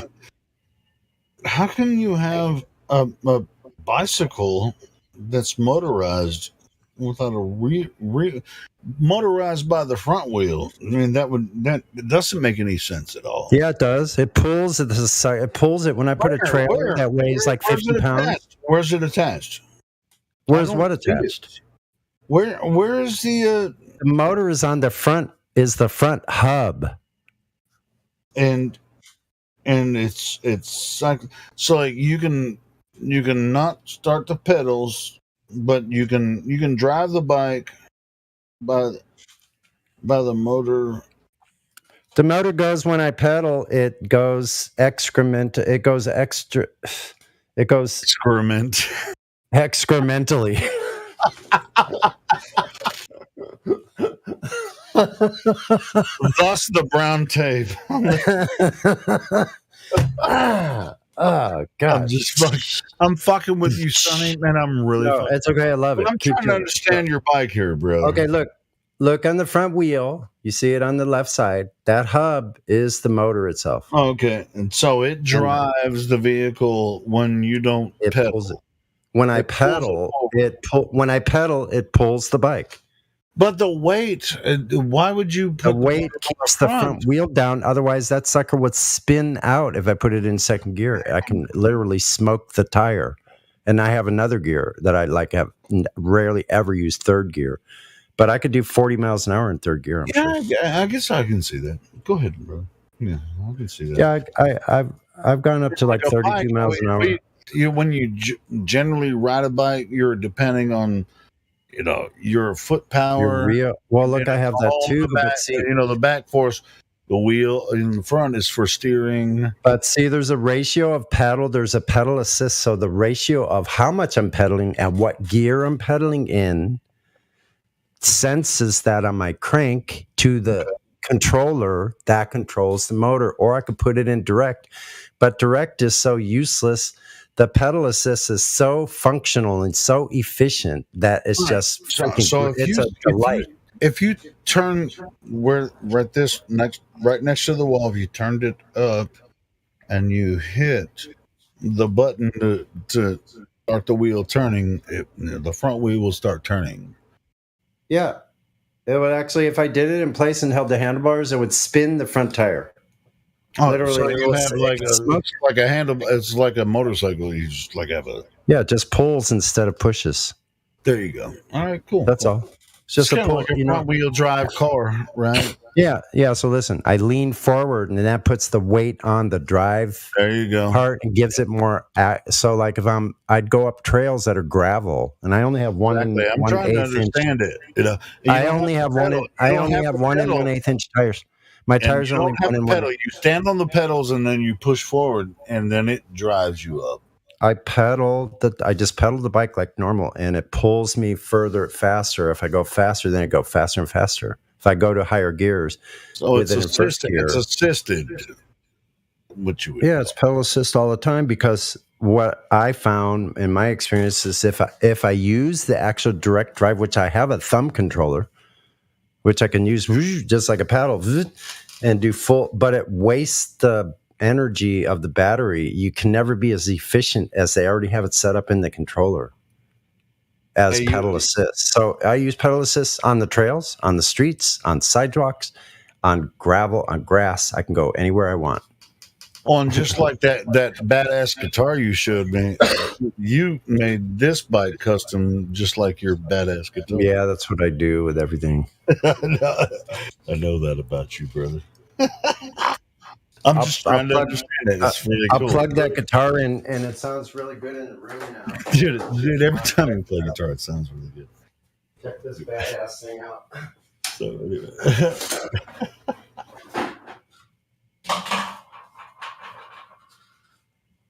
You rock out and funk out and bike out.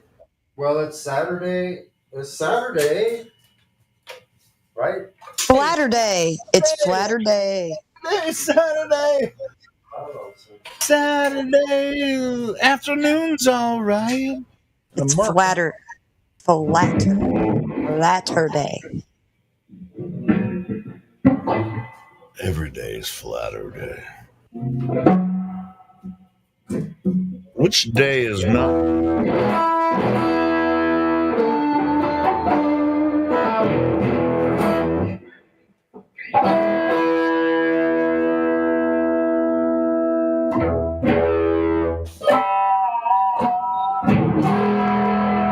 I'm gonna show you guys a picture of my muffins. Seems like when I fell asleep last night, me, you, and Sonny were doing the same thing, right, Kim? Can you hear it? But at the same time, yeah, we can hear it. Oh yeah, it sounds beautiful. Sonny, you're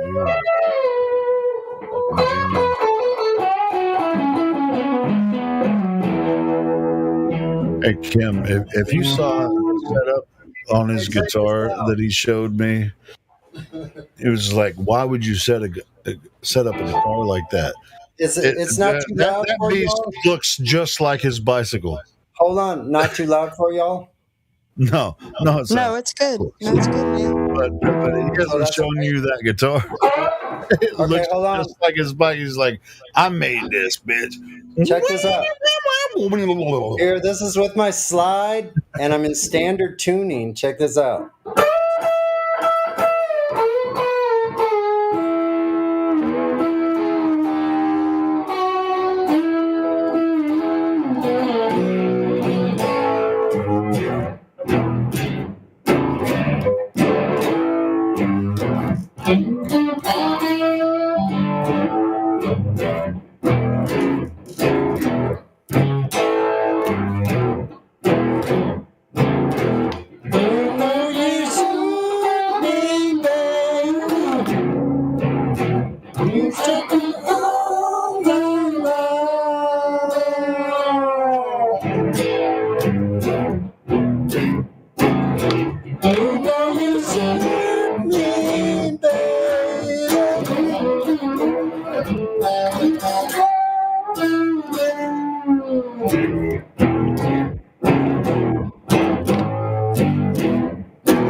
You see what I mean? Yeah.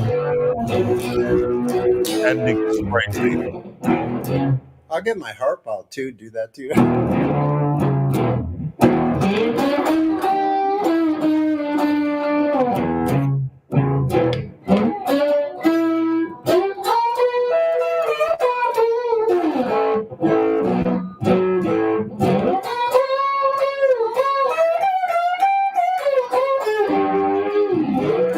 He does the same shit on guitar that I do with my voice.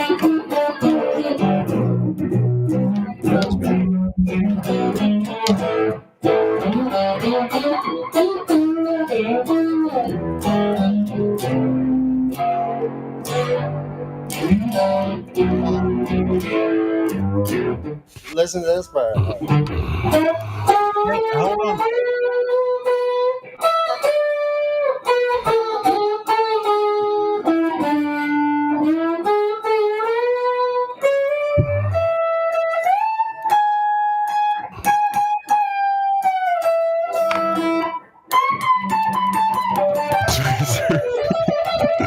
Dude, Sonny's killing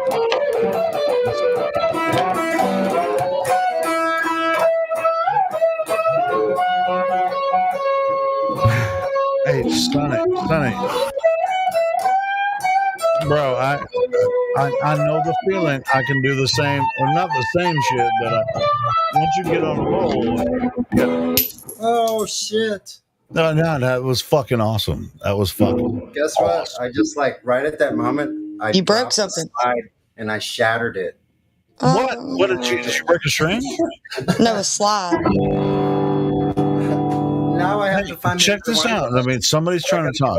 There's a new guy. I think his name is Rian. Rian, do you want to talk to us? Oh, my bad. I didn't realize I was unmuted. No, that's cool. We want to talk to you. We don't want to hear Sonny just randomly play, blues guitar all night. Yeah, I'm Okay with that. All right, next time I'm gonna on my next incarnation, I'm gonna go get a piece of copper tube from copper tube from the plumbing. You're just gonna steal it randomly in your apartment. Like, here's a random apartment. I'm just gonna cut a piece. No. And look, the polished brass is a really good slide. So I just broke that one. I've had it for years. But What? You just broke your freaking slide? We just said that, Helio. Come on I now. used to have carpets. I used to have rugs all over, and I had to remove all the rugs, got rid of them. Now it's solid concrete floor. So I accidentally dropped it. Bam, shattered it. And I heard him shatter something. I was like, you just broke something. All right. Anyway, so Rion. Goodness, these muffins look good. Sorry, That's I'm not eating. okay. I tried to get the clarity between the rhythm and the actual slide. Could you make it out? What I was trying to. Oh yes, we definitely the captured that.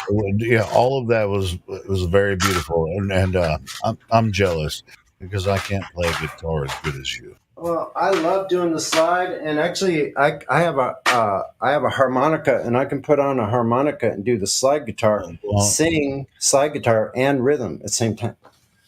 Do you have one of those neck things where you have the harmonica in front of you? You can play and sing, play the I don't harmonica. like it because my hair gets all caught in it. But, Well, then fucking put it in a ponytail. I got it. Yeah, that's right. You're on it. All right, so we'll work on that. We'll hear that at another I time. got it in a ponytail. Right now, we're talking to Rion, who is a new member here. Rion, have you talked to some other people here before? You have a VC verified role? Yeah. Cool. Yeah, I talked to y'all before. Well, cool. So, what do you think about the flat Earth? I think based on my personal observations, that it's currently flat, to my understanding. I mean, that's the only thing we can see. If you have any evidence otherwise, you can go ahead and bring it up. I do not. Come on. Don't make this too easy for us. Come on, man. As a matter of fact, I was curious about all of us used to think the Earth was the globe, and then we came across this information. Don't make the most profound thing about it. I was taught it was a globe. Do you know the most profound thing about it actually being flat? Do you know what that is actually? Like, in your own opinion? What would you think that would be? That there's an intelligent creator. Well, that's more of the overall. Yeah, the whole keeps making it easy. But what I'm trying to say is that because the way that we can practically show that is flat, like in other words, you can go out there and triangulate on coastlines while you're at sea and find your way, because when you're bouncing around on a boat, there's too many variables. You're not traveling a straight line because you're going up and down with each wave in the peak and trough. So that's why when you do navigation, you can use a triangle, and you could do this on the coast where you're just triangulating with a right triangle laid down on its side, using angles from you to known landmarks on shore. Let's say more than one or two, even three. And triangulate. That can't be done without flat sides on all three sides. Sure. And a lot of times, hold on, Sonny. A lot of times people that have been looking into this topic for years will come in here for the first time, but they've already known that they're a flat earther. And I think, Rion, maybe, are you one of those persons? No. I came in here last week, I think. Okay, so thinking it was a globe. Have you looked into flat Earth before you came in here, or was this the first time you've actually heard about it? I watched a couple of debates on YouTube, but YouTube flat typically Earth debates. It was a flat Earth debate. But the person promoting the flat Earth debate was he was kind of belligerent, and he kept shouting and saying, "Moderator, mute him or ban him or something." Yeah, so I think YouTube promotes the agenda. So I wanted to see the alternative. It promotes the train wreck. That's what it promotes. Right, the mainstream narrative. So. Oh no, that's not what I'm saying. Yeah, it promotes the mainstream narrative, and they deliberately censor flat Earth. That's public record. So, like Suzanne, person that runs YouTube's, whatever they do. What the hell's her name? I can't remember her job title, but she testified before algorithm. She testified before Congress that they censor flat Earth. I'm going to post the video. Yeah, it's not even speculation at this point. It's 100% fact. Are you following the live stream voice text while you're listening to us? Yeah, I see muffins right now. All right, there's some muffins. All right, I'm sorry. I should have put that in the locker room. My bad. What I was getting at, though, is that the debates on YouTube between Flat Earth and Globe Earth, the ones that do well are the ones that are train wreck shouting matches, right? Because that's what people want to see. They want to see a fight. They don't want information to be like transferred. Mm-hmm. So there's a group of people, we call them anti-flat earthers, and what their job, in quotes, right? It's not really their job. I hope not. I hope it's not their job. They try to make sure that like no one actually hears any flat Earth information. So they'll try to create any type of conversation. They try to turn it into an absolute train wreck of a conversation. Right? So you end up arguing about minutia, going down rabbit holes, never finishing a topic, like gish galloping all over the place. What about Coriolis? What about gravity? What about NASA? What about this? What about that? And they'll never finish any particular subject, right? And like anyone that watches, they leave watching more confused than when they got there. So a lot of these debates, they're actually counterproductive. I'm not saying all of them, but some of them are just like counterproductive because there's no actual knowledge transferred or information transferred. It's just like someone says something, the other person says nuh-uh, then the other person says something, the other person says nuh-uh, but they never get like, people get to say things and not back it up, no citations, no evidence, just they get the Coriolis effect, blah, blah, blah, blah, blah. Okay, no one ever goes, hey, what's your actual evidence for the Coriolis effect? Flushing a toilet, hurricanes, right? And then like the Coriolis effect is an apparent deflection. The Earth-based Coriolis is an apparent deflection. The actual object, say a bullet, right? If I shoot a bullet, it's actually going in a straight line, but it's supposed to appear to deflect because the Earth is rotating out from under it. And then someone will say, hurricanes are evidence of the Coriolis effect. Well, pictures of hurricanes from space are curved. It wouldn't appear curved. It would appear straight. It would appear curved on the ground. Right? But they never get that deep into it. Right? It just ends up into a shouting match.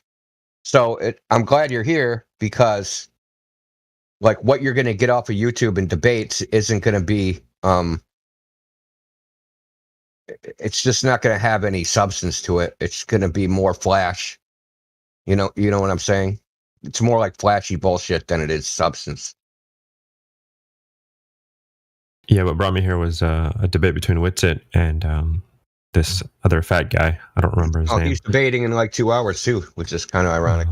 And I thought he made really good points about logic and about the burden of proof.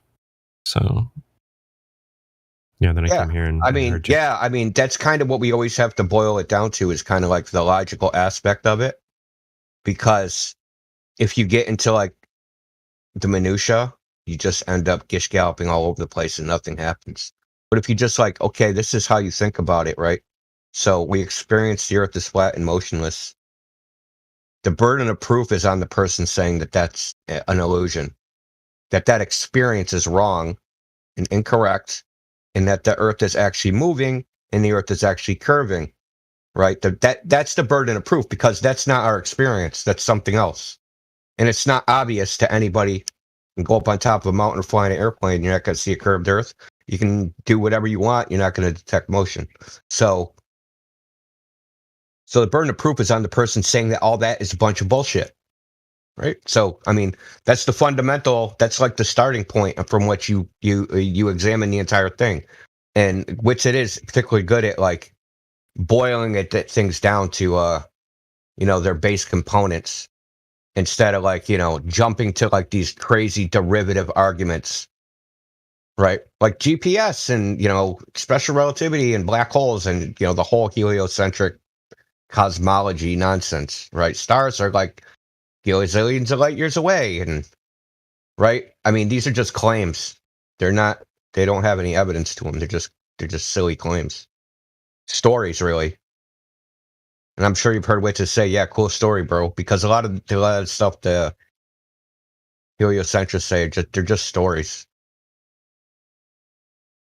Yeah, so I was looking into like the dome or the firmament or whatever it's called recently.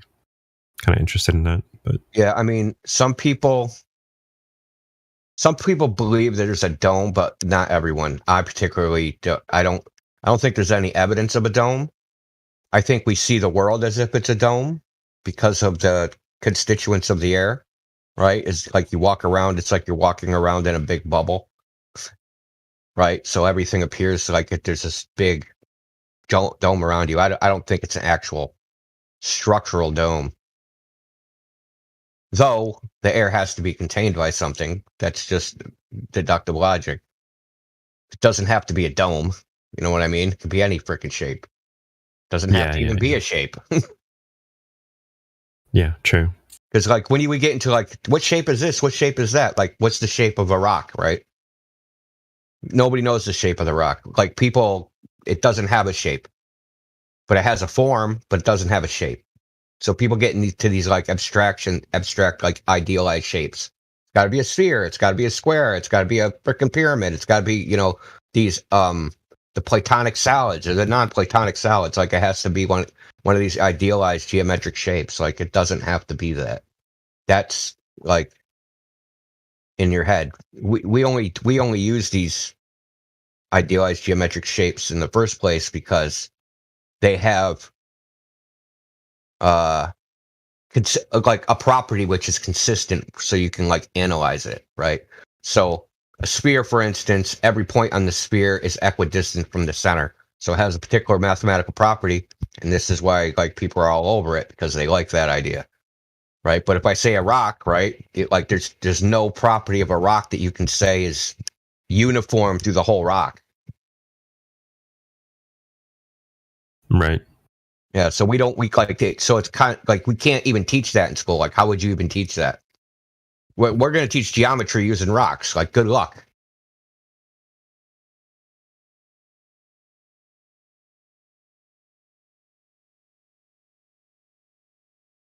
But yeah, did you get on the server today, or have you been here like working?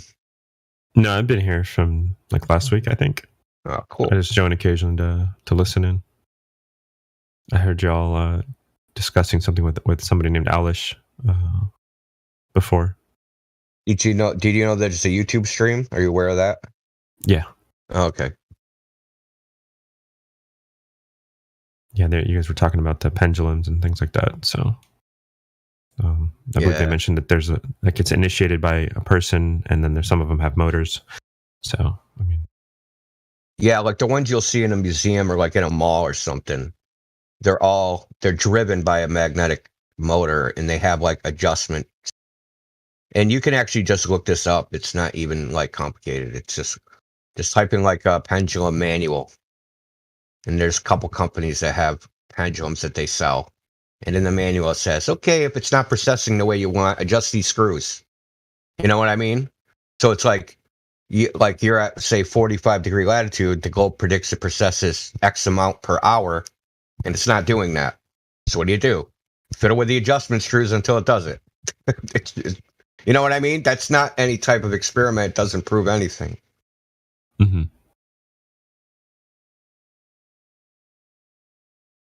So, and like there's weird, there's anomalous behavior pendulums. So there's something called the Elias effect. Have you ever heard of this? No. Okay, so the Elias effect, there's a guy named Maurice Elias. So back, I think it could have been in the 20s. He had a pendulum, and he noticed that when there was an eclipse, the pendulum would either stop, speed up, or go backwards. Right? A lunar eclipse or a solar eclipse. And maybe it was a lunar eclipse. No, it's a solar eclipse. And so there's this effect. So it's been replicated. It's not like he's the only person that did it. It's been replicated multiple times. In fact, in 2011, NASA was supposed to have scientists all over the world do run a pendulum test so they could kind of figure out what the hell's going on. And they've never released the results of that, as far as I know. I haven't been able to find them. But I mean, if you follow the train of logic, right? The rotation of the Earth causes the precession of this pendulum. Okay, so when the pendulum precesses backwards, that means the Earth is spinning backwards? Or if it goes faster, that means it's speeding up? Right? And then like there's all sorts of, it's just a shit experiment, right? It's just right. Well, so they've done it. Well, there's one more example. Amundsen Station. It's supposed to be on the South Pole. They set up a Foucault's pendulum there. They measured a precession rate of one rotation every 2.24 days. So their precession rate was like 7 degrees per hour. So is the Earth spinning slower at the South Pole than everywhere else? It's just a shitty experiment. Like, it doesn't mean anything. It's like if you set it up anywhere shouldn't you just drop the plumb line from the top of the pendulum, which is attached to the Earth, by the way, and then just watch what happens? You literally should be able to like. If you don't start it, it shouldn't do. Well, you literally should be able to like swing the pendulum, right? Measure the precession and be able to tell where you are on Earth. Yeah, right. I mean, It should be like a location device, like a GPS. Like literally, it should be a GPS. Yeah, And just no like one you even said, claims that it's shit. not an experiment at all. It has nothing to do with anything that has to do with Earth. It's just an idea somebody came up with. That particular person, Foucault, and now everybody swears by it, and it shows the spin of the Earth, which is ridiculous. And oddly enough, when he published he never published the result. It was like fucking 5 paragraphs in a. It was an idea in a French journal. Yeah, that had no data, had no like freaking. This was my result. This is like the length of the pendulum. This was the experimental setup. Yeah, but hundreds of years later, everybody's just like keep talking about it as if it's showing that the Earth is spinning. Yeah, it's ridiculous. Pretty silly. Oh, Yeah, it was the 1800s, I think. What? Yeah, 1800s. Yeah. So a couple hundred years later, everybody's just like swearing by this Foucault pendulum proving spin of Earth. Yeah. So when Foucault was eulogized by the Paris Academy after he died, and the fucking title of the eulogy was Foucault proved Earth is a wandering star. Can't make that shit up, dude. That's what it said? Yeah. That Foucault proved that the Earth was one of the wandering stars. Basically, proved it was a planet. Because supposedly he proved motion and rotation and all that. Because they've been trying to do that forever, right?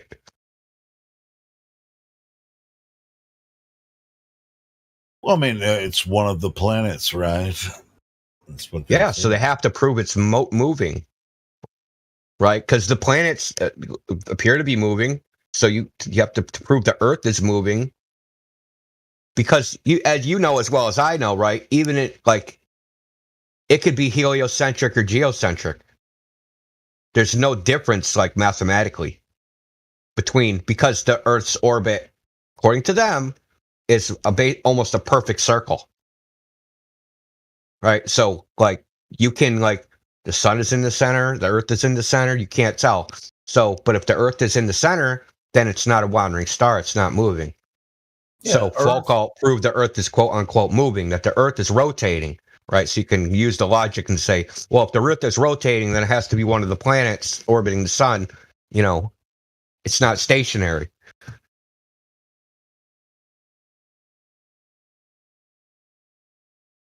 This is the idea. I mean, it's like either Earth was first.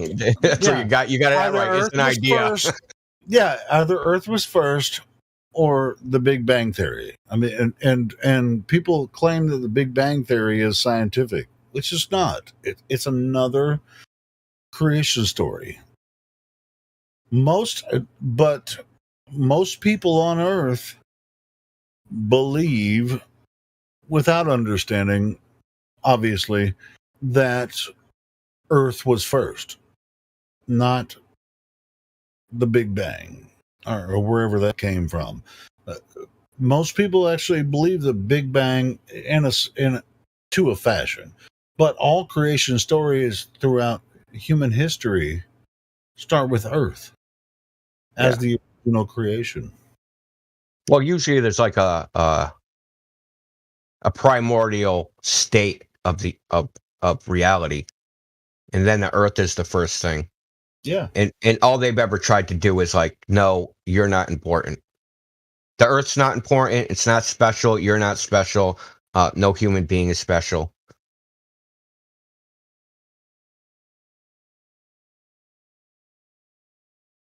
You're not unique. Dude, Earth is badass. Everybody knows it. You can see it every day. Well, I mean, what are the ramifications of not being unique, right? You're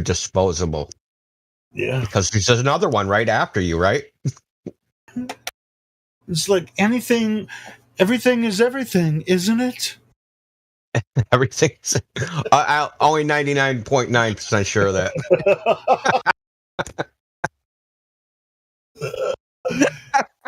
Oh my goodness gracious! What is wrong with people? It's just like, I want to believe outer space, but I don't have any evidence for it except for what I saw on TV.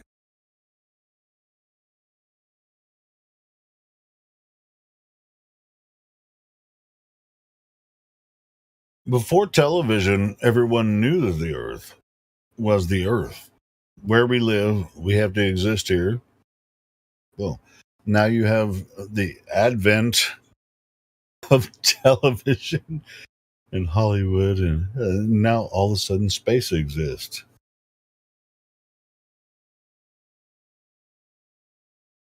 The sun, moon, and stars are a story. Yep, and they always have been, and they always will be. Yep. And if you think you can prove what they are, you're in a lost. It's a lost cause. You got another thing coming. It's human arrogance. You got another thing coming. That's all it is human arrogance. Every generation thinks that like they've got it figured out. They're gonna figure it out. Yeah. Everyone before them was a bunch of stupid cavemen. Right? We're the smart ones. They're the dumb ones. Yeah. And not only that, they invent some sort of alternate reality, like with evolution theory and all that kind of. They invent an alternate reality where it could be plausible if it was this. It's like, well, there's no evidence for that, so why should I buy into your stupid evolution theory? You know what, man? That could be why it's so easy to sell, right? Part of the selling point is, well, if you accept this, then you're like the pinnacle of human civilization, right? If you accept our like globe, heliocentric, we got spaceships, we're going to Mars, we're like the pinnacle of human civilization. But if you don't accept that, we're just like, then you're just dumb. Average. We're just average humans, right? We're just like every other generation of humans going back thousands of years. You might as well be a mongoloid or whatever. Yeah, mongoloid. Oh, but I actually We're think better. We got that's a iPhones. racist. That's a racist term because because Mongolia exists over there somewhere in Russia. But either way. But hold on, dude. That was the Golden Horde, and they killed a lot of people. We can say whatever we want about them. Yeah, fuck those guys. Well, man, we could say the same thing about America. They killed a lot of people. Compared to the Mongols, we're not on that level. I don't. Yeah, maybe we are. Yeah, I think about it. Well, I mean, if you look at the world, They didn't have abortions world during wars, that. quote unquote world wars. Well, just abortions. Everybody's alone, man. guilty of the blood. There's been something like 71 million abortions. So, like, yeah, like we got them beat by far. So, but let's move forward from that. We are humans here on Earth. You should understand that Earth is Earth, always has been, always will be, and I say that often. But yeah, this is our place. It's the only place that we can know. You can imagine outer space, and I'm a huge fan of science fiction. You can imagine all kinds of shit, but what we know is what we experience here on Earth. So, Ruan, what do you want to know about the dome, or what intrigues you about it? Well, I don't know what it is, what its shape is. I just, whatever it is. I was just curious. Have you ever heard it's called a personal dome hypothesis? No. Okay. So it's like this, the viewpoint of the sky is personalized, right? It's unique to the perspective that you're at, because the air is not uniform. So when we look into the sky, things appear to be like a big bubble around us. In this kind of personal dome, it's almost as if it's rotating about us. right? So this is why the stars appear to like rotate in like this linear fashion around us. And like it's not like there's no basis for this, right? So there actually is a basis. And I'm not the one who came up with this hypothesis, but I came up with this part. There's something called Snell's window. So if you're underneath water and you're looking up out of the water, you'll see like a little hole, like a window where you can see the sky almost perfectly, right? And this is based upon like the angle of refraction when the light hits the surface of the water. Certain angles can't come to you, right? They're reflected, but there's a window. It's called Snell's window. If you get close up to this window, right, basically closer and closer to the surface, I'll put it. Are you in a live stream voice text? Mm-hmm. The text channel? Hold on. I'll post an image of it. I got a good example after you're done. So yeah, I want to show them the. So this is what it is. Gosh, yeah, I posted it the right place. So this is what it is. It's like this. It's because refraction. But as you can actually see the horizon from underneath the water, which seems crazy, right? I'm under the horizon. How can I see the horizon from underneath the water? But it's because the refractive index of air and water is pretty high, and like the light rays, when they hit at a shallow angle, they bend a lot. So you can the U.S. Navy's actually tested this and have actually taken photographs of like cars on they have like a testing facility where they stick the camera underwater and they've like parked cars on the outside of it, and they can actually see vehicles from underneath the water that are on the shore, which is like crazy, right? But the air, because it has a pressure, temperature, density gradient, might be causing like this dome effect that's like all around us because of the difference of refractive indexes and how it's a gradient. Kind of like a fisheye lens, or like increasing the FOV in like a video game. Kind of, see more to the sides. Kind of, but not really. But it's like the lens is like, think about a lens where the lens is stronger at the edges than it is in the center. Right? So if it's stronger at the edges, it'll stretch the sky. It'll like stretch it. It'll stretch it out. Like the angles that are directly overhead, there'll be one thing. And on the horizon, there'll be another thing. So if it was a plane above you, that angle is smaller, but instead you get like this compression where the angles are crushed together. But it's less. But when you actually look at things at the horizon, like sunsets and things like that, they'll appear compressed. So it's like, it's just a hypothesis. I'm not saying this is what's happening, I'm saying that this is a hypothesis. It's hard to work out even mathematically because it's complex, right? You have to do like, I mean, just have ChatGPT make me a fucking simulator.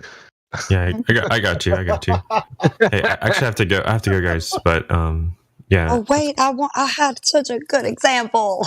Yeah. Go ahead, Kim. Rion, can you? I can Just get on one my second. phone. Around for I can a get on my minute, phone so Kim can and listen, but I won't be able to talk. Okay. So Go ahead, Kim. Well, go ahead okay, anyway yeah. for the audience and on Yes. YouTube, man. Go for Think it. about it. Think about it when it's rained a little bit and you have headlights to a car out in front of you. You see the lights, or even from the any lights that are reflecting on the street. You see the reflection of those lights coming at you, and they follow you. And just like a sunset on the beach, where the light from the sun is coming through, it's reflecting off the water towards you. You can move, and it's still reflecting towards you. And whoever else is with you, it's reflecting towards them. So that's another layer to add to that one. Sure. It's just like you could be with a friend standing on the shore watching the sunset. You could be freaking 400 yards apart. One person standing on this watching the sunset on the beach, and both of you will have the reflection of the sunlight Right. The long coming to your feet. reflection. Yeah, off Yeah. the water. It's like the 400 water yards reflection of the light. Yeah, it's coming towards you, no matter what reference that you're at. Whoever is, it's like independent to you. It's unique to you. Yeah, you could be like a mile apart and it's still coming Yeah, to your it's still feet. coming right towards you. Yeah, I mean, you could have a 200-mile beach or whatever. It's just like when you watch the sunset. The line of sight of, or the reflection across the ocean, it's coming. It's right at your feet. And it's beautiful, which is awesome.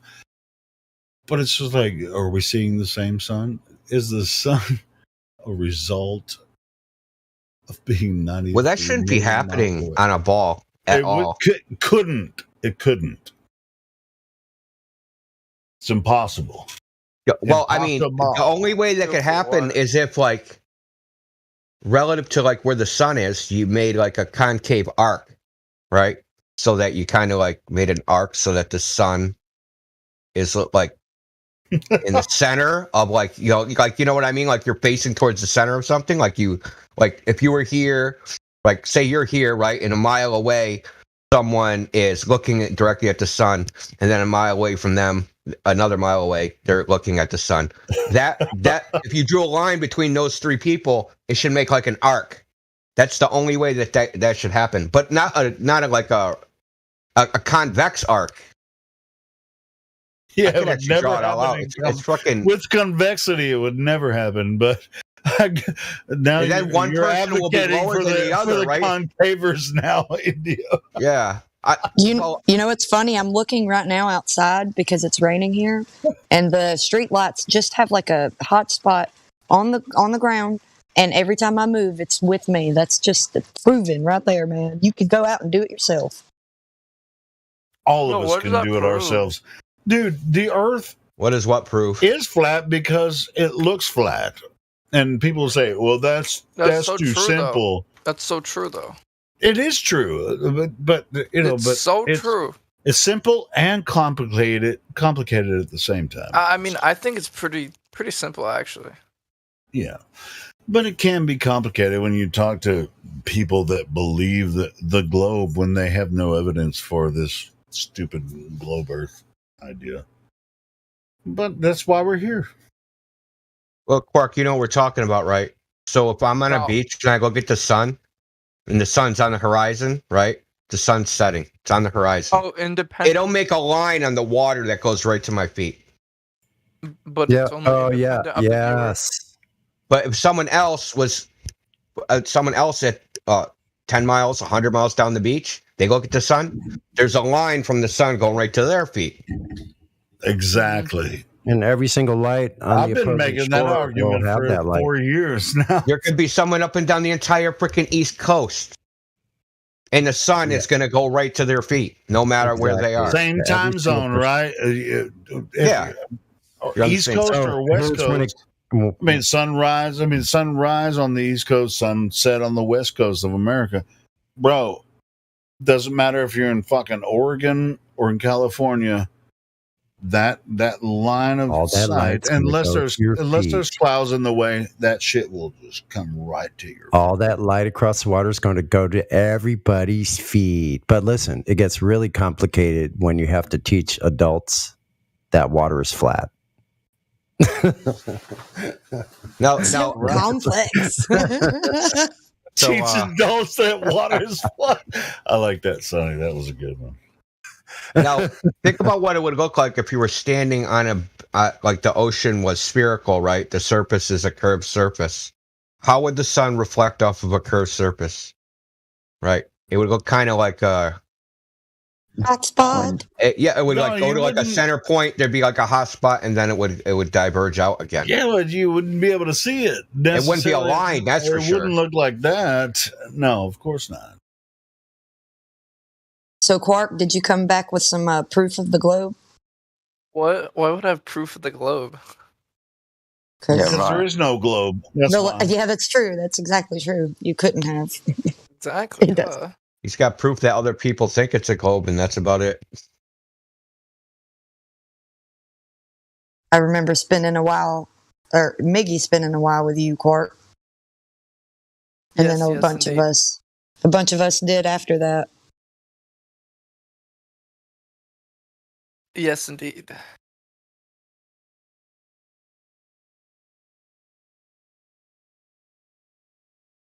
The Earth is still flat. Has always been, is, and That's will a be. crazy concept. Not really. No, the globe It's is pretty a crazy simple. concept. Yeah. The globe is the Dude, crazy ask part. ask me what's crazier, and I'm gonna get pretty absurd with flat Earth. So, the Earth is a flat disc on the backs of elephants on a turtle swimming through the cosmos. Versus, the Earth is an infinitesimal ball covered in water, covered in gas, whipping around the sun at 18,000 miles an hour while spinning, going around the galaxy at like 150,000 miles per hour. Like the And total you- motions, all the motions of the Earth add up to 1.25 million miles per hour. Right? In this infinite vacuum where everything is so far away, it's almost inconceivable. Right? The closest star, if you were to hop the ride on Voyager, is 150,000 years away. Right? That's the fastest object ever propelled, according to NASA. And it takes 150,000 years to get to the nearest place. The nearest place. Okay. How is that not preposterous? And also, it's interesting you brought up the tortoise shell or turtle shell. My teacher told me that the tortoise shell or the turtle shell that describes the what we experience here too. When you look at the scales on a tortoise or a turtle, it balances out. But you know, like with the 13. elephants, It's if I 13. came up with math for the elephants and some math for the turtle and some math for like the disc and some math for like, you know, the cosmic goo that it's swimming through, like then would it be okay then? Would it be plausible? Because I came up with some math. Because you can make all the same predictions. Yes. Yeah, but Come up with no. math. I can really just make up anything. All right. Or the simplest answer, the ground that we're standing on is flat and the bottom of the universe that we know. Look, I could change all the variables of the heliocentric model into the names of fucking animals. Right? It's like, this isn't hard. Yeah, they make it difficult because they don't want to know, not believe, but know. The hardest part about knowing is believing that you know something, because they can't defend what they think they know, and so then they just start making up shit. Plus, back in the past, they had to memorize things. It wasn't paper. There was no internet. And it's easier to memorize things when you make a story. So if you read any book on like improving your memory, right, or speed reading or anything like that, they always, the techniques are to symbolize the objects that you're trying to memorize, right? You think of like some absurd sentence, right, and you can measure. Like if you wanted to memorize like a 26-digit number, what they would tell you to do is like each numeral would have some like absurd concept to go along with it, and then you'd memorize the whole thing like it's a story, because that's how human beings remember stories better than like random symbols. So that's how they would teach. That's how you learned, was through stories. They probably didn't actually believe in any turtle or believe in any elephant. It was just easier to tell the story that way. Yeah, sure. The numbers, through mathematics, are the story of this Earth origin in the heliocentric idea, which it actually confirms exactly that the Earth is not what they told us it is. I mean, these numbers actually confirm. Have you heard this, Helio? The tortoise and hare is supposed to be the sun and moon. That story. Yeah, the tortoise and hare. Yes, yes, and it crosses many cultures. right? So it's just this story. And guess of who how wins? to- Guess how who to teach wins? children. Guess who wins? The tortoise. Guess who wins? No shit. When does he win? Oh, he wins. Yeah. He wins everyone's heart because the tortoise is us. The Thought it was hare. like You the saying man. I'm slow? The hare. What? The hare is supposed to be the champion, kidding. but the tortoise is the one with patience. Quark is Well, gone. he called us slow, man. Hurting my feelings. Man. Where'd Quark go? Quark jettisons. It's too much deepness for him. Oh, yeah. Dude, don't get. I think he came in here to take the piss out of us too, man, and I think he just like hit the wall. Well, it's nice to see Saint Nick back in here. Hey, we ain't gonna stop. Nobody's gonna stop us. So, ain't no stopping us now. I had this guy on Rock and Twitter. let's roll. He says We're to me, on the move. he says, the gold model predicts everything perfectly. I'm like, dude, you just never actually looked at it, and that's why you think that. And I was going to leave it alone. But I didn't answer him on Twitter, and he had to provoke me and say, yeah, that's what I thought. You don't have anything to say. I fucking buried him in shit. Yeah, He's like, "Oh, you he's have to the tell- hair. hold on." He's the hair, bro. Then listen, and then he's like, well, I don't know what this stuff means. Like, I'm not a scientist. Like, No can shit, you, I like, can tell. Can you explain it? Can you dumb it down for me? I'm like, dude, you just said it matches perfectly. How do you know what but you don't know this stuff? Why did you say that if you don't even know what the prediction even is? How do you know if it matches the prediction if you don't know what the prediction is? Right? And of course, like, he vanished. That's what always happens. They just vanish. Like, Okay, we're these gonna religious cultists, dude. They just declare things. The gold matches the reality perfectly. Rah, rah, rah. Rah, rah, rah. It's like, put down the pom-poms, dude. No, it doesn't. Well, it's just like rah rah rah, kick him in the craw, rah rah ree, kick him in the knee, rah rah, ras, kick him in the ass. I mean, motherfuckers, keep on coming. We ain't stopping. We got shit going on here. Dude, the only reason this shit doesn't get boring because of the constant the psychological aspect of the numerous people. It's like we get to see how how this information went into their head, fermented, and then they come back in here and spit out their translation of it, and it's like, what the hell? It's really weird, man. Well, I mean, there's also another aspect of it. A lot of people find our, like Kim found us, and other people. It's just like, oh, finally, I have a place where I can actually speak my mind, and just kind of unload, some of the shit that's in my brain, and looking at society and how people are reacting and acting. Acting and reacting to whatever information they're being fed. We actually have a platform where we can analyze and talk about this shit, and I think it's awesome, and that's why I'm still here. Yeah, I think a good analogy would be say everyone in the world's got 4 ingredients and they have to make a meal, but they have no idea how to cook.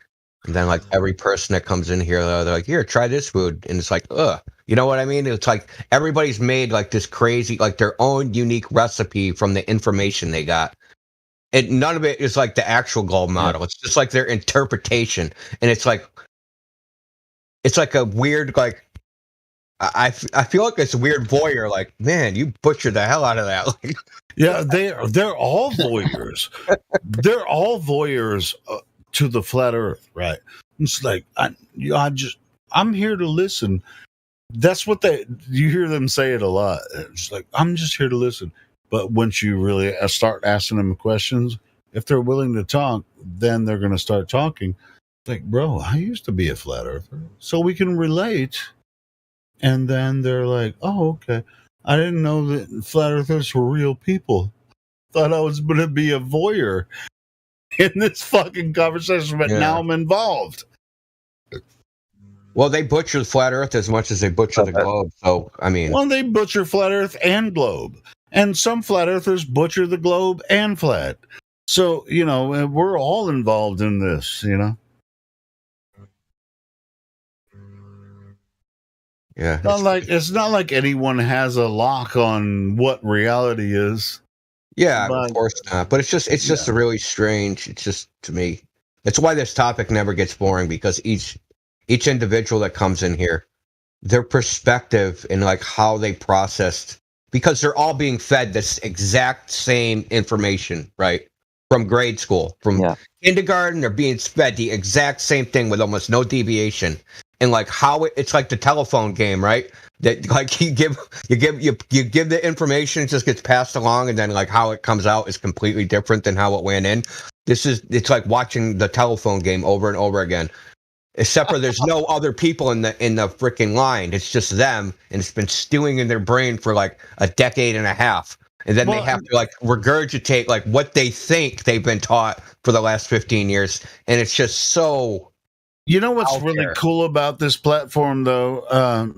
This particular server, people know about us when they're involved, and whether they first find us and they know about us, or whether they've known about us for years, once they get involved, they're already involved, and we're trying to figure this shit out together.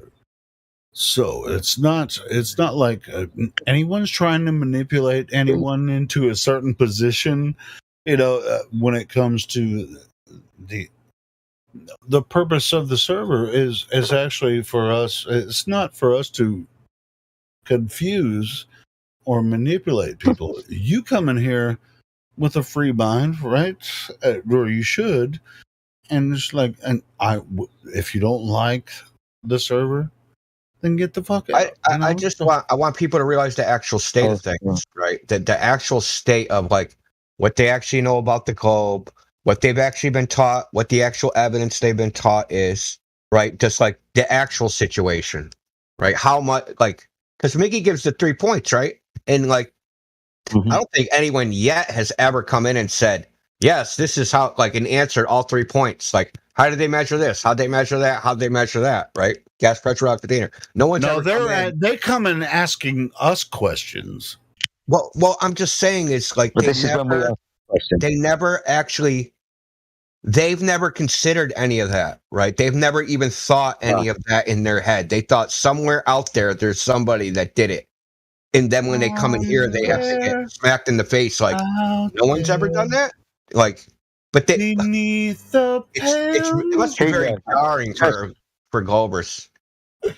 It's so yes, it's like, bro, they come in with questions for us. So if we're so dumb, why the fuck are you coming here asking us questions about flat Earth? Well, you know, they come to troll or globe. No, but not every time. Well, I mean, like they want to know. It's like curious and like afraid, and like it's emotional for them. We all know that it's very emotional for them to come in here, because like they try to come in here like as like, you know, unbiased. I'm just unbiased, analytical. I'm just gonna logically analyze the flat Earth, and when in seconds they're spiraling. Yeah. Some there beneath the pale moonlight. Seconds are telling us to drink bleach, don't reproduce, like they like totally emotional, like spiraling, like we kicked your dog. And loving me tonight. Dude, like serious, dude. Earth's not a globe, Earth's flat. You kicked my dog. It's just like that. Dude, like there's so many freaking anti-globers that are obsessed with us. It's so fun. They're loving us tonight. You're listening right now. Somebody's loving me tonight when I'm totally destroying their stupid globe idea. Somewhere out there. Dude, he'll have to say, dude, your thumbnails are awesome. I love them, man. I like why I want you to change episodes just so I can see the next thumbnail.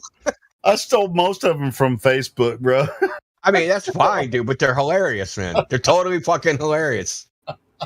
Dude, Facebook. I mean, a lot of people don't like Facebook, but I just like hang out there to get it's just like I hang out on Facebook just to get, because people are passionate about what, there's a lot of, I have over 3,000 friends on Facebook, but it's not my friends. I don't know who the fuck they are, but it comes in my feed and they post some crazy shit sometimes.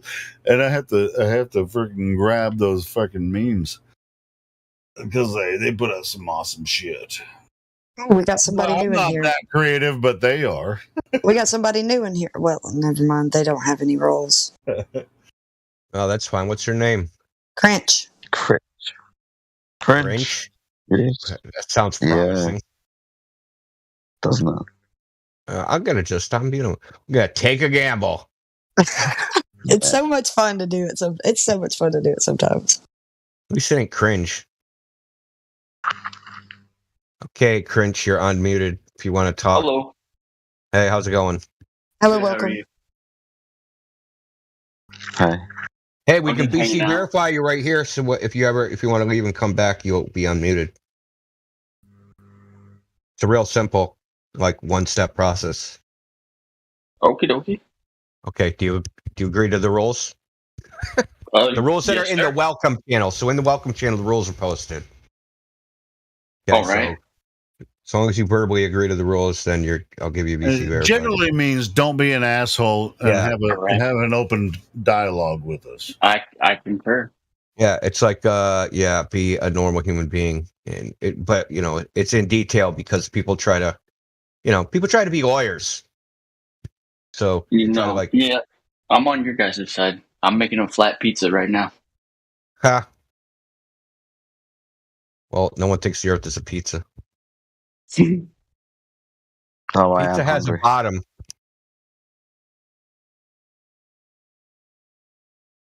So this is one of the things. Do you think that we think Earth is a disk in space? For the most part, it's definitely somewhere out there. I don't really believe in space, but somewhere out there. Space is impossible. What's out there? So we don't think Earth is a disk embedded in a vast vacuum of space. no, I don't believe in a vacuum either. Or even a partial vacuum, or even an ultra high vacuum, or no vacuum. The Earth. So the universe is the Earth, and everything is within its realm, as opposed to the universe is a big vacuum, and the Earth being embedded within that. Right. So. Yeah, I love always asking people if there's a thing called gravity and a thing called vacuum. Why doesn't one just pull the other into its existence without a barrier?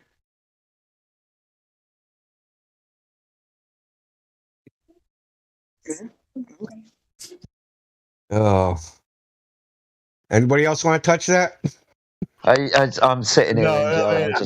I'm trying not to. But really? I mean, just do the 3 questions. I guess. It's like, what the fuck? Holy shit. 3 questions. Okay, first question. Are there any branches in your family tree?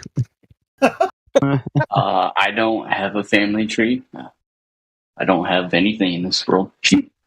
Hey, right, we're talking to a disembodied freaking AI brain in a jar, 99% sure that he doesn't exist or something. Well, who said I didn't exist? Cringe, what do you think about the shape of the Earth? I don't think of it really. Yeah, Sasha, bring sanity back to this place, Sasha. Thanks, Sasha. Yeah. It's Sasha's turn. Hey, let Sasha, please, let Sasha handle this. I want to hear how this goes. Yeah, good stuff. I didn't hear the answer. I don't really think about it. You don't think about it? No, it's better not to think. Better to know. Okay. And why you are on the food server? You said the flat server? No, the food server. What food server am I on? This one. This is food? Hey, I'm a foodie. I love food. Sash, don't confuse me. Try and keep it Okay, really simple, okay. mate. Sorry. What do you think about the shape of the Earth? Do you think that it's spherical or what? Or something else? No, I don't believe in a globular ball spinning millions of miles an hour. That's oblate spheroid to you, sir. Oblate? Is that what you like? Is that what you call it? That's what they call it. Spheroid. Come on now. Oh. The authority said so. So Sasha's getting down to the point of asking this There you gentleman go. how he Yeah, understands. exactly. Yeah. Go ahead, Flat Sasha. Earth stationary. And why is not ball? Well, I like to believe that the evidence is stacked against it. And what is the evidence? The evidence that I can see, the evidence that everyone else has seen, the fact that, you look out across the ocean, it doesn't look round. Even when you're in a plane, it still doesn't look round.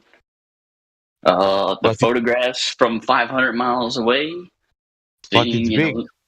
That's why you cannot see. It's 3,000 miles in circumference or something like that, right? No, it's 25,000. No. No, Well, I it's just never really get it. 25,000 miles in circumference. Anyway. 24,901.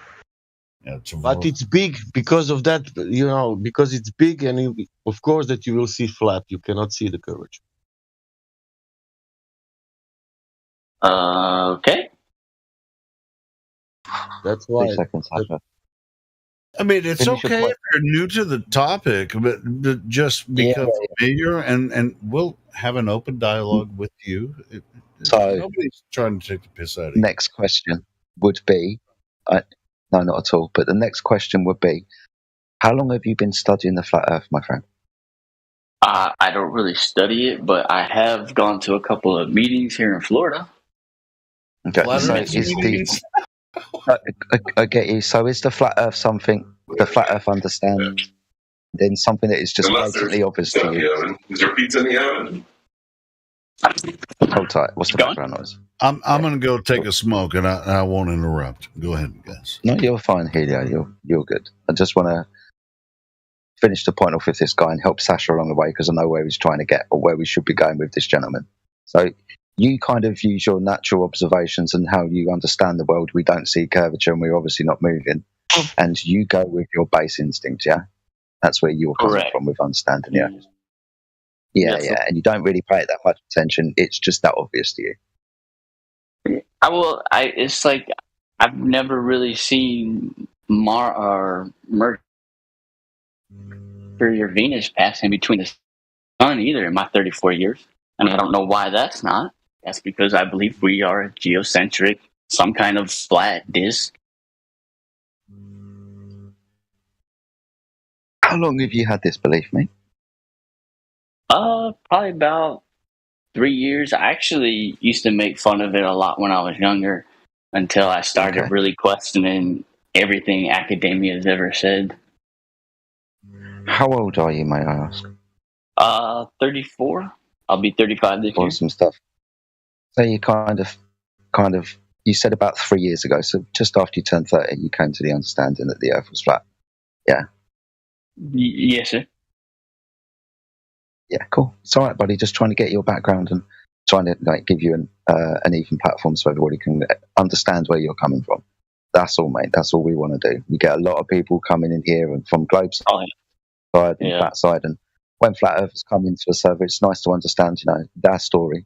Some people can point to something very specific, right, and say, "This, I hadn't questioned this," or "I've got a bit of a journey, and this is my story." And see, some people come in and go, "Well, yeah, it's just kind of chilled. The Earth's flat. I've come to this understanding. It is this and it is that." But sometimes these things take a few years, and sometimes we get people that have come into the server that have understood this for maybe a few decades. You understand, right? So different people. Yes, sir. Good stuff, man. But yeah, nice to meet you, mate. Welcome to the server. What how long have you been on the server and what made you jump into that?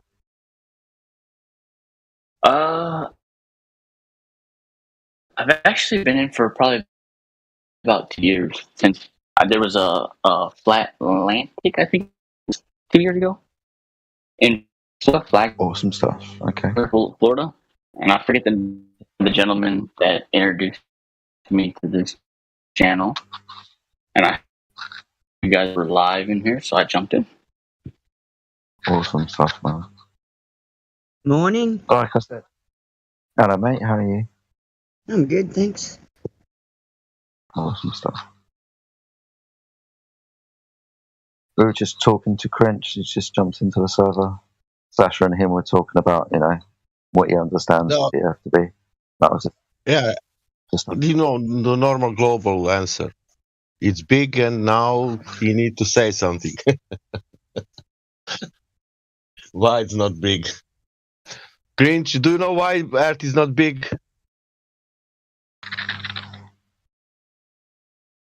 Well, that's a matter of opinion on how big is. Let's say that it should to be some drop over distance in some distance.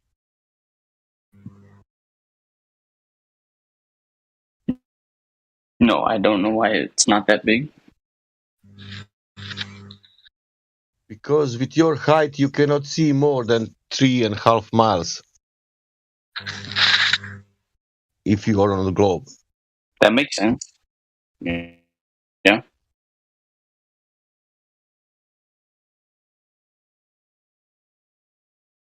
Well, I was thinking with the horizon, like if you get a railway track and you look at it off into the distance, you lose sight of the rails going across. It just becomes this blurry mess, of compressed information. So, if the Earth was flat, wouldn't the horizons look like that? Like, why would there be horizon line? Shouldn't it just, get more compressed? The horizon line,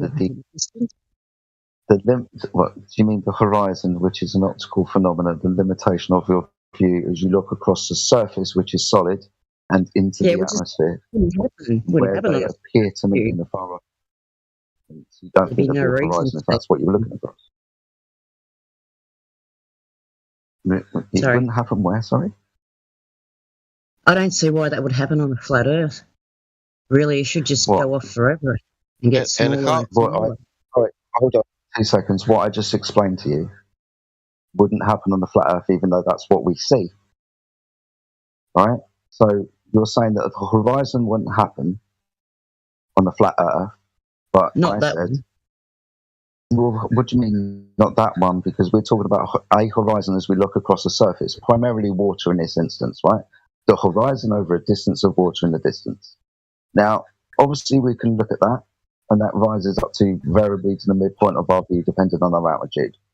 But ultimately, we can't see the sky. It just looks like the fucking sky, gas and shit. And we look through that, across that surface, and where we can't see it anymore, that's what we call the horizon. So by definition, what we call the horizon, they wouldn't exist. It's just an optical phenomenon. You make a horizon whilst you look across a table. But that would happen on a globe. I don't see why that would happen on a flat Earth. Okay. But for it to happen on a globe, then you need a geometric curvature to make this thing physical. Because you're saying that it would only happen on a globe. Okay. So what physical curvature is making? Well, I don't think in the globe model you're supposed to be able to measure curvature anyway. So you're kind of looking for something that's not part of the model. Horizon, then. Yeah. Hey, So I don't know why you would find something that's not part of the model. What Jedi, is not you're a part kinda of roboting the out. model? What is not a part of a model? Being able to find the curvature. Wow. Being able to see it as easily as you guys think you should be able to. Of course, that's because we don't have a curvature. That's what is. If you don't So have why are we all curvature, looking for something that's not part of the model and trying to disprove something that's not part of the model? if What are we it's something, disproving? if it's something what is not part of a model, it is not in reality. What it is? What's part of your model that we don't see? Oh, it's not my model, but it's the model. Is that Okay, so you're not going to be able to see the horizon, find horizon point. Yet you're all claiming because you can't find a horizon point that disproves the model. That just confirms it because they don't claim that you can. No. Do that. hold on, they do. They do claim it because it's within the maths that they use for Earth curve calculations. No, I've spent ages listening to them. They don't claim it. Flat Earthers claim that they claim Yes, it. they do. Do you know? No. Hold on. No. How can that be true when this is the tool that they are using? Okay, and we just use this tool, and within this tool, there's, a sagittar. They call it the hidden bit. That's the hump. Right? That's the curvature of the Earth.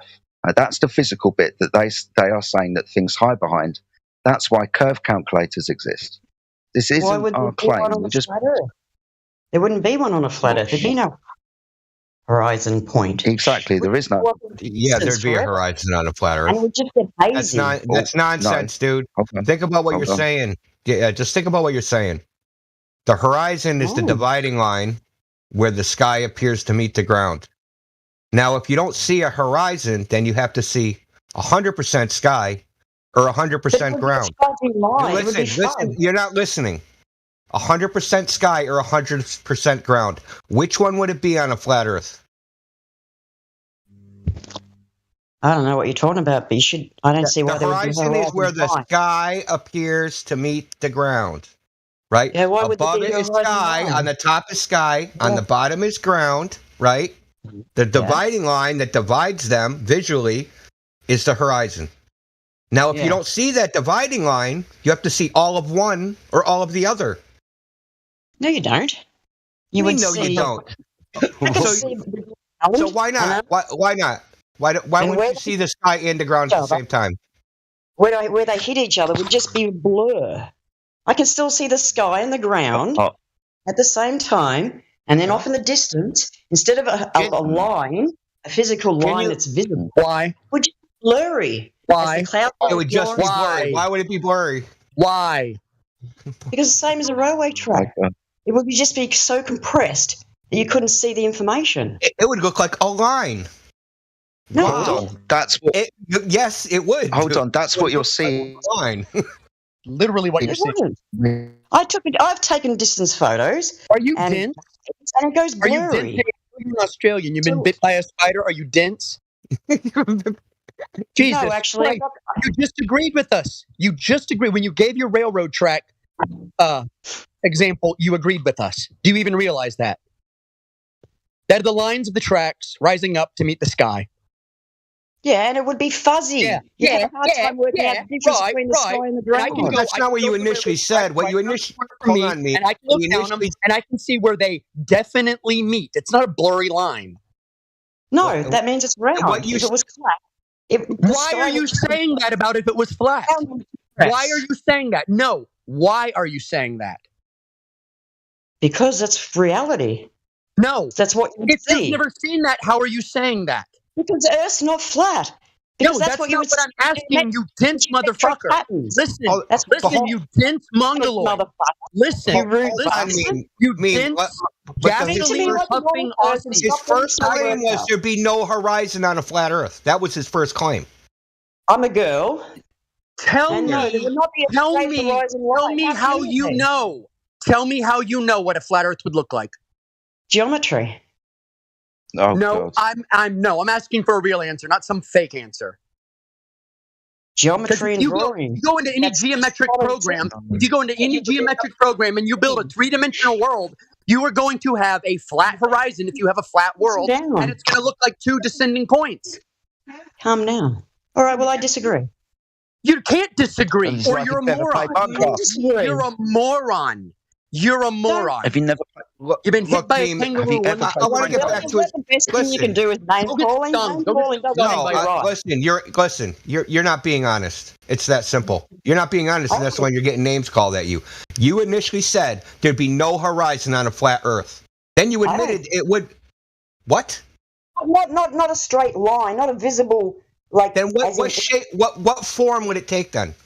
Yes. Why wouldn't it just go off into the distance and blur out? You don't know. You just know what it Blur out would in be. what way? You What don't part know. would You be just know what blurry? it The wouldn't be. sky or the ground? What part would be blurry? Both. Okay. Well, both Okay. are going off into the distance You forever. mean the point of convergence? What do you mean both? So that point of convergence, at what distance would that be? Don't you think? At what distance would that be? Why is it that they would just blur out? Why is it? Just tell us why that is. What the physical mechanism? Listen, Yeah, but stop since talking. You're spiraling, She's dude. stupid. She's stupid. Okay, you're spiraling. We know why the horizon is created. It's a physical limitation of the eye. It's called angular resolution. Okay, there is a resolving limit, the minimum angle your eyes can resolve, and that's 0.02 degrees. And when your line of sight is 0.02 degrees to the surface, to a flat fucking surface, you can't see beyond that. Cameras can see further. If anything's going to be blurry, it's going to be on the globe. Welcome to Because Flat the Earth. globe Cameras would can be see further. more sky. Hold on. Sorry. What can cameras see further to every time you keep increasing the technology? So you go from your eyes to binoculars to zoom camera. What does the horizon do? I don't know. It's just there, isn't it? Closer. Right? So with your eyes, Well, no, listen, hold tight, my friend. So now you're climbing the top. Listen. The horizon, right, which you are saying wouldn't exist on a flat Earth. I don't think so. You just literally that is said what you said. You telescope record and this, you know. technology. It's I just said I literally the don't- limit. Hold on, my God. Shush. It is the limitation that you can see across the Earth, the floor underneath you, and the demarcation line with the sky. Every time you keep increasing the technology, when you look across the sea, your eyes, binoculars, telescope, you are seeing a further and further horizon line away from you, demonstrating that the horizon is moving. It is optical and just not physical. It is how you observe the Earth. Exactly what the globe It's just model a said. No, your global model predicts a physical geometric horizon for things to hide behind, where your curvature is, the hidden value, in the curve calculators that we were talking about earlier. This Actually, I should was be a clearly. flat earther for many years. Yeah, And you're a then I liar. started filming the sky. You're full of shit. You're full of shit. 100%. Now you resort to lying. That's amazing. 100% a liar. You need to be banned. I'm going to ban you if you don't take that back right now. So because you are a liar. Hold on. What's the curve calculation? How much curvature is there per mile? Ask what's his name? You're a flat earther. This is the basic thing that any flat earther learns first. What is the curvature per mile? How much does it drop? What's the drop per mile? Oh, due to I the haven't done this curvature? stuff in years. 4.8 Yeah, meters. it's a fucking simple 2-year-old fucking formula that like a 2-year-old can memorize this. I've got 73 star trails from. No, you're lying. Yeah, No, you're a you're liar, lying. and you just got caught. I'm not Straight up lying. lied. You're You're a liar. lying. Thank you. At all. I did use The a point flat is, earther. like, if we kept And then I got a talking, P900. I started filming the sky. No And one's the going to sun listen to started anything working else on you're it. saying. You're just going to get harangued. You're a drongo. Trouble You don't about belong in here. trouble about you don't know the main point what we're pointing out every day, every hour, and you don't know that thing. That's very strange for one I flat can't earther, you know? remember because I haven't been in this Oh, shit yeah, for a year. it's the most important thing for this server, You, you know. you would never forget it. You would never forget. No, because if the ground is not curving, it's 8 inches per mile squared. It's super simple. Like any retard can remember that, dude. I don't care. I can't use star trails. Don't care. What star I don't trails? care. Sorry. The sun stars that I don't care. rotate I around used to be a tomorrow. flat Earth. Now I'm annoyed. Now I'm annoyed again. I don't care. I was a flat earther, 8 inches per mile squared. You Mongoloid. I don't Shut care up. because I'm not interested in that shit. Because as soon as I filmed the stars and saw that they don't rotate around Polaris, I knew there was a problem. They don't rotate around Polaris. Oh, they The don't. stars, they don't. Why Let would me they? throw out the astrolabe we've been using. Why would they? Because you need them to on a flat Earth. You need Polaris to be at the center above the North Pole. Are you saying you No, want you, to set up, no, you set one on the outside? no, you don't. No, So you've got a you nice No, you don't. ball. Trouble, are you saying don't. that will curve the water, that star? Doesn't matter. The sky's a curve. The sky's a globe. The sky wraps around a ball. But ground, Whoa, hold on. but ground doesn't curve. But ground doesn't You curve. just say it doesn't matter if the Earth is flat, because the sky curves, that somehow falsifies that. Yes. You are. That you can't get the ground out of here. to You're legit retarded, dude. No, dude, no. that you can't get the sky to match the ground. Prove Hold on. that Possibly the dumbest fraud. You are is this ashamed like to your all first meet women. in this You are topic? ashamed to all women. Guys, do you understand what he's just said? Right? He's talking about you can't have a flat Earth underneath a globe sky. When we're talking about navigating and shit, that's what we talk about, a globed, curved sky, and we use that to navigate the flat Earth underneath. This idiot doesn't understand that, and he's pointing in that fucking direction, and he has got nowhere to fucking go. Yeah, we called it the sphere of the heavens, and all of our navigation equipment was for calculating flat lines. Nowhere to go with this one, mate. Yep. Who is it that you're talking to? What's her name so I can get rid of her? Because, man, just absolute troglodyte. Oh, it's trouble about. I mean, Trouble about. Oh my God, she meant that. Yeah. Got to be one of the dumbest fucks ever to enter this place. I cannot believe she said that she used to be a flat earther. That is ridiculous. You don't become a flat earther. I remember that name. Then go back.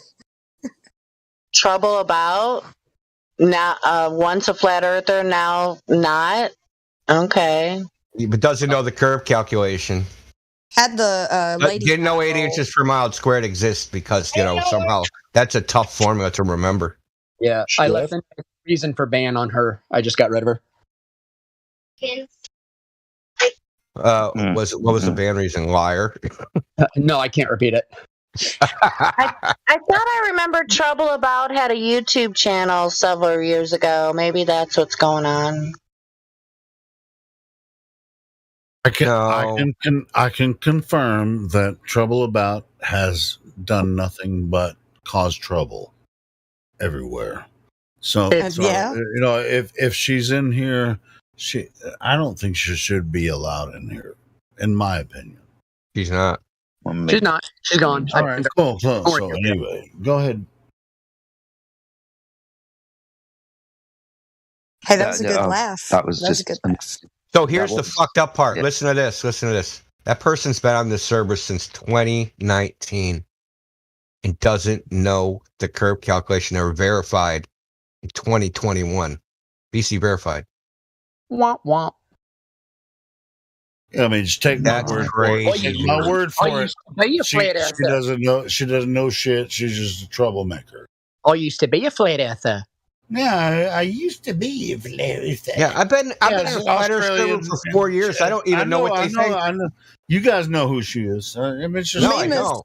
Nobody Mimus, wastes their that was a time great with that asshole. I pride myself on the mockery of ethnicity. Gotta be good at something. Yep. Nobody waste your time with Trouble About it. It's just it's impossible. Sorry, guys, I like to jump in, but because of the videos that Injo posted yesterday, and I watched those time zones videos, Injo, and the magnetic declination video. Because of that, and obviously navigating with sextants and shit, understanding that bit, and this guy pointing to the sky being a globe just kind of set me off a bit. Because when we talk about navigation and stuff, you understand, right? We're only making fucking corrections because we think we're navigating around a ball. We've got to make corrections for time. We've got to make corrections for magnetic declination, all because we think we're on a ball. If we didn't use these corrections, then the obvious understanding that the Earth is flat, because that's how it would portray to be. We wouldn't have to make corrections for a flat Earth. Crazy. And being as, we map stars and shit, and he was pointing there. Like, oh, mate, don't, you've got nowhere to go. And he wasn't going to listen enough. There's no way he could get into the logic. Yeah, I'm looking at the person's post. It's the same shit over and over again. We had a NASA exhibition here a couple years ago. They were selling a meteorite for $50. They bought a meteorite. So they bought a hunk. I put some space rocks down the store and I went fizzy on my tongue. But when their money is soon parted. Literally bought a rock for $50. Well, I can go down to Lowe's and I can buy the equivalent amount of iron. Or I could probably buy 100 times the amount of iron for $11 for probably what they paid.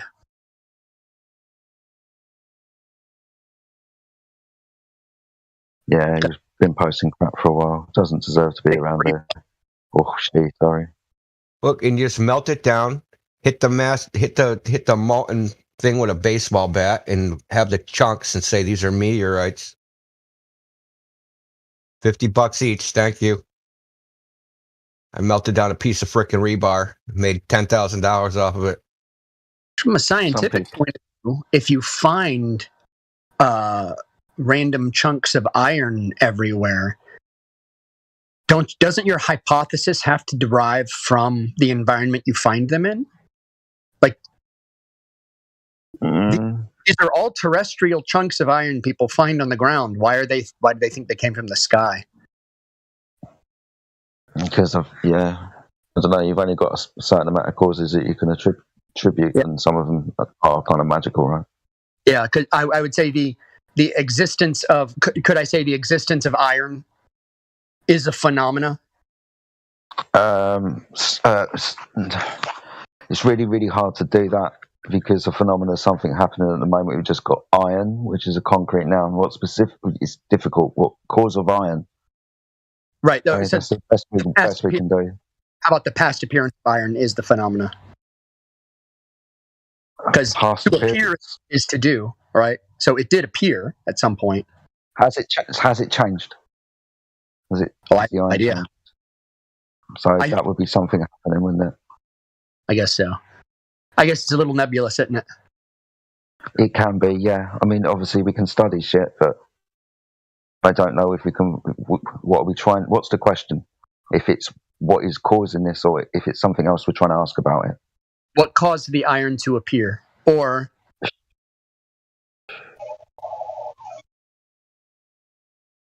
I mean, because there's iron ore. Like, I mean, I can go digging and find just natural iron ore because of where I live. Because there's red clay everywhere, and then I find a chunk of it. It's like, wow, that's some really heavy red clay, and then you clean it off, and it's like solid almost, and like super dark. Yeah. And break it up and bake it, and you can use a magnet and collect a whole bunch of iron out of it. Yep. So you can find it. It's there, of course. Yeah, there's iron everywhere. So on this earth, fundamentally made up of iron, partially. Why is the appearance of iron? Why would it ever be assumed to be from anywhere but here? Oh my God! Really how is this person? How did this person not get banned sooner? Because they never ran into you or I, apparently. Jesus Christ! I'm just looking through like their text, man, and it's just straight. Because I'm reading the interaction between Hyder and Dr. Astroscientist, PhD, senior. Goddamn, he's fucking got a lot of shit in his name. And Ebo, and just completely ignoring everything they say. Just completely ignoring it. Just And they got 472 posts. How did this person slip under the radar for 3-4 years? That's imagine the pod that's married to that. That's not a biological female. I do not think. Oh, okay. No, it's definitely not. I just went perusing through their YouTube channel. There's some old videos. That's definitely a guy's voice. 100%. I would have used that against him.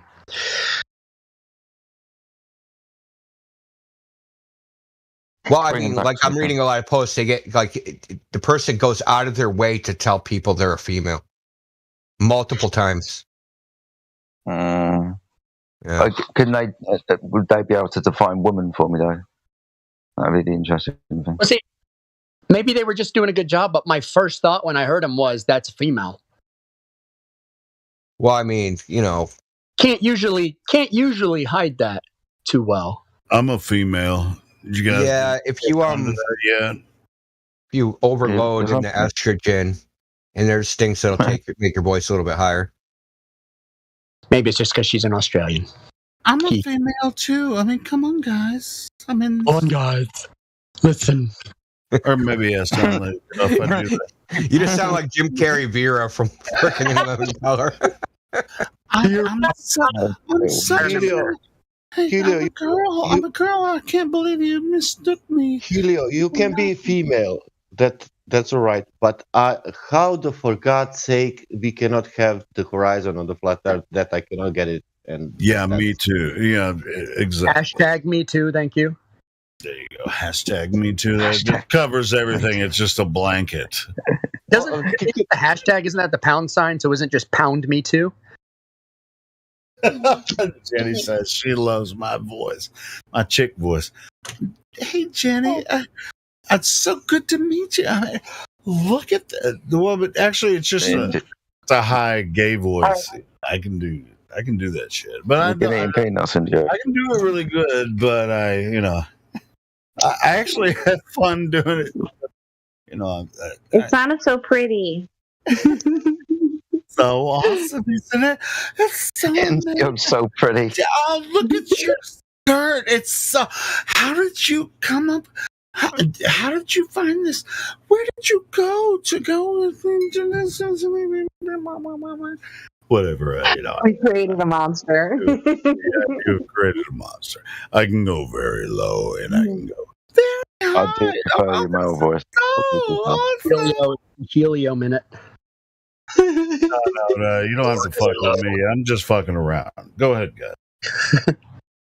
No, we think you've got a serious cross-dressing problem now, man. That's the issue. Maybe I do, but that's commonly known amongst everyone. I have a problem. And you've got high heels on and suspenders being over off. It's fine. Maybe you wouldn't know, would you? No, I'm just speculating and taking the piss, mate. You're good. Dude, I got thicker skin than everybody knows, so don't worry. You can talk all kinds of shit about me. You keep getting holes in your stockings. Yeah. I fucking love all you guys. This is skin's too thick and rough. Now it goes deeper than skin.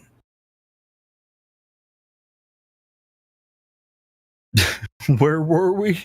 No, it wasn't me. I just interrupted. You guys were talking about some other shit. Oh, yeah, no, we were talking about some bollocks about the horizon not existing on the flat Earth. Yeah. When you look across the flat Earth and see the horizon, it doesn't exist. Yeah. Oh, dozens of horizons. Oh, I remember hearing someone say that. That's kind of ridiculous, isn't it? I mean, well, there can be dozens of horizons, but it has nothing to do with the globe at all. Of course, you can't see forever. If you believe you can see forever, you're out of your mind.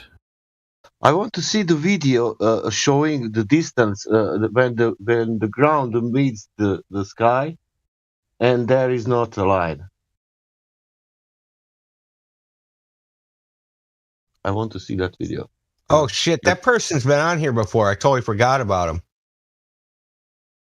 They made a video, that video that Martok just posted. I actually posted a comment on it. That person accused us of banning them, but they were actually never in the Discord, and they were only in their YouTube chat. Well, that happens often. Well, they weren't banned from the YouTube. Hold on, they weren't banned from the YouTube chat either. They're just saying, "Oh, they banned me from the Discord server." That person never even came in here. That happens every day. People are just like, "I won't join because they're just going to ban me," or "I've been banned before." I'm just like, "Well, how many fucking accounts did you come in?" I came with 72 videos with proving curvature, but they banned me. Yeah. Like big puss. I call them. Those are big pussies. That's what I call it. Big pussies. Yeah, they don't want to see all proofs about curvature. They don't want to see that. It's like if you're going to create multiple accounts and attempt to join us and not get into an intellectual dialogue, you're a big pussy. And I don't care if it offends women, which I sort of do, but I mean, if it does, fucking, it does what it does. Well, mine ain't big, so we're good, dude. These fucking guys that claim that they, with multiple accounts, claiming that they've tried to join before and they got banned for no reason. That's what they say. And then, so they're a bunch of big pussies when they create multiple accounts and claim that they've tried to join and have an intellectual dialogue with us. Bunch of big pussies, in my opinion. And it's easy. You take the proofs, that videos what you have, I don't know, collecting 72 videos, come here, nobody will ban you, we will see the videos, we will see the proof, India will close the server and we will make the food server and we'll speak about food.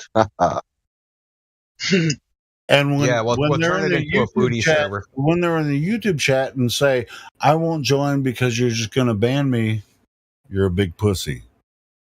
We're actually asking you to go ahead and jump in.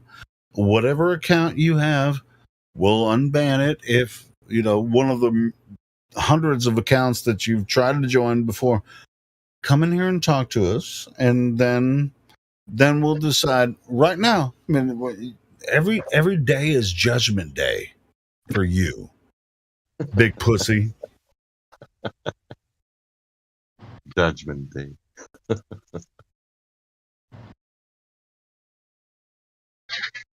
Nobody's scared to talk to you. You're scared to talk to us, big pussy.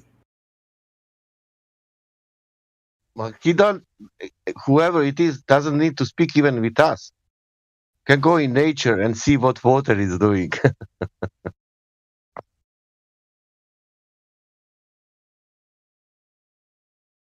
Don't listen us. Listen to water, the sound of the water. Listen to Earth. Earth is Earth. It always has been, always will be. There's no more. We can't describe. We can't prove nature to you. We all live in the same place here on Earth, and I mean there is no argument about this that exists. Earth is Earth, always has been, always will be. This is the place we live. It's the only thing you can know. Right in front of your face.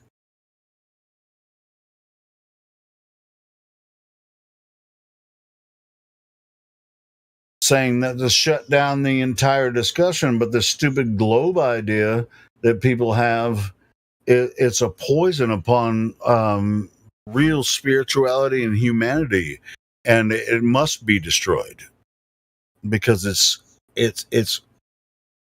creating in my opinion, I think it's creating a place where people are just being mind manipulated to. They don't even have to be put into like the Matrix, where they're put on chambers and the Matrix is feeding off of them. That's not happened yet, but that's what the Corsican brothers. I mean not the Corsican brothers. That's the fucking name of the guys or girls that created the Matrix movie? What are they called? The Wachowski twins. Oh, the Wachowski twins that became girls. They were brothers, and then they became girls later, and so the Matrix movie was like every human is a battery, right?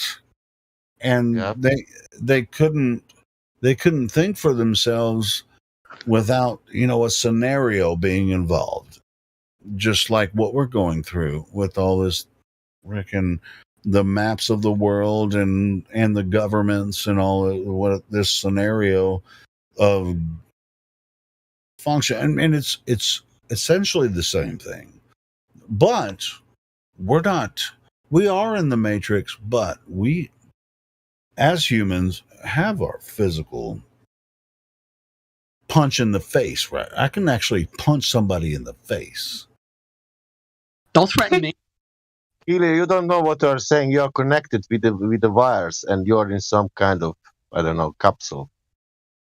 There's a spell on you. Put a spell on you. What's your mind? Stop posting selfies, Levelist. Your brain is in Better the stop jar. the things that you do. That's my Australian brother. Go ahead. I'm done with my rant. Go ahead, brothers and sisters. Oh my God, your face!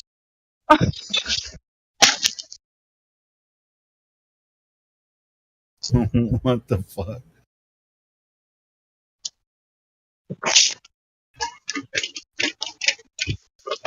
No, is that the Aussie that was just in here? I believe so. Wow. Wow. Better stop the things that you do. Jesus Christ, Helio. Yeah, I'm limitless. I ain't lying. Hello, Stoned.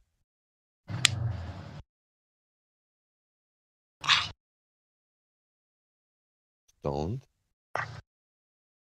Somebody stop me. Somebody's stoned. Stone, Sasha's talking to you. Somebody's stoned. No, Stone. Sasha's saying hello. Hello. Hello, Jedi. Hello, Jedi. Hello, Helio. Hey. Hi, Kim. Hey. Man, I was a second away from inhaling my cigarette right before you started cracking up, dude. I could have choked. You know where I get that? Hello. That's from Ford Fairlane with Andrew Dice Clay and the guy that played Freddy Krueger. What's his name? Oh, I love that guy. You remember the Capitol building? You know, like the guitar. You know, freaking love Andrew Dice Clay. And I didn't know that was a quote from one of Andrew Dice Clay's movies. I'll have to look that up one time. It's called Ford Fairlane, and it's Freddy Krueger. What's his name? Robert Englund. Yes, he was the villain in that movie, and it was Jimi Hendrix guitar, and they were on the Capitol building, but Robert Englund's thing was like he was like hello. That was this thing. Hello. So if you hear me say that, that's what that's about. It's a Ford Is Fairlane. that 2 times or 3 times? No, it's just 2. Okay. Hello. It's fun saying hello. Hello. That's Robert Englund. That turns into Matthew McConaughey if you say it 3 times. No,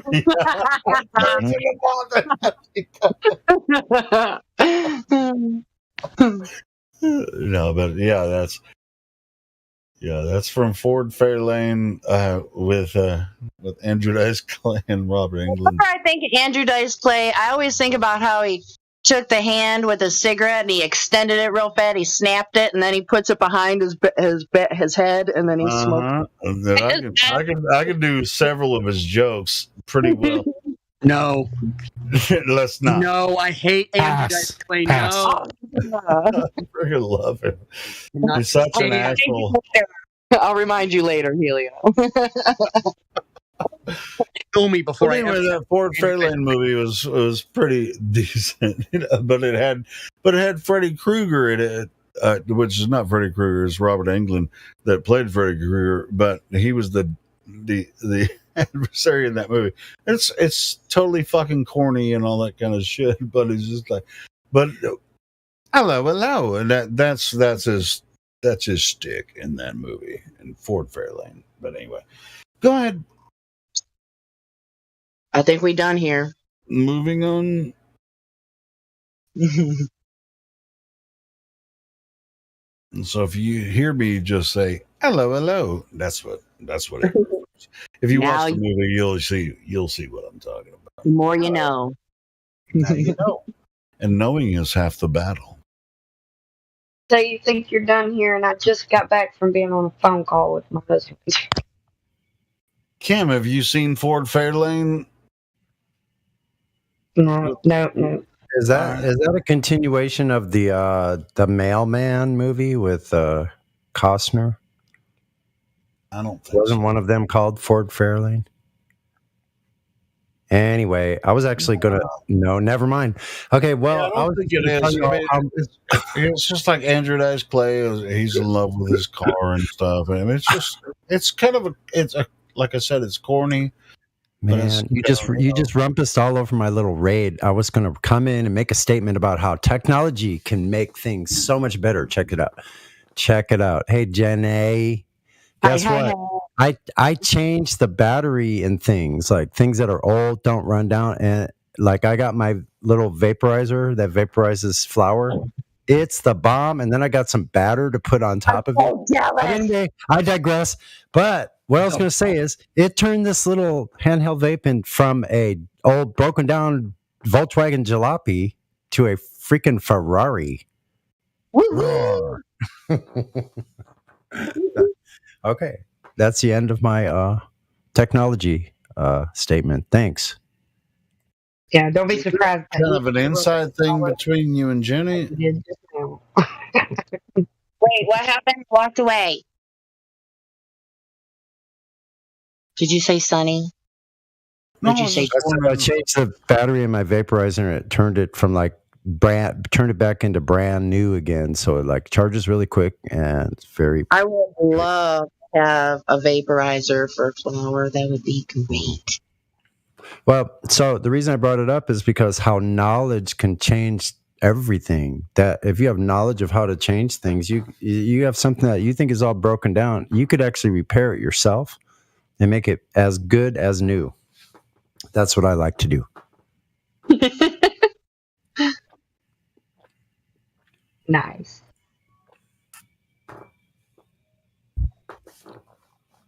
Love you, Helio. Nice.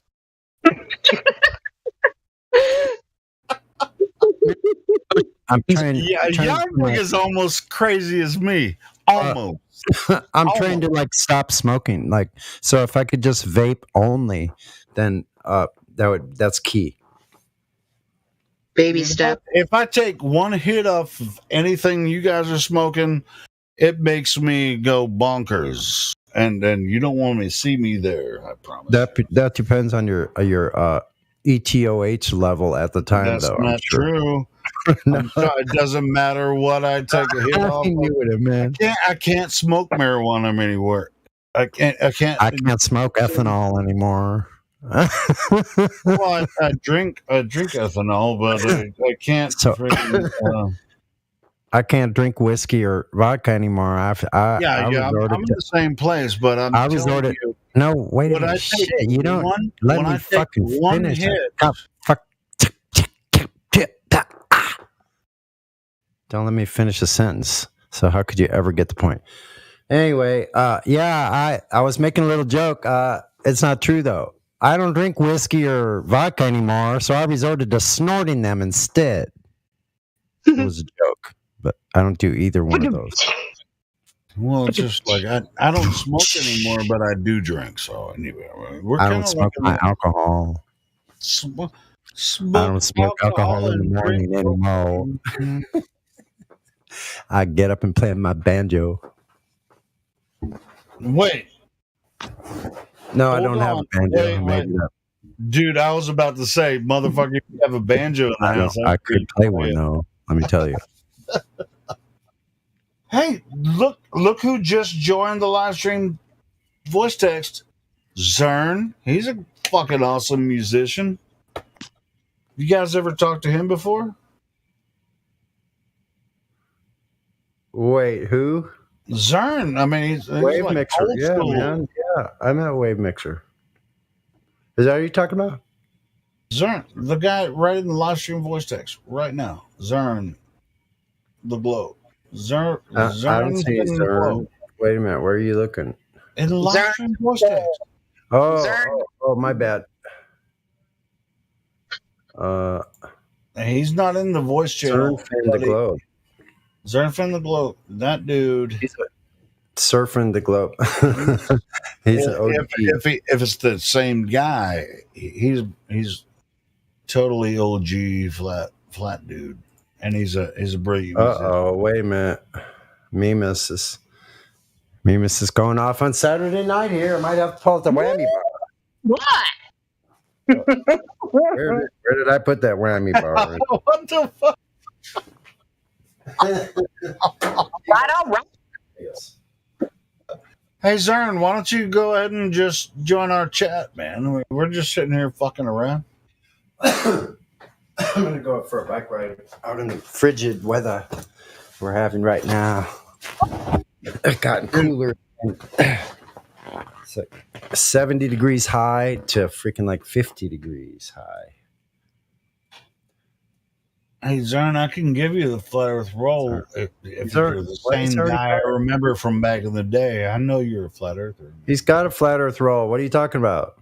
Well, I just checked his roll. Oh, now somebody already gave it to him. All right, cool. Yeah, it wasn't that way a second ago. Oh, it wasn't? Oh, okay, my bad. No, yeah, I just checked. But anyway, everything's I'm gonna good. go out for a bike ride here, so I gotta check the weather, see how I need to dress. You take care, Sonny. You ride hard. Now I just got a message from Professor Phil said, "You absolute coward, banning her because of what she said, what she thinks you people are." Well, I didn't ban anybody. What the fuck is he talking to? Have I banned anybody? I thought we were just having a Who the fuck are you talking about? Hey, Professor Phil, if you're listening, who the fuck are you talking about? I haven't banned anybody today. What the fuck are you talking about? I banned him, Phil. And Phil, you're the same. You look like an Australian mongoloid too. Oh, it was, so is you? You talking about Trouble? Yeah, I told you. Well, I didn't ban her, but I told you that there's no reason for her to be here. You lied.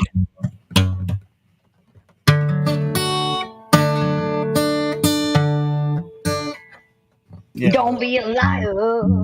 Trouble About had nothing to offer to any conversation here. I've known her for years, and so that's why I say it. And I don't say that about a lot of people. Now we get another Australian just like bitching at me because I said something about it. Do I see Sonny on the plane out there?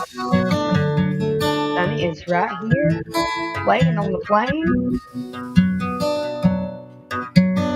Sonny. What? Hey, this is Grant, Wave Mixer. Have you heard from Renee? From Renee?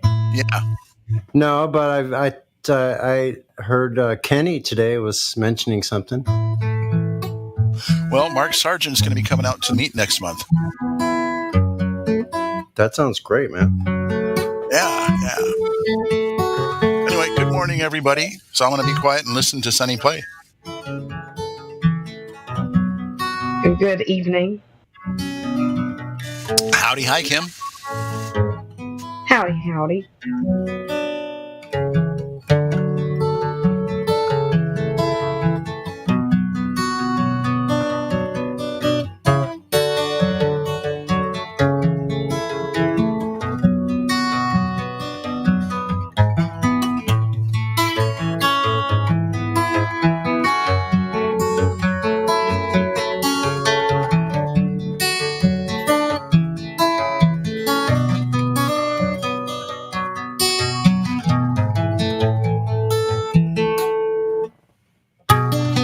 Well, how's it go?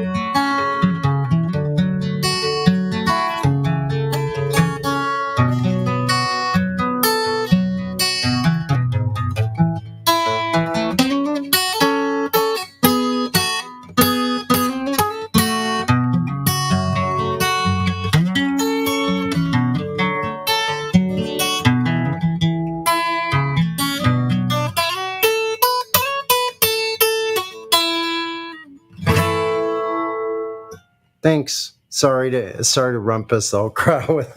I wanted to play that for Kim though. That was beautiful. We all want to impress Kim because she's. I know. So I could sing it probably. What? I always enjoy your playing. My love took it down. Climbed a mountain and I turned around. And I saw my reflection in snow-covered moon. And the landslide brought me down. I think changes filled my life around you.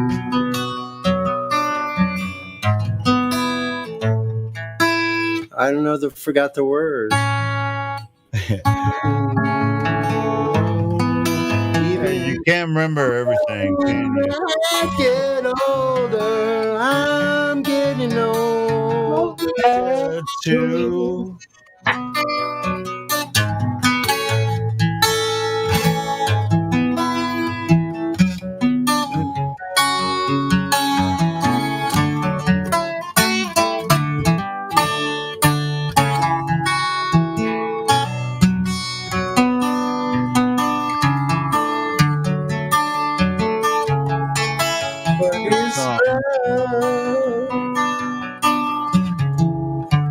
Can rise above.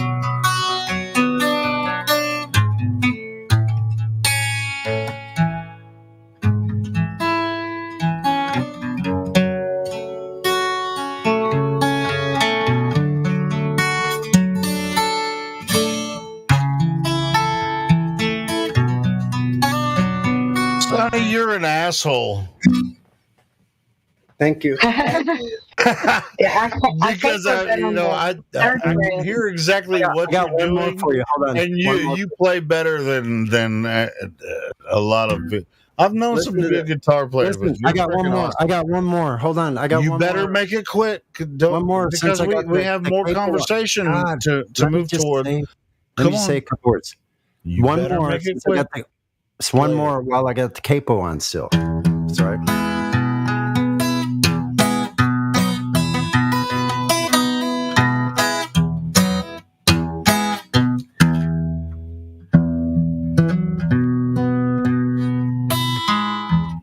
Okay.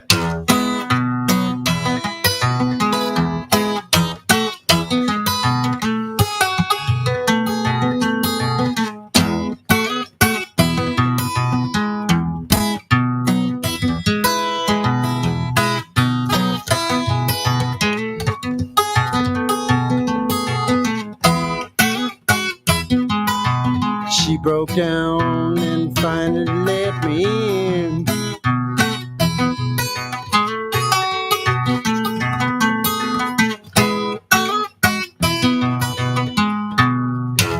Took me in, told me where I've been.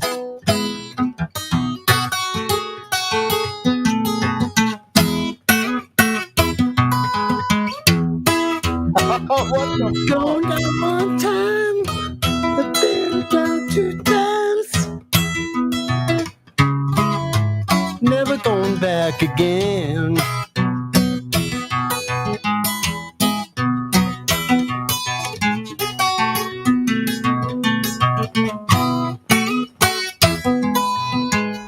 You don't know what it means to win.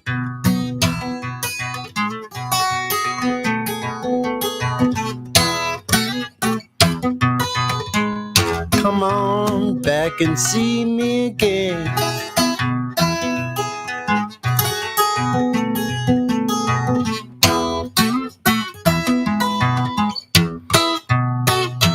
Been there one time, been there two times. Ooh, I'm never going back again.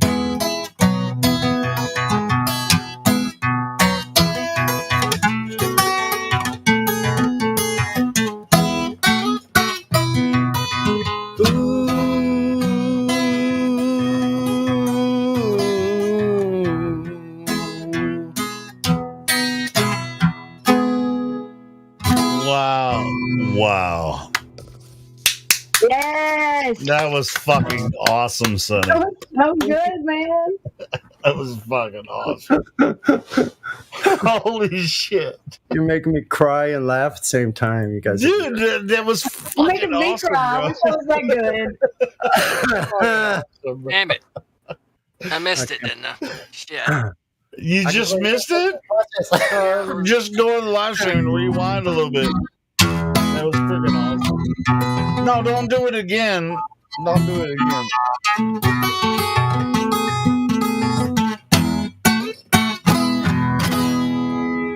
Oh, god damn, Sonny, man. What the fuck is going on with you, bro? You got the style, you got the strength, you got the moves. Check this out. You got the grooves.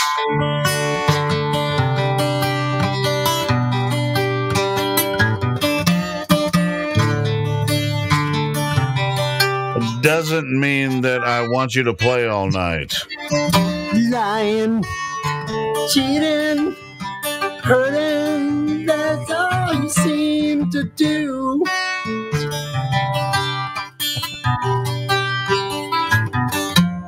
You messing around with every guy in town, putting me down for thinking of someone new.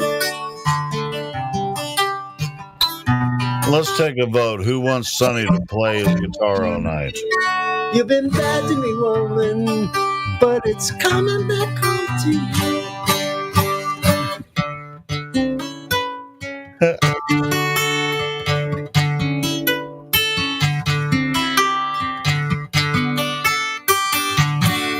Your time is gonna come. Your time is gonna come. Your time is gonna come.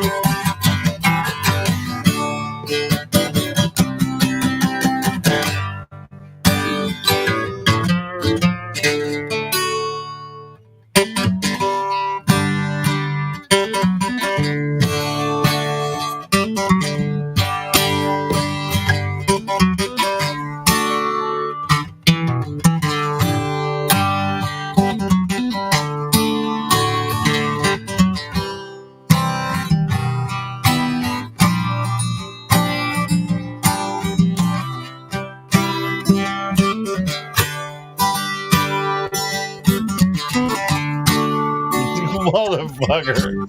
Oh, shit. Freaking awesome.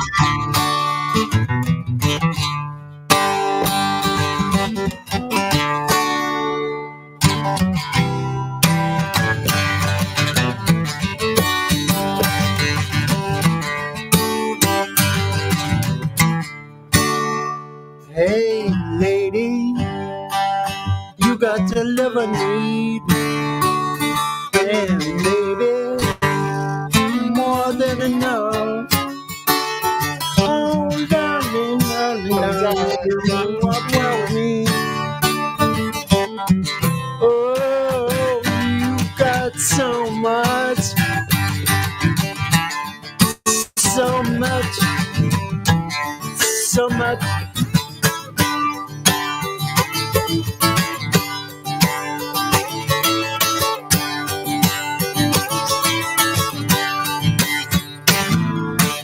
Many times I've lied, and many times I've been bitten. Many times I've wondered how much there is to know.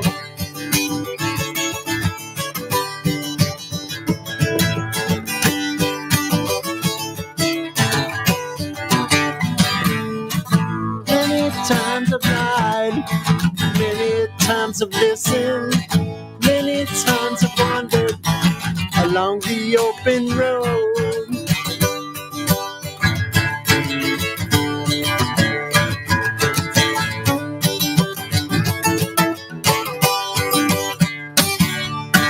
Many times dreams come, some have silver linings. I look for my dreams in a pocket full of gold.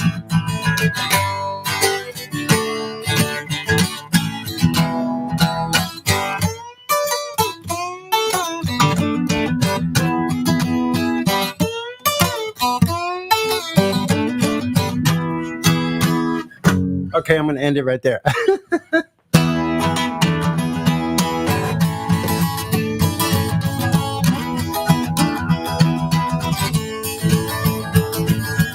As Sonny rambles on.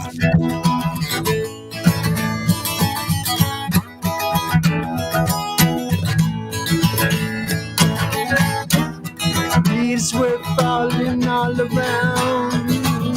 Time was on my way. Thanks to you, I'm much obliged for such a pleasant stay. But now it's time for me to go. The autumn moon lights my way, yeah. But now I smell the thing when it's in my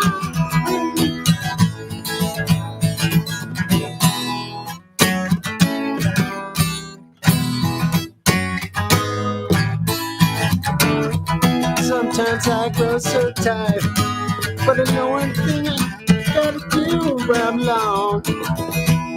Now's the time is now, sing my song. Going around the world, gonna find my girl on my way. I've been this way till yesterday, ramble on. I'm gonna find the groove on my way. No time to spend en route. Time has come to be gone. Gotta pick up my pen, though I hope we drink 1,000 times. It's time to ramble on.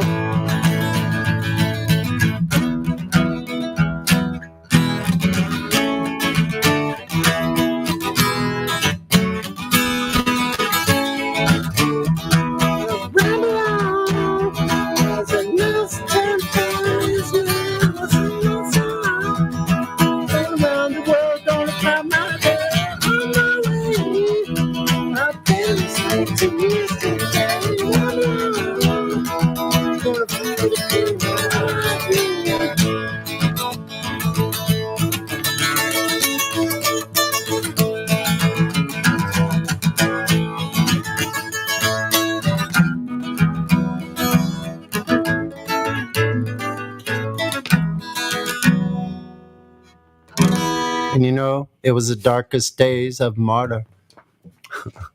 So, Sonny, you are going to be joining us, you and your guitar, on March 18th, aren't you? Yeah, I think I'm going to bring my Stratocaster, actually. Oh, cool. I'm looking forward to it. Thanks, everybody, for letting me rumpus like that. Thank you. Copyright strike. No problem, brother. Copyright That strike. sounded awesome. Abundance, Led Zeppelin copyright strikes for Helio there. Yeah, thank you. No. Thank you for entertaining us. We're not going to get a strike on that. I mean, that was your original shit. I mean, that was you. That was all you, brother. Well, Sonny, All thank you. That was you. Got good. me, you got me over here working on my song. So I appreciate the inspiration, buddy. You're welcome.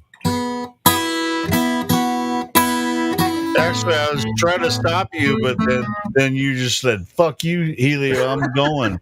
And I was just like, "All right, roll, brother." And it was fucking awesome. I loved it. Thank you. Hey, we can hear flat smacking 24/7 around here, but we don't always get Sonny's presence playing for us. That's it, man. And that was a present, right? That was a present. That was a beautiful present that you gave us. Sounds like it sounds like you guys are like preaching to the choir. So.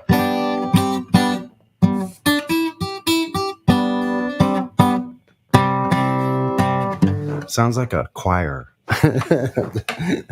we oftentimes, when we talk to each other, we are preaching to the choir.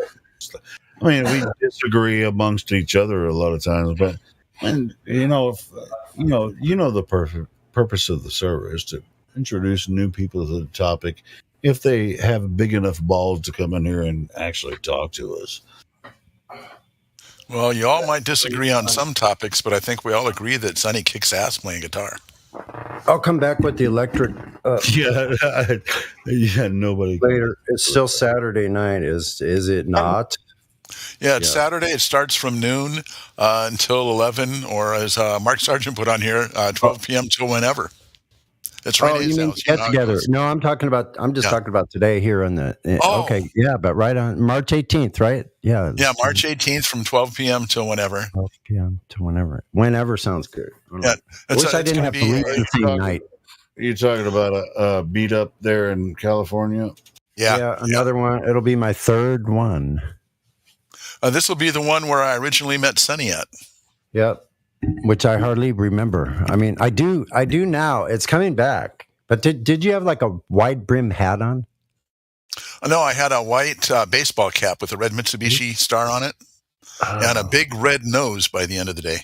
A big red nose. Was that because you drank so much? No, it was a sunburn. Sunny.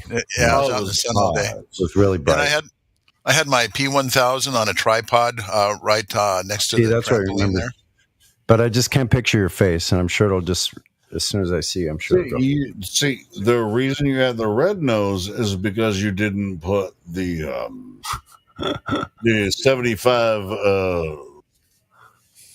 whatever. What do they call it? Where you put shit on your nose? SPF. SPF. The truth of the matter is, because I'm part reindeer, and I know that because my wife always calls me dear.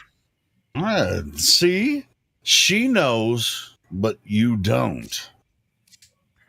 Well, that's She okay. was But when probably I get telling dressed you, up in hey, red, I look like Santa Claus. She was probably telling you, hey, put that shit on your nose. Even if you look like a dork with a bunch of white shit on your nose. Well, I guarantee you, I'm going to have... So you don't get your freaking nose sunburned while you're making observations of the Earth that already exists, which is obvious to everyone. Then while you're trying to prove some nonsense that this stupid globe Earth that people believe, go out there prepared with, like, even if you look like an idiot with white fucking cream on your nose, he's like, I got this, bitch. I got this, baby. At least it'll be tougher Well, next I'll tell time you around. It'd be hard to get burnt. I had just gotten my P1000, and I took it out there, and from Nate's backyard, I saw the ships disappear over that curve and come right back. I got a little tiny boat that's over 9 miles, almost 10 miles away, cruising out in front of one of those oil derricks that are out there. And you guys, I think you've all seen that video with Sonny playing in the background. Yeah, why don't you post that? Let me check it out. I was posting some good shit. Actually, I was going to look for my picture from that. I think it was from that get together. It might have been the first one. I think it was the second one. I'll definitely check it out. I'm not sure. I think I've probably seen it before. There you go. The picture I took of the island out there is you can see the lights, right? You can see the lights on the island. You can see the glow of those lights in the water. So it's globe over right there. Man, think about that. Now, And I just put the video up. What's that? Oh, is that me? That's I got a medical device alarm just went off, but I just put the shit. video up. Okay. Yeah, I'm just diabetic in my sugar. I had some French fries for lunch that I shouldn't have had. So be careful. Talking to certain people may lower your blood sugar. You never know, or raise it. It's probably true. Here we go. Well, I think a little shot of insulin. Blood sugar, maybe not, but blood pressure. No, not the blood pressure. I'm diabetic. No, I'm just saying, talking on here might increase your blood pressure if you get pissed off. You know what? I came in here knowing that the Earth was flat. So, I got grilled a little bit when I first came in just to make sure that I wasn't a troll, but I can dig it. I have my own form. So you had to check yourself before you wreck yourself. So I wanted to make sure that I'm not a troll when I come in. All right. I think Mickey was the one. When I first came in, he asked me how I knew that the Earth was flat, and I told him about how I went to the ocean and, brought my P1000, and then I also took some pictures of the stars. And Mickey says, "We're not talking about the stars here. We're talking about the Earth." And it's like, whoa, chill, okay. That's, what do you know about the stars? And the only thing you can know about the stars is what everyone else knows about them. Right, unless you talk to an astrophysicist, and they make up all kinds of stories about them. All I know is what I see. And I saw pictures of the stars on YouTube that other people took. And I believed that could be true, but I didn't know that it was true until I went out and bought my own camera and took my own videos and said, hell, this doesn't look anything at all like the NASA pictures. So, but, that's Mark Sargent is the one that first caught my attention with the Flat Earth Clues back in late 2017. And I had just missed him using Arcadia, Pasadena, something like that. There was some kind of a meetup. So I'm really happy I'm going to get to meet him. Oh, go ahead. Then after that, did you watch some of the Eric DeBay videos? And I watched them all. Rob Skiba. I watched how they went across Lake Michigan. Hey, can we play that audio on the bot from that right now? We could, but then that would stifle the conversation. We're actually having a conversation. Yeah, but it's only like 30 seconds long or something. Which, share the video. It's only 30 seconds. Yeah, or a minute. It's like how long? I don't know how long. It's not very long. It's not more than like 2 minutes, but it'd be over quick. Yeah, I can play it if it's only a minute. I'll play it. I got it already. Thought you had. Do you have bot permissions, right? From way back, from the Wayback Machine. There we go. Wayback Machine is archive.org. I'm only kidding. Okay, how come it didn't play? Because you didn't go back far enough? No, here we go. I need to reset.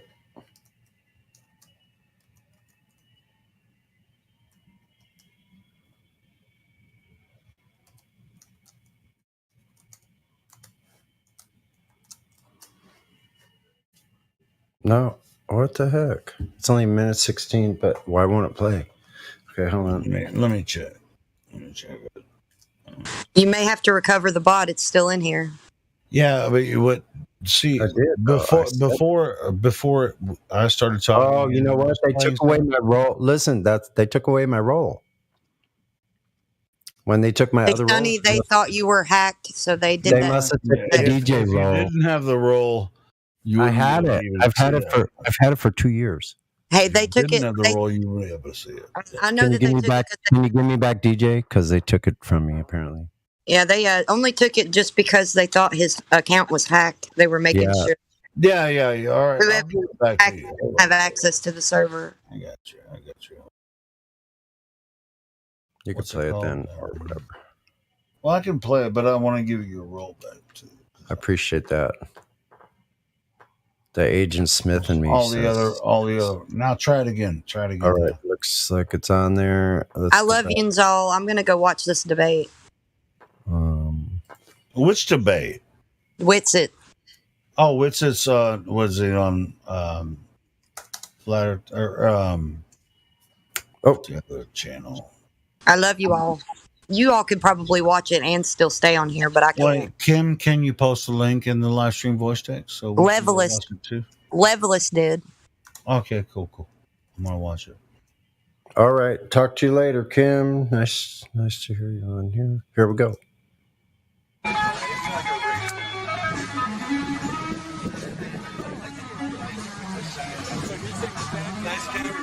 Thank you. Black on me. I'm like, oh, I'm doing it. So I just got one that went over the curb. Right there. See it right there?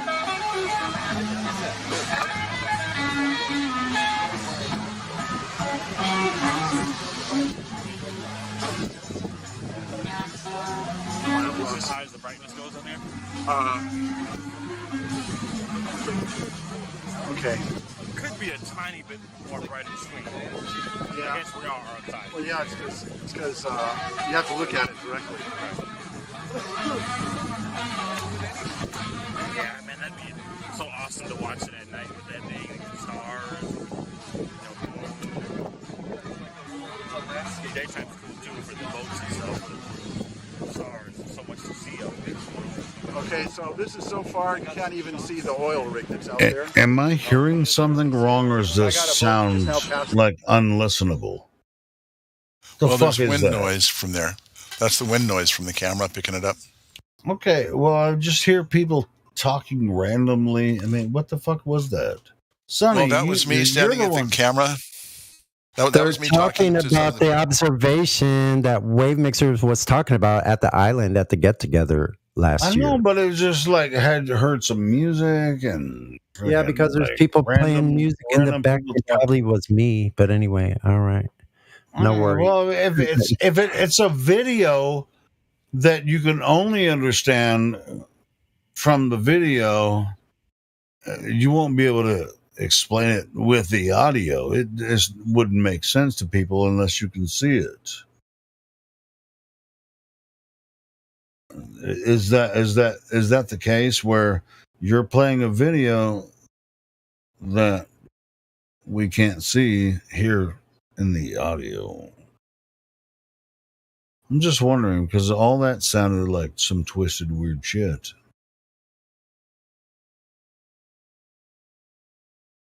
I'm not saying don't play it. I'm just wondering if it's going to benefit We only the have one live shot at stream this at all. guy. Okay, a little left. Okay, now factor in the spin. No. God damn it, man. Okay, what direction are we? East, west, north, south, northeast? Factor in everything. We need to know exactly the direction, the spin of the earth, and how to combat it, or else we're gonna miss. There's no spin of the earth. Take the shot, retard. But that would mean Neil deGrasse Tyson is wrong, and you miss every single shot when we do this. If we miss this shot, our location will be blown. We've been here for 4 days shitting in little cans. Tell me the spin of the earth. Like, okay, down to the left 16 inches. No. They saw us. I missed a shot.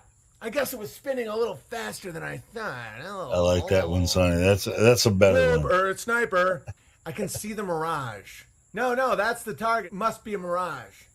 Well, I've done the calculations. 8 inches per mile squared. I wouldn't be able to see him. It's a mirage. I'm not taking the shot.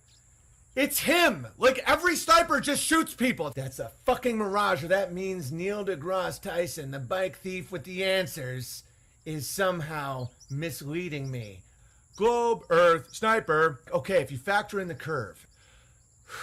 This is clearly a mirage. That was thank you. That was for my christening of getting my DJ roll back. Thank you very much, everybody. Yay! Well, I mean, I give it back to you. Thank you. If someone disagrees, they can take it back. But they better fucking not. Well, either way, it works. It do what it do, don't it? But yeah. So where we like the other video that shit was just like there's all kinds of sort of discombobulation. It was almost unlistenable. So when I gave you the DJ roll and you play that video, nobody could actually understand what the fuck was going on. So why